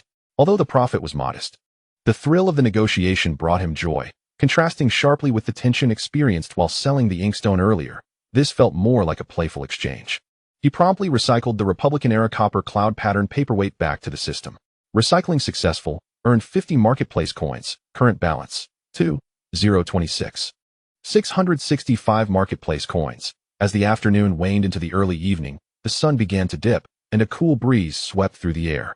Lin Yufeng felt the weight of the paperweight in his pocket and glanced at his bank balance, contemplating a return to his lodging. Though he couldn't boast of earning 310,000, a few thousand in profit would be modest, yet meaningful, especially considering the kindness his roommates had shown him during these days. By the time he returned to the capsule hotel, it was well past 8. The sounds of laughter and chatter greeted him from the 8-person room. Pushing the door open, he found the atmosphere lively. Li Ming and Zhao Xiaoya had just finished their broadcast and were busy unboxing a delivery of new cosmetics, while Wang Gu returned from outside, his shirt unbuttoned at the collar, looking weary and holding a half-eaten pancake. Lu Jia was seated on a small stool near the entrance, softly conversing on the phone in her native dialect, while Zhou Qiang leaned against the wall, scrolling through his phone, occasionally chuckling. Feng Gu is back. Li Ming was the first to spot him, waving a lipstick tube. What did you get up to today? With a smile, Lin Yufeng casually replied. I wandered around Pan Garden, found a little item, and sold a few things, made a small profit of a few thousand. He downplayed it. Scanning the expressions of those in the room, no one appeared particularly surprised, though Sun Guangjuan's eyes brightened momentarily before he quickly looked down, refraining from further inquiry. A few thousand? Impressive. Wang Ge set down his pancake, stretching his shoulders. When I graduated, my first month's salary was just over 3,000. You earn that just by strolling around. It's far better than my job. Just lucky to find a small item and sell it. Lin Yufeng laughed, keen to keep the conversation light. I thought to treat everyone to a meal tonight, a little roadside eatery at the corner. It seemed bustling. At this suggestion, the room fell silent for a few seconds. Lu Jia, ending her call, waved dismissively. No need, Yufeng. You've just arrived in Kyoto. There are plenty of places to spend money. Rent, meals, job hunting, all require funds. Don't splurge on us. Exactly, Zhao Xiaoya echoed. We had takeout for dinner, so we're not hungry. Plus, we've been broadcasting all afternoon and are a bit tired. Let us plan for another time. Wang Ge nodded in agreement. I won't go either, and I still have this pancake to finish. Don't want to waste it. You should keep your earnings. You'll need it in Kyoto. Zhou Qiang put down his phone, scratching his head. I won't go either. I need to wake up early tomorrow to sort the goods at the station. And we're not close enough for you to treat us. It's best to save your money. Observing his roommates, Lin Yufeng noted their sincerity. Despite coming from diverse backgrounds and having known each other for only a few days, they demonstrated a grounded nature, looking out for his well-being rather than seeking to benefit from him. He did not press the issue further, smiling as he replied, all right then, once I'm settled, I'll treat everyone to a proper meal. Turning to Sun Guangjuan, he asked, what about you, Xiaojun? Shall we go? Sure. Sun Guangjuan stood, grabbing his jacket. I haven't had dinner yet, and I'd like to hear how you came across that little item. After bidding farewell to their roommates, the two exited the capsule hotel. I'll treat you to Kyoto-style roasted duck, Lin Yufeng offered. No need. Let us just grab something casual, Sun Guangjuan replied thoughtfully. Lin Yufeng paused, gesturing toward a direction. Then let us head to that old roadside eatery, Lao Duan, at the corner. It seemed quite popular yesterday. Sounds good. The evening streets were quieter than during the day, with only a few small restaurants still glowing with light. The sign of Lao Duan's eatery was particularly eye-catching. Its red background and yellow lettering advertising barbecued skewers, stir-fried dishes, and cold beer, all exuding a homely ambience under the night sky.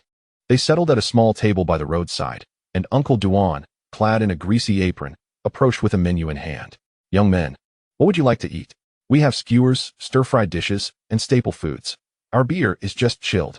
Uncle Duan, we'll have 20 skewers of grilled tendons, 10 skewers of chicken wings, a portion of stir-fried clams, a plate of smashed cucumbers, and 2 bottles of cold beer. Lin Yufeng ordered confidently, then turned to Sun Guangjuan. Would you like to add a staple? That's enough. Sun Guangjuan hurriedly waved his hand.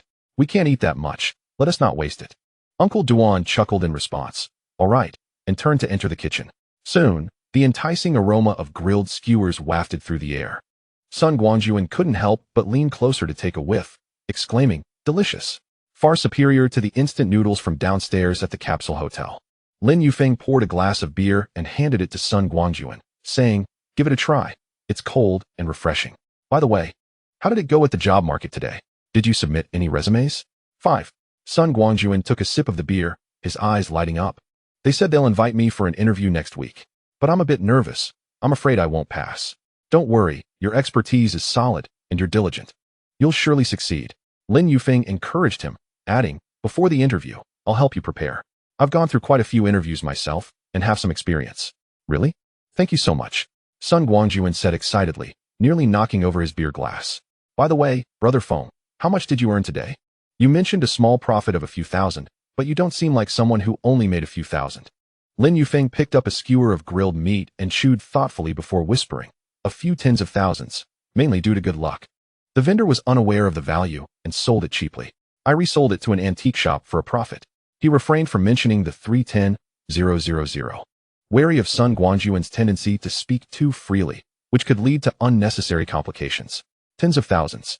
Sun Guangjuan was taken aback, his eyes widening in astonishment. My goodness, that's incredible. If you could find such treasures every day, you'd be at the pinnacle of life, marrying a rich beauty. Haha, not at all. Today was just a stroke of luck. If treasures were that easy to find daily, those antique experts would have already made their fortunes. True enough. The two continued their conversation over dinner, discussing interview techniques, amusing anecdotes from Pan Garden, and their future plans. Sun Guangjuan was eager to secure a job and establish himself in Kyoto. As night descended, the streets grew quieter, and the crowd at the food stall began to disperse, leaving only the two of them at the table, sharing their hopes for the future. After settling the bill, they headed back to the hotel. Sun Guangjuan, having indulged in some beer, walked with a slight sway, repeatedly saying, Brother Feng, if you become a great collector, don't forget about me. I'm counting on you to treat me to a grand feast. Never. Lin Yufeng patted him on the shoulder. Chapter 42. Setbacks for a week straight. Lin Yufeng rose early each morning, heading to Pan Garden with his phone in hand. Initially, he was filled with enthusiasm, hoping to uncover treasures akin to the inkstone. However, reality soon doused his fervor with cold water. The early market stalls were filled with replicas, the midday shops either exorbitantly priced or lacking genuine items. While the night market had only a few seemingly decent trinkets, yet the system indicated their buyback value was merely a few dozen mall coins. Not even enough to cover his round-trip meal expenses. During this week, Sun Guangjuan had successfully started his new job. On the day before his first day, he had insisted on taking Lin Yufeng to the mall to buy a light gray suit. While trying it on, he bashfully asked, Brother Feng, do I look all right in this? I hope my colleagues won't laugh at me. Lin Yufeng chuckled and adjusted the hem of the suit, saying, absolutely. You look much sharper than in that plaid shirt. You'll surely leave a good impression on your superiors. From that day on, a new routine emerged at the capsule hotel. Every morning at 6:30, Sun Guangjuan would rise punctually, quietly wash up, don his light gray suit, meticulously comb his hair in front of a small mirror, pack his laptop into a black bag, and finally greet Lin Yufeng with enthusiasm. Brother Feng, I'm off to work. I'll bring you some delicious food tonight. His tone was filled with the freshness of a newcomer. In contrast, Lin Yufeng had lost his previous vigor, often lingering until 7 before getting up. As he washed up, he noticed the faint dark circles under his eyes from late nights spent wandering the night market. He hastily styled his hair and left wearing a worn-out light gray short-sleeve shirt. At the corner store, Aunt Zhang cheerfully remarked, "Young man, you seem less energetic these days. Haven't T been sleeping well?" "Not too bad, just a bit tired," Lin Yufeng replied with a forced smile as he bought a meat bun and headed to Pan Garden. Upon arriving at Pan Garden, the morning market was bustling. Red and green umbrellas crowded together, and the sounds of vendors calling out filled the air. Yet Lin Yufeng found the noise particularly grating. He slowly strolled along the stalls, his fingers brushing across the porcelain vases and brass locks, internally muttering detection, only to find them all modern replicas with a buyback value of 520 mall coins. Reaching the stall of the young girl from whom he had previously purchased a paperweight, she greeted him with a smile. "Big brother, back to hunt for treasures today?" "My grandfather found an old fountain pen." Lin Yufeng leaned in to inspect it. The system indicated it was a common pen from the Republic era with a buyback value of 15 mall coins, while the girl was asking for 200 yuan. He shook his head. "No thanks, nothing caught my eye today. Maybe next time." In the past, he would have chatted with the vendor, but now he lacked even the desire to bargain, turning away without a second thought. As noon approached, the sky suddenly darkened, and a gentle wind began to blow, causing the market umbrellas to sway uneasily. Lin Yufeng found a corner to shield himself from the wind, pulling out his phone to check his bank balance. It had dropped from over 320,000 to just above 310,000. This week's rent, meals, and the contribution for Sun Guangjuan's suit had unknowingly depleted several thousand. Gazing at the numbers on the screen, unease settled in his heart.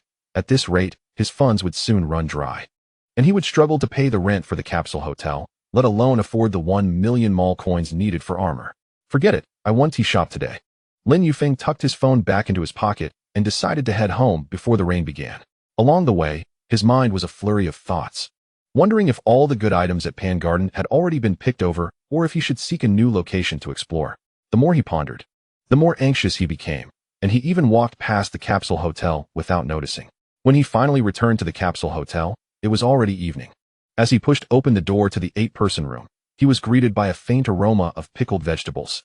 Sister Lu was sitting on a small stool at the entrance, packing freshly pickled radish into a glass jar, dressed in a faded blue work uniform with rolled-up sleeves. She held a small spoon in her hand. Upon seeing Lin Yufeng enter, she smiled and offered him a plate of pickles. "Yufeng, try my pickled radish. It goes perfectly with congee. I have some leftover from breakfast. Heat it up if you're hungry." "Thank you, Sister Lu." Lin Yufeng accepted the pickles.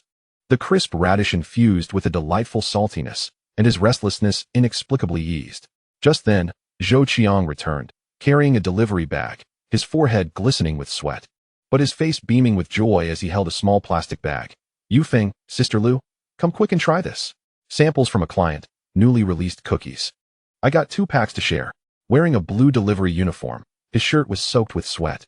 Yet he radiated happiness as he poured the cookies into a disposable box on the table. Lin Yufeng picked up a cookie, taking a bite and savoring its sweetness. He helped Zhou Qiang place the delivery bag in the corner and handed Sister Lu a tissue. "Sister Lu, take a break. Don't tire yourself out." I'm fine. Once the radishes are done, I'll have nothing else to do." Sister Lu wiped her hands and began to chat about Li Ming and Zhao Xiaoya. Li Ming messaged me yesterday, saying their new place has the internet set up. It's much more convenient without so many boys around. She invited me to come visit when I have time. Lin Yufeng recalled the scene from a couple of days ago when Li Ming and Zhao Xiaoya moved out, packing 2 large boxes of belongings. He and Sun Guangjuan had helped carry them down to the community entrance. They had even added him on WeChat, pushing Zhao Xiaoya's live streaming channel onto him, saying, "Yufeng, let us keep in touch. If you have time, come support us on our live stream. We'll give you a fan badge." He had laughed and promised to do so, but with his recent fruitless treasure hunts, he hadn't found the time to check out the live stream yet. Just as they were talking, Sun Guangjuan returned from work, carrying a paper bag and calling out, "Brother Foam, Sister Lu, Zhou Qiang, I'm back. The company provided afternoon tea today, and I saved a piece of cake for you all." His suit jacket draped over his arm, a button of his shirt collar undone, his face bore a hint of fatigue, yet his eyes sparkled with vitality.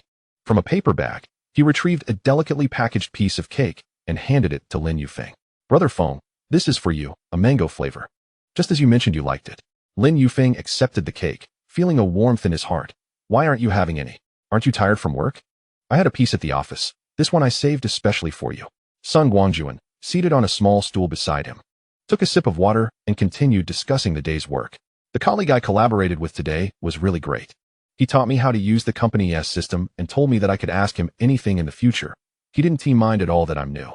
Lin Yufeng nodded with a smile. Good, keep it up.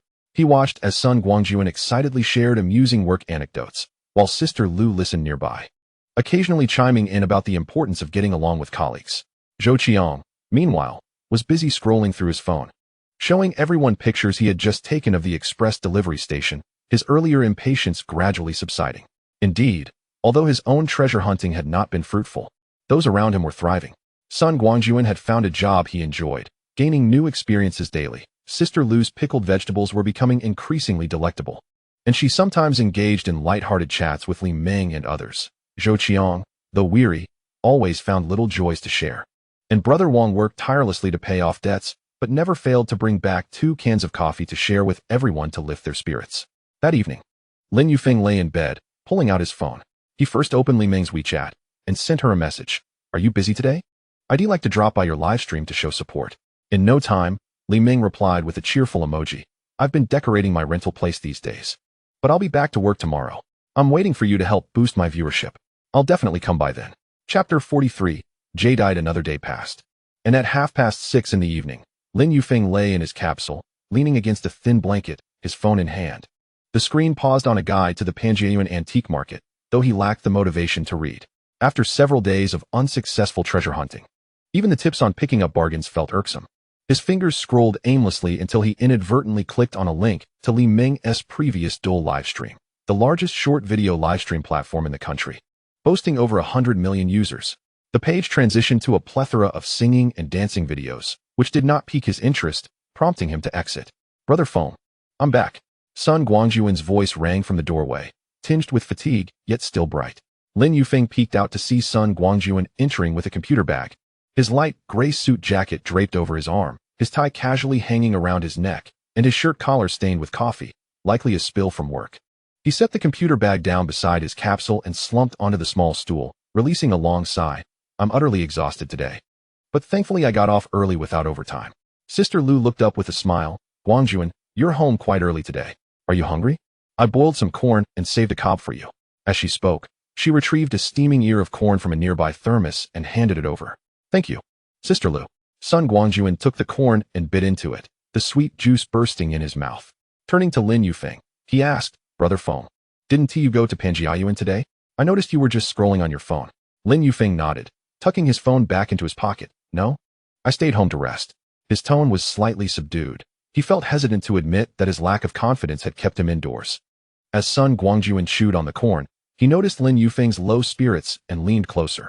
Brother Foam, I was chatting with a colleague today, and he mentioned his girlfriend has recently become obsessed with buying jadeite. He said jadeite is quite popular now, with everyone scrambling to buy in the live streams. His eyes suddenly lit up. Oh, Brother Foam, you were able to discern the quality of Htian jade before, right? Jadeite should be somewhat similar, don't you think? Why not check out the live stream? You might find an opportunity. Jadeite. Lin Yufeng hesitated for a moment, recalling his previous experience assessing Htian jade. The system could determine material quality and wear. Perhaps it could do the same for jadeite? He had previously focused solely on antiques, never considering jadeite. I haven't dealt with jadeite before, but when I looked at jade stones, I could discern some qualities, like whether they were smooth or had impurities. He refrained from mentioning the system and only shared his insights from jade stones. Perhaps I'll check out the live stream and see if I can distinguish any quality. Exactly. It's worth a try? Sun Guangjuan's eyes sparkled even more. Many people are buying jadeite in the live streams now. If you can spot some insights, you might actually find a hidden gem. All right, I'll take a look. Lin Yufeng quickly retrieved his phone, opened Duel, and searched for jadeite raw stone livestream. Upon clicking, the page instantly filled with numerous live streams, all showcasing vibrant green raw stones, some labeled Get Rich in a Slice, and others announcing ice-type leaks. With online viewers ranging from hundreds to tens of thousands, creating quite a lively atmosphere. He randomly entered a live stream with over 20,000 viewers. On screen, a male host in a floral shirt held a soccer ball-sized raw stone, shouting into the camera, "Folks, this is a superb material with an open mouth. The skin is tightly compact. Look at the light. It's very translucent. Today's special price is 38,888. If you want it, type 1. I'll count to 3 before posting the link. 1, 2, 3. An assistant quickly popped up a purchase link, and within moments, it displayed sold out. With the comment section flooded with remarks like "I was too slow, call me earlier next time." Lin Yufeng watched, astonished, and clicked into another live stream. A female host in a red dress held a small raw stone, her voice excessively sweet. "Darlings, look here. Don't be fooled by the size of this raw stone. It might be filled with green inside. Today's leak price is 2,999. If cut open and green is found, it'll multiply tenfold." She illuminated the raw stone with a flashlight, and the stone instantly glowed bright green on screen, appearing indeed lustrous. "Brother Feng, what do you think of this stone? The green light looks promising." Sun Guangjuan leaned in to ask, pointing at the raw stone on the screen. Lin Yufeng silently activated the detection system, which quickly presented a panel. Detected item, jadeite raw stone. Material, jadeite, bean type, green content 5.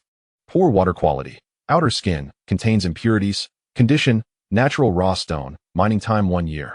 Weight, approximately 0.8 g, recycling price, 100 mall coins equivalent to 1,000 Longwa coins. Only 5 green content, Lin Yufeng mused, quietly commenting on the screen. The green light looks bright, probably due to the lighting.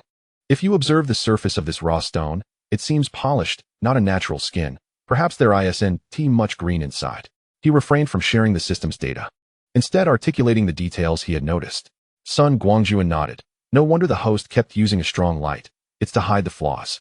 Lin Yufeng continued to browse several live streams, most of which employed lighting tricks to misrepresent the quality of bean-type jade as ice-type, with prices soaring into the thousands, while the system indicated their recycling values were only a few hundred to 1,000. Finally, he clicked into a live stream titled Old Chen Jadeite, where the host, a gentleman in his 50s dressed in a gray Zhongshan suit, spoke slowly without the exuberance of other hosts. He held a palm-sized raw stone and addressed the viewers. "Folks, this one is from the Muna market.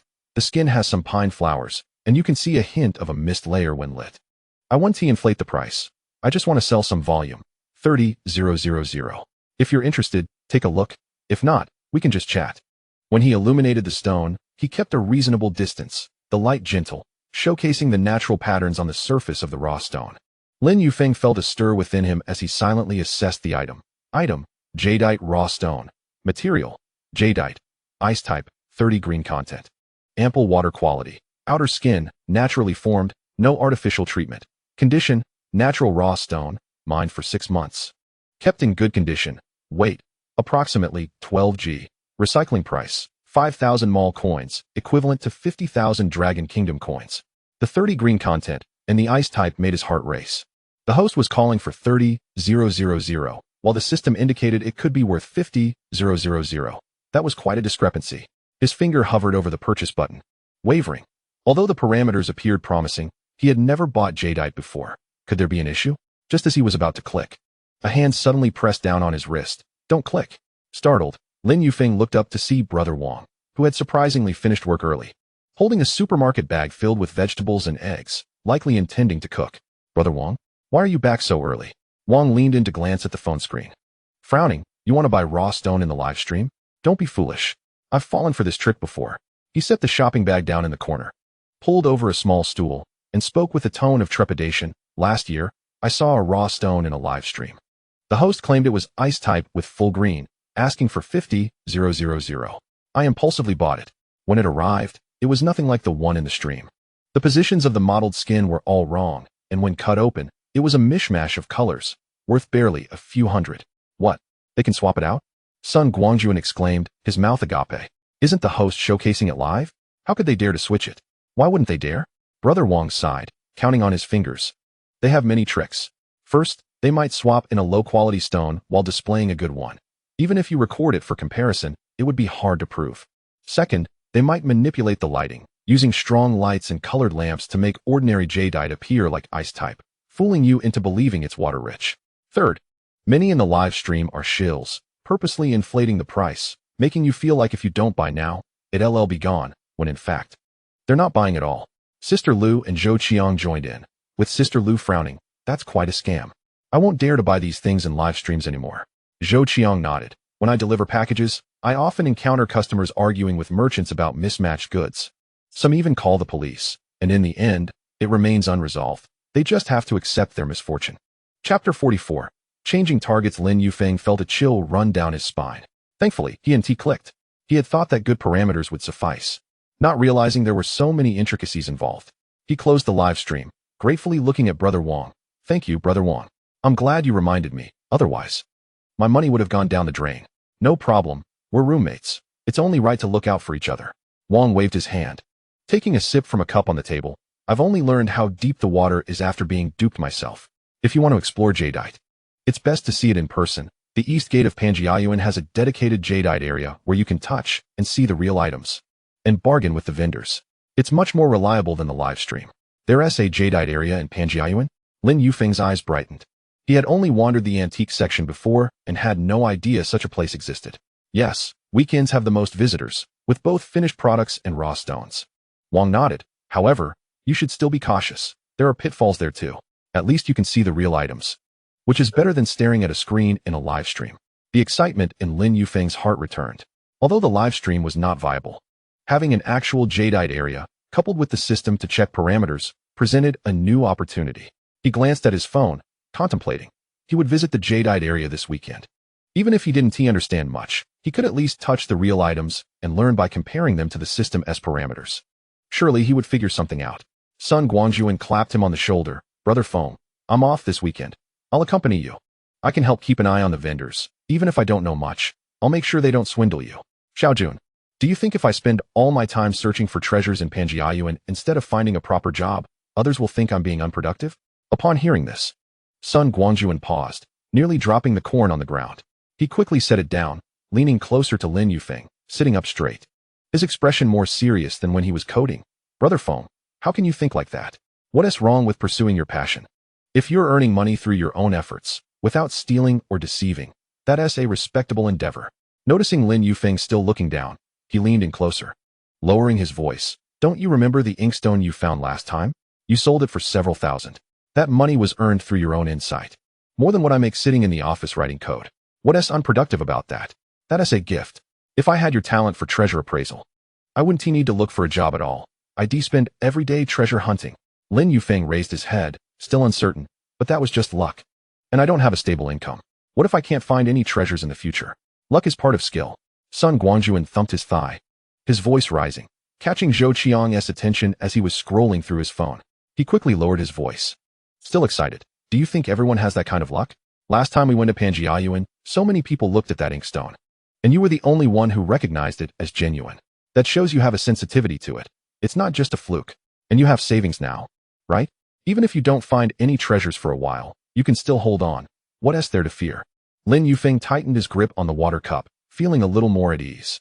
He remembered the shopkeeper praising his eye for detail when he sold the inkstone, and how Sun Guangjuan had always said he was impressive. These words felt like a warm current, slowly washing away his unease. Exactly, Xiaolin, don't overthink it. Suddenly, Brother Wang's voice broke in. He was placing peeled garlic cloves into a bowl, wiping his hands. What do you care about what others say? Life is yours to live. If you find joy in treasure hunting and can earn money, then keep at it. If one day you no longer wish to do it, finding a job later is not too late. We're already struggling in the city. Finding something you're good at and enjoy is better than anything. Sister Lu walked over with a bowl of hot noodles, overhearing their conversation, and chimed in with a smile. Xiaolin, I may not understand treasure appraisal, but I know that as long as you earn through your own hands, there is no shame in it. Look at Zhou Qiang. He delivers packages late into the night, sweating profusely, and no one says he is being unproductive. Your treasure hunting is the same. You're making a living through your skills. So don't worry about others' opinions. Zhou Qiang put down his phone and leaned in, saying, Brother Feng, what Wang and Lu said is right. I used to think delivering packages was beneath me. But then I realized that earning money to support myself and give my family peace of mind is far more important than anything else. Your treasure hunting can earn you money and broaden your horizons. How wonderful is that? Lin Yufeng looked at the people before him. Sun Guangjuan gazed at him earnestly, full of trust. Brother Wang held garlic cloves, his lips curving into a gentle smile. Sister Lu carried hot noodles, her eyes filled with concern. Zhou Qiang leaned against the wall, nodding in agreement. The warm yellow light illuminated their faces, each expression sincere, devoid of insincerity. Suddenly, He felt that the weight in his heart had completely lifted, and the previous anxiety and turmoil seemed to have been swept away by the wind. He raised his cup of cool water, smiling at everyone. Thank you all. I really did overthink it. I've come to terms with it now. From now on, I will focus on treasure hunting, and if I find something good, I'll definitely treat you all to a feast. That's the spirit. Sun Guangjuan joyfully patted his shoulder. This weekend, let us head to the jade area and aim to find something good. You have to treat me to barbecue then. No problem. Lin Yufeng nodded with a smile, feeling a sense of relief stronger than when he sold the inkstone.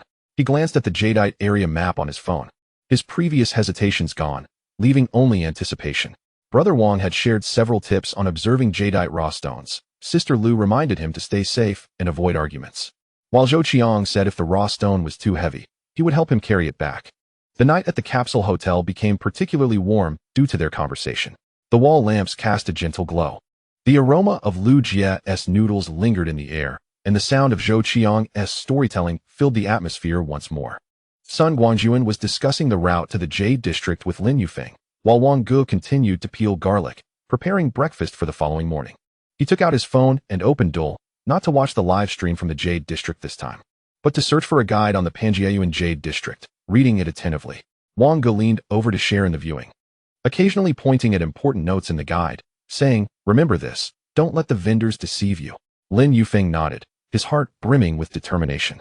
He understood that the journey of treasure hunting might be fraught with challenges and pitfalls, yet with the support and encouragement of his roommates, he no longer feared the skeptical gazes of others, nor worried about the uncertainties of the future. He was solely focused on preparing for the weekend's expedition to the Jade District, aiming to rely on his own skills to discover a hidden gem once more, to validate his choices, and to bolster his confidence in life in Kyoto. As the night deepened, the roommates gradually returned to their capsules, leaving behind the soft sounds of breathing and the occasional honking from outside. Lin Yufeng lay in his capsule, phone in hand, the screen displaying a detailed map of the Jade District. A smile graced his lips as he slowly closed his eyes. In his dreams, it seemed he was already standing in the Jade District of Panjiayuan, holding a vibrant green jade stone, the system panel indicating a recovery price of 10,000 mall coins. While his roommates cheered for him, their joy palpable. Chapter 45. The attempt on Saturday morning at 7 o'clock, the corridor of the capsule hotel remained quiet. Save for Lu Jie, who had risen early to cook porridge on a small stove at the entrance, the fragrant scent wafting through the hall. Lin Yufeng was already prepared. He tucked his phone into his pants pocket and checked the cash in his wallet before gently tapping on Sun Guangjuan's capsule curtain. "Xiaojun, it's time to rise, or we'll miss the morning market. Coming. The curtain was swiftly drawn back, revealing Sun Guangjuan, his hair disheveled, sitting up with sleepy eyes, clutching the backpack he had prepared the day before. "Give me 5 minutes, I'll be ready soon." He deftly donned a short-sleeved shirt, tousled his hair, grabbed his backpack, and hurried out with Lin Yufeng. As they passed Lu Jie's porridge pot, he didn't forget to grab a hot steamed bun. "Lu Jie, we're off to the Jade Street. Be careful on the way, and don't let anyone trick you." Lu Jie laughed, reminding them, the pot of porridge still steaming. By the time they reached the eastern gate of the Jade Street in Panjiayuan, it was only 8 o'clock, yet the street was already bustling with activity. The cobblestone path was lined with stalls, each shaded by umbrellas, some bright red, others military green, piled high with jade stones of varying sizes, some as large as basketballs, others merely the size of a fist, their surfaces cloaked in brown skins of varying shades, some marked with white circles indicating open window spots. The air was filled with a cacophony of shouts, mingled with the aroma of fried dough from breakfast stalls, the rustling of stones being rubbed together, and the occasional hum of stone-cutting machines, all contributing to the vibrant atmosphere of Jade Street. The crowd was diverse, with suited businessmen, elderly men in straw hats, and young people like themselves, most crouching in front of stalls, flashlights in hand, inspecting stones and haggling with vendors. "Goodness, this is even livelier than the antique district," Sun Guangjuan exclaimed, biting into his bun, his eyes wide with wonder. "Look at that stall, the stones are piled like little mountains. And there are people shining their flashlights on them, just like on TV." Lin Yufeng nodded, his gaze sweeping over the stones displayed. He was mentally prepared. Wang Gu had mentioned that the best materials had already been picked through by experts, yet seeing so many uncut stones still surprised him. He crouched in front of the nearest stall, where a middle-aged man in camouflage was showing a piece to a bespectacled buyer. "Sir, look at this material from Mwanjiji. The skin is tight, and you can see the fog layer with the light. Perhaps there's full green inside." Feigning interest, Lin Yufeng leaned closer, silently running a scan. Item under inspection, jade stone, material, jade, glutinous type, green content 2, poor water quality. Many internal impurities, outer skin, contains sand and mud. Condition, natural stone, mined 1 year ago, weight, approximately 0.6 g. Recovery price, 50 mall coins, equivalent to 500 Longwa coins. Only 50 mall coins? Lin Yufeng thought to himself, scanning 3 more stones, each either lacking sufficient green content or possessing such poor quality that they were nearly worthless. Yet the vendor's asking prices were all above 2,000, clearly inflated. Hey, young man, found anything you like? Feel free to browse. All my materials are genuine mine products. The man in camouflage noticed Lin Yufeng squatting for quite a while and came over with a smile, flashlight in hand. Want to take a closer look? My stones have thin skins and are likely to yield green. No thanks, sir. I'm just browsing, just starting out and don't know much. Lin Yufeng quickly stood up, pulling Sun Guangjuan along as they moved on, fearing that if he lingered, the man would latch onto him, making it hard to extricate himself. Sun Guangjuan followed behind, whispering, "Go. Those stones earlier weren't good, right?" The uncle seemed quite convincing. "Not good. Too many impurities inside. Even if they yield green, they won't be valuable," Lin Yufeng replied in a low voice. Wang Gu was right. The good materials had all been taken, and what remained were mostly stones that had been lost in gambling. They would have to search patiently without rushing. The two strolled along Jade Street, making their way from the east to the west, exploring for nearly 2 hours. Lin Yufeng examined no fewer than 20 stones, most either glutinous with a green content of 1 to 3 or bean type with almost no green. The highest recovery price was merely 100 mall coins, while vendors were asking for over 8,000, leaving no profit margin. Sun Guangjuan had long finished his bun and was now hungry, tugging at Lin Yufeng in front of a pancake stall. "Go, let us eat something first. My legs are getting sore, and if we keep walking, I'll collapse." Lin Yufeng, also feeling weary, nodded in agreement as the morning's excitement had faded significantly. "All right, let us eat first. Perhaps we'll find some good materials afterward." They each bought a pancake and found a stone bench in the shade of a tree. The stall owner, a woman in her 50s, noticed they weren't carrying any jade stones and smiled, asking, "Young man, are you here to hunt for jade? Haven't you found anything suitable yet?" "Indeed, auntie.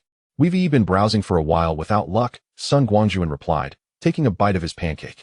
"Quite normal. Good materials are hard to come by on Jade Street these days. Experts have been picking through since 4 or 5 in the morning, and by the time we arrive, what's left is what they didn't choose. But if you're lucky, you might still stumble upon some overlooked pieces. Last year, a young man bought a small stone for 1,000, and when he cut it, it turned out to be ice-type green, selling for several tens of thousands." Lin Yufeng's heart stirred. Perhaps they might indeed encounter a neglected gem. He quickened his pace to finish his pancake and pulled Sun Guangjuan along. "Let us check out the small alleys behind. There are fewer people at the big stalls, and the smaller ones might hold surprises." Behind Jade Street, a few narrow alleys were significantly quieter than the main street, with only a handful of stalls, mostly run by locals, offering neatly arranged stones. Lin Yufeng approached the innermost stall, where an elderly gentleman in blue work clothes sat on a small stool, polishing a small stone. The stall displayed only about 10 stones, the largest no bigger than a fist. "Sir, how do you sell these stones?" Lin Yufeng crouched down, his gaze fixed on a stone the size of an egg. Its skin was light brown, with faint green streaks on the surface, known in jargon as songhua. Although it appeared unremarkable, it inexplicably caught his eye. The old man glanced at him and said leisurely, "Young man, these are just minor pieces, not expensive. If you truly desire them, feel free to offer a price. They are merely remnants from my own enjoyment, not professionally sold materials." Lin Yufeng's heart leaped with joy as he picked up a piece of rough jade with flecks of moss, pretending to examine its surface. He mentally noted the assessment. Item, jade rough stone. Material, jade, glutinous type, green content 15, medium water head, few internal impurities, outer skin, naturally formed. With moss. Condition, natural rough stone, mined 8 months ago, weight, approximately 0.4 g. Recycling price, 150 mall coins, equivalent to 1,500 Dragon Kingdom coins. 150 mall coins. Lin Yufeng breathed a sigh of relief, then picked up another similarly sized rough stone, finding comparable results. Glutinous type, green content 12, recycling price 150 mall coins. Together, they totaled 300 mall coins, or 3,000 Dragon Kingdom coins. If he could acquire them for less than 3,000, profit was assured. "Sir, I find these 2 small pieces quite appealing. I wish to purchase them to play around with. What price do you think is fair? Lin Yufeng placed the two rough stones together, deliberately displaying a hesitant expression. I'm just a beginner and not very knowledgeable. Please don't take advantage of me.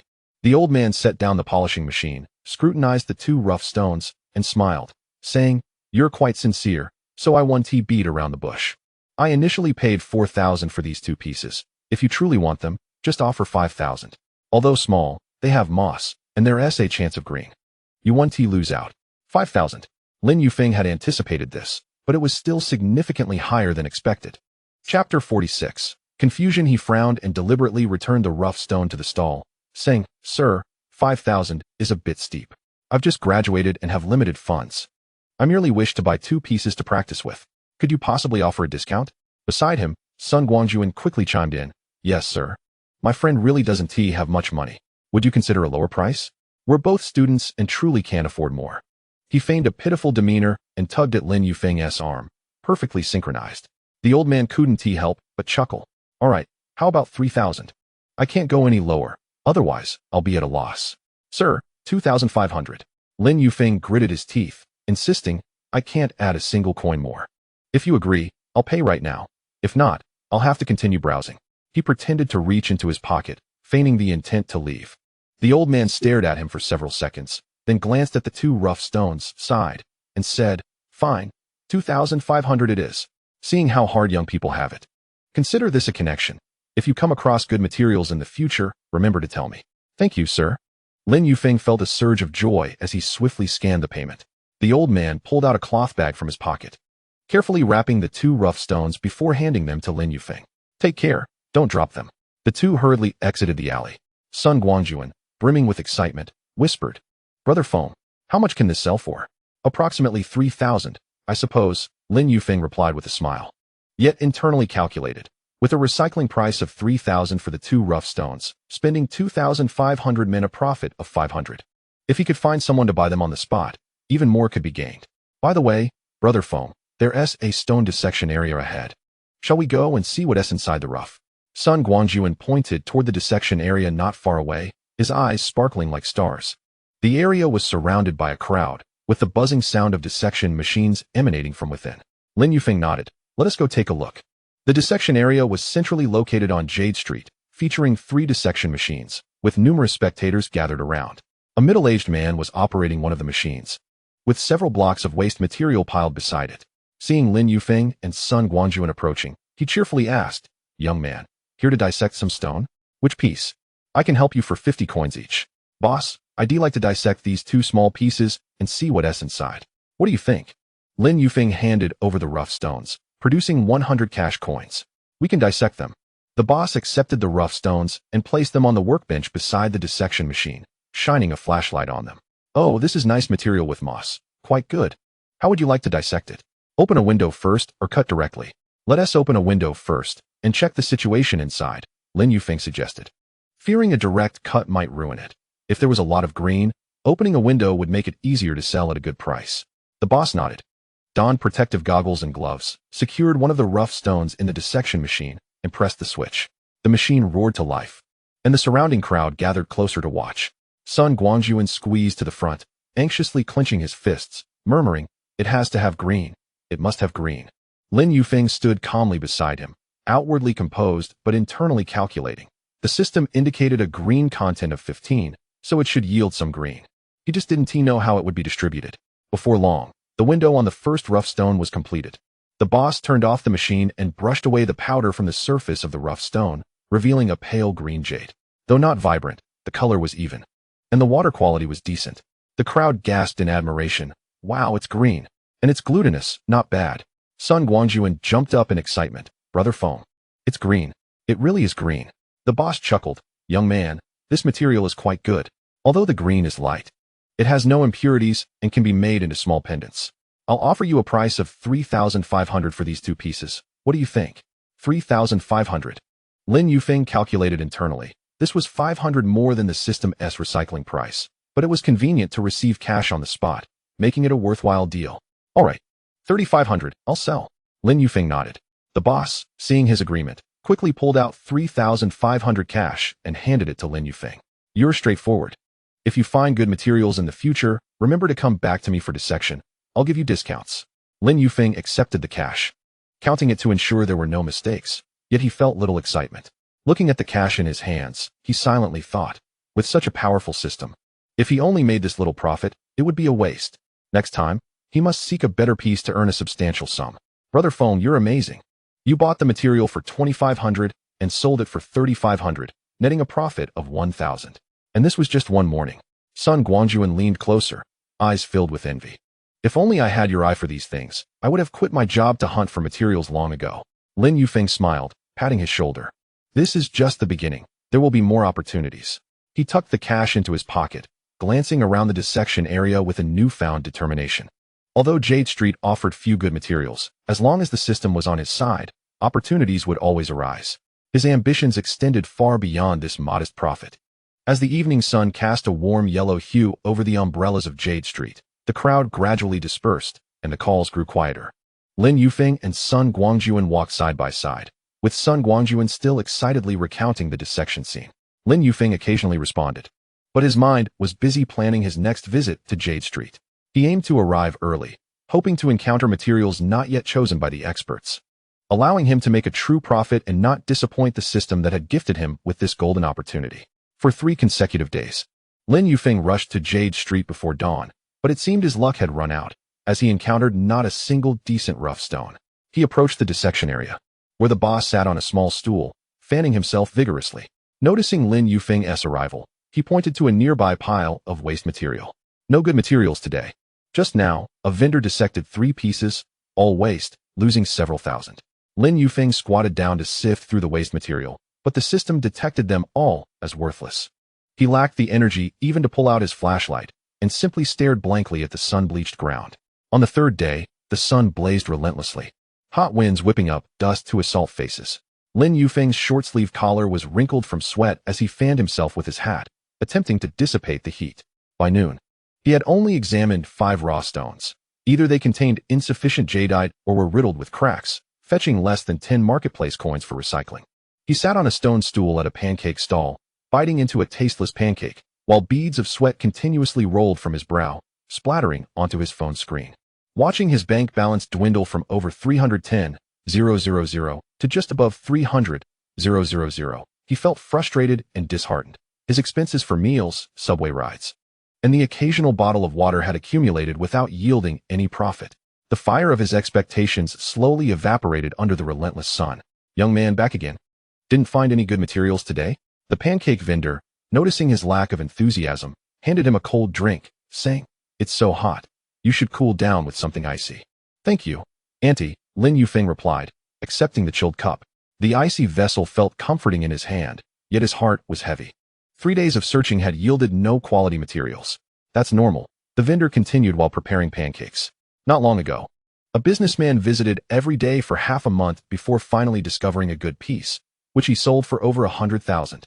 Just take your time." Lin Yufeng nodded. Yet he understood that it wasn't a lack of patience that plagued him. It was the stark reality that Kyoto's South Jade Street offered no worthwhile materials. Wang Ji's warnings about quality stones being picked over by experts rang true. What remained were merely the scraps others had discarded. Continuing to search would only waste time and money. After finishing his pancake, he bypassed the main street and headed straight for the stone processing area. The stone processing boss was lounging by the machine, smoking a cigarette with the sleeves of his black jacket frayed and worn. Upon seeing Lin Yufeng approach, he flicked off the ash and smiled, asking, "Young man, come empty-handed again today?" "Yes, I couldn't find anything good." Lin Yufeng sat beside him, picking up a worthless stone and tracing its cracks with his fingers. "Do you think there really are no good materials left on Kyoto's Jade Street?" The boss sighed, tossing the cigarette but into a nearby trash can.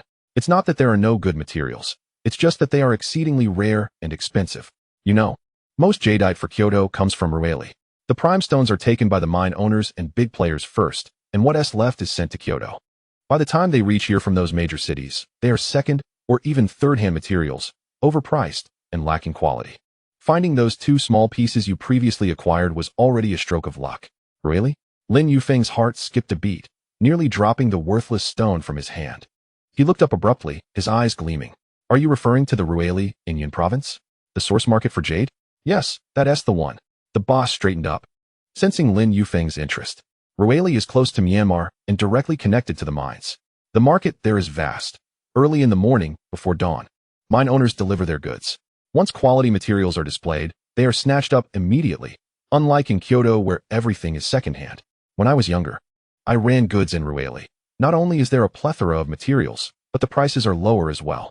A piece that sells for 50,000 in Kyoto might only cost 30,000 in Ruweli. If you can pick out the good ones, you can make a significant profit. Lin Yufeng's heart raced with anticipation, his earlier despondency dissipating entirely. He pressed on eagerly, "Boss, will newcomers get taken advantage of in Ruweli? I'm just starting out and fear I might not know enough." "There are pitfalls, but it's more reliable than Kyoto," the boss replied with a smile. "Ruweli has a formal market with transparent pricing and appraisal centers. You can have your materials authenticated on the spot, so you needn't worry about buying fakes. Moreover, most of the materials are first-hand. You can see the raw stones in their original state, unlike in Kyoto, where many have been tampered with. If you truly understand jade appraisal, Ruweli would be far superior to Kyoto, where you're surrounded by worthless materials, wasting your talents." Lin Yufeng clenched his fists, his thoughts crystallizing. Staying in Kyoto was an utter waste of time. The system could assess the true value of jade, but without good materials, even the most advanced system was rendered futile. Ruweli was the source market, abundant with quality stones at lower prices, perfectly positioned to leverage the system's advantages. Perhaps he could uncover high-value raw stones and inch closer to his goal of 1 million marketplace coins. Earning a mere few thousand in Kyoto was an affront to the system's potential. "Thank you, boss." Lin Yufeng stood up abruptly, declaring, "I know where I need to go." With that, he turned and headed towards the subway station, his steps light and buoyant, as if the wind on his face had turned icy. By the time he returned to the capsule hotel, it was past 7 in the evening. Sun Guangjuan had just gotten off work. His light gray suit draped over his arm, a loosely tied tie hanging from his neck, and a hint of coffee stain on his shirt collar.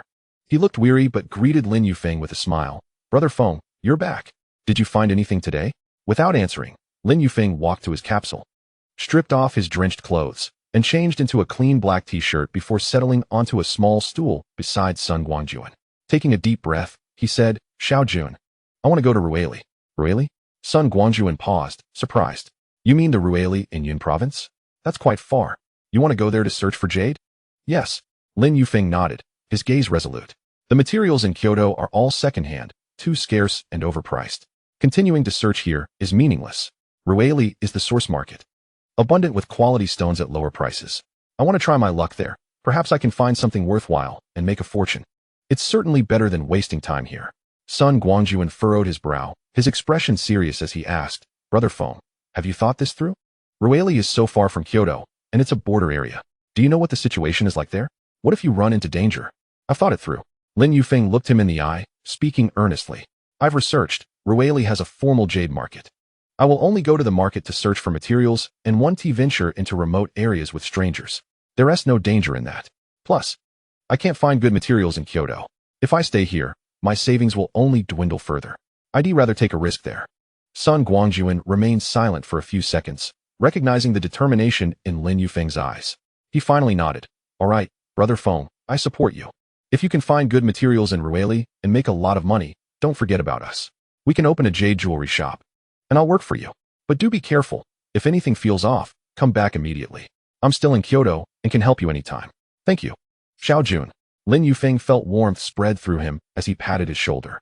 "I won't forget. Once I settle in Ruweli, I'll call you over for a visit." As they conversed, Wang Gu and Lu Jia returned. Wang Gu carried a supermarket bag filled with vegetables and eggs, while Lu Jia wore her blue work uniform, holding a cloth bag filled with freshly pickled radishes. "What are you two chatting about?"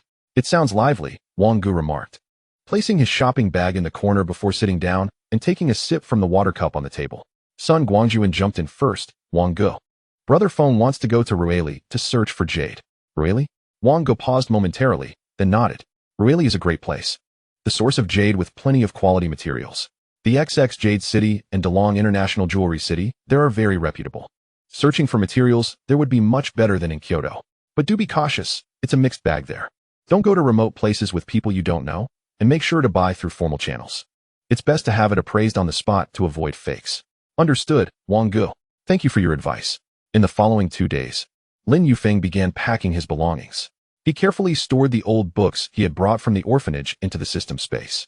These books were his mementos and could not be discarded. He neatly folded the few changes of clothes he had and placed them in a newly bought backpack. He also carefully tucked away the headphones gifted by his former colleague Xiao Zhang and the map given by Wang Gu into the side pocket of the backpack. On the day he checked out, Sun Guangjuan took half a day off specifically to see him off. Upon arriving at the station, Sun Guangjuan assisted him in purchasing a high-speed train ticket to Ruili. Watching him pass through the ticket gate, he called out from behind, "Fenggu, stay safe. Remember to check in." Lin Yufeng turned back and waved his hand before stepping onto the platform. The high-speed train slowly departed. The urban scenery of Kyoto gradually receding. The narrow alley where the capsule hotel was located, the numerous street stalls at Panyuan, and the bluestone-paved Emerald Street faded into indistinct shadows. Chapter 48. Arrival. As the train pulled into the capital of Yun Province, the morning light had just begun to spill over the station's roof. Lin Yufeng stepped off the carriage, and a wave of humid, sweet mango-scented air enveloped him, far more stifling than Kyoto's dry heat. He tugged at his light, gray, quick-dry short-sleeve shirt. It was July, and the heat was becoming increasingly oppressive. He had bought this shirt yesterday at a convenience store in the Kyoto train station, as his old sweatshirt had long been drenched in sweat, clinging uncomfortably to his skin. A message from Sun Guangjuan popped up on his phone. "Fenggu, have you arrived in Yun Province? Stay safe," he replied. "Just got off the train." Preparing to transfer to Ruili, his fingers gliding over the screen while his gaze settled on the long-distance bus transfer sign at the train station exit. He calculated in his mind. First, take the bus to the bus station and catch the earliest ride to Ruili. Upon exiting the high-speed train station, he bought a meat bun for breakfast, eating it while searching for the bus stop. Beside the bus stop, a stall selling freshly cut mangoes caught his eye. The vendor, a young man in a floral shirt, smiled and asked, "Are you heading to Ruili?" "Lately, many people have been going over there to hunt for jade." Lin Yufeng nodded. Accepting the mango chunks the young man handed him, the sweetness was overwhelming, reminiscent of summer in Shenzhen. Back then, he would often go with Xiao Zhang to buy mango ice from downstairs during their lunch breaks at Hpakant Technology. On the bus to the bus station, the carriage was not crowded, allowing Lin Yufeng to choose a window seat. The view outside transitioned from tall buildings to low-rise structures, with lush banyan trees providing shade, their aerial roots hanging down like curtains. Occasionally, he caught sight of flamboyant phoenix flowers blooming by the roadside, bright red like clusters of fire. A stark contrast to the landscapes of Shenzhen and Kyoto. He pulled out his phone to browse through his album. The first image was a group photo taken at Hpakant Technology, where he stood at the edge, clad in the company's blue uniform, smiling somewhat bashfully. Scrolling down, he found a screenshot of WeChat conversations with Su Qing, the last message reading, "We're not suitable for each other," with the date frozen on March 15th. That day, he had been dismissed, and upon exiting the conference room, he saw the message. He spent the entire afternoon sitting on a bench beneath the company building. Even the setting sun felt blinding. "Young man, what brings you to Ruili?" A middle-aged man sitting next to him suddenly inquired, startling Lin Yufeng. The man wore a navy blue linen shirt with the sleeves rolled up to his forearms and held a crumpled delivery list, suggesting he was heading to Ruili for business. "I want to see jade materials and try my hand at this trade," Lin Yufeng replied, putting away his phone. "Jade, huh? You'd better give it some serious thought." The man's eyes brightened as he leaned closer and whispered, "I go to Ruili to wholesale tea. I often hear friends over there say that the jade market is quite deep, but the raw materials are genuinely affordable. If you're going, head to XX Yuching. They open at 5 in the morning. The miners send in new materials there, and if you arrive late, the good stuff will be snatched up." Lin Yufeng nodded vigorously, feeling a wave of emotion wash over him. Just 3 months ago, he was in an electronics factory, fretting about overtime and tardiness. And now he was about to embark on a journey into the jade business in an unfamiliar city. This entire turn of events stemmed from the electric shock that occurred around May 20th. He instinctively touched the faint scar on his left wrist, a result of an electrical fault that Xiao Li failed to report in time, the current having surged through the metal casing and left its mark on him. In hindsight, he almost felt grateful to Xiao Li. Had it not been for the other's negligence in concealing the equipment hazard, he would not have encountered the life-altering system. "Young man, why the silence? Afraid of being deceived?" "No, just reminiscing about the past." By the time the bus reached the station, it was nearly 10 in the morning. After bidding farewell to the man, Lin Yufeng rushed to the ticket counter. The ticket agent, a woman in a blue uniform, smiled and asked, "Off to Ruili?" "Lately, there have been many travelers. The earliest bus departs at 11:30. Would you like a window seat?" "Yes, thank you." Lin Yufeng purchased his ticket, which bore the imprint, Yun Province capital, Ruili. With more than an hour until departure, he found a waiting chair to sit down and pulled out his phone to browse his album. Among the photos was one taken at Peking University in Kyoto, featuring him and Sun Guangjuan standing in front of the Maxiang studio, where Sun Guangjuan was holding a small bronze item he had just bought, his face radiating joy. Lin Yufeng gently swiped over the photo, silently promising, "Once I establish myself in Ruili, I will treat you all to a grand feast." At 11:30, the long-distance bus departed punctually. Lin Yufeng settled into his window seat, beside a lady in a floral dress, cradling a little girl who was happily playing with a toy car. As the bus exited the urban area, the roadside scenery transformed into expanses of green fields, with occasional glimpses of Dai-style bamboo houses, their roofs pointed like small tents. Farmers leisurely led water buffalo along the ridges, a stark contrast to the fast-paced life of the city. "Is this your first time in Ruili?" the lady asked with a smile, offering him a piece of jackfruit. "I'm going to see my son. He opened a small restaurant in Ruili and is very busy during the summer." "Yes, it's my first time," Lin Yufeng replied, accepting the jackfruit, which was sweet and sticky. "I used to work in Shenzhen, and now I want to try my luck in the jade business." "You must be careful. The jade business can be tough," the lady said while affectionately patting the little girl's head. "My son says some vendors coat the raw stones with wax to make them appear more appealing, but inside, they're riddled with cracks. If you're buying materials, remember to scrape the skin with your nails. If wax shavings come off, don't buy it." Lin Yufeng nodded earnestly. He glanced at the little girl in the lady's arms and suddenly thought of Director Huang from the orphanage. When he was a child and had a fever, Director Huang had held him just like that, using warm water to wipe his forehead. Back then, he had always hoped to grow up and earn a lot of money to provide a better life for his mother at the orphanage. Now, with the system in hand, it seemed he was a step closer to that goal, yet Director Huang had passed away last winter, not living to see him make his fortune. "Ma'am, how is your son's restaurant in Ruili? Is business good?" Lin Yufeng changed the subject, fearing his eyes might redden.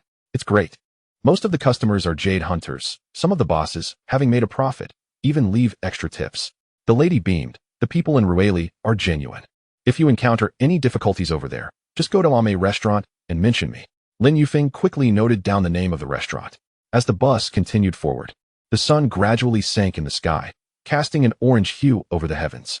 The rice fields shimmered with golden light, and he occasionally spotted roadside fruit stalls, where vendors called out in less than perfect Mandarin green mangoes, soaked in spicy pepper water. Delicious. Leaning back against his seat, Lin Yufeng gazed out at the scenery, his mind racing through the past few months. In March, he was dismissed in Shenzhen, faced with a breakup, feeling as if the world had collapsed. In April, he moved to construction materials sales, exhausted from the relentless grind. In May, an electric shock in the electronics factory led him to discover the system, heralding a turning point in his life. In June, he traveled to Kyoto, discovering an inkstone and forming bonds with newfound friends. And now, in July, he found himself aboard a bus bound for Ruili, ready to venture into an entirely new domain. These 4 months felt like a lifetime, transforming him from a bewildered worker into a determined dream chaser with clear aspirations. Chapter 49. A new beginning. As the bus entered the city of Ruili, it was already 6 in the evening. Lin Yufeng disembarked, his backpack in tow, greeted by the lively sounds of the station. Drivers shouted, "Ruili Jade City, anyone?" While stalls sold flower cakes, and young women donned dye skirts, carrying bamboo baskets filled with fresh fruits. The humid breeze, thick with the scent of spices, enveloped him, more potent than the air in the provincial capital, yet it instilled a sense of groundedness. "Young man, heading to Jade City? Just 10 yuan," called a driver in a blue t-shirt, holding a sign that read XX Yuching. "Yes," Lin Yufeng replied eagerly. Lin Yufeng nodded and placed his backpack into the trunk. As the driver started the car, he glanced back at the sign of the Ruili bus station, its red background and yellow letters strikingly vivid under the setting sun. "Master, are there still stalls at XX Yuching?" Lin Yufeng inquired. "Yes, there's a night market in the evening, but the better items are available in the morning," the driver replied as he drove. "If you're looking for accommodation, there's a small inn next to Yuching for 50 yuan a night, clean and convenient." Lin Yufeng nodded, observing the streets outside. The shop signs were predominantly bilingual, with Chinese characters accompanied by Burmese script. The banyan trees by the roadside had grown thicker, their aerial roots dangling to the ground like little columns. When the car stopped at the entrance of XX Yuching, night had just fallen. The area was brightly lit, with numerous stalls already set up, the sounds of haggling and shouting blending into a cacophony that was 10 times livelier than Kyoto's Emerald Street. Lin Yufeng paid the fare, grabbed his backpack, and took a deep breath. The humid wind seemed infused with the spirit of jade. standing at the entrance of XX Yuching. He gazed at the vibrant night market, where the warm breeze carried the aroma of grilled skewers mingled with the earthy scent of raw stones, prompting his stomach to grumble. After a long day of travel, having only eaten a meat bun and a few pieces of mango, he felt a surge of hunger now that he had arrived at his destination. First, he decided to find a hotel to drop off his luggage before heading out for dinner. Following the driver's directions, he walked towards a small alley next to Yuching. The alley concealed several small inns, each adorned with red lanterns, some labeled as Yuching Inn, others marked as Jade House. He arrived at the inn furthest inside, the sign reading 50 yuan glowing prominently, and pushed the door open. A middle-aged woman at the front desk, dressed in a gray short-sleeve shirt with her hair tied in a low ponytail, looked up from her computer, smiling. "Young man, here to stay? There's just one single room left, with a window, for 50 yuan a night. Would you like it?" "Yes." Lin Yufeng nodded eagerly. "Can I see the room first?" "Of course. Follow me," she replied, rising to lead him upstairs. The corridor was lined with a red carpet that showed signs of wear, and the walls were adorned with photographs of jade stones. The room had just been cleaned, and it was quite tidy, equipped with a private bathroom for showers, albeit a bit small. As he opened the door, a faint scent of disinfectant wafted through. The room indeed was compact, containing a single bed, a small desk, and a simple wardrobe, with the window facing the alley, allowing a view of the streetlights outside. Lin Yufeng set down his backpack, approached the window, and opened it, letting in the evening breeze that dispersed the stuffiness within. "It's quite nice. I'll take this one. Let me process your check-in. Please hand me your ID," the woman said. After registering his information on the computer, she handed him a brass key.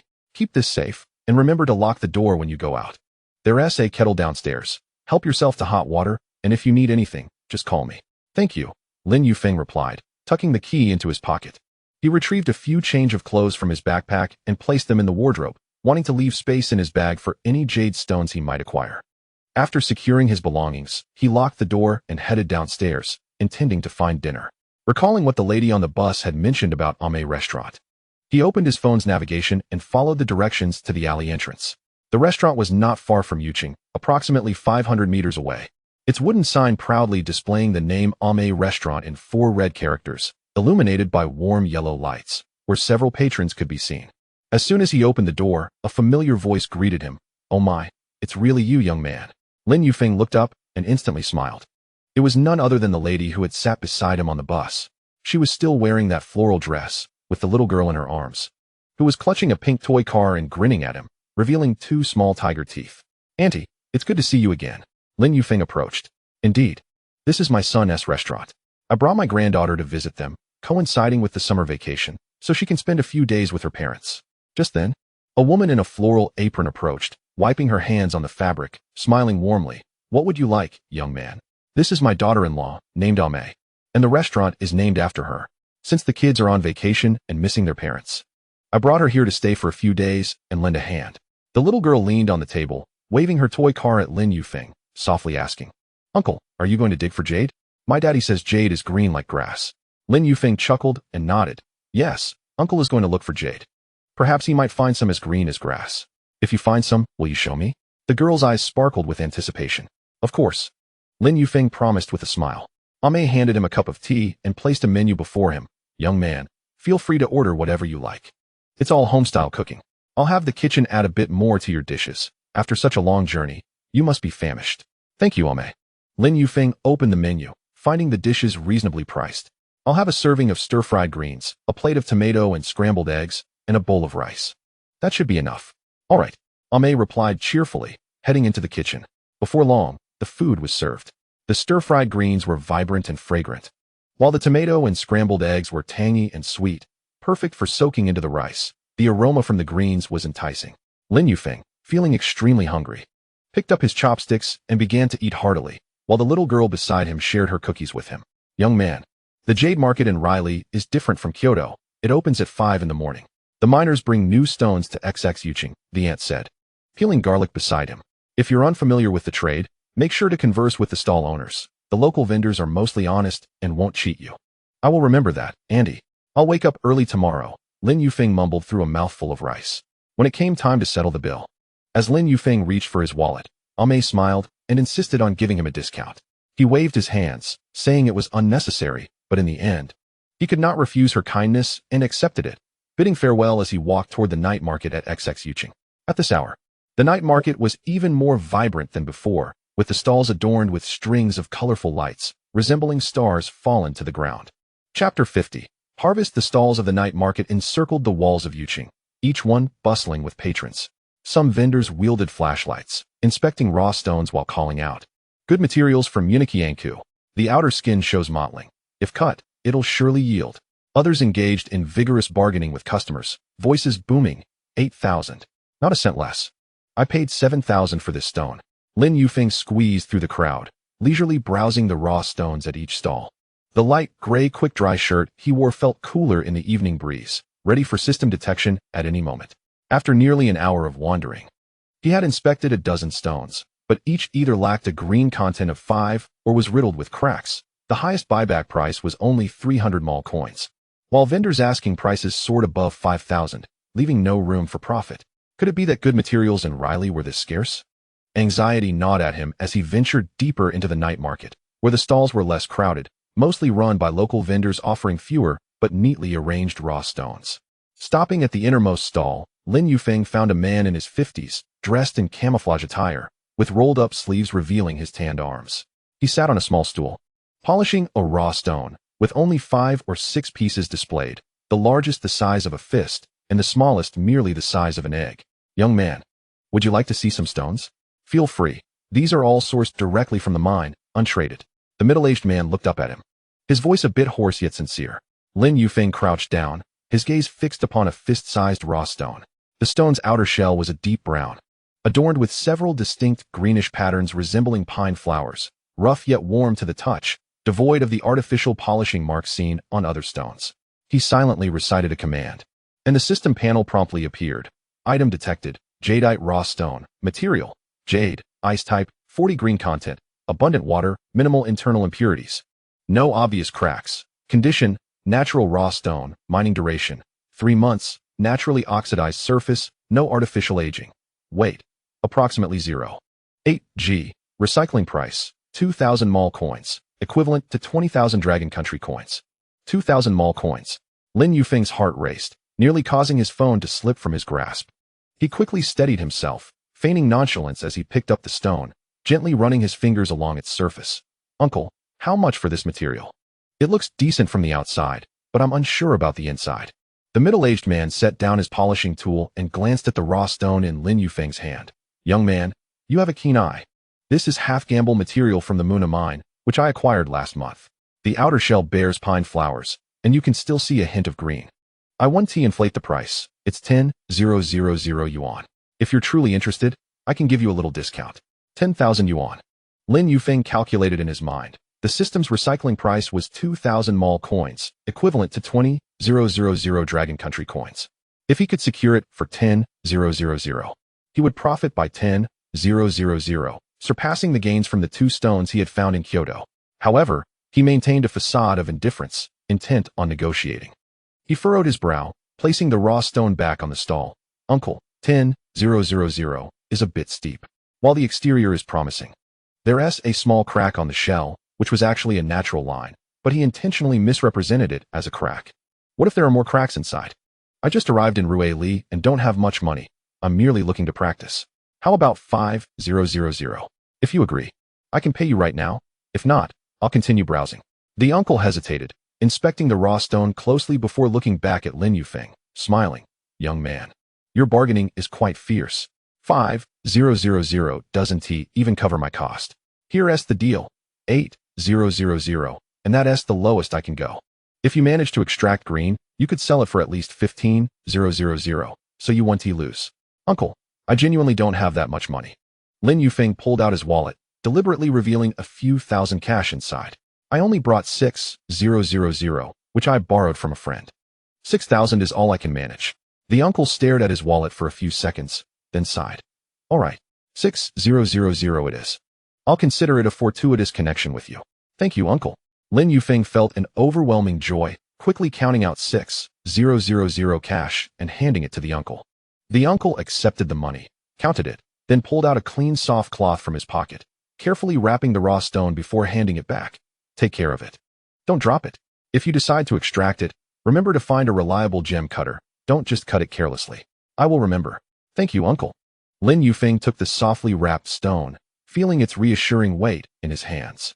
He carefully placed it in the side pocket of his backpack, zipping it up to avoid drawing attention. After wandering through the Ruili night market again without encountering any profitable stones, Lin Yufeng headed back to his hotel.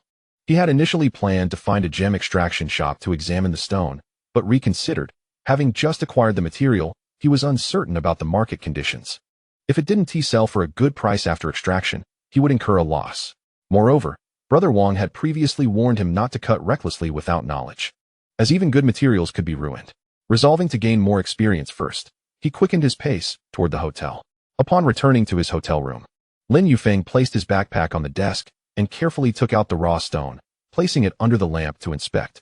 The warm yellow light illuminated the stone, making the pine flower patterns stand out, revealing a faint green hue through the openings, like jade hidden within the rock. He thought to himself, "This is my first good find in Ruili." Lin Yufeng placed the stone under the lamp, his fingertips gently gliding over the deep brown shell as the warm light traced the patterns of the pine flowers, subtly revealing the delicate green within. Reminiscent of tender shoots buried in the soil, he examined it from every angle, his thoughts swirling. Should he recycle it now or wait to find a buyer for a higher price?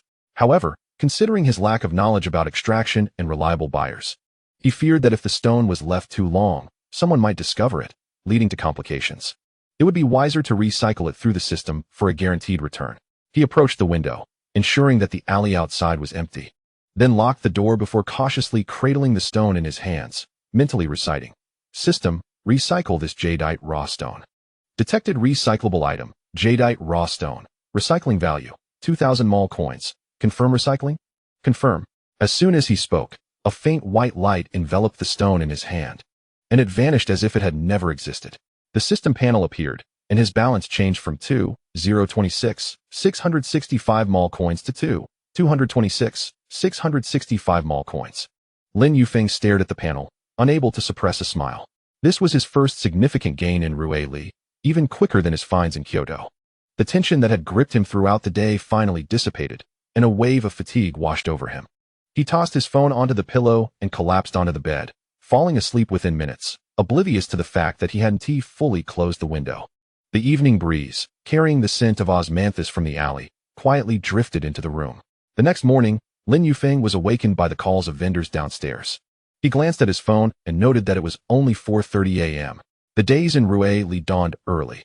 Even at this hour, the sky was already brightening, and the sounds of vendors selling soy milk and fried dough sticks, along with the jingling of bicycle bells, filled the lively alley. He sat up, feeling a sense of refreshment as the fatigue of the previous night faded away. Remembering his plan to visit the morning market, he quickly washed up, donned the light gray quick-dry t-shirt and dark blue sports pants he had worn the day before, and retrieved an empty canvas bag from his backpack to carry a few small raw stones for appearances. As he descended the stairs, the front desk attendant was sitting on a small stool at the entrance, sipping soy milk from an enamel cup. Upon seeing him, she waved cheerfully. "You're up early. Off to the morning market for some materials?" "Yes, Auntie. I heard there are new materials at the morning market," Lin Yufeng replied, approaching her to accept a tea egg she offered. "Thank you, Auntie. Don't mention it." She waved her hand. "The morning market gets busy. Just be careful not to get jostled." "Got it." Lin Yufeng bit into the tea egg as he made his way toward the breakfast stall at the alley's entrance. Chapter 51. A series of fortunate finds. The breakfast stall was bustling, offering soy milk and fried dough sticks, glutinous rice, and dai-style rice noodles, all steaming and fragrant, filling the alley with enticing aromas. He found a small stall selling glutinous rice, ordered a bowl topped with a spoonful of peanut sauce, and added some pickled long beans. Settling down on a small stool to eat. "Are you headed to the XX Jade City morning market?" The vendor, a burly man in a black tank top with sun-kissed arms, asked as he fried dough sticks in hot oil. A mineral owner brought in new materials. "If you arrive late, the good stuff will be gone." "How do you know that?" Lin Yufeng inquired with curiosity. "My son sells there in your city. He called me last night to tell me." The vendor smiled as he ladled a spoonful of soy milk and handed it to Lin Yufeng. "Here, have this for free. It'll warm you up. It's windy at the morning market." "Thank you, uncle." Lin Yufeng accepted the soy milk, holding the warm cup in his hands, feeling the warmth of Ruili's residence, even more welcoming than he had anticipated. After finishing breakfast, it was just 5 o'clock a.m., and the XX Jade City market was already teeming with people. Unlike the night market, The morning market lacked colorful lights. The vendors carried lanterns, and the dim yellow light illuminated the mounds of raw stones, the earthy scent mingling with the dampness of dew enveloping the air. The crowd was denser than that of a night market, largely composed of treasure seekers clutching canvas bags, alongside some businessmen in suits, accompanied by their assistants, flashlights in hand, inspecting the goods as they walked, occasionally stopping to haggle with the vendors. Fresh material from the Muna mining area, just pulled from the mine. All gambling materials from Mwangi. The skin is tight, guaranteed to yield green. Hey, young man, take a look at this piece. Only 3,000, a bargain. The calls echoed around him. Lin Yufeng squeezed through the throng, gradually advancing, his eyes scanning the raw stones on each stall. His canvas bag still empty as he intended to observe more before making a purchase. After only a few steps, he halted before a stall displaying large raw stones. The vendor, a middle-aged man in camouflage attire, was crouched on the ground, scrubbing a basketball-sized stone with a brush, still caked in mud. Upon noticing Lin Yufeng's approach, he looked up and inquired, "Young man, interested in a large piece? This is freshly mined, untouched, priced at 15,000. Care to take a look?" Lin Yufeng feigned interest, tapping the stone lightly with his fingers while mentally assessing. Item check, jadeite raw stone. Material, jadeite, type B, green content 3, numerous internal cracks. Many impurities. Recycling value, 50 mall coins. A mere 50 mall coins, yet he dared to ask for 15,000.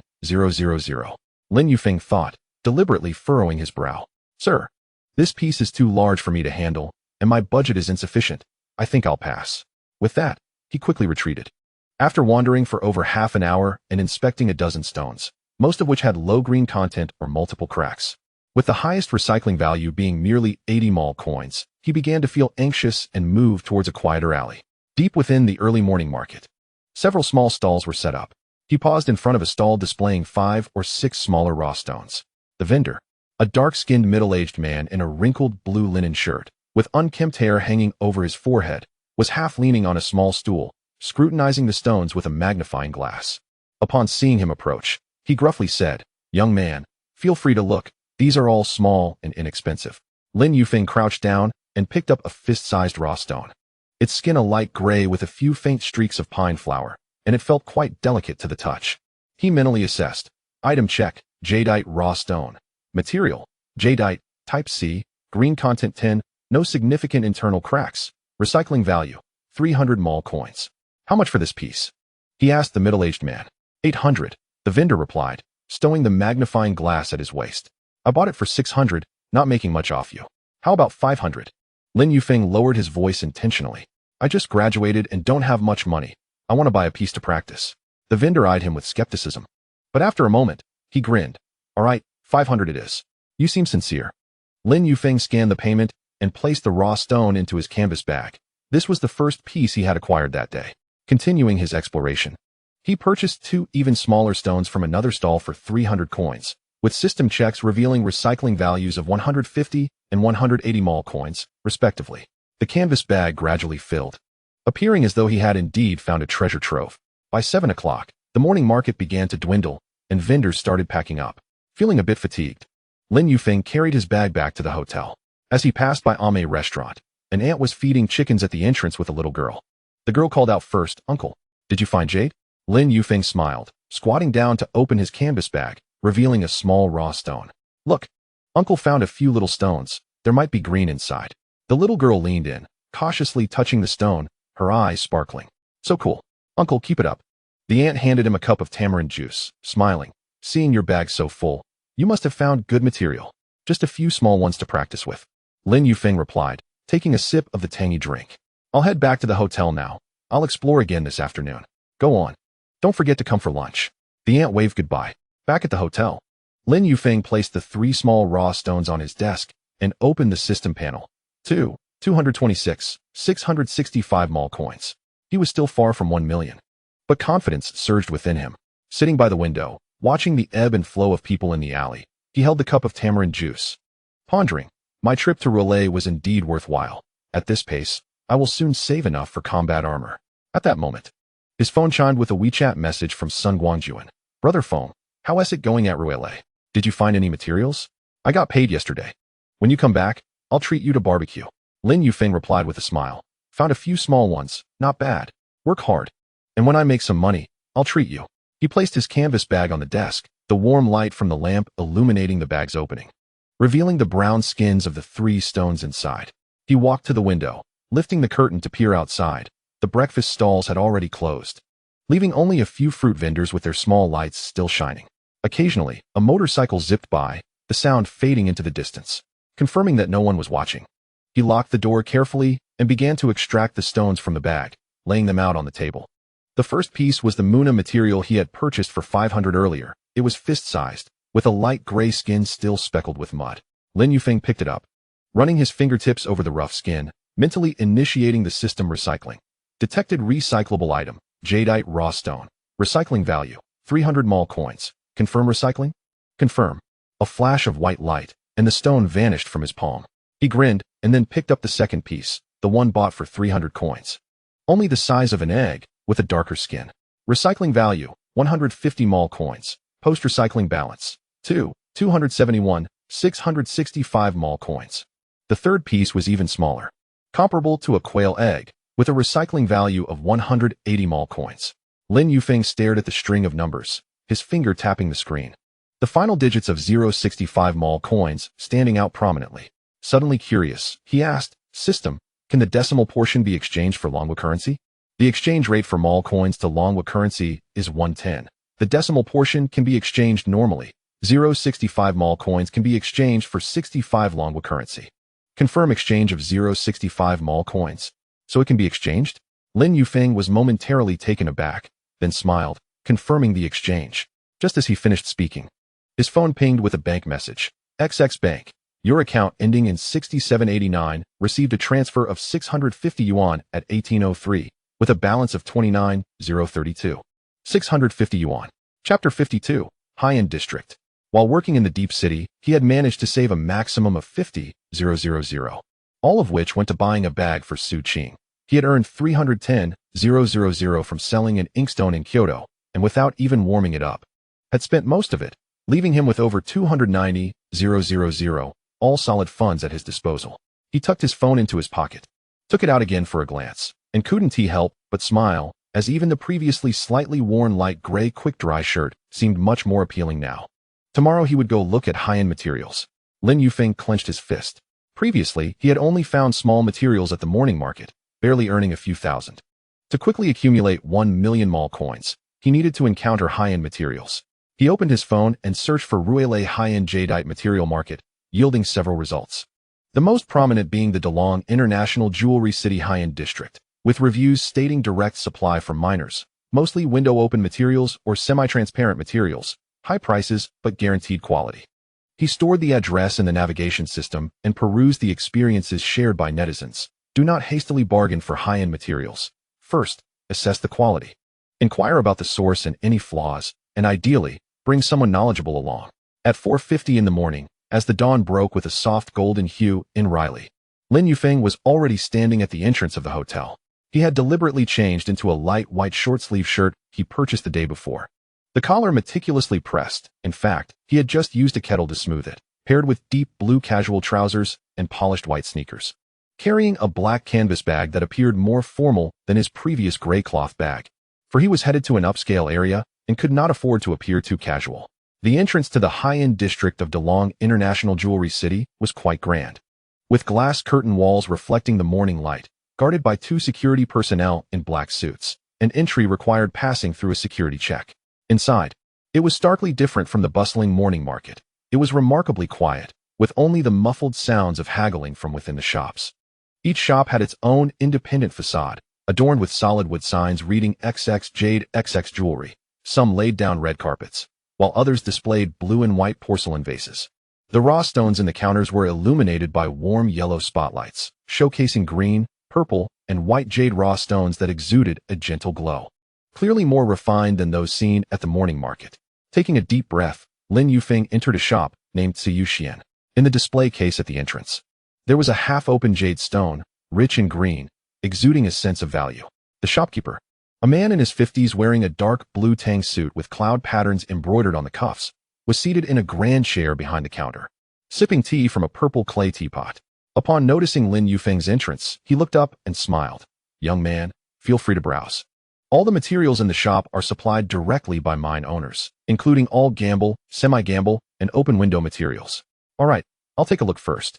Lin Yufeng approached the counter, his gaze sweeping over the various raw stones. Each stone was tagged with a price, the lowest being 50,000 and the highest marked at 2 million, indicating a significant increase from the materials he had previously examined. He picked up a semi-gamble stone priced at 80,000, feigning interest in the skin, while mentally calculating. Item being tested, jade raw stone. Material, jade, glutinous type, containing 15 green, medium water content, with slight cotton-like inclusions. Recycling value, 10,000 mall coins, equivalent to 100,000 Longwa coins. Lin Yufeng placed the stone back and picked up a nearby open window stone priced at 150,000.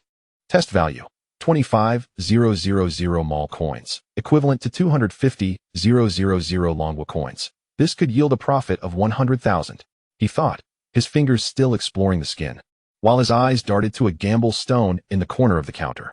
This stone was the size of a football. With a deep brown skin covered in mottled patterns, it felt rough yet firm, exuding an extraordinary aura. He discreetly lifted the stone, feeling its weight, at least 3 kilograms. In that moment of contemplation, Lin Yufeng's heart raced. Item being tested, jade raw stone. Material, jade, icy type, containing 60 green, ample water content, no significant cracks. Only slight cotton-like inclusions at the edges. Recycling value, 300,000 mall coins, equivalent to 3 million Longwa coins. Tag price, 800,000 Longwa coins. 300,000 mall coins. It can be purchased for 800,000. Lin Yufeng's palms began to sweat as he gripped the edge of the raw stone, his knuckles turning white. He had only over 290,000 in his bank account, still needing over 500,000 to acquire this stone. If someone else bought it, he would lose out on 220,000, more than all his previous gains combined. "Youth, this stone just arrived yesterday from the Muna's source. The skin is tight, and it's densely mottled, likely to appreciate once cut." The shopkeeper set down his teapot and approached. "Many buyers have inquired, but we could not reach an agreement on the price. If you're genuinely interested, I can reduce it by 50,000 to 750,000. 750,000? Lin Yufeng feigned a frown, pushing the stone towards the back of the counter, partially obscured by 2 larger raw stones, revealing only a hint of the skin. "My budget is insufficient, and the gamble stones carry too much risk. I will look at others." Fearing the shopkeeper might read his intentions, he quickly picked up the previously examined open window stone priced at 150,000 to divert the conversation. "I am quite interested in this stone. Could you tell me about its source and any flaws?" Seeing his disinterest in the gamble stone, the shopkeeper settled back into his chair. "This one is from the Moan base, and the open window section reveals a rich green. I have examined it under bright light. There are no major cracks, just a bit of cotton at the edges, which does not affect the extraction. If you truly want it, the minimum is 150,000. I cannot lower it any further." Lin Yufeng touched the open window section of the stone and deliberately said, "Boss, a few days ago, I saw a similar one at XX Jade City, also from the Moan base, with comparable green content, priced at 120,000. Your 150,000 seems a bit steep. How about 80,000? I am sincerely looking to purchase." "You are quite the negotiator." The shopkeeper laughed, taking a sip from his teapot. "That stone certainly does not match the water content of mine. Look at my open window, under the light. The green is vibrant and transparent. I can offer you a maximum discount of 20,000, making it 130,000. Any less would be a loss for me." 100,000. Lin Yufeng pretended to hesitate, his fingers tracing the stone. "I just graduated a few years ago. Saving money is not easy. Please consider it a favor." He knew this stone could yield a profit of 100,000, and acquiring it for 100,000 would still net him a reasonable gain. After pondering for a moment, the shopkeeper nodded. "All right. 100,000 it is. Seeing your sincerity, do come again." Lin Yufeng felt a weight lift off his shoulders and quickly took out his phone to scan and pay the 100,000, leaving his bank balance at over 190,000. He then picked up the previously examined glutinous jade stone priced at 80,000, pointing at a small crack on the skin and said, "Boss, this stone has a crack on the surface. I fear there may be internal issues as well. I will take it for 30,000, or else I will continue browsing." The shopkeeper examined the crack's location and sighed. "You are quite the negotiator. 30,000 it is. Let us make it a total of 130,000. After completing the payment, Lin Yufeng placed both stones in his canvas bag. his thoughts still lingering on the gamble stone worth 300,000 mall coins. He needed to devise a way to keep that stone safe until he could gather enough money to return and purchase it. Seizing the moment while the shopkeeper turned to brew tea, he discreetly pushed the gamble stone to the back of the counter, concealing it beneath a stone marked at 1 million, leaving only a corner exposed, silently praying, "Please do not let anyone discover it. I shall return once I have the funds. Boss, does the shop offer stone cutting services? I wish to slice these 2 stones to see if they will appreciate." Lin Yufeng deliberately raised his voice to draw the shopkeeper's attention, ensuring he did not notice the stone's shifted position. "Certainly. We have a stone cutting machine in the backyard. I will call the master." The shopkeeper set down the teapot and called out, "Lao Chun." Shortly after, a master in gray work attire entered, donning gloves with a tape measure and marker at his waist, holding a flashlight. He was indeed the stone cutting master. "Young man, place the stone here. How would you like it cut?" Lao Chun set the stone on the cutting table in the backyard and picked up the marker, looking at him. Lin Yufeng had not wasted his time wandering in the past few days. He had learned a great deal from the stone-cutting masters at the morning market, understanding how to observe the direction of cracks, the distribution of modeled patterns, and the best cutting methods to avoid flaws. He picked up the flashlight and shone it on the 10,000 yuan Moen stone. Pointing at a shallow crack, he said, "Master, cut it from here." Following the direction of the crack, avoiding the green open window area, even if we hit a crack, it won't affect the main extraction zone. Lao Chun was momentarily taken aback, then smiled and nodded. "Young man, you know your stuff. Many novices cut blindly and ruin good materials. Your line drawing is quite professional." Lin Yufeng felt a bit flustered and quickly added, "I learned from the masters at the morning market, just experimenting." Chapter 53. A stunning cut-the-stone cutting machine buzzed to life, and several onlookers gathered in the backyard, all customers of the shop, eager to witness the excitement of the stone-cutting process. Lin Yufeng clenched his fists, fixating on the stone-cutting platform, sweat trickling down his cheeks, whispering to himself, "Please don't ruin it, please don't ruin it." As the first cut was made, a pale green jadeite emerged, its translucence bright and the color distribution even, with far fewer inclusions than the system detected. A gasp escaped the crowd, and a businessman clad in a black suit approached, offering a cigarette. "Young man, this material has appreciated. Ice-type green, such clarity. Are you selling? I can give you 200,000. 200,000. Lin Yufeng calculated in his mind. The system's buyback price was 250,000, and 200,000 seemed a bit low. He turned to the shop owner. "Boss, how much do you think this material is worth?" The owner examined the cut surface, smiling as he replied, "Mr. Wang's offer is quite fair. If you make another cut and confirm there's no crack, it could sell for 350,000. However, there is still an element of chance. 200,000 is a good deal. 260,000, Lin Yufeng declared, looking at Mr. Wang. 260,000. And I can hand you the material right now. You can scan and transfer. Mr. Wang paused momentarily, then chuckled. "All right. A straightforward young man. 260,000 it is." He pulled out his phone and completed the transaction. As Lin Yufeng glanced at the SMS notification of 260,000, a weight lifted from his heart. His bank balance swelled to over 420,000, bringing him closer to the goal of 750,000. He then turned his attention to a piece of material he had purchased for 30,000. Pointing at the surface with its modeled patterns, he said, "Master, cut from here," preserving as much of the pattern as possible. Upon cutting, although the green was not as vibrant, it was evenly distributed, free of cracks and inclusions. A woman adorned in a gold necklace immediately offered 150,000. Lin Yufeng sold it without hesitation, earning an additional 50,000 over the system's buyback price, raising his bank balance to over 570,000. "You're quite lucky, young man.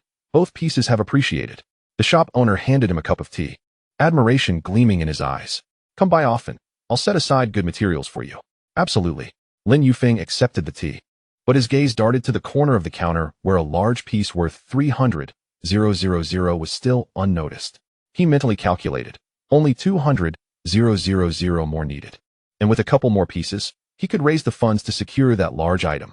At that moment, the shop owner approached, carrying 2 cups of tea, one for Mr. Wang and one for Lin Yufeng. "Young man, Mr. Wang just mentioned he would like to keep your contact information.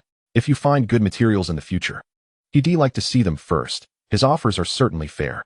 Hearing this, Mr. Wang, having extinguished his cigarette, came over, pulling out his phone. Young man. Shall we add each other on WeChat? I've been in the jade business for over a decade and have many clients. If you have materials to sell, seeking me out will save you considerable effort. His phone case was black, emblazoned with an image of a jadeite stone, unmistakably indicating his profession.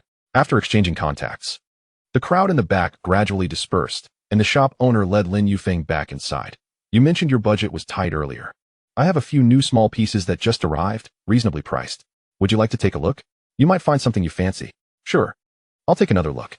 Thank you, boss, Lin Yufeng replied, following the owner into the shop. His eyes quickly scanned the corner where that deep brown piece remained hidden. Overshadowed by a 1 million piece, only a sliver of its surface visible, still unnoticed by others, which relieved him. The shop owner brought him to a counter by the window, displaying several fist-sized raw stones with price tags ranging from 30,000 to 80,000. These are freshly arrived Masha raw stones. They have thin skins and are likely to yield green. Take a look. The owner picked up a piece tagged at 60,000 and handed it to Lin Yufeng. Lin Yufeng lifted the piece, feeling its lightness compared to the previous large stone. He feigned inspection of the skin while internally reciting the analysis. Item being tested, jadeite raw stone. Material, jadeite, mutton fat type, green content 8, 3 visible internal cracks. Many inclusions. Buyback value, 3,000 mall coins, equivalent to 30,000 Dragon Country coins. What is the lowest price? The lowest is 50,000. The buyback price was only 30,000. Selling it for 50,000 would incur a loss of 20,000. Lin Yufeng placed the stone back and shook his head. Boss, while the skin is thin, I shone a bright light on it, and it seems to have quite a bit of inclusions. It's not suitable for me. He intentionally claimed to have inspected it with a strong light to appear knowledgeable, so the owner wouldn't think he was a novice. The owner, not suspicious, picked up another piece marked at 80,000. This piece is quite promising. Look at the modeled patterns, so even. I checked it yesterday under strong light, and there's quite a bit of green, just a few small cracks. Doesn't affect the extraction. At 80,000, it's absolutely worth it. Lin Yufeng took the piece and mentally recited the analysis again. Item being tested, jadeite raw stone. Material, jadeite. Bean type, green content 12, many internal cracks. Uneven green distribution. Buyback value, 5,000 mall coins, equivalent to 50,000 Dragon Country coins. Tag price, 80,000 Dragon Country coins. Still a loss. Lin Yufeng set the piece down, frowning. Boss, the green distribution in this piece seems uneven. I'm afraid there won't be much usable material during extraction. Let us skip this one. Seeing that he had passed on 2 pieces, the shop owner pointed to a piece in the center of the counter. This is a window opening piece from the Muna site. Look at the green in the window. It's so translucent. Green content is at least 50, no cracks, no inclusions, 180,000. And if you're truly interested, I can give it to you for 170,000. Lin Yufeng felt intrigued. A Muna piece with 50 green content could yield a significant profit if genuine. He quickly picked it up, examining the window where the green was indeed rich and bright under the light. However, he still recited the analysis.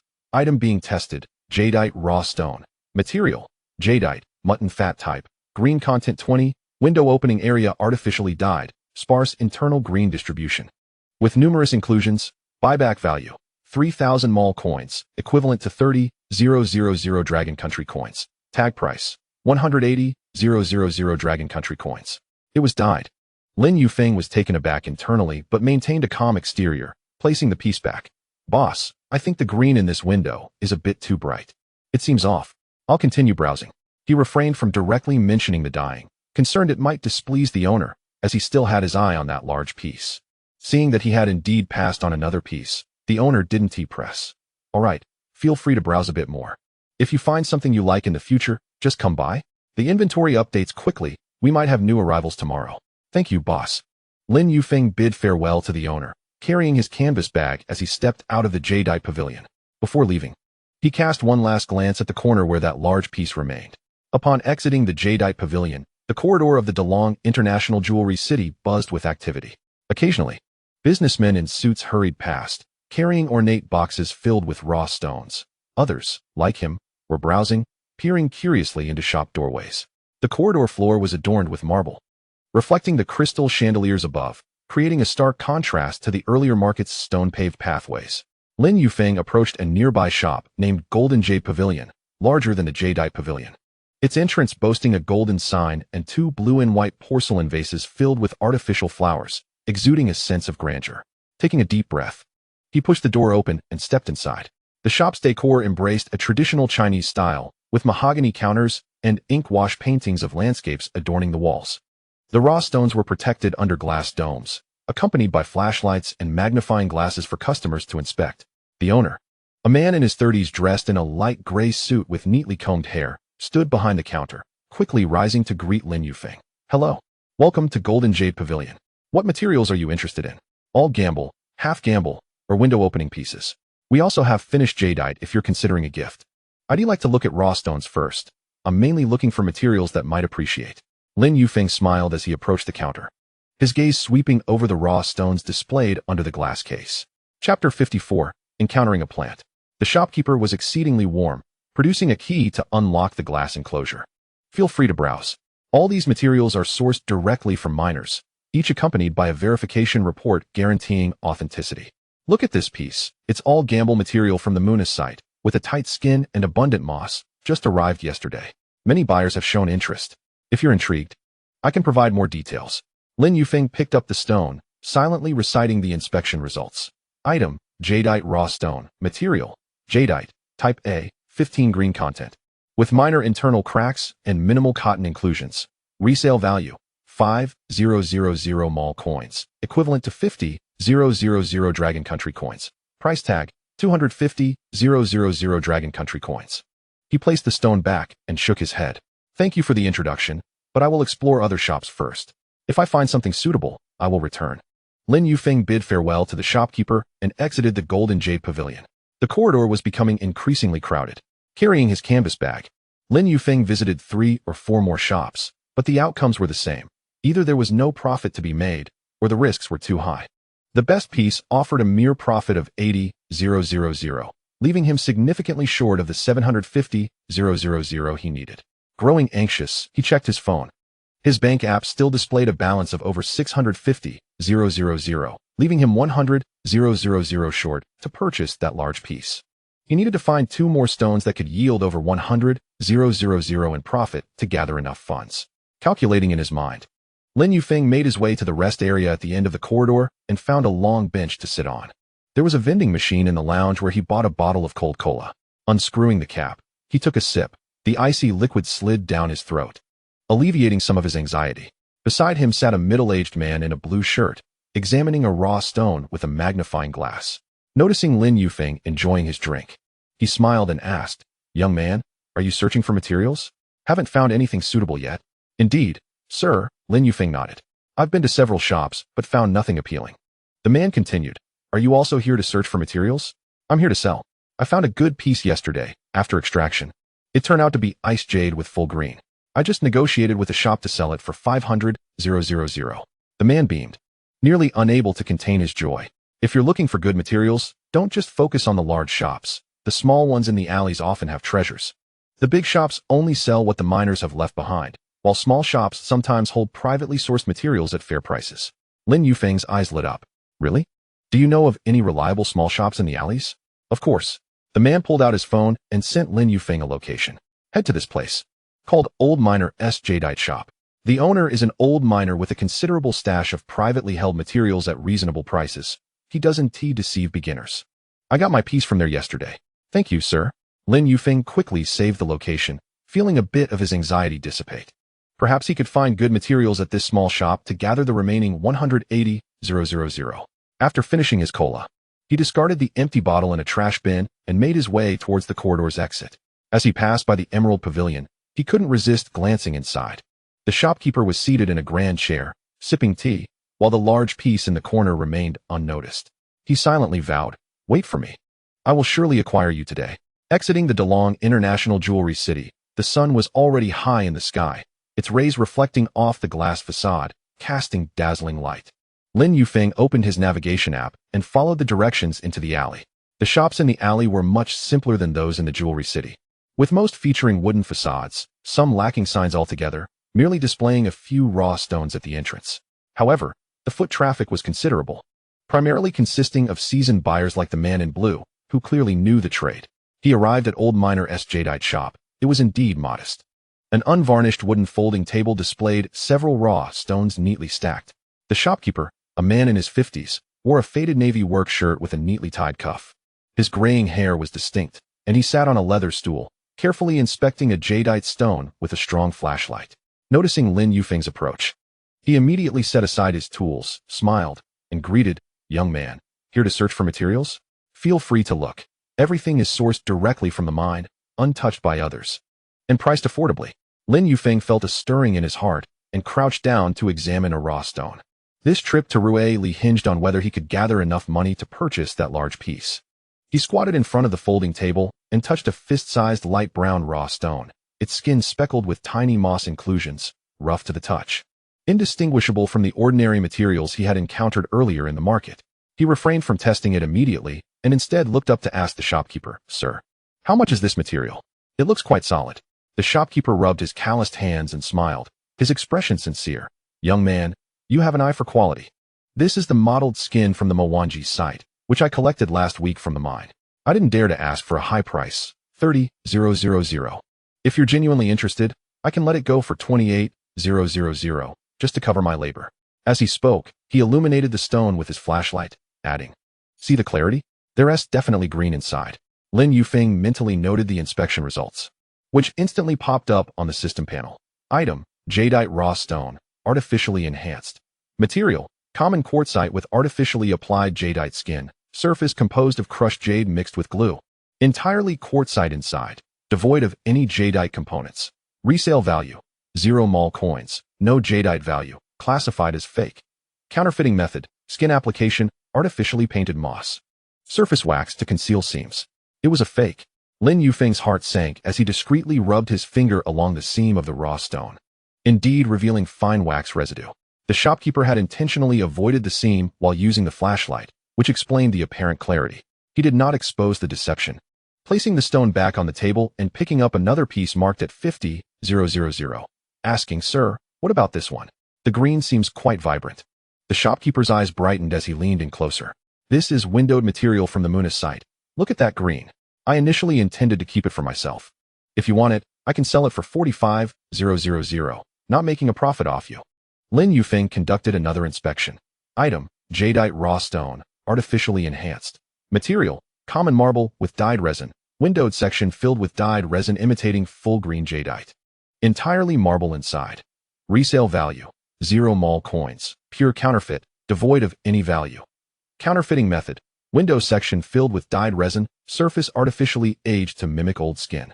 He set the stone down, his understanding becoming clearer. This shop was nothing but a scam. The man in the blue shirt was indeed a plant. No wonder he had been so enthusiastic in the rest area, even providing a location. It was all to push him into a pitfall. "What's wrong, young man? Not interested?" The shopkeeper's smile had faded as Lin Yufeng hesitated to make a purchase. The shopkeeper subtly reached for something beneath the table. Out of the corner of his eye, Lin Yufeng noticed what seemed to be a wooden stick hidden there. At that moment, a familiar voice came from the alley entrance. "Young man, are you also here to search for materials?" Lin Yufeng turned to find the man in the blue shirt approaching, carrying an empty canvas bag, feigning a chance encounter. He quickly walked over, patting Lin Yufeng on the shoulder. "I just finished chatting with a friend and thought I'd come see the old miner. What a coincidence to run into you. So, have you found any good materials?" Lin Yufeng felt a cold laugh inside, but feigned surprise on the surface. "Sir, what a coincidence. I'm just browsing, but I'm a bit unsure and worried about making the wrong purchase." He deliberately raised his voice about his concerns, eager to gauge their reactions. The man promptly replied, "What is there to worry about? The old miner is an old acquaintance of mine. His materials are all genuine. Just yesterday, I found an ice material here and sold it for 500,000. As he spoke, he exchanged a knowing glance with the shopkeeper, who immediately chimed in, "Indeed. I've been friends with Old Chun for over a decade. I never sell counterfeit goods. Young man, if you don't trust me, how can you trust Old Chun?" Lin Yufeng feigned hesitation, his fingers tracing the surface of the 50,000 yuan window material. "But I just scraped the window area with my nail, and it seems to be flaking." The moment these words left his lips, the expressions of the uncle and the shopkeeper shifted dramatically. The uncle quickly interjected, "That's wax. Jadeite material requires wax for maintenance. It's perfectly normal. If you don't understand, don't scratch carelessly. If you damage the skin, it loses all value. He reached out in an attempt to move Lin Yufeng's hand away from the material, his urgency almost causing his nail to scrape against Lin Yufeng's hand. Lin Yufeng recoiled, standing up with the window material still clutched in his hand. Uncle, if it is indeed wax, then scraping a bit is fine, but if it's dyed resin, scraping it off would reveal the truth, wouldn't it? He held the material up to the sunlight, and indeed, the green in the window area seemed a touch lighter, with fine resin flakes along the edges. His earlier scraping had been intentional, a move to gather evidence. Chapter 55. The Black Shop. The shopkeeper's demeanor darkened completely. He withdrew his hand from beneath the table, clutching a wooden stick as thick as a wrist, his voice taking on a gruff tone. Young man, you're deliberately causing trouble, aren't you? My shop has been open for over a decade, and no one has dared to act so unruly here. Today, you either buy some material and leave, or you won't be leaving at all. A cobbler at the alley entrance, sensing the tension, quietly shifted away, reluctant to observe further. The uncle also abandoned his previous cordiality, blocking the shop's entrance with arms crossed. Young man, don't overstep. The material from the old miner is legitimate. It's your ignorance that's causing the fuss. I advise you to buy something quickly, or this matter will not end well for you. The button on his shirt collar had popped open, revealing a tattoo beneath, and his gaze had turned menacing. Lin Yufeng felt a flicker of panic in his heart. Yet he understood the importance of not showing weakness. Though this place was remote, passers-by occasionally wandered through. If he raised his voice, perhaps he could attract attention.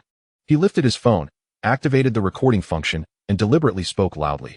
You are scamming me. This material is dyed resin, and that one is a veneer. I have evidence. If you continue to obstruct me, I will call the police and have them investigate. Calling the police?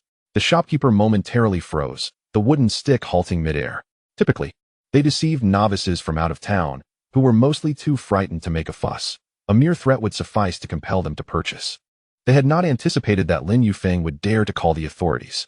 The uncle, too, felt a twinge of alarm, glancing towards the alley entrance, where two uniformed auxiliary police officers were patrolling, merely 50 meters away.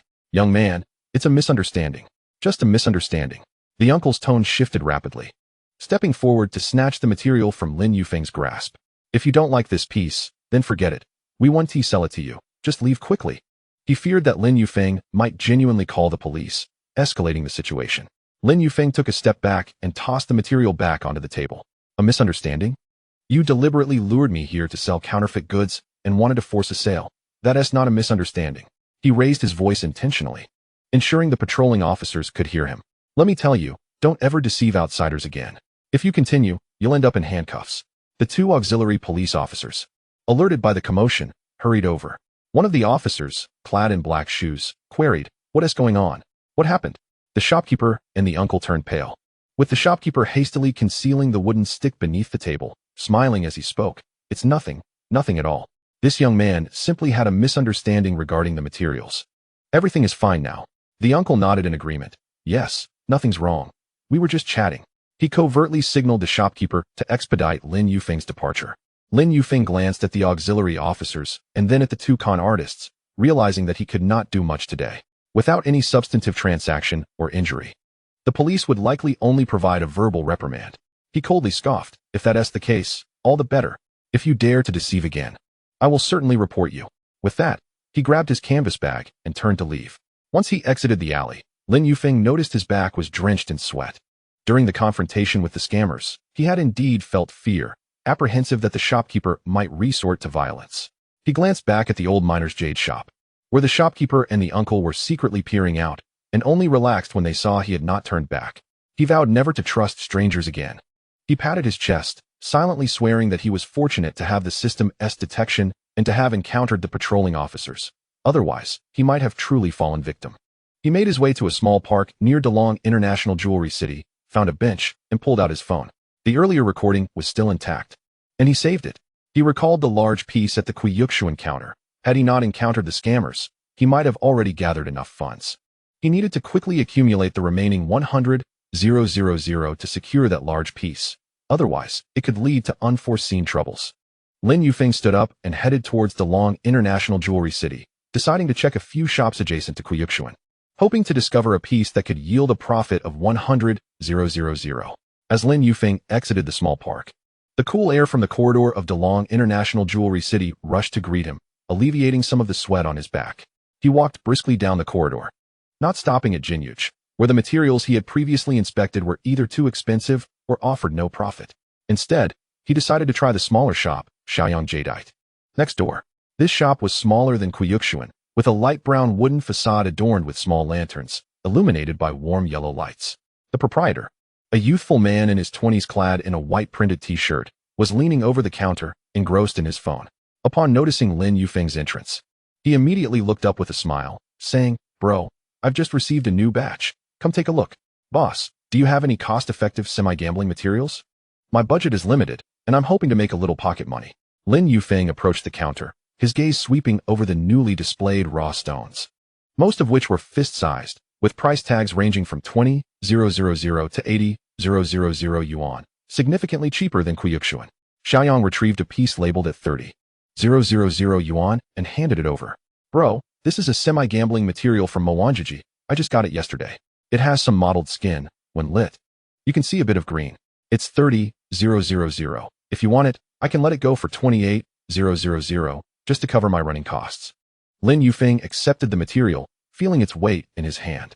The skin was a deep brown, and as his fingertips grazed the mottled area, it felt rough, yet even. Internally, he murmured his assessment. Detection: item, jadeite raw stone. Material: jadeite. Type A, 20 green content, no significant internal cracks, minimal cotton. Resale value: 9,500 mall coins, equivalent to 950,000 Dragon Country coins. 950,000. Lin Yufeng felt a surge of joy, yet feigned hesitance on the surface. "Boss, I checked the material under the light, and it seems to have a bit of cotton. How about 25,000? If that works, I'll take it. If not, I'll continue browsing." He deliberately underpriced it, hoping to secure a greater profit. Xiaoyang scratched his head, flipping through a ledger behind the counter. "Bro, at 25,000, I'd be losing 3,000. How about this? 26,000. I can't go lower, or I'll have to cover the difference myself." "All right, 26,000. Lin Yufeng agreed readily, pulling out his phone to scan and complete the payment. Afterward, he had 630,000 left. If this raw stone were cut, it could fetch around 100,000, which would be just enough to buy the 750,000 yuan large piece from Kuyukshuan. "Boss, can this shop cut stones? I'd like to have it cut now and see if it increases in value." Lin Yufeng placed the material on the counter, eager to proceed with the larger piece in mind. "Yes, there's a stone-cutting machine in the back. I'll help you cut it," Xiaoyang replied, carrying the material towards the back while calling an apprentice for assistance. This apprentice, dressed in blue work attire, held a marker and, upon seeing Lin Yufeng approach, quickly handed him a pair of gloves. "Bro, wear these gloves. Don't let the machine touch your hands." Lin Yufeng accepted the gloves and put them on. He pointed to a shallow crack on the material.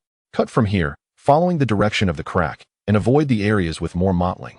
This way, we can retain more of the green." This was knowledge he had acquired over the past few days while learning from the stone-cutting master, and he executed it with ease now.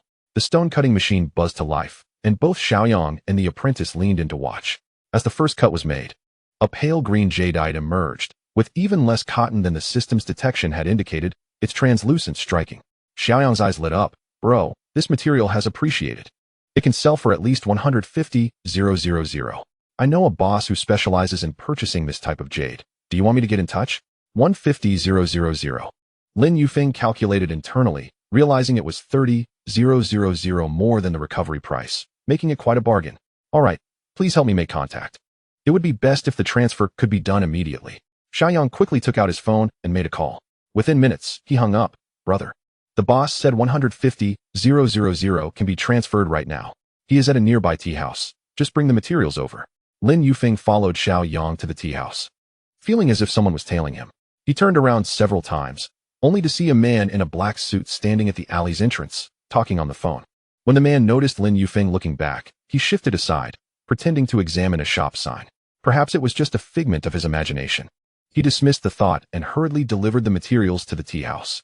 The owner, a middle-aged man with gold-rimmed glasses, glanced at the materials and promptly transferred 150,000 via a QR code. The instant Lin Yufeng's phone chimed, a huge weight lifted from his heart as his bank balance soared to 774,000. Sufficient. He bid farewell to the owner and sent Xiaoyang a 500 yuan referral fee before dashing towards Kuyukshuan. Entirely oblivious to the man in a black suit who had also put away his phone and was hastily following him. Chapter 56. Seizing the opportunity inside Kuyukshuan. The atmosphere felt different. The owner stood at the counter, holding a purple clay teapot, yet he did not drink, his gaze occasionally darting to the entrance. Sitting in a grand armchair behind the counter was a man dressed in a dark gray high-end suit. Sporting a gold watch on his wrist and a jade ring on his finger, it was Wang Hegui.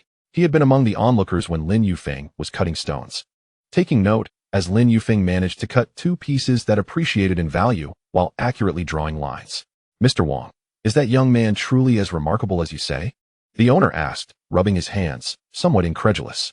"I've been in this business for over a decade and have seen many who dig for treasures, but it is rare to find someone who can consecutively cut pieces that appreciate." Wang Hegui remained silent, lightly tapping his fingers on the armrest. Just then, the bodyguard who had been tailing Lin Yufeng sent a WeChat message. "Mr. Wang, the target previously cut some smaller pieces that also appreciated. He just bought materials from Xiaoyang for 26,000 and sold them for 150,000. He is now heading to Kuyukshuan without having examined any materials above 1 million. A smile crept across Wang Hegui's lips. "Lao Zhou, this young man is not divine. He simply possesses some insight. Lacking funds, he selectively chooses materials that can appreciate. He must either have an expert guiding him or has developed a unique eye for it. Think back. Did he linger on any particular piece when he was here?"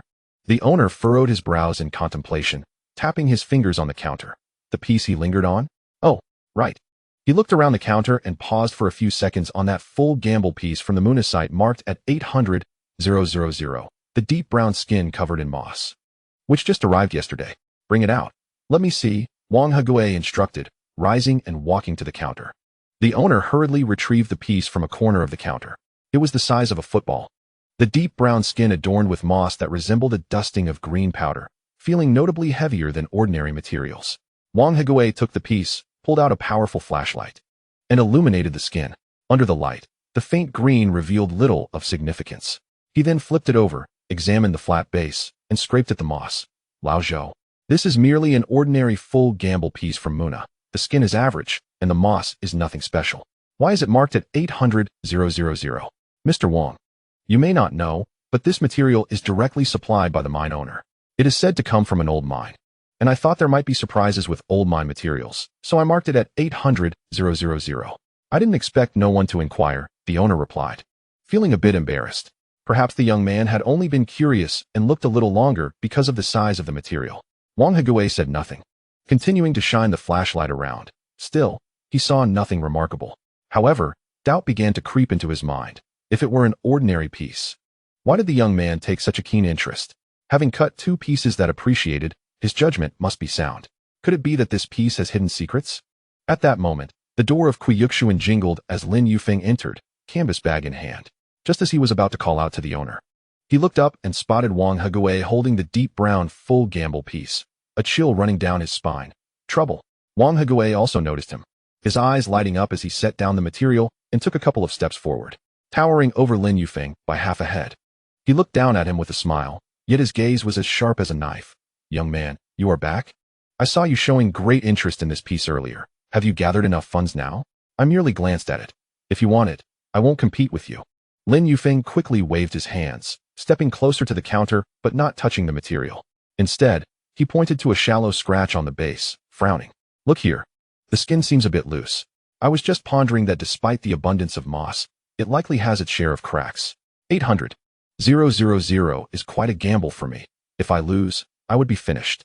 He deliberately rubbed the strap of his canvas bag, his fingertips turning pale with tension, resembling a novice who had never encountered such situations. Upon hearing this, not only was Wang Hegui taken aback, but even the owner, Lao Zhou, seemed confused. Just moments ago, Lin Yufeng had been intently examining the material for several seconds. How could he suddenly start to criticize it? Wang Hegui picked up the piece again, running his fingers over the scratch Lin Yufeng had indicated, feeling puzzled. He had examined it 3 times and found nothing special, while the skin was indeed not tightly packed. The green beneath the deep brown skin appeared faint, with no signs of vibrant color. Initially, he had thought Lin Yufeng had a discerning eye, but now, seeing Lin Yufeng's anxious demeanor, he began to wonder if he had overthought it. "You were quite honest," Wang Hegui remarked. setting the material down while casting a sidelong glance at Lin Yufeng, sensing that he lacked the capital to take reckless risks. Isn't that right? Lin Yufeng sighed, pretending to check his balance on his phone, the screen glowing with the figures 774 and 000, yet he feigned a frown. I've just managed to scrape together some funds and had intended to take a chance. However, seeing your interest in this material and considering its risks, I think I'd better pass. You are a major player. You can afford to take a hit, but I cannot. As he spoke, he began to inch toward the door, adopting a posture that suggested he was about to leave. Lao Zhou grew anxious. This material had sat for 2 days without any inquiries. It was difficult to finally have 2 interested parties, and he couldn't let this opportunity slip away. He hurriedly intervened. Mr. Wang, young man, this material is indeed directly supplied by the old mine owner. Though the skin appears ordinary, who can say what lies within? If you are not certain, young man, you seemed quite interested earlier. Why not discuss it further? Wang Hegui did not respond, weighing the material in his hand. While it was heavy, in the world of jade, weight did not equate to quality. He contemplated. 800,000 is not a small sum. If it turns out to be a glutinous type, that would be fine, but if it's riddled with cracks, that would be a significant loss. After years in the jade business, he had learned the importance of avoiding risky materials without firm prospects. Especially this kind of full gamble piece that showed no promising signs. He lacked the confidence to proceed. Noticing Wang Hegui's furrowed brow, Lin Yufeng knew the moment had come. He took a half-step back, deliberately whispering to Lao Zhou, "Boss, if this material could be offered at a lower price, say 700,000, I might be able to stretch my budget to take a gamble. After all, gathering this much money isn't easy. Even a slight loss would ease my mind. If it's still 750,000, I truly cannot take it. You might as well reserve it for Mr. Wang." His words were neither too loud nor too soft, perfectly pitched for Wang Hegui to overhear. A thought struck Wang Hegui. 700,000 was 100,000 less than the marked price. If Lin Yufeng dared to buy it, he could ascertain the material's true quality. Since he himself lacked certainty, it would be better to let this young man serve as a testing stone. If it appreciated, it would confirm the material's worth, and if it fell through, it would not concern him. You certainly know how to bargain. Wang Hegui chuckled coldly, but he stepped back, offering the material to Lin Yufeng. Lao Zhou, he wants it for 700,000. Will you sell it? Lao Zhou hesitated for a moment, quickly calculating. He had purchased the material for 650,000. Selling it for 700,000 would yield a profit of 50,000, which was not a loss at all. He nodded eagerly. All right, 700,000 it is. Consider it a connection between us. Lin Yufeng felt a surge of joy in his heart. Yet he maintained an expression of reluctant agreement, slapping his thigh. All right, 700,000 it is. If it turns out to be a loss, I'll just chalk it up to tuition. He quickly retrieved his phone, his fingers flying across the screen as he input old Zhou's account, anxious that Wang and Gui might change their minds. Wang and Gui stood nearby, observing Lin Yufeng's trembling hands during the transfer, their last lingering doubts evaporating. It seemed this young man had merely been fortunate, having just cut 2 small pieces and now daring to gamble on a larger one, lacking confidence and purely guessing. He lifted the purple clay teapot from the table and took a sip, contemplating. Should this young man succeed in revealing the stone, I shall find a way to procure it from him. If he fails, it would simply be entertaining. Look, the transfer was successful, Lin Yufeng said, handing his phone to old Zhou, the screen displaying a transfer of 700,000 yuan. After confirming, old Zhou hurriedly wrapped the material in a soft cloth and handed it to Lin Yufeng. Young man, shall we reveal the stone now? Lin Yufeng accepted the material, feeling its weight, a sense of security washing over him. With 300,000 mall coins secured, he had even saved an additional 50,000. The hour was late. It was best to return and discuss matters in the morning. He feigned a sigh of relief, wiped the sweat from his forehead, and nodded gratefully to Wang and Gui, saying, "Thank you, Mr. Wang, for your understanding. If I fail in my gamble, please don't mock me. Off you go. Whether you succeed or fail is of no concern to me." Wang and Gui waved dismissively, though his gaze flicked to the bodyguard beside him. The bodyguard understood and discreetly followed Lin Yufeng as he made his way out of the shop. Chapter 57. Reflection. Wang and Gui lifted the purple clay teapot to sip his tea, a smile playing at the corners of his mouth. "Young man, I am quite curious to see what you are truly capable of." Lin Yufeng, carrying the material, exited the Tsiyu pavilion with a lightness in his step. Unable to suppress a smile, he resolved to find a secluded spot to secure the material, lest he encounter unforeseen complications. As for being followed by Wang and Gui, he was unperturbed. Once the material was secured, there would be no evidence left behind, and even if they suspected him, they would have no grounds for accusation. After enjoying dinner at a ramen shop, Lin Yufeng wandered around some stalls until nearly 10 o'clock before heading back to the inn. He tread lightly, the soft cloth-wrapped material in hand, careful not to disturb the cats nestled in the alley. The nightlife in Seoul was more vibrant than in Kyoto, even at 10. The barbecue stall at the alley's entrance was still emitting smoke, the sizzling sounds of meat mingling with the clinking of beer bottles. Yet, he lacked the heart to indulge. A lingering tension gripped his back, an uneasy feeling that Wang and Gui's bodyguard was still trailing him. Upon reaching the entrance of the Roll Inn, he deliberately paused to tie his shoelaces, stealing a glance at the alley behind him.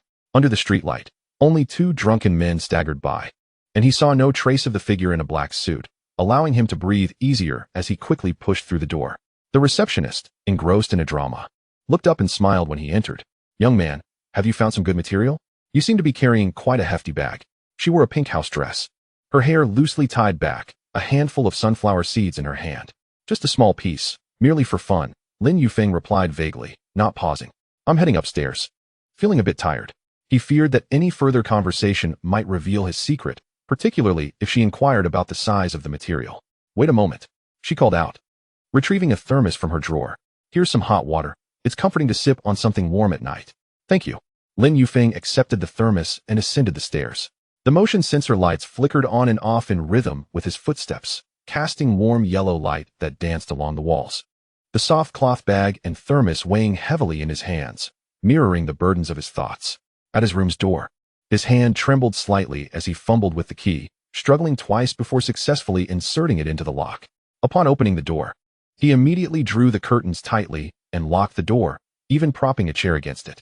Since being marked by Wang and Gui, a sense of unease had settled in his heart. Placing the soft cloth bag on the desk, Lin Yufeng slumped into the chair, exhaling deeply. He set the thermos at his feet, but delayed sipping from it, wanting to reflect on the day's events. First, he considered the system's buyback price versus the market price. "The material I bought from Shaoyang Jade this afternoon for 26,000 has a system buyback price of 950,000, 500 mall coins, and after cutting, it sold for 150,000, netting a profit of 550,000. What if I were to craft it into a bracelet?" He furrowed his brow, recalling a similar jade bracelet he had seen at the Tsiyu Pavilion, priced at 200,000, albeit requiring a month or 2 for processing and sourcing buyers, more than doubling his profits. Yet, the challenge lay in finding customers. He slapped his thigh, feeling a tinge of helplessness. Having just arrived in Seoul, he knew no one besides the family at the Ame restaurant, let alone any potential jade buyers. If he were to craft the piece into a bracelet, it could end up being a financial deadweight, making the system buyback seem more appealing despite the lower profit margin, as it guaranteed security. 1,000 mall coins, 100,000 Longwa coins, for gambling on material, cutting profits reaching 15 million, 13 days to find a buyer. Crafting into a finished product, bracelet or pendant, at 200,000, 12 months, requiring customer sourcing and processing, system buyback at 100,000, immediate payment, no risk. For him at this moment, the immediate payment was the most reliable option, given he lacked the capital to wait for cycles or the capability to gather clientele. Next, he recalled a bright piece he had seen last week at the Jinyuj, its open window revealing vibrant green, marked at 1 million by the seller. While the system buyback price was only 700,000 mall coins, this bright material had truly deceived him. He remembered the shopkeeper saying it was a sure profit without risk, but the reality was that while it was stable, there was no profit to be made, making the gamble on lesser materials seem more promising. He remembered a bracelet he had seen at DeLong International Jewelry City, a floating green bracelet priced at 100,000. While the system buyback price was just 30,000, 3,000 mall coins, a difference of nearly 70,000. No wonder the system had little regard for finished products. The prices included processing fees, branding costs, and storefront expenses, none of which the system accounted for, leading to such a disparity. Furthermore, bright materials and finished products had little room for negotiation. If you didn't T-buy, someone else would, unlike gambling materials where defects could be leveraged for price reductions. Contemplating negotiation, He recalled the 700,000 material from that evening and couldn't resist reaching out to touch the rough texture of the soft cloth bag. Though it felt uncomfortable against his hand, it brought him a sense of reassurance. Yet, he soon reflected on the lengths he had gone to gather that 700,000. From cutting materials at Shaoyang Jade to selling at the tea house, all while being trailed by Wang and Gui's bodyguard, leaving him in a state of anxiety. He felt regretful for his impulsiveness. If only he had not been so fixated on revealing small materials to gather funds, and instead had simply returned the few small pieces he had previously found to the system for buyback, even if it meant less profit. It would have spared him from the risks of being followed.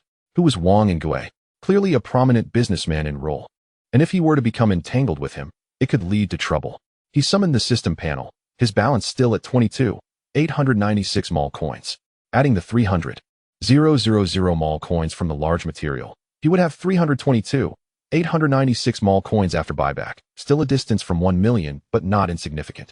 Had he known to directly buy back the small materials to gather enough funds for the large piece, he wouldn't have had to endure such turmoil. He sighed, his fingers gliding across the panel, a mix of regret and urgency flooding him. Squatting down, he stared at the large material, mentally reassessing. Although Wang and Gui had followed him, they had not seen him reveal the material and were unaware of its true value, even if they suspected. They had no evidence. Moreover, if he returned the material to the system, it would vanish, and should Wang and Gui come searching, there would be nothing for them to investigate. I should be fine, he reassured himself, picking up the thermos and pouring a cup of hot water. Regretful as he was, the priority now was to swiftly return the material to avoid further complications. In the future, he vowed to be more cautious, avoiding on-site reveals and refraining from confrontations with strangers. He approached the window, lifted the curtain slightly, ensured that no one was in the alley. Then moved the chair from behind the door, locked it securely, and finally placed the piece of jade on the desk, gently resting his hand upon it. Taking a deep breath, he commanded the system, detect this jadeite raw stone and prepare for reclamation. Detecting item, jadeite raw stone, material, jadeite, ice type. With a green content of 60, sufficient water content, no significant internal cracks, only slight cotton fluff around the edges. Reclamation value, 300,000 mall coins, equivalent to 3,000,000 Dragon Kingdom coins. Confirm reclamation? Confirm. As the words left his lips, the raw stone vanished instantly. Even the soft cloth gently falling onto the desk, as if nothing had transpired. The system panel emerged, displaying a balance that surged from 22,896 to 322,896 mall coins. Lin Yufeng stared at the panel, momentarily dazed, then burst into laughter. Over 300,000 mall coins. More than 10 times what he had when he first arrived in Rueli. The previous feelings of regret and anxiety seemed to dissipate with this string of numbers. He took a large sip of hot water. The scalding liquid slid down his throat, yet it felt exceptionally comforting. He neatly folded the soft cloth and placed it in his canvas bag, then opened the banking app. His balance remained at 74,000. Coupled with the Dragon Kingdom coins that the system could convert at any time, ample enough for him to continue his treasure hunt in Rueli. He reminded himself to refrain from impulsive actions in the future. Addressing his reflection in the mirror, he noted his light-colored shirt and slightly tousled hair. Yet his eyes sparkled with vitality. Chapter 58. Under surveillance at 5 o'clock in the early morning of Rueli, just as dawn began to break. Lin Yufeng stepped out of the inn with his canvas bag slung over his shoulder, clutching a meat bun in one hand as he bit into it. Glancing towards the alley entrance. After reviewing the events of the previous night, he had purposefully risen half an hour early to check if anyone was tailing him. Beneath the streetlight stood only a sanitation worker in an orange uniform, conspicuous against the pale blue sky, and he saw no shadow of a man in a black suit, which reassured him as he hurried towards the XX Jade City morning market. The morning market was even more bustling than in recent days, with stalls lining both sides of the bluestone path, vendors holding lanterns illuminating the raw stones, the earthy scent mingling with the sweetness of soybean milk wafting through the air. As Lin Yufeng approached the first stall, he heard the vendor calling out, "Heaven and Earth, Mo Wanjing. Fresh Mo Wanjing material, just pulled from the mine, 3,000 each. Choose freely." The vendor, clad in camouflage, had rolled his sleeves up to his forearms and was holding a raw stone near the lantern, attracting a crowd. Lin Yufeng did not rush over, but pretended to examine the nearby fruit stall, casting a sidelong glance at a man in a gray jacket standing not far behind.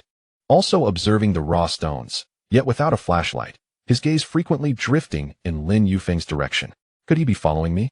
A thought flickered in his mind. Yet he remained composed, turning to another stall selling small pieces. This vendor was an elderly woman dressed in a blue cloth shirt, her hair neatly arranged, with a dozen egg-sized raw stones displayed in a bamboo basket. "Young man, would you like to look at these small pieces? They were all brought back from the mine by my son, quite cheap, 1,000 each." Her voice was soft, and she held a cloth to wipe the dust off the stones. Lin Yufeng crouched down, his fingertips brushing against a light brown small piece. Noting a few scattered pine flower patterns on the skin. Silently, he mentally assessed it.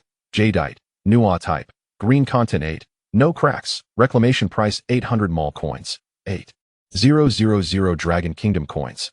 "Grandma, this piece seems to have a loose skin. How about 500? I'll buy 2 to make it an even number." He pointed deliberately at a line on the stone, feigning expertise. The elderly woman squinted at the line and then looked at him. "All right, 500 it is, 1,000 for 2. Grandma won't make a profit off you." Lin Yufeng scanned the payment, placing the 2 pieces into his canvas bag, an arrangement he had emptied just the night before, leaving a small gap perfect for small materials. Just as he stood up, he noticed the man in the gray jacket had also moved to the adjacent stall, pretending to inspect a raw stone while still sneaking glances at him. Lin Yufeng understood the situation and did not linger, shouldering his bag and walking deeper into the morning market. As he passed the stone processing area, he deliberately quickened his pace. He had previously frequented this spot, and now he needed to avoid it to evade being followed. Reaching a stall at the end of the market, Lin Yufeng halted. The vendor, a young man in a black t-shirt, was engrossed in arranging raw stones. And upon seeing Lin Yufeng approach, he looked up with a smile. "Brother, here to hunt for materials today? I have a few small pieces from the Muna market. Take a look." Lin Yufeng had previously purchased a piece here and felt somewhat familiar with the vendor. "Let me see. I need something small. Anything too large is unwieldy." He picked up a fist-sized raw stone, and the detection result revealed jadeite, bean type, green content 5, reclamation price 500 mall coins, 5,000 Dragon Kingdom coins. "How much for this?" 800, brother, but for you, 600 since you're a regular." The young man replied readily. Lin Yufeng did not negotiate. Promptly scanning the payment and stuffing the stone into his canvas bag, he then bought 2 pieces slightly larger than a fist. Now his bag contained 5 pieces in total. Feeling satisfied, he decided it was time to return to the inn. However, the man in the gray jacket noticed his departure and hurriedly followed, pretending to be on a phone call, yet keeping a close pace. As Lin Yufeng reached a corner, he suddenly stopped, feigning to tie his shoelaces. The man, caught off guard, nearly collided with him and quickly turned towards a nearby grocery store, pretending to buy water. Lin Yufeng suppressed a smirk, not revealing his awareness, and continued on his way to the inn. Upon returning to his room, Lin Yufeng first locked the door, then drew the curtains tightly. He retrieved the 5 pieces from his canvas bag and laid them sequentially on the desk. Placing his hand upon them, he commanded, "Reclaim." Instantly, 3 pieces vanished, and the system panel indicated a new balance of 328,196 mall coins. He flipped his canvas bag upside down and shook it to ensure no remnants remained. Took another sip of hot water, and then left once more with the empty bag. This time, he donned a light gray hoodie, pulling the hood over his head to maintain a low profile. As he reached the alley entrance, he spotted a man in a black baseball cap standing next to a breakfast stall, holding a cup of soybean milk, yet his gaze was fixed on the inn's entrance. Lin Yufeng recognized that this was a new person assigned to follow him. He did not linger, heading directly towards the XX Jade City. This time, he avoided the morning market and instead ventured to the adjacent temporary stall area, where the vendors were more transient and the crowd was diverse, making it difficult to be tracked. The stall owners in the temporary area mostly sat on small stools, with raw stones laid out on plastic sheets on the ground. Lin Yufeng approached a stall displaying several small pieces, where the vendor, a middle-aged man in a floral shirt, handed him a flashlight upon his arrival. "Brother, check for yourself. These are all quality materials, 500 each, no haggling." Lin Yufeng accepted the flashlight, pretending to inspect the stones, though in his mind, he had already assessed jadeite, Nuwa type, green content 12, reclamation price 1,200 mall coins, 12,000 Dragon Kingdom coins. "Boss, how about 1,000 each? I'll take 2. Does that work?" He intentionally lowered his voice, indicating a desire to keep the conversation brief. The middle-aged man hesitated for a moment, then nodded. "All right, 1,000 it is, just for fun." Lin Yufeng made the payment and placed the 2 pieces into his bag. Just as he was about to leave, he heard someone nearby shout, "Stone processing. Newly acquired stones, processed on-site to see if their value increases." A thought struck him. It wouldn't raise suspicion if he processed stones occasionally, so he decided to act as if he were selecting 2 pieces the size of basketballs, spending 3,000, while the system only offered a price of 5 mall coins combined, revealing they were merely marble inside. Finding an unoccupied stone processing machine, he handed over one of the pieces. "Master, please process this one, just a casual cut to see." The stone processing master, clad in blue work attire, took the piece and inquired, "Where should I cut?" "Just wherever you see fit," Lin Yufeng said casually. The buzzing sound of the stone processing began, drawing a small crowd, among whom was the man in the baseball cap, who feigned looking at his phone, yet kept his eyes glued to the processing machine. Before long, the material was cut open, revealing a pale white core, utterly worthless. Then, another piece was sliced. Lin Yufeng feigned a slight sense of disappointment. In no time, this piece too was cut, still marble. Alas, another gamble lost. Lin Yufeng deliberately sighed, pretending to be vexed as he discarded the waste into a trash bin and turned to leave. The man in the baseball cap observed his retreating figure and quietly spoke into his phone. "Boss, he just opened 2 pieces and lost. No profit." A muffled voice responded from the other end, and the man nodded before following suit. With his bag slung over his shoulder, Lin Yufeng browsed 2 more stalls, acquiring 3 small pieces, filling his canvas bag anew. This time, he did not return directly to the hotel, but chose a longer route, deliberately wandering through narrow alleys. The alley lacked streetlights, illuminated only by the small lights at residents' doorsteps. The man in the baseball cap hesitated at the alley's entrance, unwilling to venture inside, and waited at the threshold. Seizing the opportunity, Lin Yufeng quickened his pace, exiting through another passage back to the hotel. After retrieving the materials, he re-emerged with an empty bag.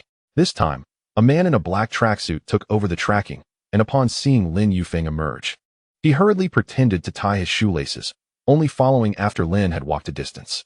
Lin Yufeng was well aware that they were switching shifts. He paid no heed and continued toward the market, purchasing 2 more small pieces, still uncut, and stowed them directly into his bag. Chapter 59.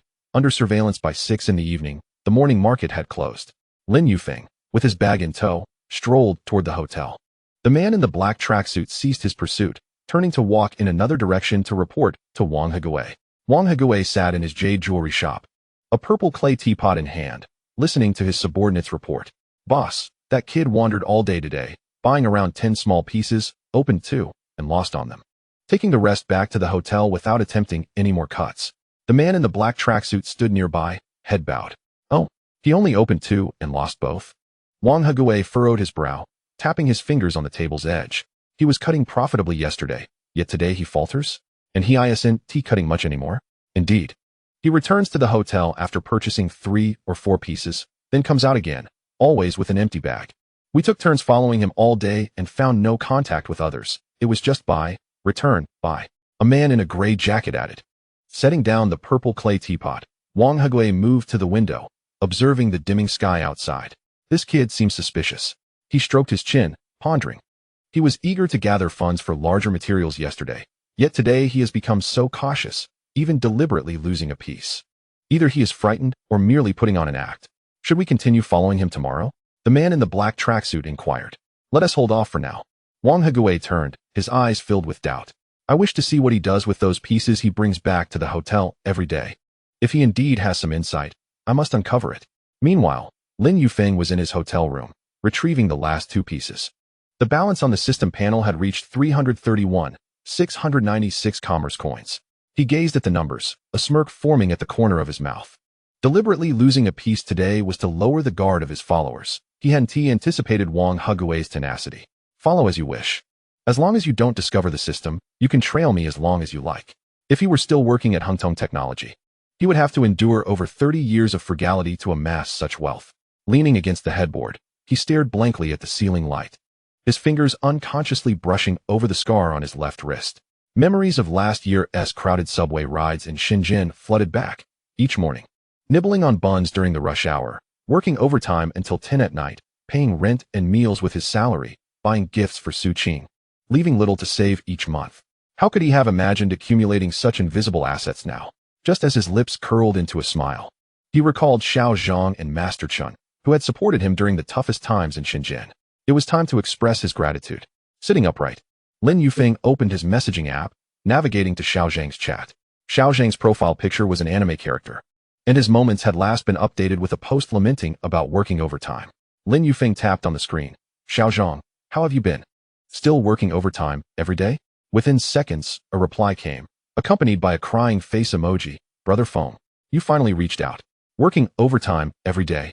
I'm about to turn into a panda. Where are you now? Still in Kyoto hunting antiques? Not in Kyoto anymore. I'm in Ruele now. Engaging in some raw stone business. It's going well. Lin Yufeng typed, a smile lingering on his face.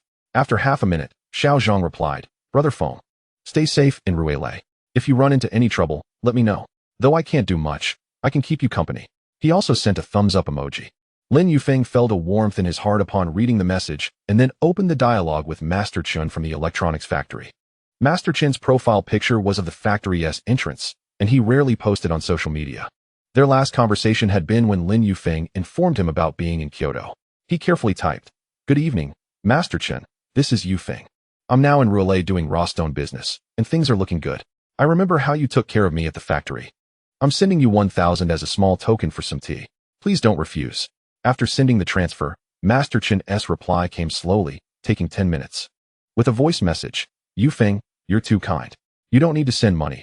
I'm doing well at the factory. You've just moved to a new place. Keep that for yourself. Lin Yufeng quickly responded, Master, please accept it. You took me to the hospital when I was electrocuted. I remember your kindness. Now that I can earn money, it's only right to buy you something.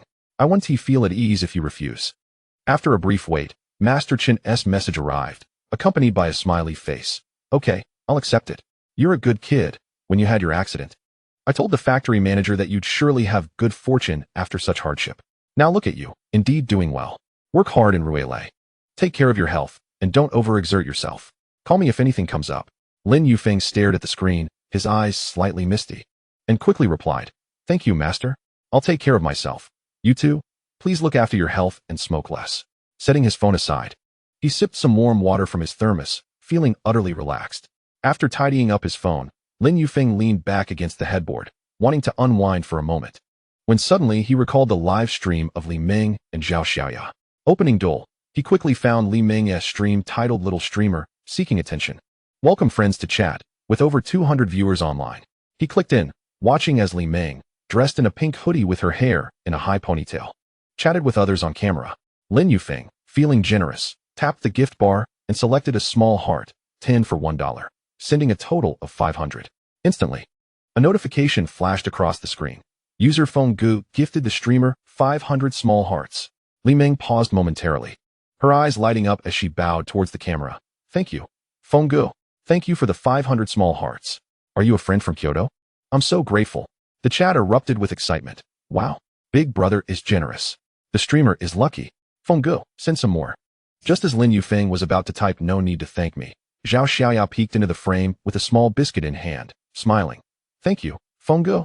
Are you in Ruele? Last time you mentioned going there for raw stone business. How is it going? Have you made any money? The two chatted enthusiastically, expressing their gratitude and inviting him to join the conversation. Lin Yufeng felt his ears flush with warmth from their exuberance, quickly sending another 100 small hearts and typing. No need to thank me. Continue your broadcast. I'll take my leave now.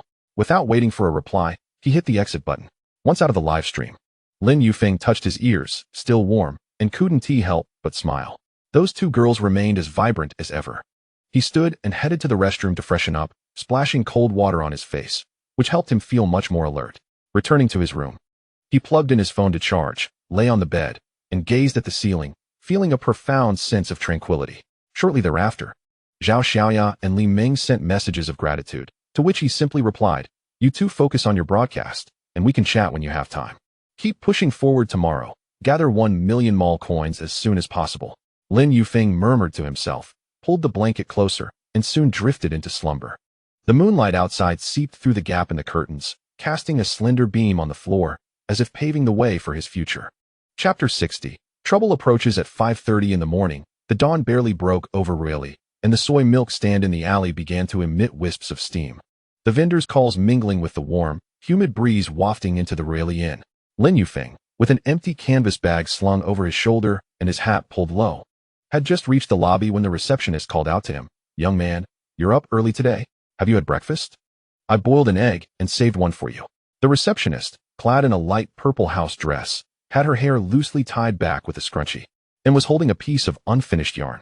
Lin Yufeng accepted the egg, feeling the warm shell against his fingertips, and smiled. "Thank you. I'll eat it on the way. I'm heading to the temporary market in the south today. I hear there's a new batch of materials." He deliberately mentioned going to a distant location, wary of being followed. He had decided during last night's review that changing markets daily would mitigate the risk of being caught.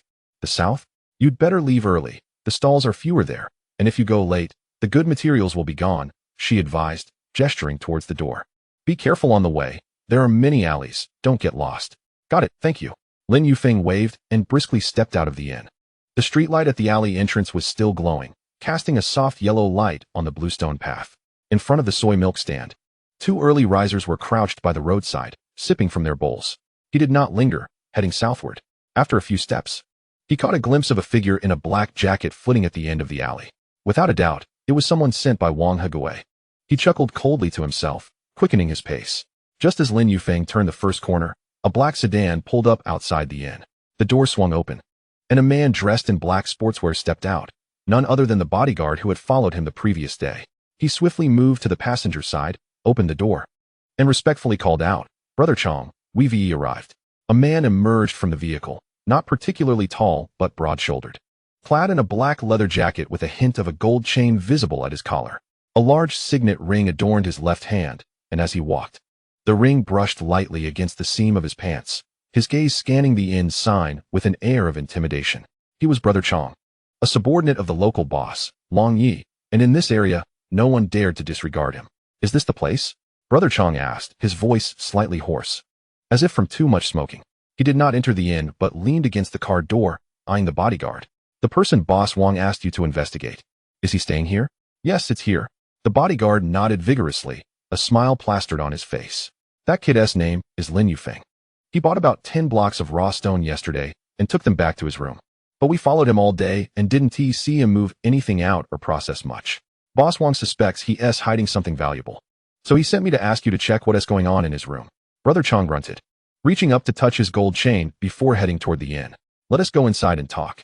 The receptionist, absorbed in her knitting, looked up at the sound of footsteps. Upon seeing Brother Chong and the bodyguard, her smile froze instantly.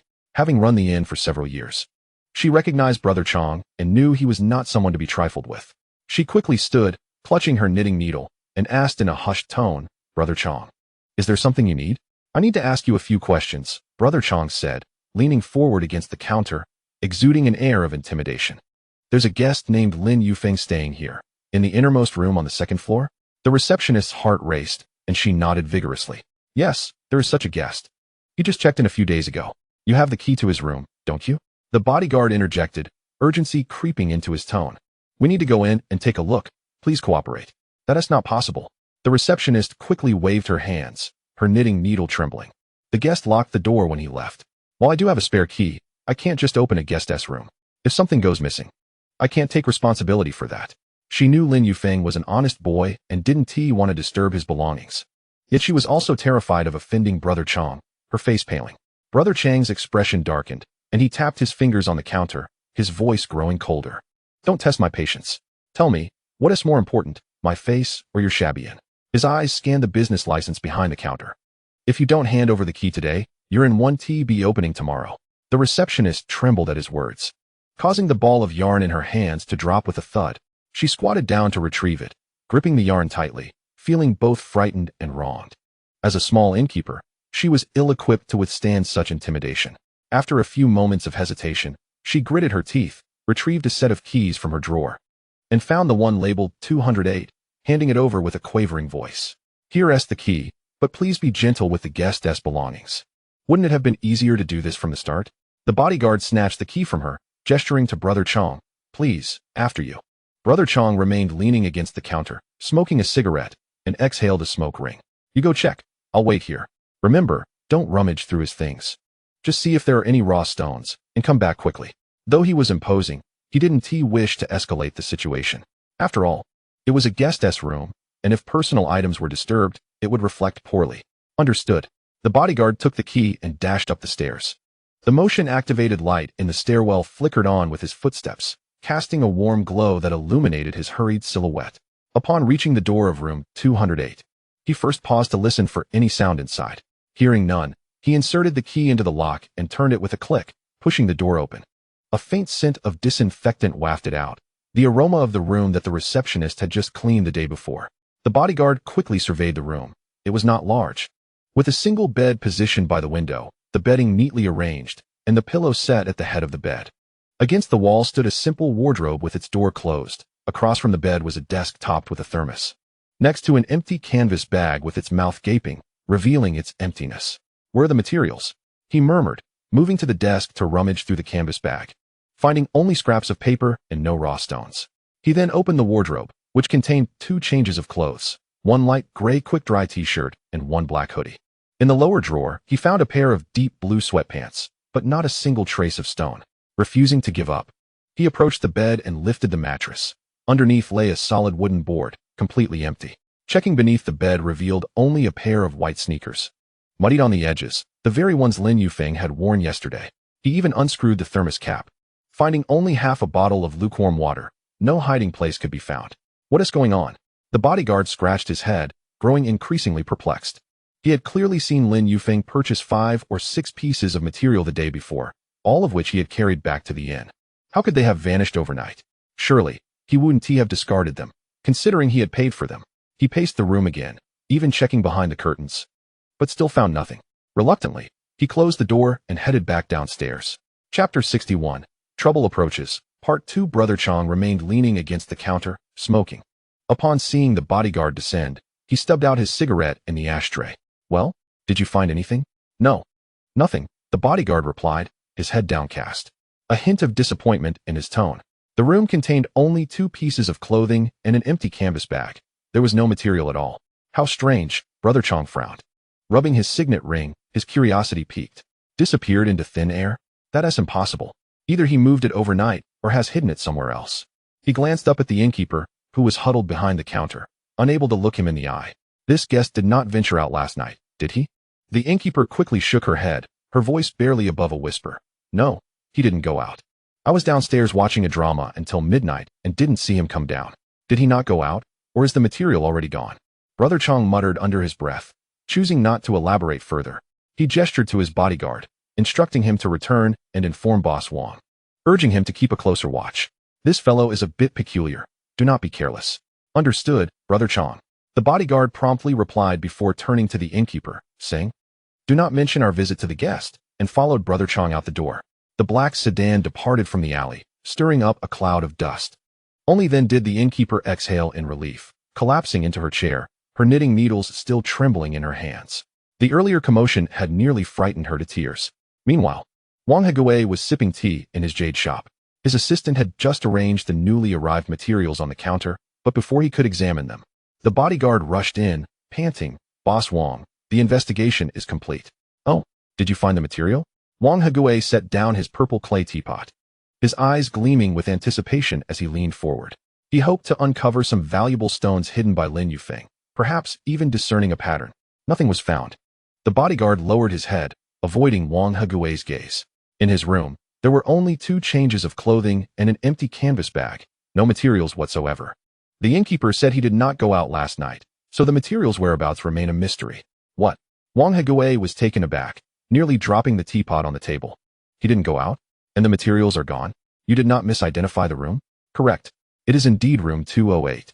I searched thoroughly. Mattresses, wardrobes, under the bed, nothing was there. The bodyguard hurriedly clarified. Brother Chong was also present and found it strange as well.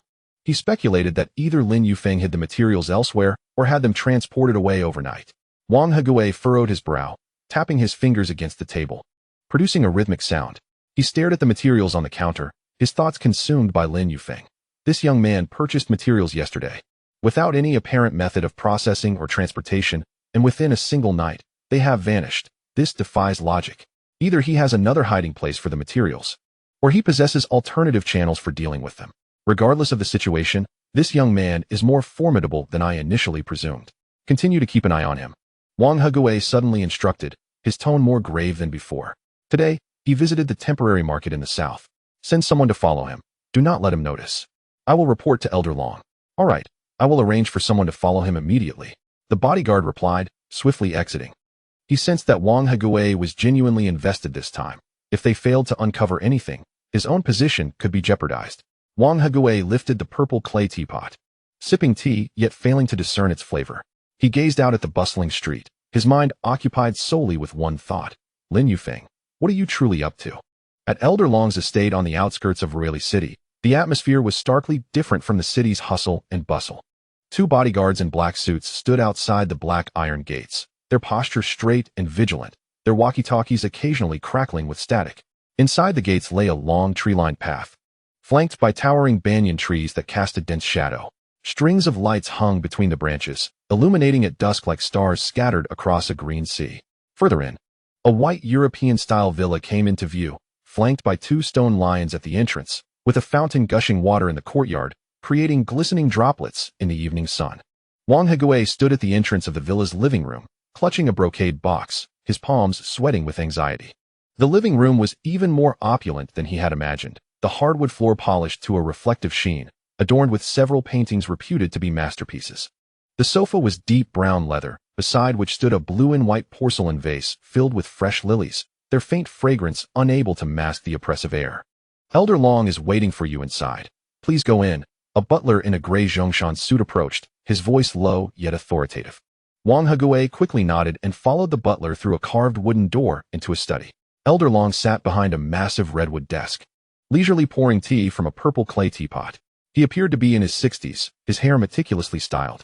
Clad in a black tang suit with subtle embroidery on the cuffs. His expression was inscrutable, yet when his gaze fell upon Wang Hegui, it sent a shiver down his spine. This was Elder Long, a figure respected in both the legitimate and underworld circles of Rueli. His aura more imposing than Wang Hegui had anticipated. Elder Long, I have arrived. Wang Hegui stepped forward, placing the brocade box on the table, bowing deeply.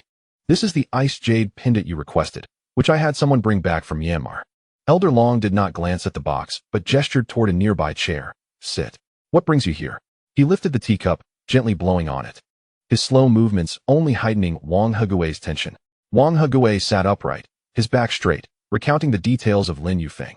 Elder Long, this fellow is Lin Yufeng, who came from Kyoto. A few days ago, he made significant purchases at DeLong International Jewelry City, and then he acquired a full gamble material worth 700,000. Strangely, he took all the materials back to the inn. We have followed him for 2 days without seeing any transportation or significant processing. Today, we searched his room, but found not even a trace of stone.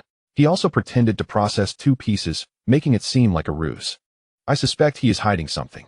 Either he has special channels for dealing with materials, or he has valuable stones he wishes to keep secret. Elder Long listened intently, placing his teacup down, his fingers tapping on the table, his tone growing serious. Oh, is that so?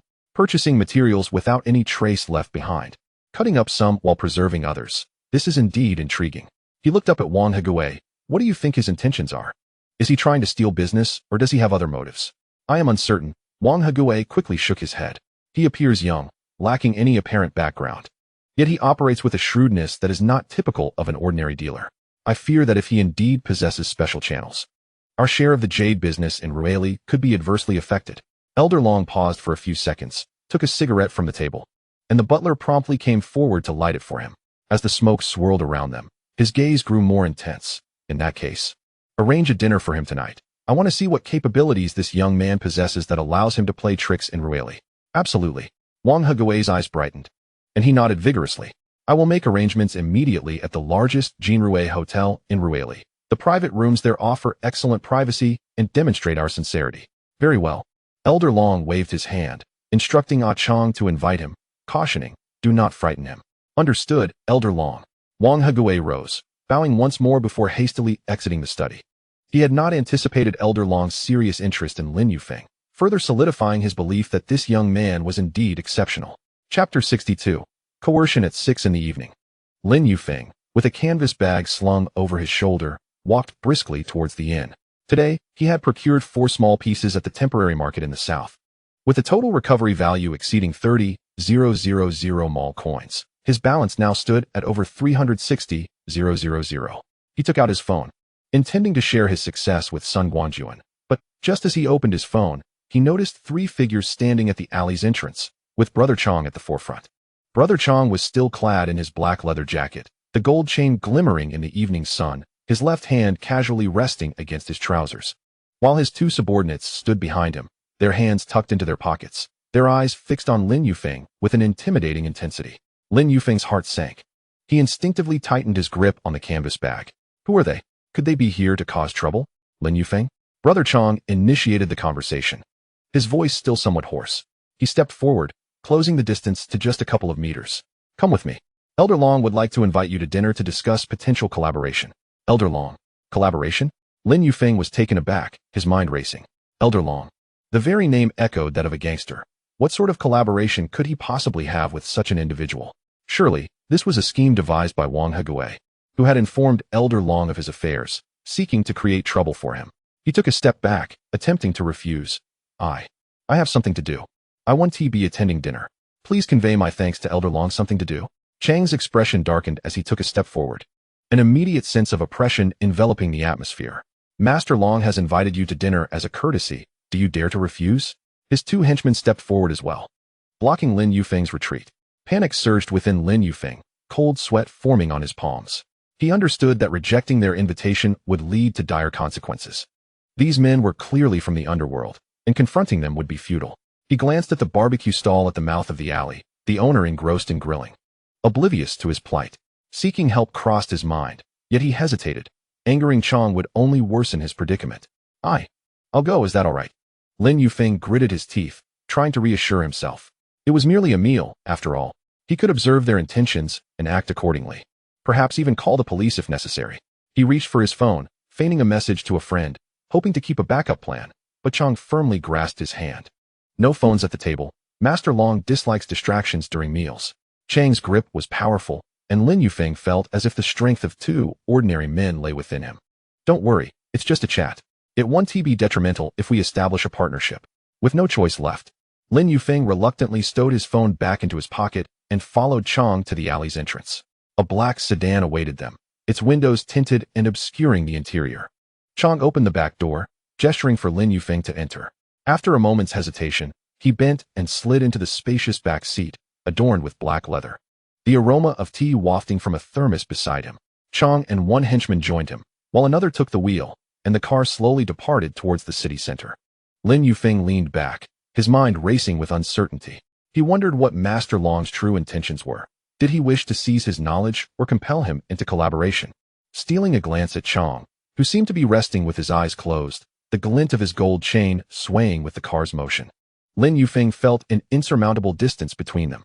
He refrained from questioning further, instead staring blankly out the window as the scenery transitioned from humble food stalls to upscale shopping malls, the streetlights growing brighter, indicating their approach to a wealthy district. Approximately 20 minutes later, the sedan halted before a luxurious hotel, the sign for the Golden Rue Hotel prominently displayed, adorned with golden lights. 2 doormen in red suits rushed to open the door as the car came to a stop. Lin Yufeng followed Chong out, glancing up at the towering hotel, which boasted over 20 stories, its glass facade shimmering under the lights. Follow me, Chong instructed, striding into the hotel. The lobby was adorned with a red carpet, and an enormous crystal chandelier dazzled overhead. The receptionist, dressed in white, greeted Chong with a nod, clearly recognizing him.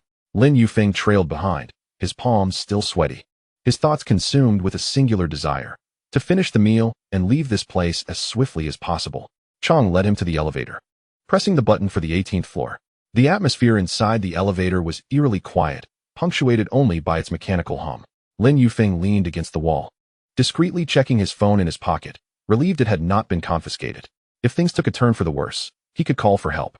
The elevator chimed as it reached the 18th floor, the doors opening to reveal a long corridor, similarly carpeted in red, with redwood doors on either side, each etched with distinct characters. Chong approached a room marked with the character for dragon, knocking lightly before hearing a voice call from within, "Come in." He opened the door, gesturing for Lin Yufeng to enter. "Master Long is waiting for you inside." Taking a deep breath, Lin Yufeng clenched his fists and stepped inside, aware that he was about to confront what could be the most significant challenge since arriving in Rueli. As he crossed the threshold, a rich aroma of cuisine intertwined with a hint of sandalwood enveloped him. The room was expansive, over 20 square meters, featuring a round redwood dining table polished to a mirror finish, adorned with a succulent roast pig, golden lemongrass chicken, and steaming mushroom soup. Nearby, bottles of premium liquor glimmered under the chandelier's light, emitting an undeniable pressure. Master Long occupied the main seat. His deep purple tang suit embellished with gold dragon embroidery shimmering under the lights, his jade ring clicking against the table as he lifted his chin. His voice devoid of warmth. "Sit down. Do not remain standing."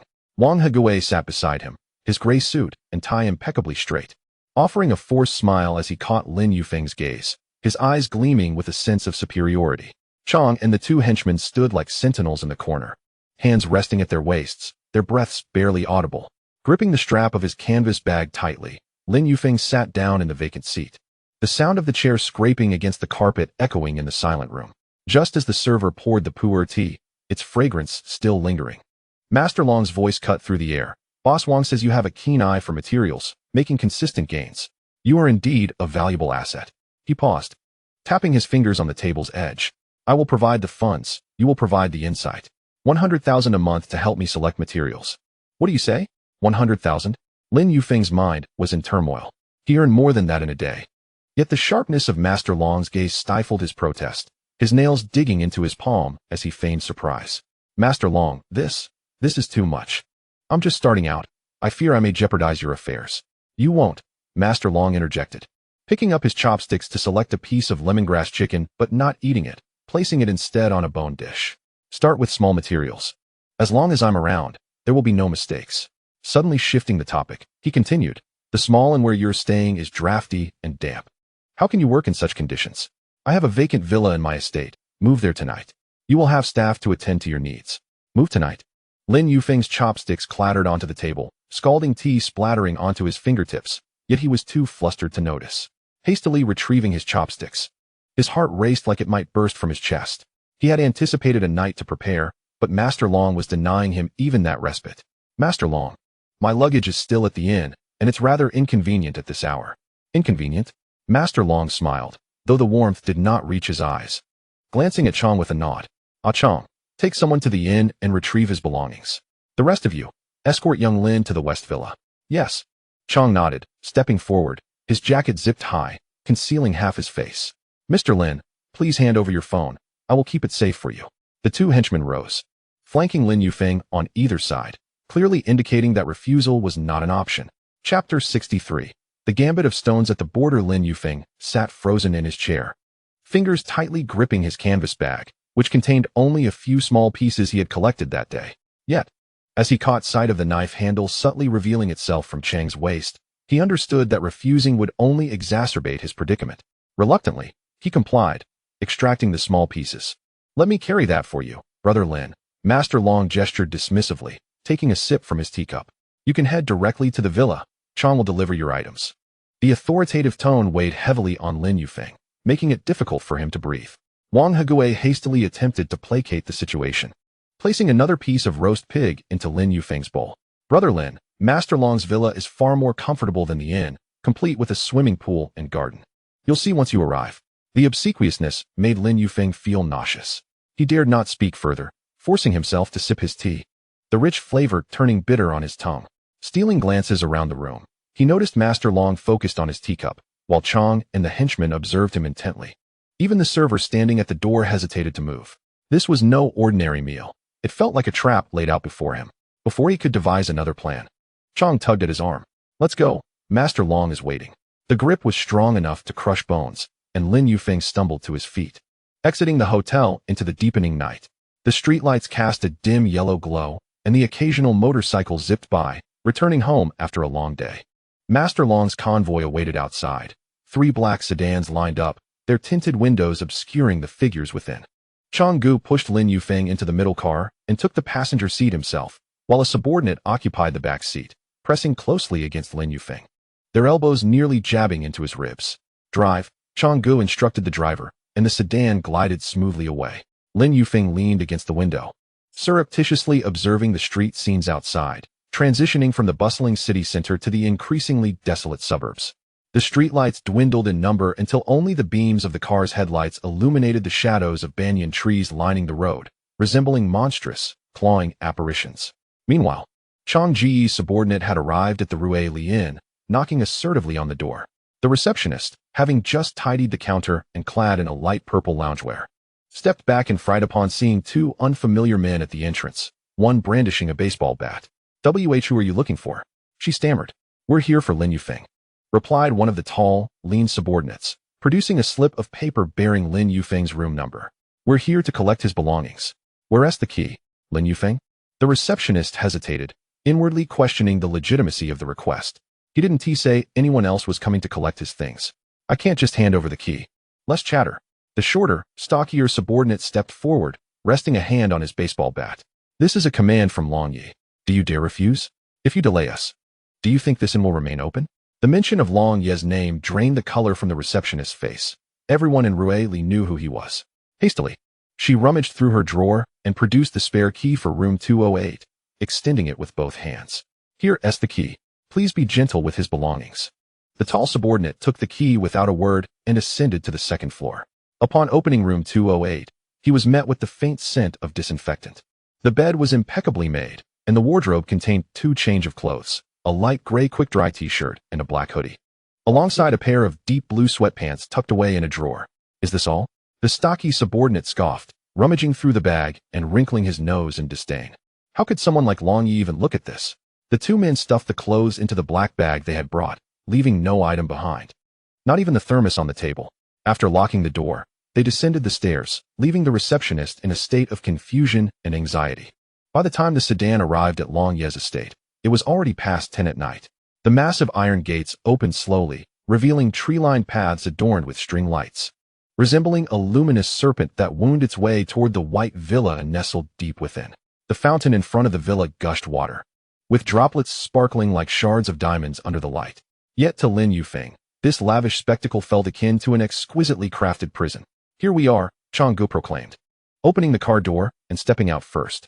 Lin Yufeng followed suit, and as his feet touched the ground, he noticed a woman in a black servant's uniform standing at the villa's entrance, her head bowed. "Chang Gu, the room is ready. Located on the east side of the second floor. Please take him upstairs." Chang Gu gestured toward Lin Yufeng and instructed a nearby subordinate, "You two stay by the entrance. Ensure he doesn't wander off." Lin Yufeng was led into the guest villa by the servant. The living room was dazzlingly lit by a crystal chandelier with leather sofas, blue and white porcelain vases, and exquisite calligraphy adorning the walls, each item exuding opulence yet devoid of any warmth. The servant guided him to the room on the east side of the second floor, opening the door. "Mr. Lin, this is your room. If you need anything, please use the call bell by the bedside." With that, she retreated, gently closing the door behind her. Lin Yufeng approached the window and pulled aside a corner of the curtain. Outside lay a pitch-black garden, and in the distance, the silhouettes of patrolling bodyguards could be discerned. He could hear footsteps outside. It was the subordinate stationed at the door pacing back and forth. Leaning against the door, Lin Yufeng's fingers turned white from the tension. Tonight, he was confined to the villa, with not a single chance to escape. At 6 in the morning, as a sliver of light seeped through the curtain's gap, Lin Yufeng was jolted awake by the sound of footsteps outside. He sat up abruptly, his heart racing, pressing his ear against the door to listen. It was the changing of the guard. The sound of boots on the marble floor echoed dully, striking at his nerves.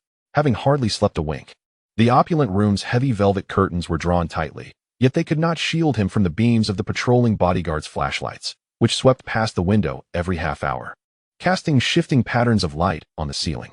Lin Yufeng moved to the window and peered through a narrow opening. In the morning light, the estate resembled a slumbering beast. The fountain had ceased its flow, and the string lights along the path had extinguished, leaving only the black-clad bodyguards patrolling the perimeter, their rubber truncheons swinging gently with each step. A loud knock on the door startled Lin Yufeng, causing him to quickly release the curtain. "Mr. Lin, it's time to get up. Long Yi is waiting for you in the main building." The servant's voice was low and tinged with apprehension. Lin Yufeng donned the light, gray, quick-dry outfit packed by the subordinates the previous day, still bearing the scent of disinfectant from the inn. Upon opening the door, the servant, still looking down, handed him a brand-new, deep blue tracksuit. "Long Yi said you'd be heading outdoors today. This will be more convenient." She dared not meet his gaze, her peripheral vision catching sight of his tightly clenched fists. She hurriedly delivered her message and retreated down the stairs, the sound of her high heels echoing like a hurried escape. As he reached the main building, Long Yi was already seated at the dining table, sipping tea. He had changed into a black Zhongshan suit, left unbuttoned to reveal a white silk shirt underneath, and an emerald ring gleamed under the morning light. Upon seeing Lin Yufeng, he gestured toward the seat across from him. How did you sleep? This villa is not inferior to the inn, is it? As Lin Yufeng sat down, the chair screeched against the floor, creating an ear-piercing sound. The table was laden with soy milk, fried dough sticks, and soup dumplings, items he had missed out on the previous day at the inn, but he had no appetite, feeling a tightness in his throat. Quite well, thank you, Long Yi. Not a bother at all, Long Yi replied, setting down his teacup, the porcelain clinking crisply against the table. Today, I will introduce you to some real treasures hidden away from your view. He exchanged a glance with Changgu, who immediately stepped forward to unveil a black cloth bag, revealing several pieces of raw stones encased in yellow mud, the largest about the size of a brick, its surface pockmarked. These are fresh arrivals, just delivered yesterday, Long Yi said, picking up a fist-sized raw stone and scraping the mud off with his fingers. These came from Myanmar, arriving just this morning, still warm to the touch. If you perform well today, you'll have the liberty to choose from these fine items in the future. A strange odor enveloped the surroundings of the red brick house. A pungent mix of earthy scents, the acrid stench of diesel, and a faint hint of blood. The courtyard was cluttered with several bulging snakeskin bags, some of which were loosely tied, revealing raw stones wrapped in yellow clay, still bearing the remnants of dried straw, unmistakably freshly transported from the mountains. Dragon Master has arrived. Someone inside called out, prompting several men to emerge.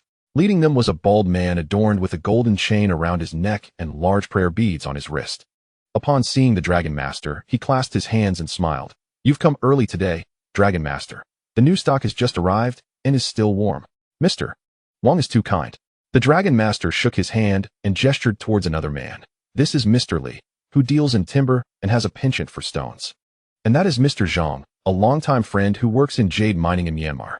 Lin Yufeng lowered his head, feigning nervousness, while his ears perked up. He noticed that Mr. Zhang spoke with a Burmese accent, his knuckles calloused and dirt lodged beneath his fingernails, a clear sign of someone who had long dealt with stones. What about this one? Mr. Wong remarked, noticing Lin Yufeng and scrutinizing him with a puzzled expression. This is my newly accepted apprentice, Lin Yufeng. He possesses a keen eye, so I brought him to broaden his horizons. The Dragon Master patted Lin Yufeng's shoulder with a force that felt as if it could shatter bones. Today, let him demonstrate his skills. If he performs well, I expect everyone to extend their support in the future. Oh, someone esteemed by the Dragon Master? Mr. Li chuckled, a scar on his mouth shifting with his smile. We must see if he is not just a braggart. Lin Yufeng suppressed his frustration, maintaining a humble demeanor as he greeted the gathered men. Good day to you, esteemed bosses. I am a novice and seek your guidance. As they spoke, the sound of a tractor rumbled from outside the courtyard. Two men dressed in camouflage jumped down, their dark skin glistening, wielding machetes, and their pant legs rolled up to their knees, revealing red spots from mosquito bites. The older of the two clasped his hands together and bowed. Dragon Master, brothers. The goods today are excellent, with fine materials. Yuanwen, how does this batch look? The Dragon Master inquired in stilted Burmese. Lin Yufeng recognized Yuanwen as a common name in Myanmar and understood these were the individuals the Dragon Master had mentioned, skilled in sourcing stones from the mountains. Yuanwen grinned, revealing a set of yellowed teeth, as he opened a snakeskin bag. Behold, materials from Hpakant, just extracted from the mine, some with pine flowers and others with blemishes. High risk involved. He produced a flashlight, illuminating the bag's contents, revealing green speckles on the surface of the raw stones. These were the coveted pine flowers, a crucial indicator of whether jadeite lay within. Let us discuss this inside. The Dragon Master waved his hand. The interior of the red brick house was sparsely furnished, with only a few folding tables and plastic stools, and a corner piled high with open snakeskin bags. The raw stones rolled out, appearing like ordinary rocks under the dim light. Only those knowledgeable would comprehend that these stones might conceal invaluable jadeite. Yuanwen and his companions began transferring the stones to the table, each piece marked with chalk. Mr. Wong produced a magnifying glass and squatted on the floor for a closer examination, occasionally shining his flashlight on the stone surface while murmuring, "This one is from Moksha. The skin is tight, with sand shedding, quite good." Mr. Li preferred to touch the stones, weighing them in his hands and tapping them to discern the quality within. This one sounds dull. The quality may be poor, but it is heavy, possibly with fine flesh.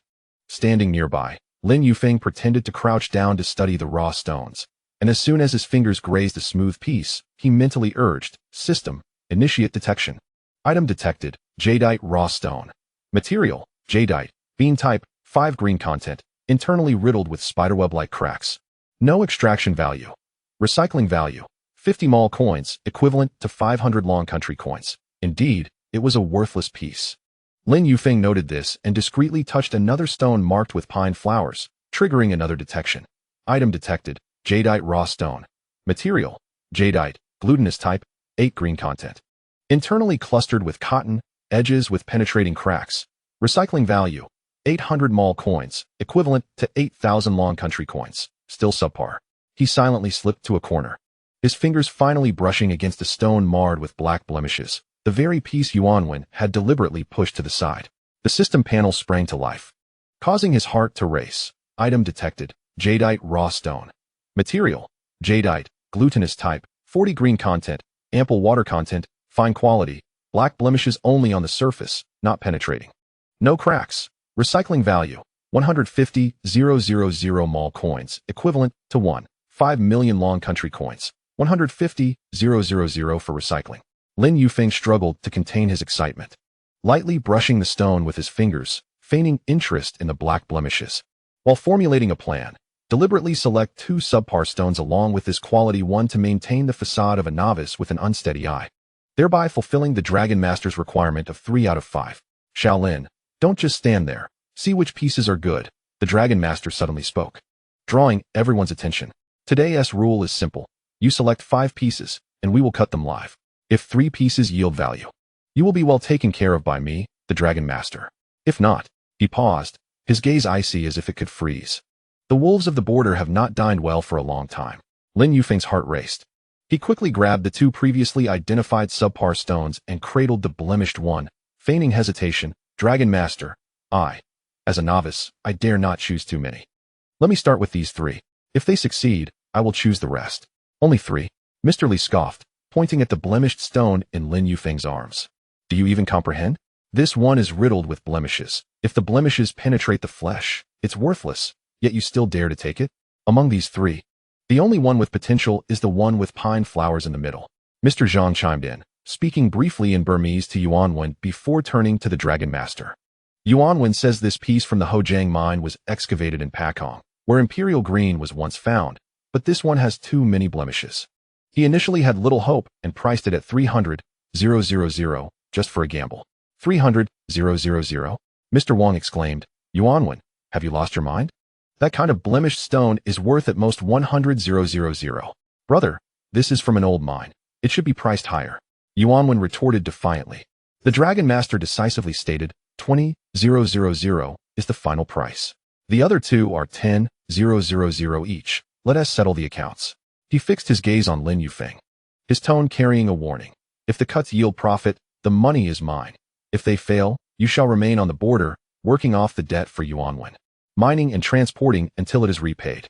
Brother Chong had already pushed the stone-cutting machine to the center, its roar shaking the dust on the floor. He first picked up the subpar bean-type stone, and Lin Yufeng deliberately pointed to the center of the stone. Cut from here. The pine flowers are densest here. He understood that the stone was riddled with cracks. Cutting deeper would only lead to further ruin. As the water saw slowly descended, stone chips mixed with mud splattered. And in an instant, laughter erupted. Inside was nothing but white stone flesh, devoid of any green shadows and riddled with cracks. Haha, it's a failure, Mr. Li bellowed, slapping the table. Dragon Master, your apprentice is lacking. He can't even distinguish basic pine flowers from cracks. Lin Yufeng feigned nervousness, wiping sweat from his brow while his heart remained steady. The second subpar piece was about to be cut. As expected, when Brother Chong cut the second glutinous piece, it yielded nothing but cotton, devoid of any water content. Mr. Wang shook his head. It's over. Both pieces have failed. The third one is undoubtedly worthless. The Dragon Master's expression darkened, his fingers gripping the jadeite ring tightly, while Brother Chong paused the saw, awaiting his command. A mere nod from the Dragon Master would mean Lin Yufeng's expulsion. Let us cut the last piece. Lin Yufeng intentionally quivered his voice. But just as Brother Chong reached for the blemished stone, he suddenly shouted, Wait, cut this side.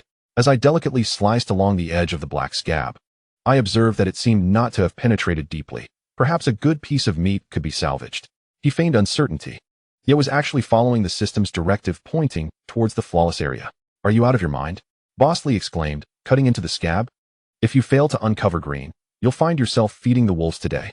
Lord Long fixed his gaze on Lin Yufeng for a few moments before suddenly smirking. Cut as he suggests. I am eager to see what kind of tricks he can conjure.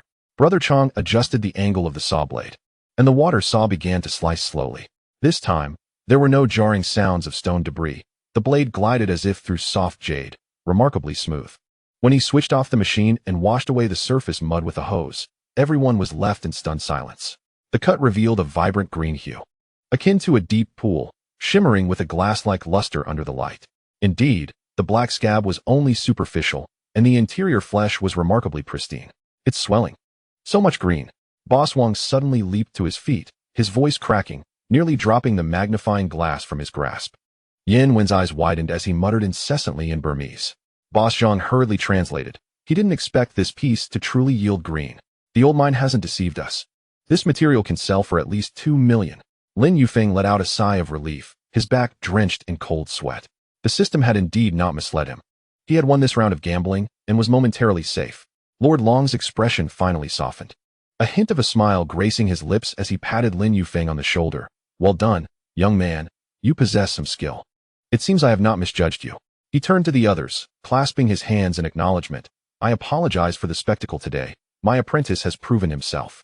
Lord Long has a discerning eye. Boss Wong quickly flattered. This lad is a gem. Nurture him well, and he will surely help you amass great wealth in the future. Boss Wong leaned closer to Yin Wen, tugging at his arm. Yin Wen, do you have any more of this old mine material?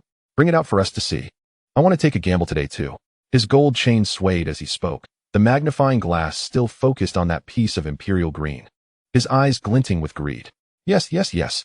Yin Wen grinned, revealing 2 rows of yellow teeth, and hurriedly beckoned his companions to unveil the other 2 snakeskin bags. Filled with material from the old mine of Hpakant, containing both moss and scabs, the brothers could choose at will. As the snakeskin bags were opened, raw stones covered in yellow mud tumbled out, appearing as inconspicuous clumps of earth under the dim light.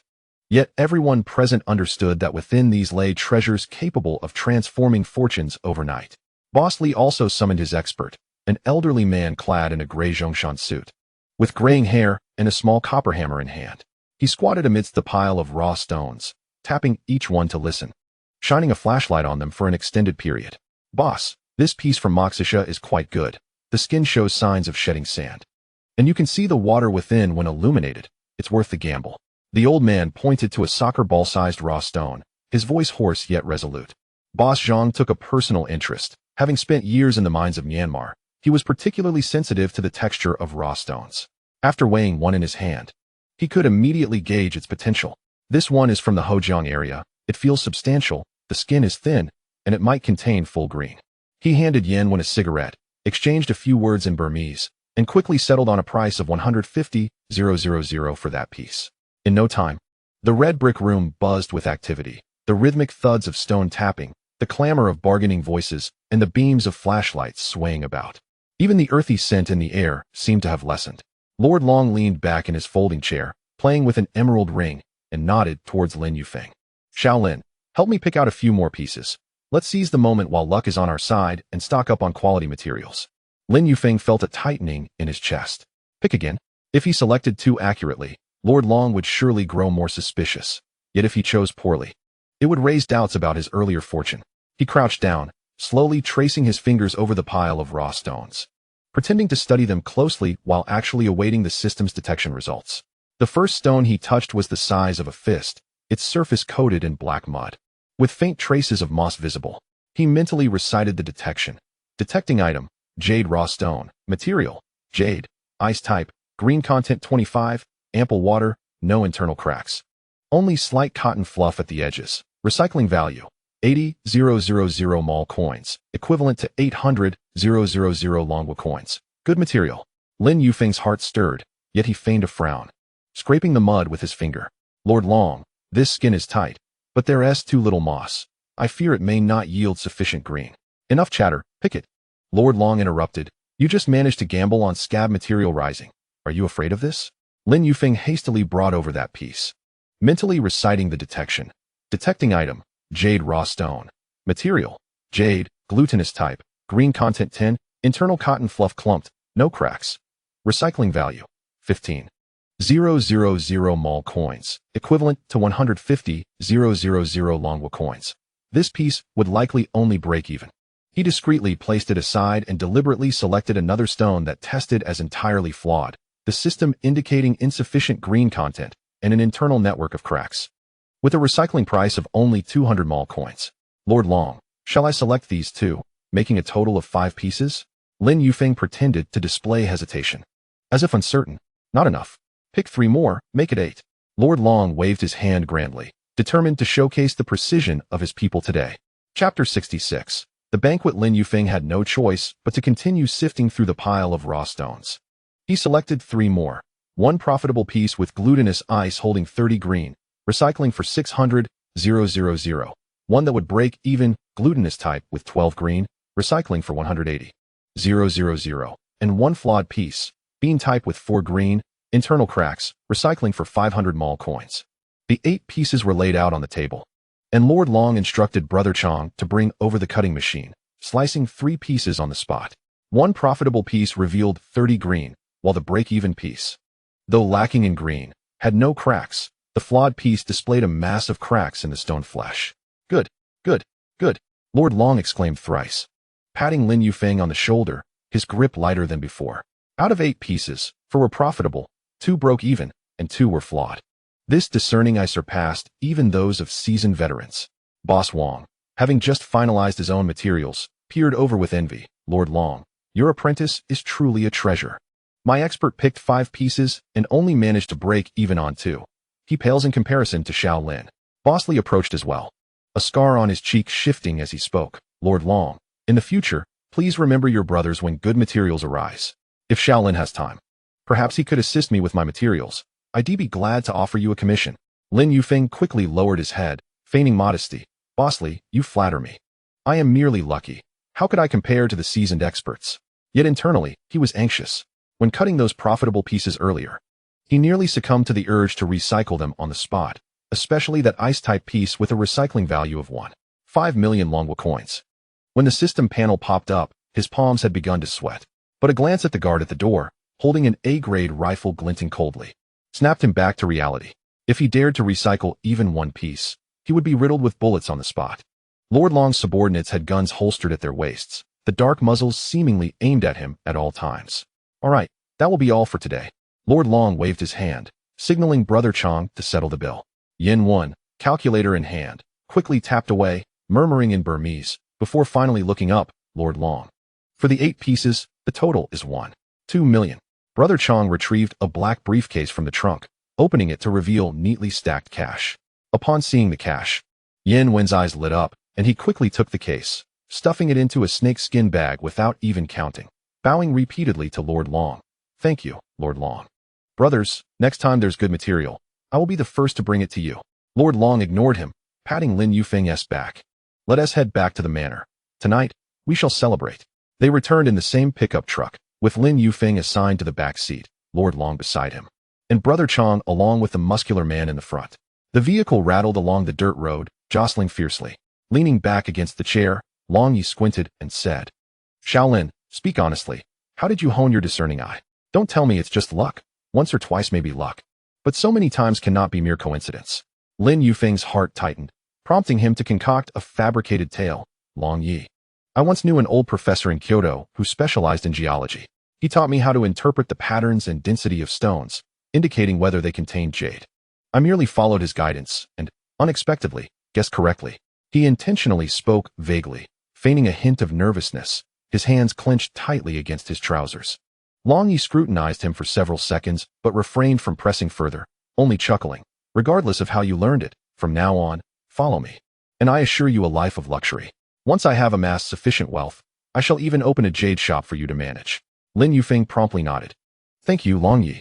I will certainly work diligently alongside you. Yet inwardly, he scoffed at the notion of running a jade shop. He too could spin grand dreams.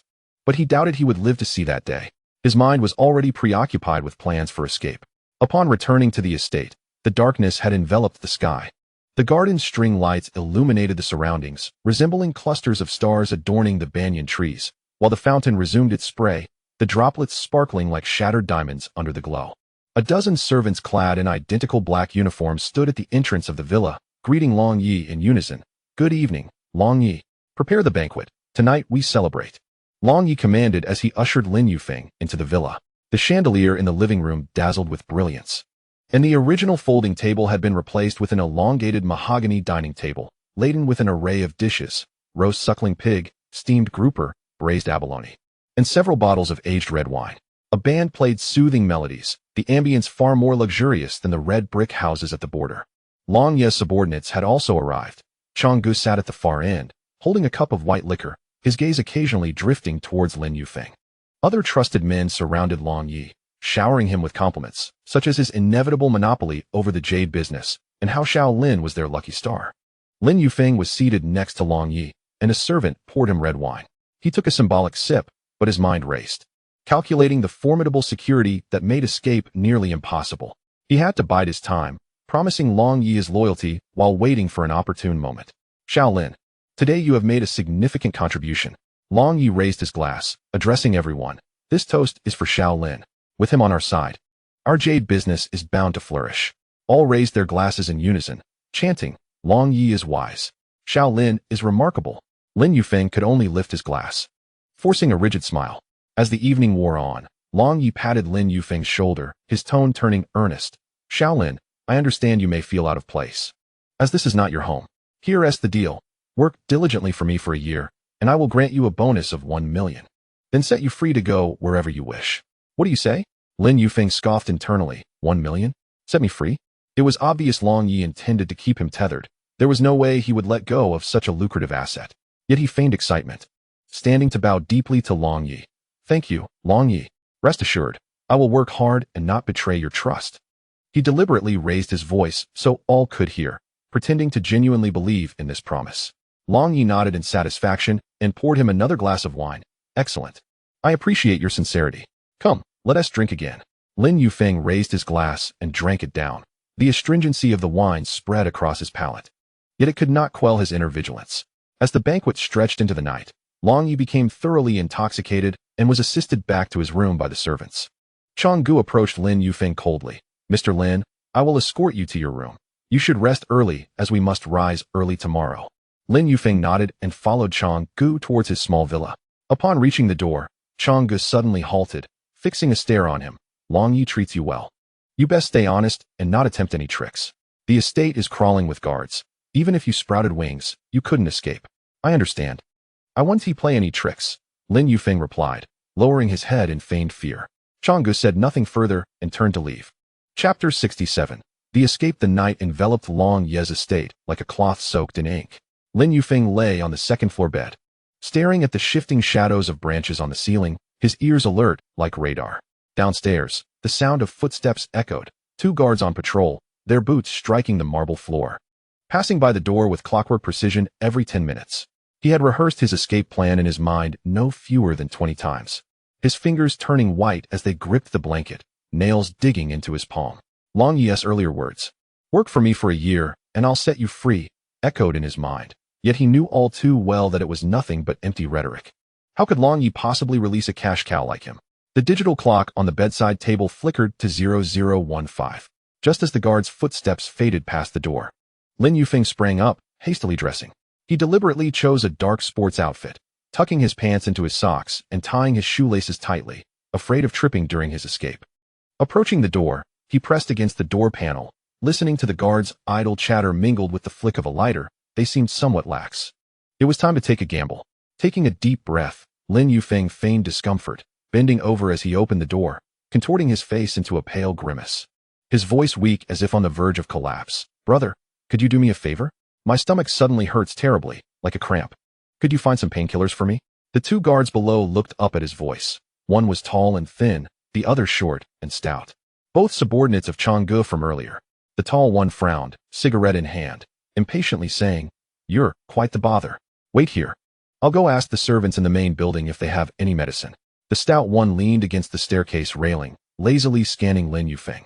"Not bothering to rise. Hurry up, don't dawdle. If you try anything funny."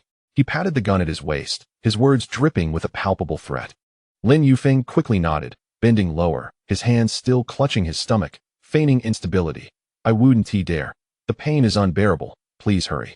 As he watched the tall guard's figure disappear from the villa entrance, his heart raced, and his hand stealthily reached for the solid wooden coat rack behind the door. It was the weapon he had chosen beforehand. The rack's legs were thick and heavy enough to incapacitate someone with a single blow to the head. The stout guard remained leaning against the railing, smoking, his eyes half closed, occasionally glancing at Lin Yufeng, but not paying much attention. Lin Yufeng slowly retreated, his foot lightly brushing against the coat rack, and inhaled deeply. This was the moment. He suddenly seized the coat rack, gripping its legs with both hands, and swung it down hard towards the stout guard's skull. A dull thud echoed. The stout guard didn't make a sound, collapsing to the ground like a sack of cement, his cigarette rolling into the stair crevice, the ember gradually extinguishing. Lin Yufeng stared at the fallen figure, his hands trembling violently, the coat rack clattering to the floor as he quickly crouched down, fingers probing for the guard's breath. None. I've killed someone. The realization struck Lin Yufeng like a thunderclap, his stomach roiling violently as he nearly retched. He steadied himself against the staircase railing, taking several deep breaths to force himself to calm down. This was not the time to panic. The tall guard could return at any moment. He hurriedly pressed his hands against the stout guard's body, the corpse and the gun at the stout guard's waist vanishing in an instant. Even the fallen coat rack disappearing into thin air, leaving only a faint trace of blood on the stairs. He wiped the bloodstains with his sleeve and hurriedly rushed to the door, peering through the crack. The tall and thin guard was approaching from the main building, holding a white medicine box and muttering curses. Damn it, the servant said there are only fever reducers. This will have to do. Lin Yufeng quickly concealed himself behind the door, his heart racing as if it would burst from his ribcage, tightly gripping the dagger he had stealthily taken from the stout guard. It was a spring knife, its blade gleaming coldly as he opened it. With a creak, the villa door swung open, and the tall guard entered, holding the medicine box aloft. Here's your medicine. Where is he? He did not notice the stout guard's absence. Just as he was about to turn his head, Lin Yufeng lunged from behind the door, covering the guard's mouth with his left hand while driving the dagger viciously into his side with his right. The tall guard struggled violently, his eyes wide with shock, his hands gripping Lin Yufeng's arms, his nails nearly digging into the flesh. Gritting his teeth, Lin Yufeng pushed the dagger deeper until the guard's struggles weakened, and he finally collapsed into Lin Yufeng's embrace. Gasping for breath, he laid the body on the ground and used his spatial abilities to retrieve the corpse and the firearm. Only then did he realize that the back of his tracksuit was soaked with cold sweat, clinging to him like ice. He found a piece of cloth to wipe away the bloodstains. There was no time to lose. He needed to find his phone. Lin Yufeng wiped the sweat from his face and began searching the villa. On the coffee table in the first-floor living room, he spotted a black phone pouch. Upon opening it, he found his phone inside, the screen still off, the battery indicating it was fully charged. He quickly tucked the phone into his pocket and rummaged through a nearby cabinet, finding several small raw stones that had been confiscated earlier, which he also stored in his spatial pocket. Just as he was about to head outside, the sound of clattering chains echoed from the yard, patrolling guards. Lin Yufeng quickly crouched by the window, lifting a corner of the curtain to look outside. 3 guards in black uniforms were patrolling the villa's perimeter with flashlights, their beams sweeping across the yard and pausing for a few seconds on the motorcycle before moving on. The motorcycle. Lin Yufeng's eyes brightened. It was a black off-road motorcycle parked in the shade of a tree at the villa's entrance, likely the guard's mode of transport. If he could stash the motorcycle in his spatial pocket, he could escape more swiftly from Riley. He meticulously monitored the guard's patrol route, mentally counting the seconds. It took them about 2 minutes to traverse from the left to the right of the villa, pausing for 10 seconds by the surrounding wall. This was his only opportunity. As the guards disappeared around the right side of the villa, Lin Yufeng darted out like a cat, his footsteps barely making a sound. He rushed to the motorcycle, glancing at his fortune. The keys were still in the ignition. Confirming that no one was nearby, he touched the motorcycle, and in an instant, it vanished without a trace, not even disturbing the fallen leaves on the ground. He was about to dash towards the wall when a guard's voice called out from behind. "Who's there?" Lin Yufeng's heart nearly leaped out of his chest as he quickly crouched beneath the tree's shadow, holding his breath. The flashlight beam swept over the spot where he had just stood, failing to detect anything unusual. One guard's voice piped up, "Probably just a cat. No need to make a fuss. Let us keep patrolling. We'll be changing shifts soon." As the footsteps gradually faded, Lin Yufeng exhaled in relief and sprinted towards the wall. The estate's wall towered over 2 meters high, topped with barbed wire. Lin Yufeng sought a secluded corner where the wire had a gap, likely left unrepaired from previous maintenance. He retrieved a solid wood hanger from his spatial pocket, disassembling its legs to use as a makeshift ladder, gripping the top of the wall with both hands, and stepping on the hanger's legs to ascend. The sharp barbs of the wire snagged his tracksuit, tearing a hole, but fortunately, he did not bleed. Gritting his teeth, he pressed on, climbing until he finally vaulted over the wall and landed with a thud on the grass outside. He didn't bother brushing off the grass clippings, immediately sprinting towards the distant road as the sounds of barking dogs and guards' shouts grew closer. After running for roughly 10 minutes, he dared to stop, leaning against a rubber tree to catch his breath. Chapter 68. The chase he knew he couldn't afford to delay. Summoning the motorcycle from his spatial pocket, he mounted it and started the engine. Its roar echoed conspicuously through the night. Donning his helmet, he twisted the throttle, racing away from the estate. The wind whipping against his face, imbued with the earthy scent of freedom. He had finally escaped. As the motorcycle hit the road, Lin Yufeng glanced back. The estate was ablaze with lights, and the distant beams of car headlights indicated that Long Ye's men were in pursuit. Gritting his teeth, he accelerated, the motorcycle's headlights slicing through the night like a beacon of hope, guiding him away from the cage that had nearly cost him his life. Long Ye, just wait. I'll settle the score. Lin Yufeng tightened his grip on the handlebars, his expression hardening, replacing the previous panic with determination. This journey through Riley had taught him that in this ruthless world, only by being strong enough could one avoid being victimized. The motorcycle's engine roared in the stillness of the night. Lin Yufeng clutched the handlebars with a sweaty grip, his palms slick against the rubber. In the rearview mirror, the lights from the estate dwindled like will-o'-the-wisps, but he dared not relax, his spine taut as a drawn bowstring. Damn you, Long Ye. He spat bloodied saliva, the image of Long Ye's insincere smile from the banquet earlier flashing before his eyes. Promises of freedom for a year of service in exchange for $1 million? Nonsense. Such a man only valued money. If they drained him of his gambling skills, he would likely end up being fed to the fish in Lijiang. The road resembled a forsaken serpent, shimmering in pale gray under the moonlight. The rubber trees on either side loomed darkly, their leaves rustling in the night wind, as if countless eyes were watching him from the shadows. Lin Yufeng twisted the throttle to the max, the motorcycle bouncing over the uneven road, jarring his insides. His teeth rattling. He recalled the heavily armed guards under Long Ye's command, a chill creeping up his neck. They couldn't be brazenly armed without local protection. Call for help. He feared that by the time he dialed, he would be shot from behind. Suddenly, the motorcycle coughed twice, resembling an asthmatic wheeze. Lin Yufeng's heart sank as he glanced at the fuel gauge, the needle resting at empty, glaring red like a wide-open eye. He quickly eased off the throttle, gliding the motorcycle to the roadside shadow, the engine sputtering one last time before dying completely. Silence enveloped him, broken only by the whisper of the wind through the trees and the occasional distant bark of a dog. Lin Yufeng lay over the handlebars, gasping for air, his heart pounding as if it would leap from his throat. He listened intently, no engine sounds from behind. The pursuers had not caught up yet. Damn it. I should have grabbed a canister of fuel when I passed that village. He struck the seat in frustration, quickly covering his mouth. Noise in these remote hills could attract trouble. He dismounted to check the fuel tank, unscrewing the cap to smell. Nothing remained, the metal tank glimmering coldly under the moonlight. Lin Yufeng scanned his surroundings warily. The road beside him sloped steeply upward, thick with waist-high reeds and low shrubs, leading into a dark forest where the treetops outlined menacing silhouettes against the night sky. This was it. Gritting his teeth, he pressed his hand on the motorcycle, mentally commanding it to vanish, and the off-road bike disappeared in an instant, leaving no trace of its presence. Lin Yufeng knew he could wait no longer. He resolved to ascend the mountain, crouching low and using the reeds for cover, darting up the slope like a rabbit. The reeds rustled against his tracksuit, sharp edges grazing his arms, causing him to wince silently. The screech of brakes pierced the air as two vehicles came to a halt at the very spot where he had parked moments before. The car door swung open with a loud clatter, and several men dressed in black uniforms leapt out, their flashlights sweeping across the ground. The tire tracks end here, shouted a gruff voice, the beam illuminating the abrupt cessation of tire marks. Impossible. Did it fly away? Another voice cursed, recalling having seen motorcycle lights approaching moments before. Could it have gone into the mountains?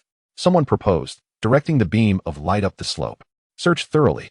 If we can't find him, we're all in for it. The leader commanded, the sounds of footsteps and snapping branches drawing nearer. The hillside was steeper than anticipated, littered with loose stones and thick layers of fallen leaves, making every step precarious. He climbed with both hands and feet, fingers digging into the earth, nails caked with black mud. Upon reaching halfway up the slope, he glanced back.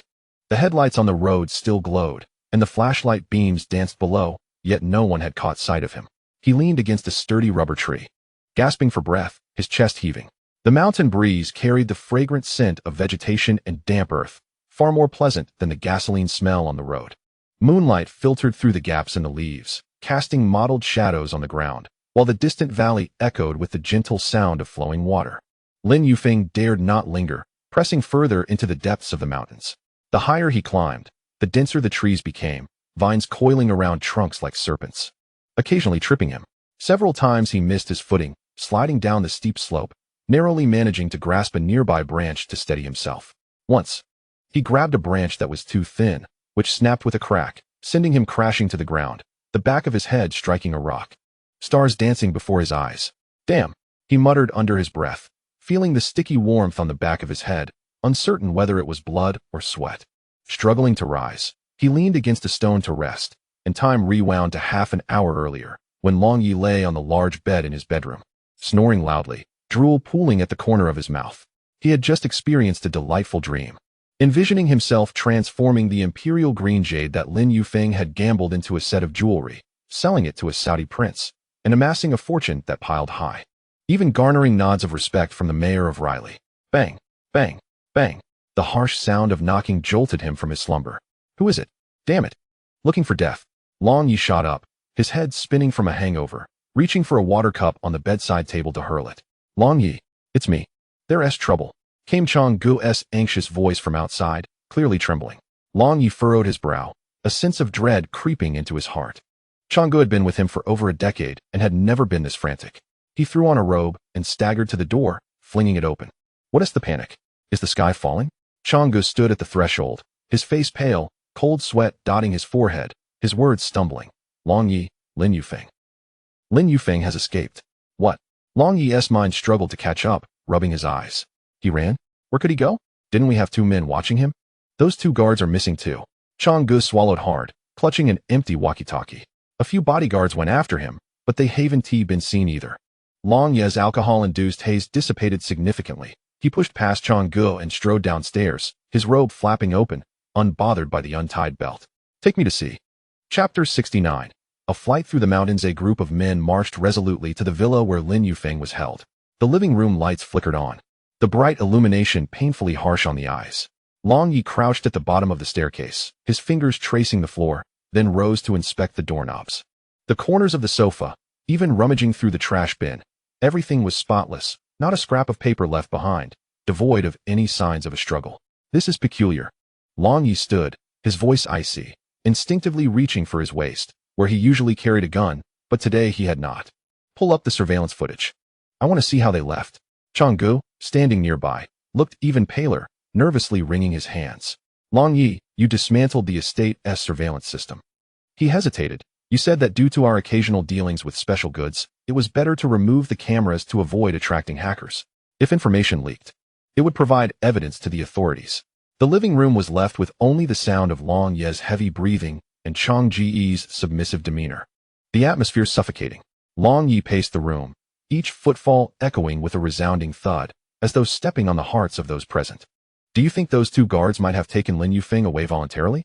Chang Gu finally summoned the courage to speak, recalling how impressive Lin Yufeng had been at gambling that day, witnessed by all.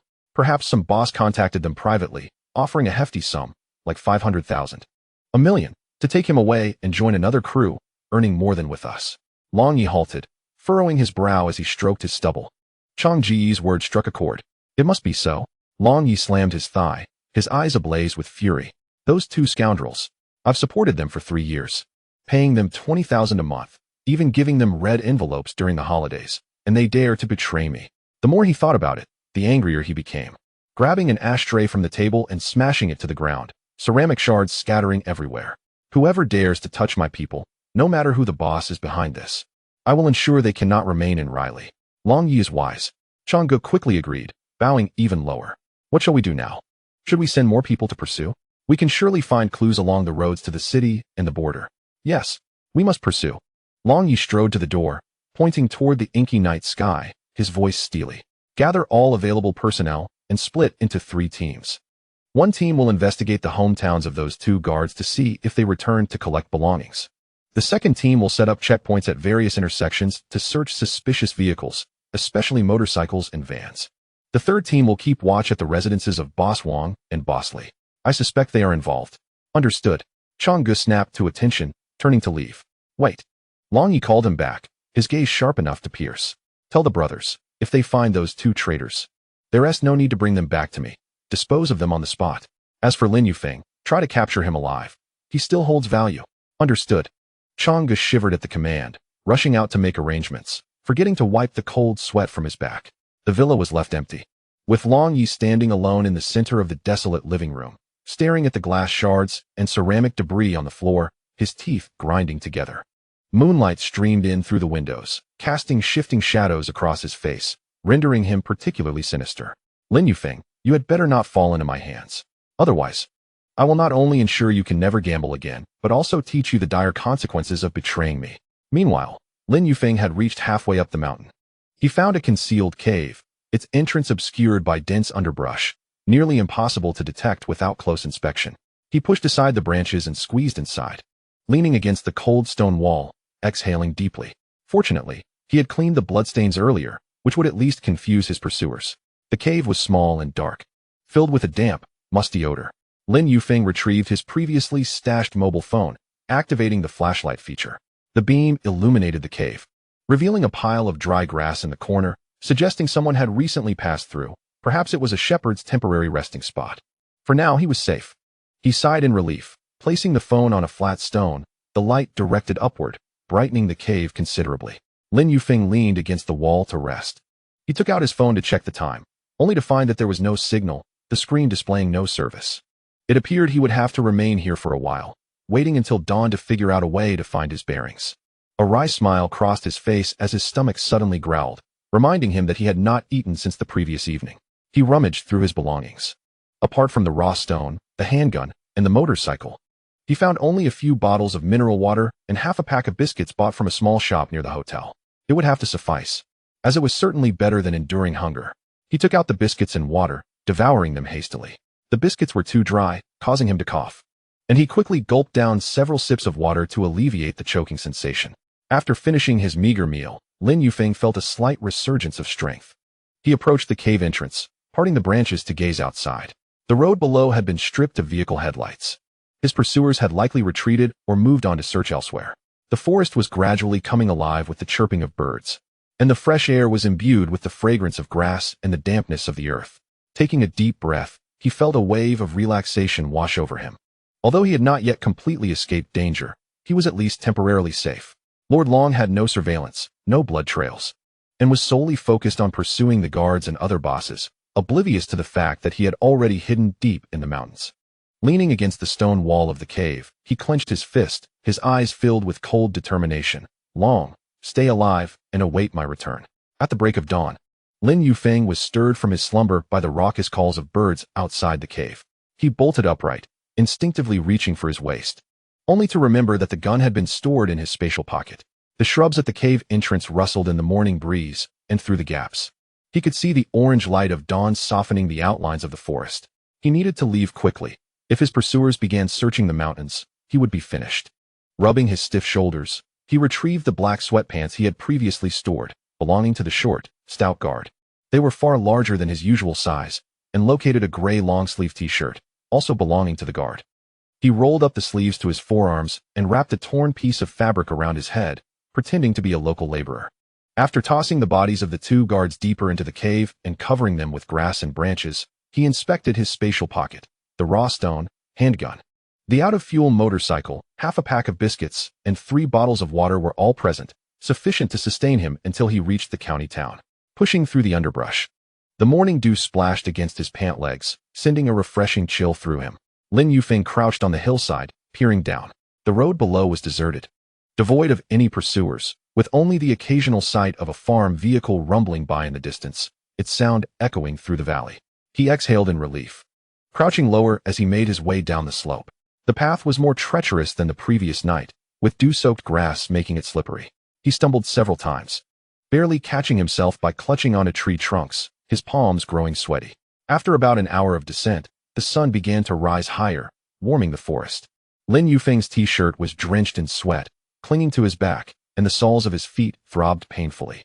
In his haste to escape the previous night, he had failed to change shoes. He was still wearing the same, nearly worn-out white sneakers, leaning against an oak tree to catch his breath. He was about to take a sip of water when he heard a clattering sound not far off. Who could that be? He quickly ducked behind the tree, peeking out cautiously. An elderly man wearing a blue shirt approached, holding a machete, followed by several goats, moving leisurely along the path. Lin Yufeng's heart raced at the thought of being recognized, and he quickly lowered his head, feigning interest in tying his shoelaces. "Young man, are you also here to gather firewood?"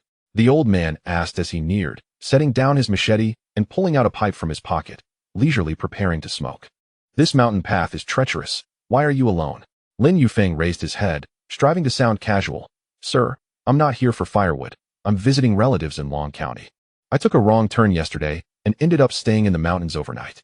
He deliberately raised his voice while mentioning visiting relatives, hoping to dispel any doubts the old man might have. "Going to Long County, are you?" The old man lit his pipe, taking a puff before pointing to a small path on the left. "If you take this route and cross 2 more hills, you will see the city gate of Long County. It should take about 2 hours.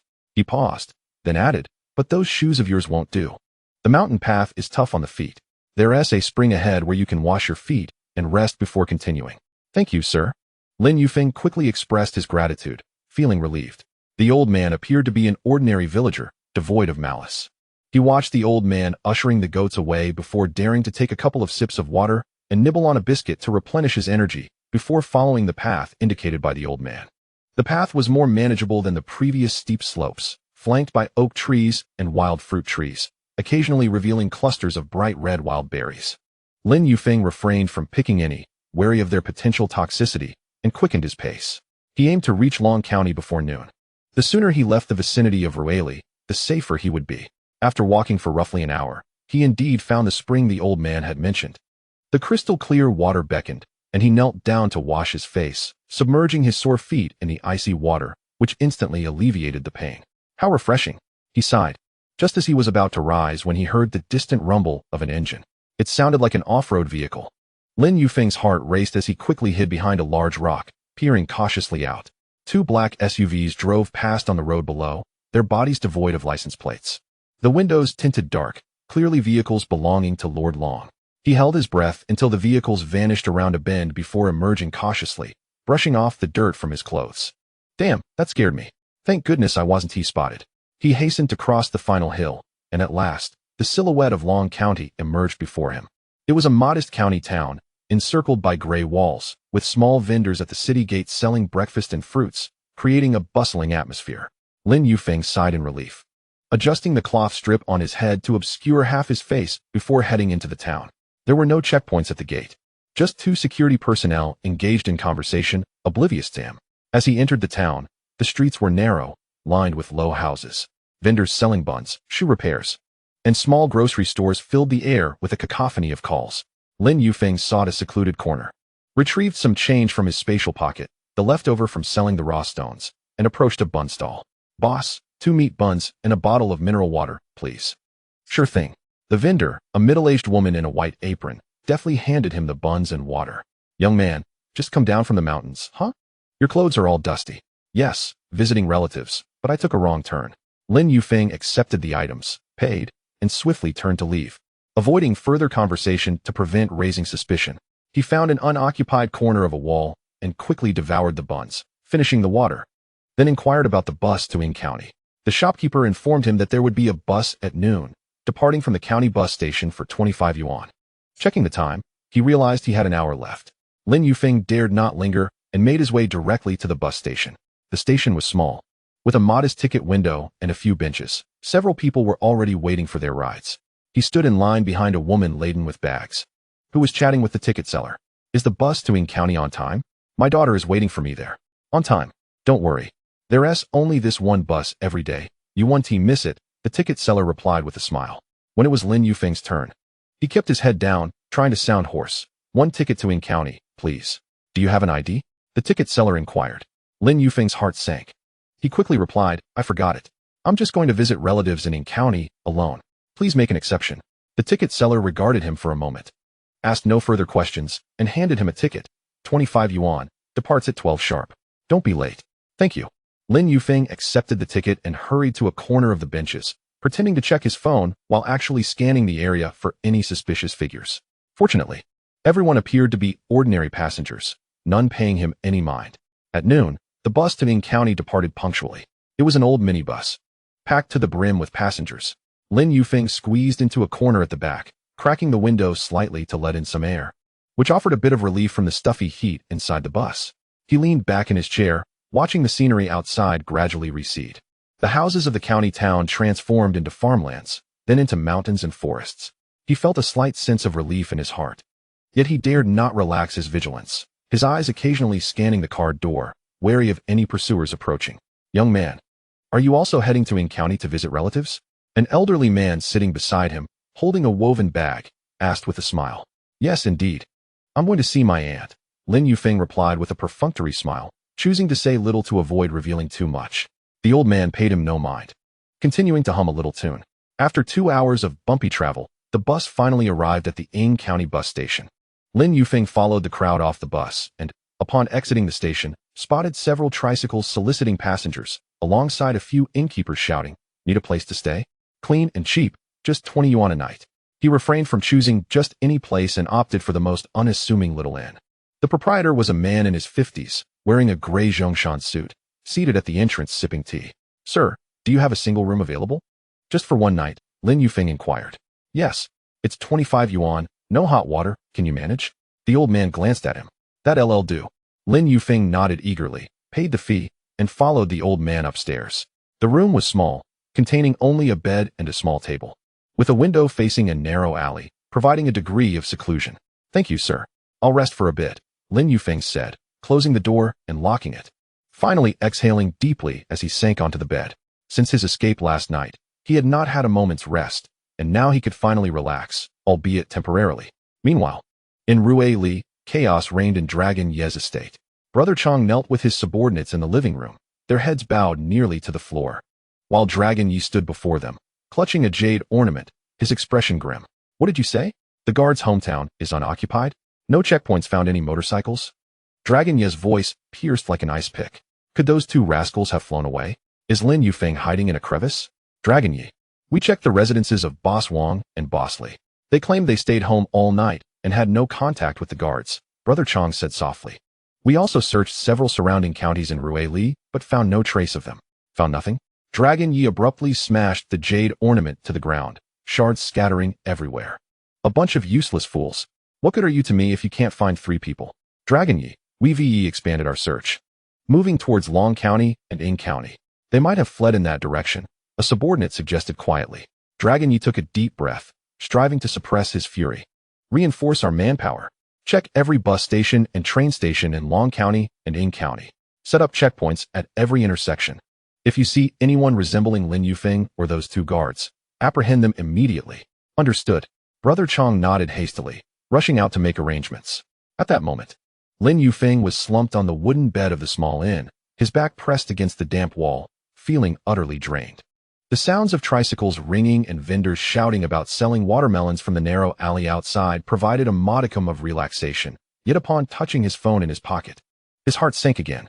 Dragon Yi's men might have already reached Long County, and it wouldn't be long before they arrived at Ing County. Rising, Lin Yufeng approached the table and opened his phone, intending to search for his next destination. As his finger glided across the screen, he suddenly came across a notification. Northern Myanmar mining area recruiting workers, monthly salary of 30,000 yuan, meals and accommodation provided, no experience required, males only. Northern Myanmar? Lin Yufeng felt a jolt in his heart. While in Rue Li, he had heard jade merchants mention that Northern Myanmar was the source of jade, with many mines located there. Though chaotic, it allowed direct access to raw stones. Yet, he was also aware that such high-paying job postings online were often scams, designed either to lure individuals into telecom fraud, forced labor in mines, or even organ trafficking. He clicked on the notification, which contained little more than a WeChat ID and a phone number, lacking a company name or address. Lin Yufeng hesitated. Traveling to Northern Myanmar was perilous, but remaining in the country would prolong his journey towards financial freedom. Moreover, he wished to acquire stealth armor and unlock the shopping mall within the system to see what items were available.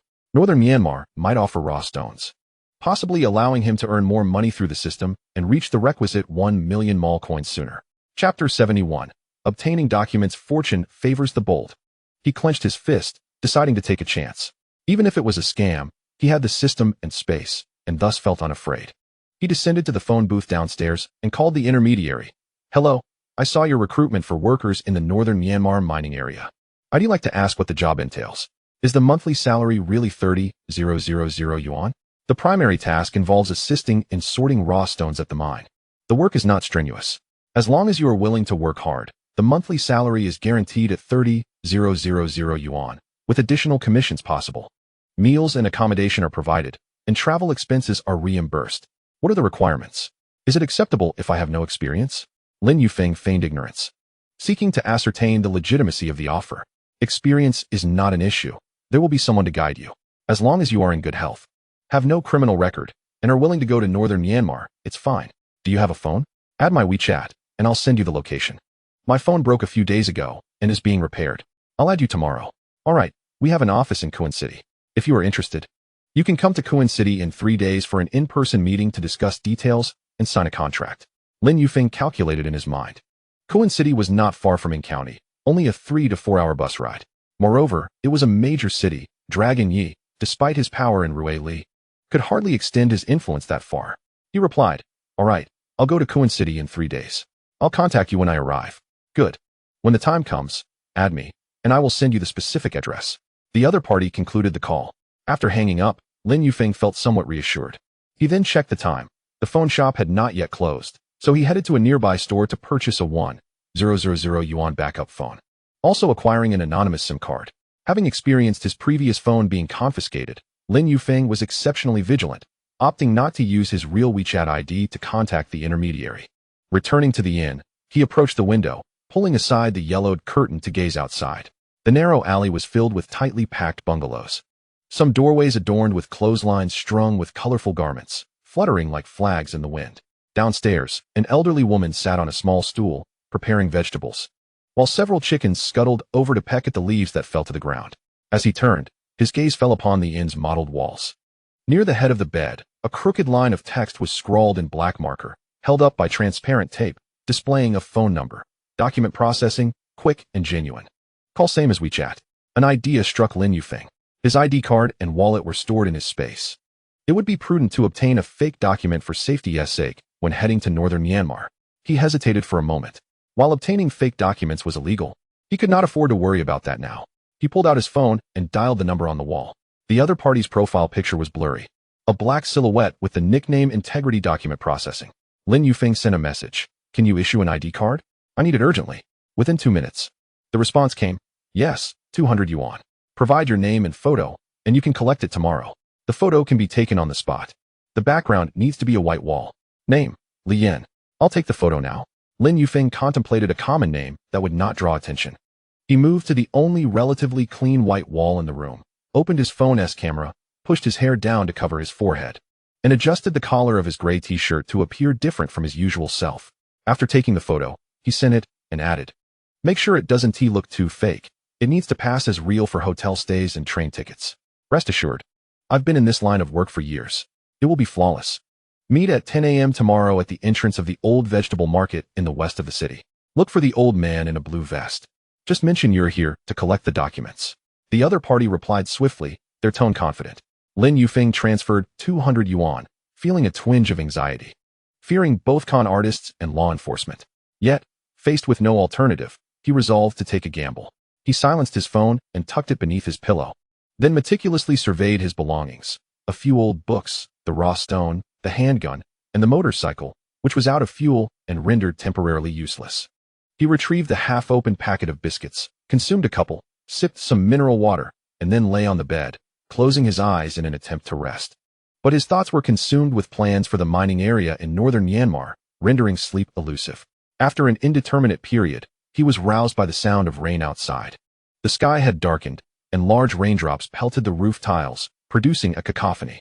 The alley was deserted, save for a few chickens huddled beneath the eaves of an elderly woman's house. A glance at his phone revealed it was 3 a.m., and he drowsily fell back asleep. The next morning at 9 a.m., the rain had ceased. The alarm on his phone sounded, prompting Lin Yufeng to rise. He changed out of his gray t-shirt into a black short-sleeve shirt he had unearthed from his stash and swapped his headband for a baseball cap, lowering the brim to obscure half his face. He informed the hotel owner of his intention to step out for supplies. The owner, seated at the entrance sipping tea, barely lifted his gaze, advising him to return promptly if he intended to check out by noon. Acknowledging the reminder with a nod, Lin Yufeng briskly exited the hotel. The old vegetable market in the west of the city was a mere 15-minute walk from the hotel. The market bustled with activity. Vendors shouted their wares, the air thick with the mingled scents of fresh produce, meat, and breakfast items. Per their arrangement, he sought out a gentleman in a blue vest and quickly spotted him seated beside an egg stall, engrossed in a radio broadcast of traditional opera. Lin Yufeng approached and quietly inquired, "Is everything ready?" The man lifted his eyes without a word, produced a small black plastic bag from his pocket, and handed it over while gesturing toward a nearby alley, instructing him to examine it there and to voice any issues that arose. Taking the plastic bag, Lin Yufeng hurried into the adjacent alley, which was devoid of people, save for a few trash bins. He opened the bag to find an identification card bearing the name Lin, with a photograph of himself from the previous day. The address listed as a small county in Yunnan. He felt the texture of the ID. Although it lacked the heft of a genuine document, it appeared convincingly authentic, complete with anti-counterfeiting features. Relieved, he returned to the hotel, gathering his few possessions, essentially just his phone, wallet, and the fake ID, while stowing the rest in his space. After settling his bill, the owner returned a few coins with a smile, saying, "Young man, do come back to stay with me when you visit county again." Lin Yufeng nodded, but internally mused that he might never return.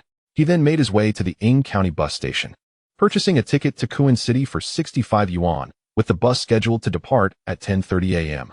Leaning back in his seat, he closed his eyes yet found no respite, his mind occupied with thoughts of the work awaiting him in northern Myanmar. He touched the fake ID in his pocket and his phone, silently affirming, "Lin, from this day forth, I shall be Lin." Chapter 72. Supplies. After approximately 3 hours of travel, the bus finally arrived at Tycoon City's bus station. Following the crowd as they disembarked, Lin Yufeng was taken aback by the scene before him. Tycoon City dwarfed Ing County and Long County, with towering skyscrapers and bustling thoroughfares teeming with vehicles and pedestrians. Livelier than he had anticipated. He inhaled deeply, swiftly exiting the station and checking into a nearby small hotel, planning to stay in Tycoon City for 2 days before meeting the intermediary in 3 days. Upon entering the hotel, the front desk requested his identification. Lin Yufeng hastily produced the fake ID under the name Lin. The clerk glanced at it briefly without further inquiry and handed him the room key. Sighing in relief, Lin Yufeng ascended to his room, which was far cleaner than the one in Ing County and equipped with hot water.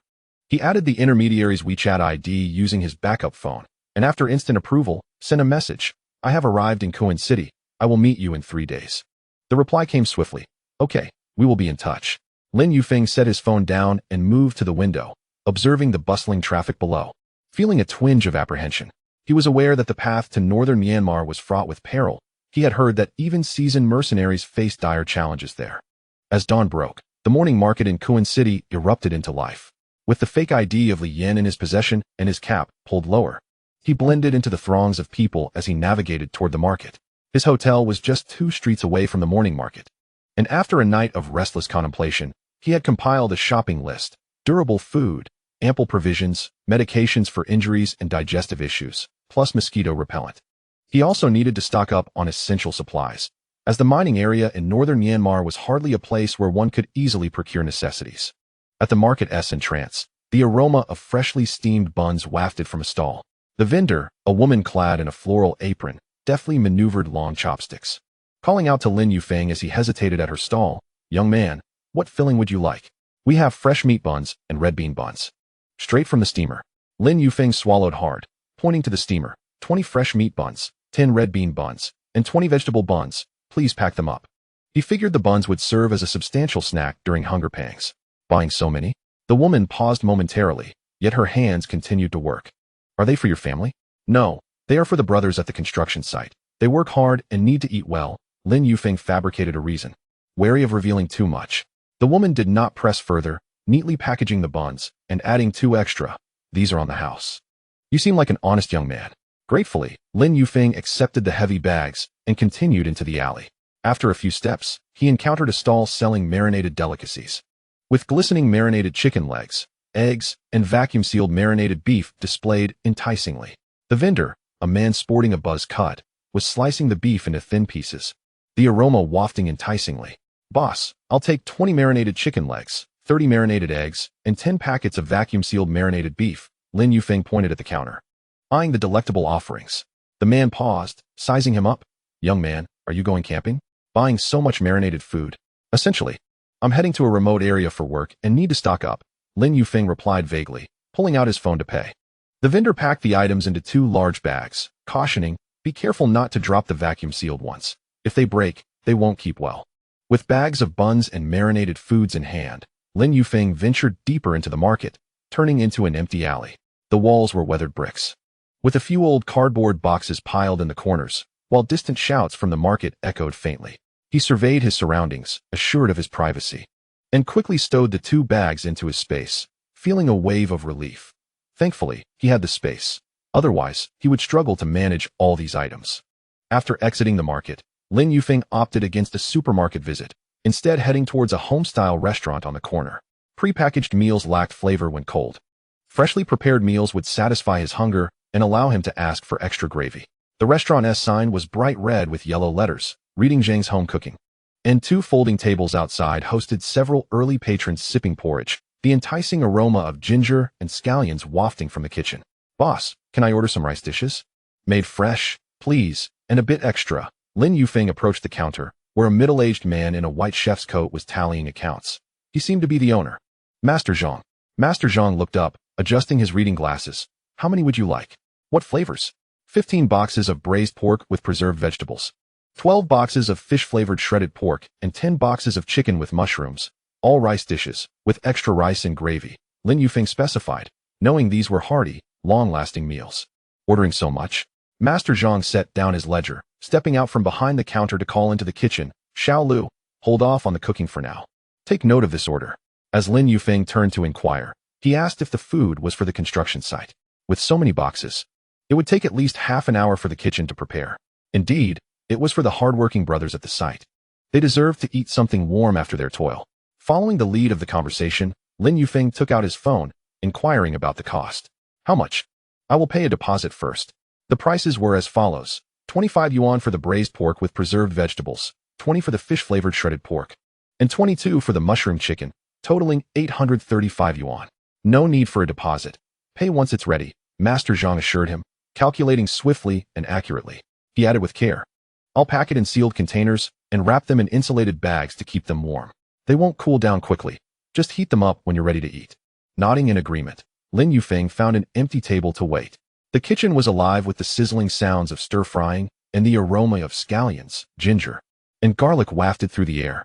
He patted his stomach, realizing he was indeed a bit hungry after only having a bun for breakfast. Before long, Master Zhang emerged from the kitchen, carrying 4 large bags of rice bowls, the sealed containers stacked neatly and enveloped in thick thermal bags. "Everything's ready. Please check to ensure nothing is missing," he said, handing over the bags. Lin Yufeng scanned the payment QR code and, with the bags of rice bowls in hand, headed toward the hotel. Passing by a deserted small park, he quickly sought refuge under the shade of a tree and settled onto a bench. The only other souls nearby were elderly individuals practicing Tai Chi at a distance, oblivious to his presence. He swiftly stored the 4 bags of rice bowls in his space. Feeling a comforting sense of security, freshly made food was far superior to pre-packaged meals, and he could enjoy something warm even in the mining area. Next, he proceeded to the supermarket for additional supplies. The supermarket was not crowded, and the lights in the refrigerated section were blinding. He pushed a shopping cart directly to the self-heating rice shelf, considering that heating facilities might be lacking at the mining site, and thus self-heating rice would serve as a perfect emergency meal. He selected 20 boxes of various flavors. Moving on to the beverage aisle, he picked up 2 cases of bottled mineral water, fearing there might be no clean water in the mining area, a pack of cola for occasional indulgence, and 2 cases of energy drinks for replenishing stamina after hard work. Approaching the alcohol section, he hesitated briefly. Liquor could provide warmth and perhaps help foster relationships with the miners, so he took 2 bottles of strong liquor and a pack of beer. Finally, in the cigarette section, Lin Yufeng, who rarely smoked, thought that cigarettes could serve as a form of currency while traveling. So he added 2 packs of mid-range cigarettes to his cart. At the checkout, the cashier's eyes widened at the sight of his overflowing cart. "Sir, are you buying for the entire company?" she asked, astonished. "Pretty much. It's for the workers at the site," Lin Yufeng replied, settling the bill and exiting the supermarket with 6 large plastic bags. He returned to the small park to store everything in his space, whistling cheerfully as he walked back. In the afternoon, Lin Yufeng visited a pharmacy. The pharmacy was tidy, shelves stocked with various medications. A sales assistant in a white coat approached him, asking, "Sir, do you need any medication?" "I'm heading to a remote area for work and need to stock up on some common medicines," Lin Yufeng explained. He requested a greater supply of first aid supplies, as well as gastrointestinal medications and insect repellents. The assistant nodded and guided him to the shelves. "For first aid, take 2 boxes of adhesive bandages, 2 bottles of iodine, 2 bottles of alcohol, 1 roll of gauze, 1 roll of bandages, and a box of anti-inflammatory medication in case of infection." For gastrointestinal issues, she recommended a reliable brand of antidiarrheal medication and digestive tablets, as irregular eating could lead to indigestion. For insect repellent, she suggested a convenient spray and added a box of essential oil for both refreshing and repelling insects. Lin Yufeng acknowledged her suggestions and, recalling the cold conditions in the mining area, requested 2 boxes of cold medicine and a box of fever reducers. The assistant packaged the medications into a bag and reminded him, "These medications come with instructions. Remember to follow them and avoid taking them haphazardly." "Thank you, I understand," Lin Yufeng replied, settling the payment and stepping out of the pharmacy to find a secluded alley where he stored the medications in his space. Opening the space, he gazed at the ample supplies within, feeling a sense of reassurance. With these provisions, even in the harsh conditions of the mining area, he would not have to suffer hunger or discomfort like others. The next day, Lin Yufeng visited a hardware store. The proprietor, a gentleman in his 50s, was seated at the entrance repairing a bicycle. Upon seeing Lin Yufeng, he looked up and inquired, "Young man, what tools do you need?" "I am preparing to mine and need some common tools," Lin Yufeng replied. He requested 2 flashlights, preferably rechargeable, and a few spare batteries. He also asked for 2 boxes of waterproof matches, several pairs of thick socks, and 2 pairs of durable gloves. The gentleman retrieved the items from the shelf and handed them to Lin Yufeng. "These are high-powered flashlights that illuminate far, and alkaline batteries are more durable. Choose cotton socks for sweat absorption and canvas gloves for durability." After a moment's thought, he produced a waterproof bag from a drawer. "Take this to keep your important items dry." "Thank you, sir." Lin Yufeng accepted the items and made his payment before heading to a grocery store to buy 2 rolls of toilet paper, 2 packs of wet wipes, a bar of soap, and a towel. Although small, these daily necessities would be troublesome if forgotten. On the 3rd day, Lin Yufeng conducted a final check. In the morning, he visited the morning market to purchase fresh fruits, acquiring a bag each of apples and oranges for their vitamins. Then he returned to the supermarket to buy a few boxes of chocolate and beef jerky for energy replenishment. In the afternoon, back at the hotel, he sat on the bed and opened his space to inventory the supplies. Food: 32 buns, 10 red bean buns, 20 vegetable buns, 20 marinated chicken legs, 30 marinated eggs, 10 bags of marinated beef, 37 boxes of freshly made rice bowls, 20 boxes of self-heating rice, 2 cases of mineral water, 1 pack of cola, 2 cases of energy drinks, 2 bottles of liquor, 1 pack of beer, 2 packs of cigarettes, 1 bag of apples, 1 bag of oranges, 5 boxes of chocolate, and 5 bags of beef jerky. Medicines: 2 boxes of adhesive bandages, 2 bottles of iodine, 2 bottles of alcohol, 1 roll of gauze, 1 roll of bandages, 1 box of anti-inflammatory medication, 1 box of antidiarrheal medication, 1 box of digestive tablets, 1 bottle of insect repellent, 1 box of essential oil, 2 boxes of cold medicine, and 1 box of fever reducers. Tools: 2 flashlights, 10 spare batteries, 2 boxes of waterproof matches, 10 pairs of thick socks, 2 pairs of canvas gloves, 1 waterproof bag, 2 rolls of toilet paper, 2 packs of wet wipes, 1 bar of soap, and 1 towel. "That should suffice." Lin Yufeng nodded in approval. Taking out his phone to message the agent, "I will meet as scheduled tomorrow. Please send me the address." Not long after, the agent replied, "Tomorrow at 10 a.m. at the Hpakant tea house beside the Tycoon City train station. Look for a man in a black suit. He will take you to the mining area." He lay back on the bed, closing his eyes. Yet sleep eluded him as his mind was filled with vivid images of the Myanmar northern mining area, the arduous scenes of mining and the excitement of discovering valuable raw stones. Chapter 73. Waiting for someone at 9:50 a.m., the fragrant aroma of tea wafted through the Hpakant tea house beside the Tycoon City train station. Lin Yufeng arrived 10 minutes early, selecting a booth in the corner. With a duckbill cap pulled low, He gripped the glass cup at the table. The pu'er tea inside still emitted steam, but he had no inclination to drink, his eyes occasionally darting towards the entrance. The tea house was small, with only 7 or 8 booths, most of which were occupied. There were travelers with luggage, middle-aged individuals quietly discussing business, and couples with children. The wooden tables and chairs gleamed with a vintage luster, adorned with landscape paintings on the walls, while an old-fashioned ceiling fan buzzed gently, dispersing the fragrant aroma throughout the room. "Are you a friend going to the mining area?" a voice inquired nearby. Lin Yufeng abruptly looked up to see a man in a black suit, approximately in his 30s, with slicked-back hair, holding a black briefcase. A silver watch peeked from his cuff, and a formulaic smile graced his face. "That's me," Lin Yufeng replied, lowering his voice. "I am old Zhou, the agent who contacted you." Lao Zhou pulled out the chair opposite him and sat down, gesturing for the waiter to bring a cup of tea. He leisurely remarked, "Though you appear quite young, are you also heading to northern Myanmar to mine for wealth?" "Indeed, back home there are scant job opportunities. I heard the wages there are substantial, so I thought I might give it a try," Lin Yufeng replied, feigning a hint of shyness as he nervously fiddled with the hem of his clothing. He wished to avoid giving Lao Zhou the impression of being overly astute, lest he be subjected to further inquiries. Lao Zhou chuckled, retrieving a crumpled form from his briefcase. "Wanting to earn money is commendable, but I must clarify that 3 others will also be accompanying us to northern Myanmar. We need to wait for them to arrive this afternoon. I'll first take you to your accommodation, which is at the nearby home inn. The conditions are not bad. Hot water and air conditioning are provided. You can rest there, and I shall summon you once everyone has arrived." Lin Yufeng nodded and followed Lao Zhou out of the tea house. The inn was merely 100 meters from the tea house, a 6-story building with a conspicuous red sign displaying the name Home Inn. Upon entering the lobby, he noticed the floor was adorned with beige carpeting, and the receptionist, dressed in a pink uniform, greeted Lao Zhou with a smile. "Zhou Gu, brought a guest again?" "Yes. Please prepare a single room for this young man to stay until this afternoon," Lao Zhou replied, tossing over an identification card, an apparent fake under the name Wang Chong, which Lin Yufeng suspected was a common alias used by intermediaries. "Charge the room fee to my account. We will settle it together this afternoon." After receiving the room key, Lin Yufeng followed Lao Zhou to the 3rd floor. The room was modest but clean, featuring a double bed against the wall, a small bedside table beside it, and a faint scent of disinfectant in the bathroom. Leaning against the doorframe, Lao Zhou pulled out a cigarette pack and offered it to Lin Yufeng. "Care for a smoke? 2 more will be arriving shortly. You can get acquainted." Lin Yufeng waved his hand politely. "Thank you, Zhou Gu, but I don't smoke." Seizing the opportunity, he glanced around the room, noting no signs of hidden cameras. The window faced a narrow alley behind the inn, where a few cleaners were sweeping the ground, providing a sense of security. "All right, rest for now. I'll call you down for lunch around noon, and by 2 o'clock, everyone should be here." Lao Zhou instructed before adding a cautionary note. "Do not wander around aimlessly. The train station area is crowded, and losing belongings would be troublesome." With that, he exited, shutting the door behind him.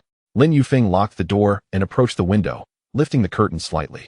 He observed Lao Zhou walking away from the inn, phone in hand, seemingly without any irregularities. Sighing in relief, he sat on the bed and opened his storage space, revealing a substantial amount of supplies, which eased his mind. Even if unexpected challenges arose, he had enough provisions to last for a while. At noon, Lao Zhou indeed returned to summon Lin Yufeng for lunch. The small eatery downstairs, adjacent to the inn, specialized in Yunnan cuisine, with dishes imbued with a mild spiciness. 2 individuals were already seated at the table. One appeared to be in his 30s, clad in a gray jacket with tousled hair, clutching an old mobile phone. The other was a fresh university graduate, wearing a white hoodie and carrying a backpack, his face still bearing youthful innocence. "Allow me to introduce you," Lao Zhou said, gesturing towards Lin Yufeng.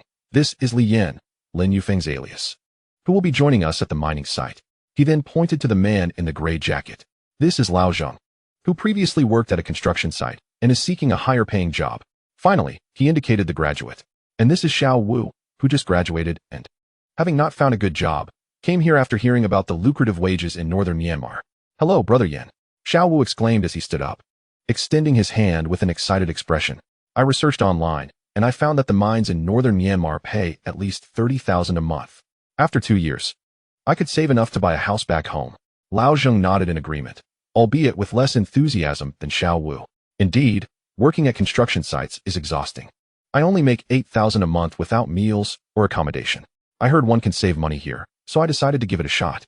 Lin Yufeng shook their hands, but refrained from saying too much, fearing that excessive chatter could lead to missteps. He simply smiled and added, "I too wish to earn more money to eventually return home." After their meal, they returned to the inn. Shortly after 1 o'clock, the last member of the group arrived, a young man in his 20s, wearing a black t-shirt adorned with a small tattoo.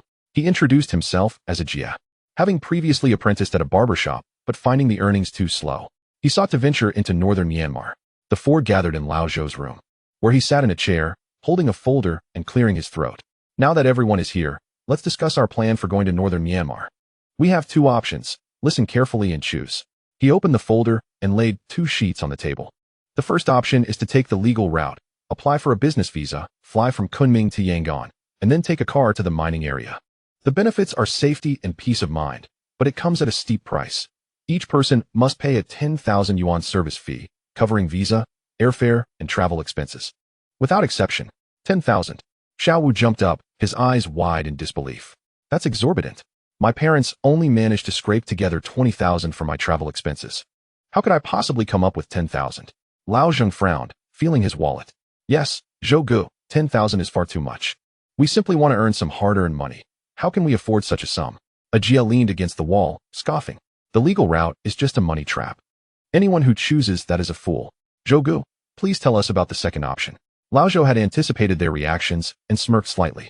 "The second option is to cross the border illegally. We will drive to a small village near the border and find a local guide. We can take a mountain path directly to the mining area. The advantage is that it's inexpensive.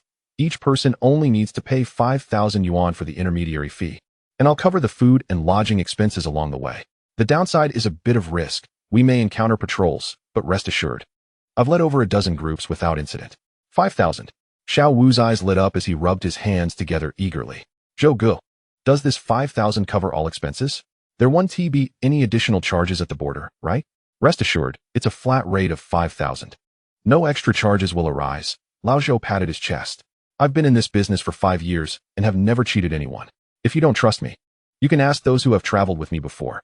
Lao Zheng hesitated for a moment before asking, "Zhou Gu, is illegal crossing truly safe? What if we get caught?" "If caught, it's no big deal. At worst, you'll be deported, not jailed." Lao Zhou waved his hand dismissively.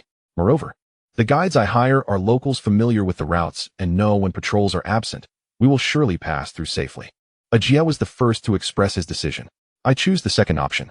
5,000 is much more affordable. I could never earn 10,000 in my lifetime." Xiao Wu quickly nodded in agreement. "I also select the second option. I can gather 5,000, but 10,000 is simply unimaginable." Lao Zheng stroked his chin, contemplating for a while before agreeing. "All right, I'll choose the second option as well.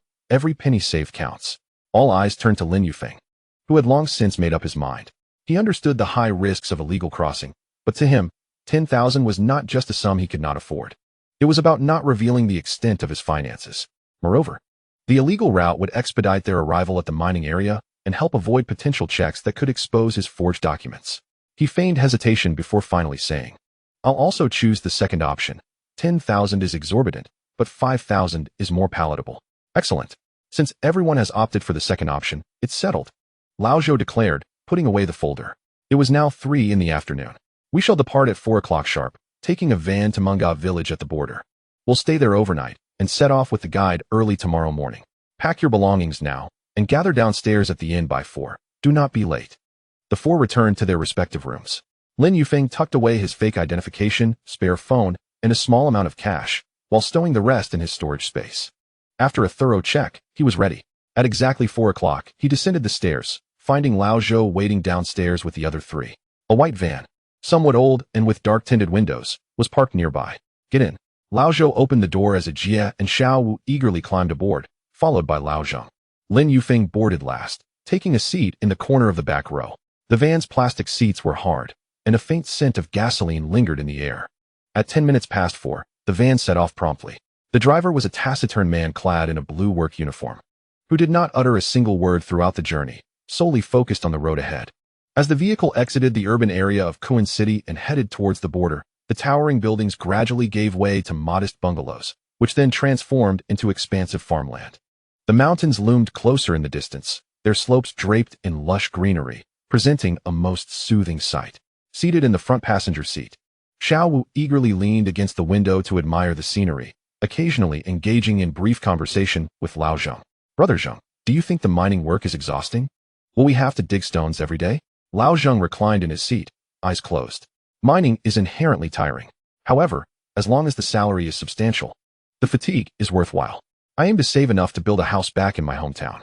Ajay, wearing headphones, leaned against the window, engrossed in his phone, occasionally humming a tune, appearing indifferent.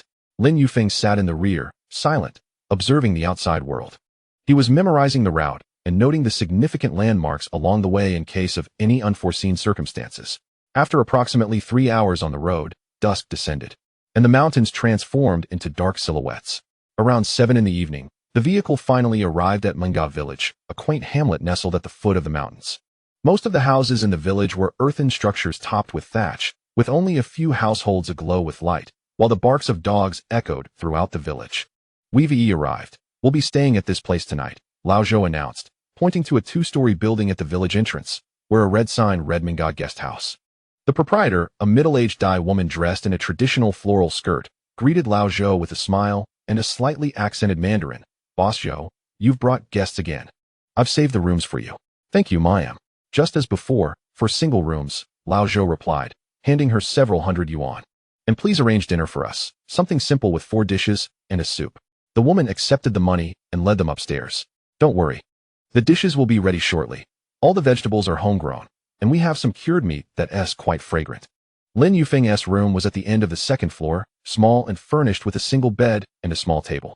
The window facing the dark mountains behind the village. He locked the door, approached the window, and could hear the distant barks of dogs and the sounds of the woman cooking in the kitchen. He took out his phone, which only had a weak signal, making it impossible to make a call. The voice of the woman calling them for dinner echoed from downstairs. As Lin Yufeng descended, he found the other 3 already seated at the table. The spread included 4 dishes and a soup, stir-fried greens, sautéed cured meat, boiled potatoes, cold cucumber salad, and a bowl of tomato and egg soup, the aroma wafting enticingly. Dig in, it's all homemade, don't be shy. We have to hit the road early tomorrow. So eat well to gain strength, the woman said, smiling as she served them. Xiao Wu, already famished, eagerly picked up his chopsticks and began devouring his meal, exclaiming, delicious. This is far better than the food at the school canteen. Lao Zheng nodded in agreement, sampling a piece of cured meat. Yes, this cured meat is fragrant, reminiscent of home. Lin Yufeng also took a bite. The greens were tender, and the cured meat had a hint of smokiness, indeed delightful. He observed Lao Zhou, who was focused on his meal while occasionally glancing at his phone, his expression unreadable, making it difficult to discern his thoughts. After dinner, Lao Zhou summoned them to his room and instructed, we'll rise at 5 in the morning and set off promptly at 5:30. Do not be late, and refrain from wandering outside tonight. It's unsafe with wild dogs about, and we must avoid patrols. Understood, Brother Zhou. The 4 responded in unison before returning to their rooms. At 5 in the morning, Manga village remained shrouded in darkness, with only the dim glow of a lantern at the guest house entrance illuminating the surroundings. The wind rustled through the thatched roofs, mingling with the distant calls of birds, creating an atmosphere of eerie solitude. Lin Yufeng, carrying a backpack with only a few changes of clothes and basic toiletries, the rest of his belongings remained in his space, followed Lao Zhou and the others along the mountain path behind the village. The muddy path, slick with dew, made each step precarious, prompting him to tread carefully to avoid slipping. Keep up, don't fall behind. Lao Zhou led the way, wielding a powerful flashlight that illuminated the winding trail ahead. This path was arduous, requiring approximately 3 hours of trekking, until they reached a point where someone would meet them to take them to the mining area. Xiao Wu trailed behind Lao Zhou, his white hoodie damp from the dew, clinging to his back. Rubbing his eyes, he queried sleepily, Brother Zhou, is it true what they say online? Can one really earn 30,000 a month in the mining area? Will we be able to start working immediately? Rest assured, once we arrive, you'll be able to work. Salaries are paid monthly, and you won't lose a penny, Lao Zhou replied, not turning around. His tone had shifted from its earlier lightheartedness, and his flashlight flickered more rapidly, suggesting a sense of urgency. Lao Zheng walked in the middle. The zipper of his gray jacket pulled up to the top, hands shoved in his pockets, occasionally glancing upwards at the sky. The faint light of dawn was just beginning to break in the east, while the fog on the mountain path had yet to dissipate, reducing visibility to less than 10 meters. He furrowed his brow and quietly remarked to Lin Yufeng, Brother Yen, don't you think something feels off? This road seems too desolate. We haven't seen a soul. Lin Yufeng, already aware of the situation, feigned uncertainty. Brother Zheng, perhaps the mining area is deep in the mountains? After all, it's a stone extraction site, so it's bound to be remote. Ajay, bringing up the rear, sported a black t-shirt with rolled sleeves revealing tattoos on his arms. He kicked stones along the path, humming nonchalantly. What is there to fear about being remote? As long as there's money to be made, I'll go anywhere. Back home, I barely earn 3,000 a month. I'm nearly starving. The mountain path proved far more challenging than anticipated, with some sections steep enough to require climbing while grasping onto nearby branches. A thorn from a branch pricked Lin Yufeng's hand, causing it to bleed, but he paid it no mind, determined to stay close to the group. Chapter 75. Arrival at the mining area. After about an hour of trekking, the fog gradually lifted, and the sun began to rise, casting a golden hue over the forest.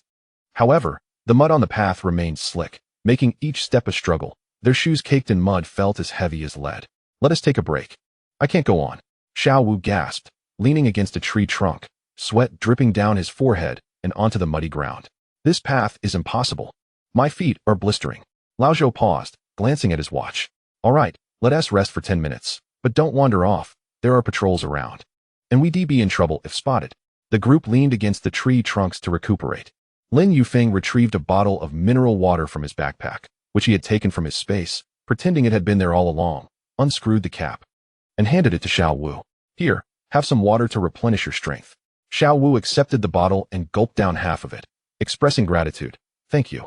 Brother Yan, you're so kind, unlike my classmates back at school, who hardly ever helped me.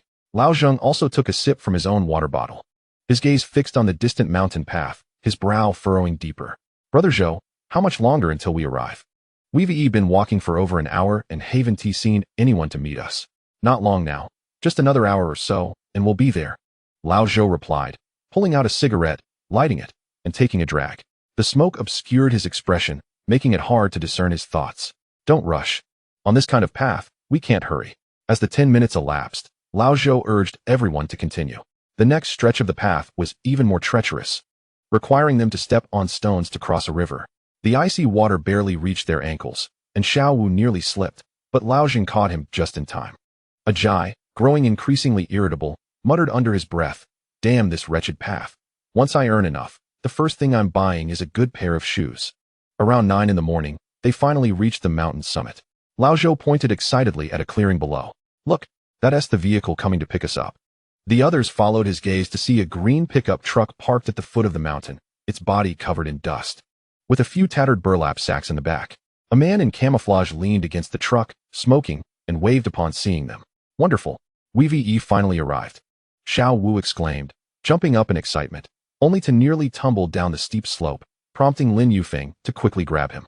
After descending the mountain, the pickup truck driver approached, speaking Mandarin with a distinct Burmese accent. Is it old Joe's people? Get in the car quickly, the patrol will arrive soon. A few individuals climbed into the truck bed, where an unknown substance in burlap sacks felt hard and uncomfortable. The pickup roared to life, kicking up dust that made one cough incessantly. Xiao Wu covered his mouth with his sleeve, excitedly exclaiming, Yingu, look, it seems like the mining area is just ahead. Lin Yufeng followed his gaze and saw a dense cluster of shanties at the foot of the distant hill, dust swirling around them. He noticed several raggedly dressed individuals carrying hoes towards the shanties, appearing utterly exhausted. A sense of dread filled him. This was entirely different from the mining area he had envisioned. It resembled a derelict construction site. After approximately 2 hours of driving, around 11 in the morning, they finally arrived at the so-called Hpakant, small mining area. As the vehicle came to a halt, Lin Yufeng was astonished by the sight before him. Mounds of earth rose to half his height, the soil scorching under the sun, and a foul odor of sweat, oil, and dirt permeated the air. Several dilapidated shanties leaned precariously against the mounds. Their roofs made of thatch and plastic flapped noisily in the breeze. A dozen dark-skinned men sat at the entrance of one shanty, sipping porridge from coarse ceramic bowls, their expressions vacant. Upon seeing them, the men merely glanced over before lowering their heads again. Is this really the mining area? Xiao Wu's excitement evaporated instantly, his voice trembling. How is this different from what I imagined? There are no machines, no office buildings, just these shabby shanties? At the entrance of the dust-laden mining area, the iron gate creaked ominously. As Lin Yufeng, Old Zheng, Xiao Wu, and Ajia stepped over the threshold, the overseer, a Bao, approached with 2 security guards clad in green military uniforms, brandishing rubber batons, and scanning the four with piercing eyes. Bao spat out his cigarette butt and pointed at their pockets. Empty your phones and IDs. They will be collected. Xiao Wu recoiled, pressing his hand against his pocket. Why must you take our phones? I haven't even told my partner that I'm safe. With a swift crack, Bao struck Xiao Wu's arm with the baton, causing him to grimace in pain, nearly jumping up. Bao's eyes bulged, saliva spraying as he barked. Why? Because I'm the overseer here. If you question me, I'll break your arm. Jia clenched his fists and stepped forward defiantly. We came to work, not to be imprisoned. Taking our phones is against the rules. Bao sneered, suddenly grabbing Jia by the hair and slamming his head against a nearby concrete pillar, producing a dull thud that brought tears to Jia's eyes. Releasing his grip, Bao brushed off the dust from his hands. Rules? My word is the rule here. If you dare to talk back, I'll throw you into the deepest mine where you'll never see the sun again. Old Zheng hurriedly stepped in, grasping Bao's arm with a forced smile. Brother, please don't be angry. They are young and naive. I can persuade them. I just want to keep my phone, which has family photos. Bao shoved him back, and Old Zheng stumbled, his knees scraping against the gravel, drawing blood. Bao stepped forward, crushing Old Zheng's hand beneath his boot, eliciting a muffled groan of pain. His voice, gruff and abrasive as sandpaper, echoed, Old man, are you trying to bargain with me? I said to hand everything over. If you keep whining, I'll bury your old bones in the mine waste. Observing the plight of his companions, Lin Yufeng swallowed hard, silently retrieving his spare phone and ID, his fingers whitening from the pressure, yet he dared not utter a word. Bao snatched Lin Yufeng's phone and identification, tossing them to a nearby lackey, then kicked Old Zheng on the ground. Everyone, hand over your IDs and phones. If you don't have everything in 3 minutes, no one gets to enter the shanty today. Starve. Xiao Wu rubbed his sore arm. Jia pressed his hand against his injured head, and Old Zheng grit his teeth as he rose from the ground. The three ultimately dared not resist further, listlessly producing their phones and IDs. Bao spat on the ground and swung his baton, shouting, Behave. Once you step into this mining area, you must obey me. Anyone who tries to be clever will regret it. Old Zhou, witnessing the scene, paid them no mind and walked directly to a somewhat more refined room, where two burly security guards in black vests stood at the entrance, their muscles bulging, tattoos adorning their arms, and weapons in hand. Chapter 76, Sold Brother Zhou. Have the people arrived? The owner of the mining area, Kunsha, asked from within the room. They're here, 4 of them, all capable workers. Kunsha retrieved an envelope from his drawer and handed it over. Count the money. May our cooperation be pleasant. Old Zhou accepted the envelope without looking, slipping it into his pocket. I'll take my leave now. He turned swiftly, his steps quick as if he were fleeing, as he passed Lin Yufeng and the others. Xiao Wu finally sensed something amiss and rushed forward, attempting to catch his arm. Brother Zhou, don't leave. What on earth is happening? Get out of my way. Old Zhou shoved Xiao Wu aside, causing him to stumble and fall, scraping his hand on the stones, blood oozing forth. Without glancing back, Old Zhou jumped into the pickup truck, which roared to life and quickly vanished into the dust. Damn it, we've been sold. Jia suddenly realized, rushing after him, only to be halted by a security guard, the butt of a gun crashing down onto a nearby mound of earth, sending dust flying. Stay calm. Don't move. Bao growled. From today onward, you are miners in this area. Each of you must dig enough stones for 20 trucks daily to earn your meals. If you dare to slack off, don't blame us for being ruthless. What? Dig stones? 20 trucks? Old Zheng clenched his fists, stepping forward. This intensity is unbearable. Return our IDs and phones. We want to leave. IDs and phones. Bao laughed, revealing his yellowed teeth. Since you entered this mining area, you can forget about leaving. To eat, you must work. If you refuse to work, you will starve. He gestured toward the shanty. Go in, drop off your belongings, and be ready to work in 10 minutes. If you're late by even a minute, you'll miss a meal. Xiao Wu sat on the ground, tears brimming in his eyes, trembling as he reached for his pocket. My phone, my ID. My parents are waiting for me to earn money to go home. What should we do? Old Zheng crouched down, wiping the blood from Xiao Wu's hands, his expression grim.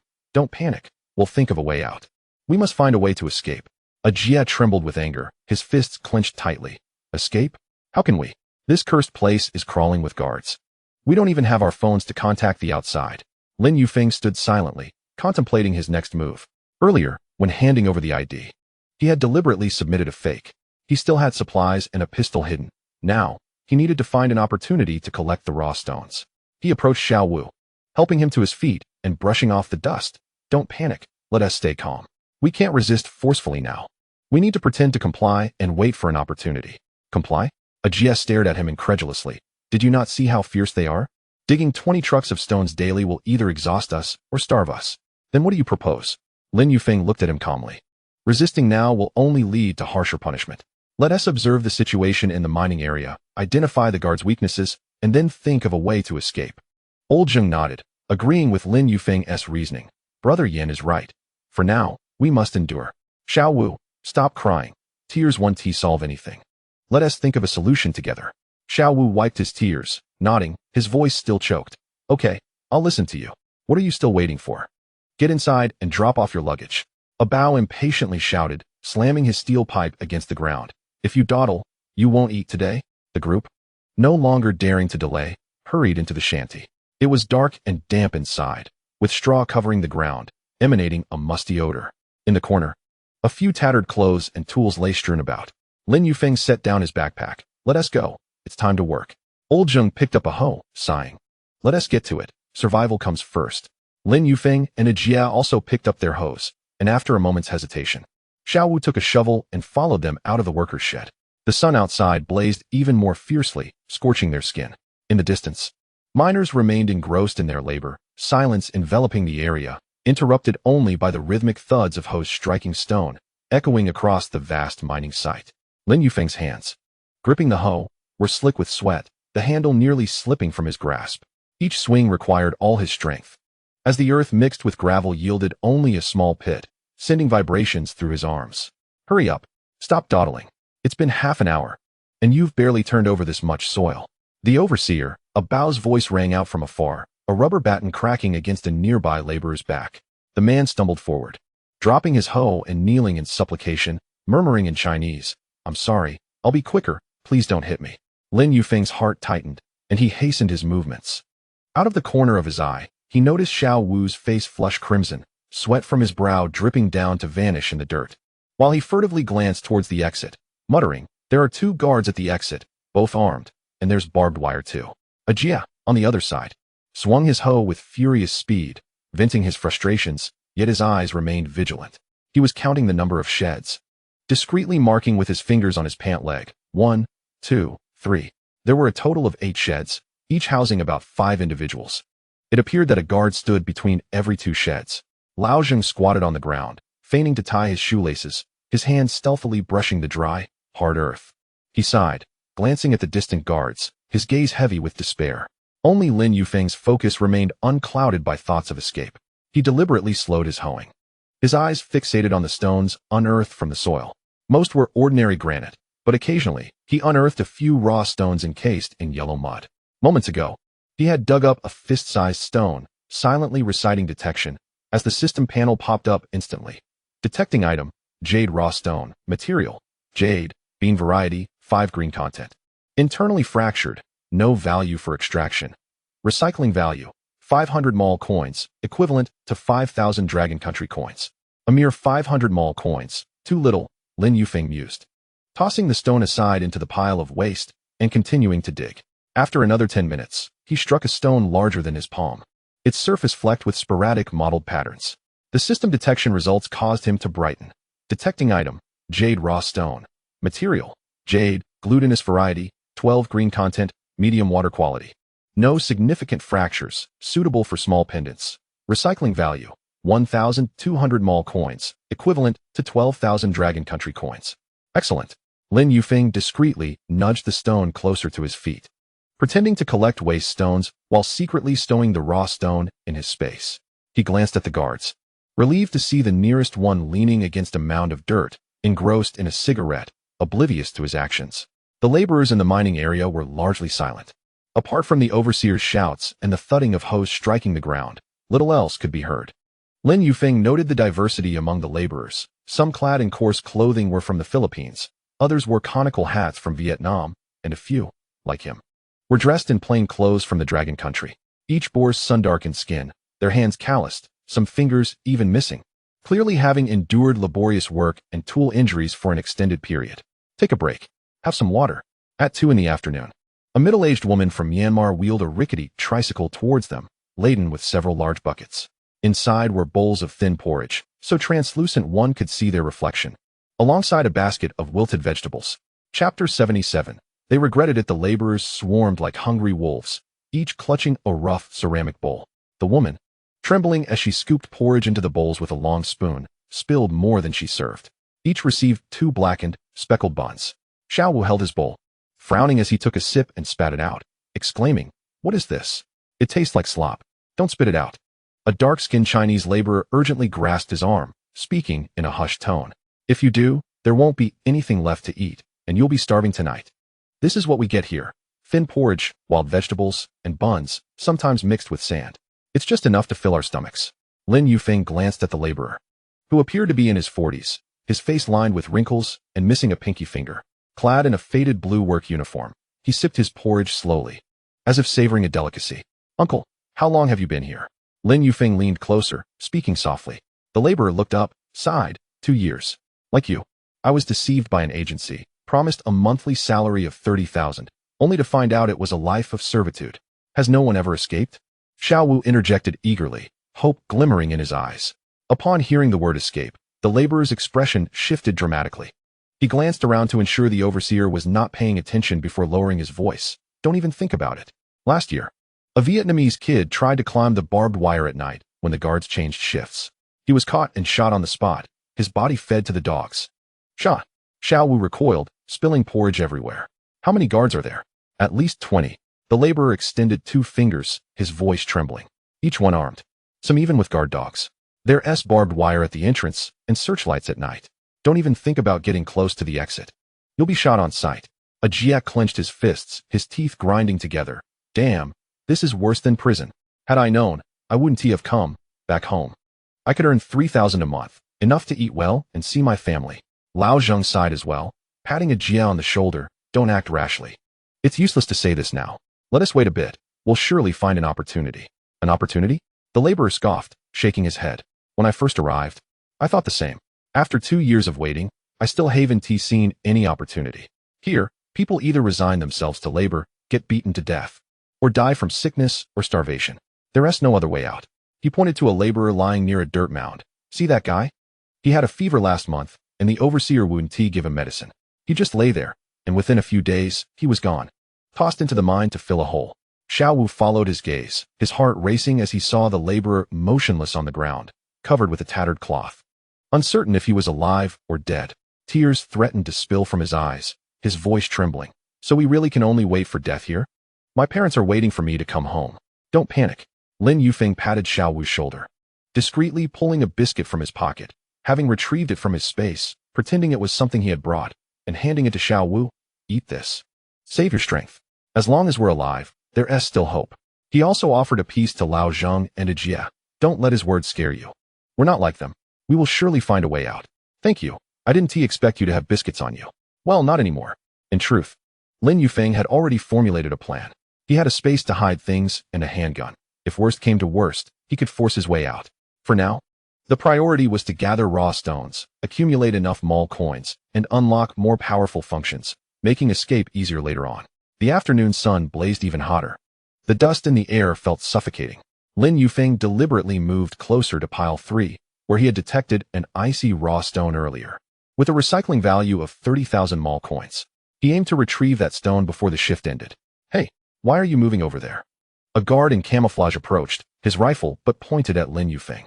"You haven't even finished digging that mound. What are you doing over there? Hurry back to your own spot." I'm sorry. Lin Yufeng quickly retreated, feigning fear. "I just thought the soil here was a bit looser. Wanted to finish digging quicker. Less talking. Get back. Should you dare to wander again, I'll break your legs." The guard barked before turning away. Lin Yufeng cursed inwardly, resigning himself to return to his post and continue wielding the hoe. Yet, he did not relinquish hope. He had memorized the location of that raw stone, situated on the eastern side of the 3rd soil mound. At the break of dawn tomorrow, he would devise a method to excavate it. Finally, the clock struck 6 in the evening, and darkness began to envelop the sky. The foreman, Bao, blew a whistle. "Time to wrap up. Everyone back to the barracks. Do not venture out tonight. Those who dare will face the consequences." The laborers, resembling deflated balloons, trudged wearily towards the shelter.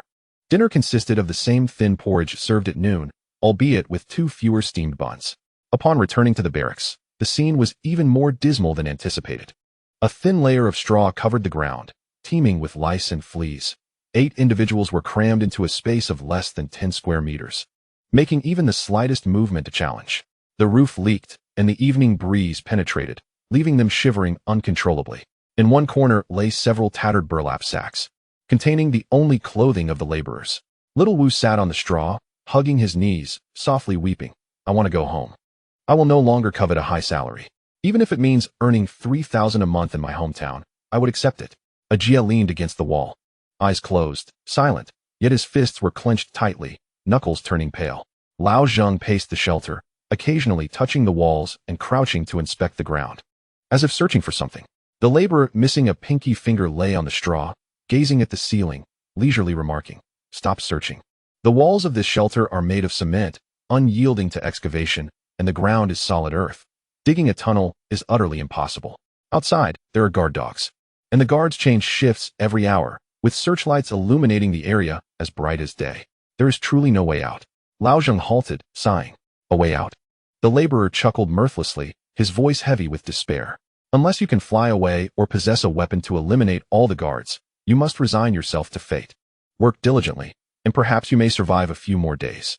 Lin Yufeng refrained from joining their discourse, leaning against the wall, eyes closed, mentally mapping out his strategy for the next day. Tomorrow, he would endeavor to reach the third soil mound to extract that ice-type raw stone valued at 30,000 merchant coins. He would also keep an eye out for other stones, hoping to recover several more. Under the cover of night, while others slumbered, he would retrieve some food from his hidden supplies to replenish his strength and monitor the guard's shift changes, preparing for an eventual escape. Outside the barracks, the howling of guard dogs mingled with the coughing of the sentinels, and beams of light from the searchlights pierced through the gaps in the shelter, casting flickering shadows on the ground. Little Wu's sobs gradually subsided into soft whimpers. Ajia remained with his eyes shut, lost in thought. Lao Zheng too lay still on the straw, ceasing his movements.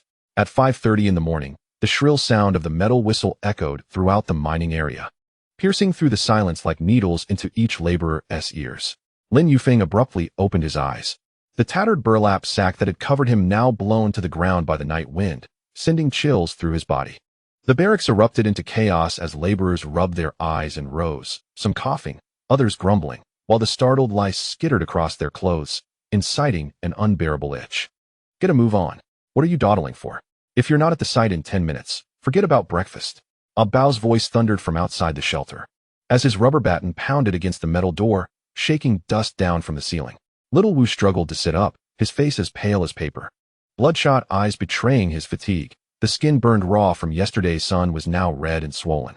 He leaned against the wall for support, his legs trembling. "Brother Yen, I really can't get up. Every part of me aches, as if I've been torn apart."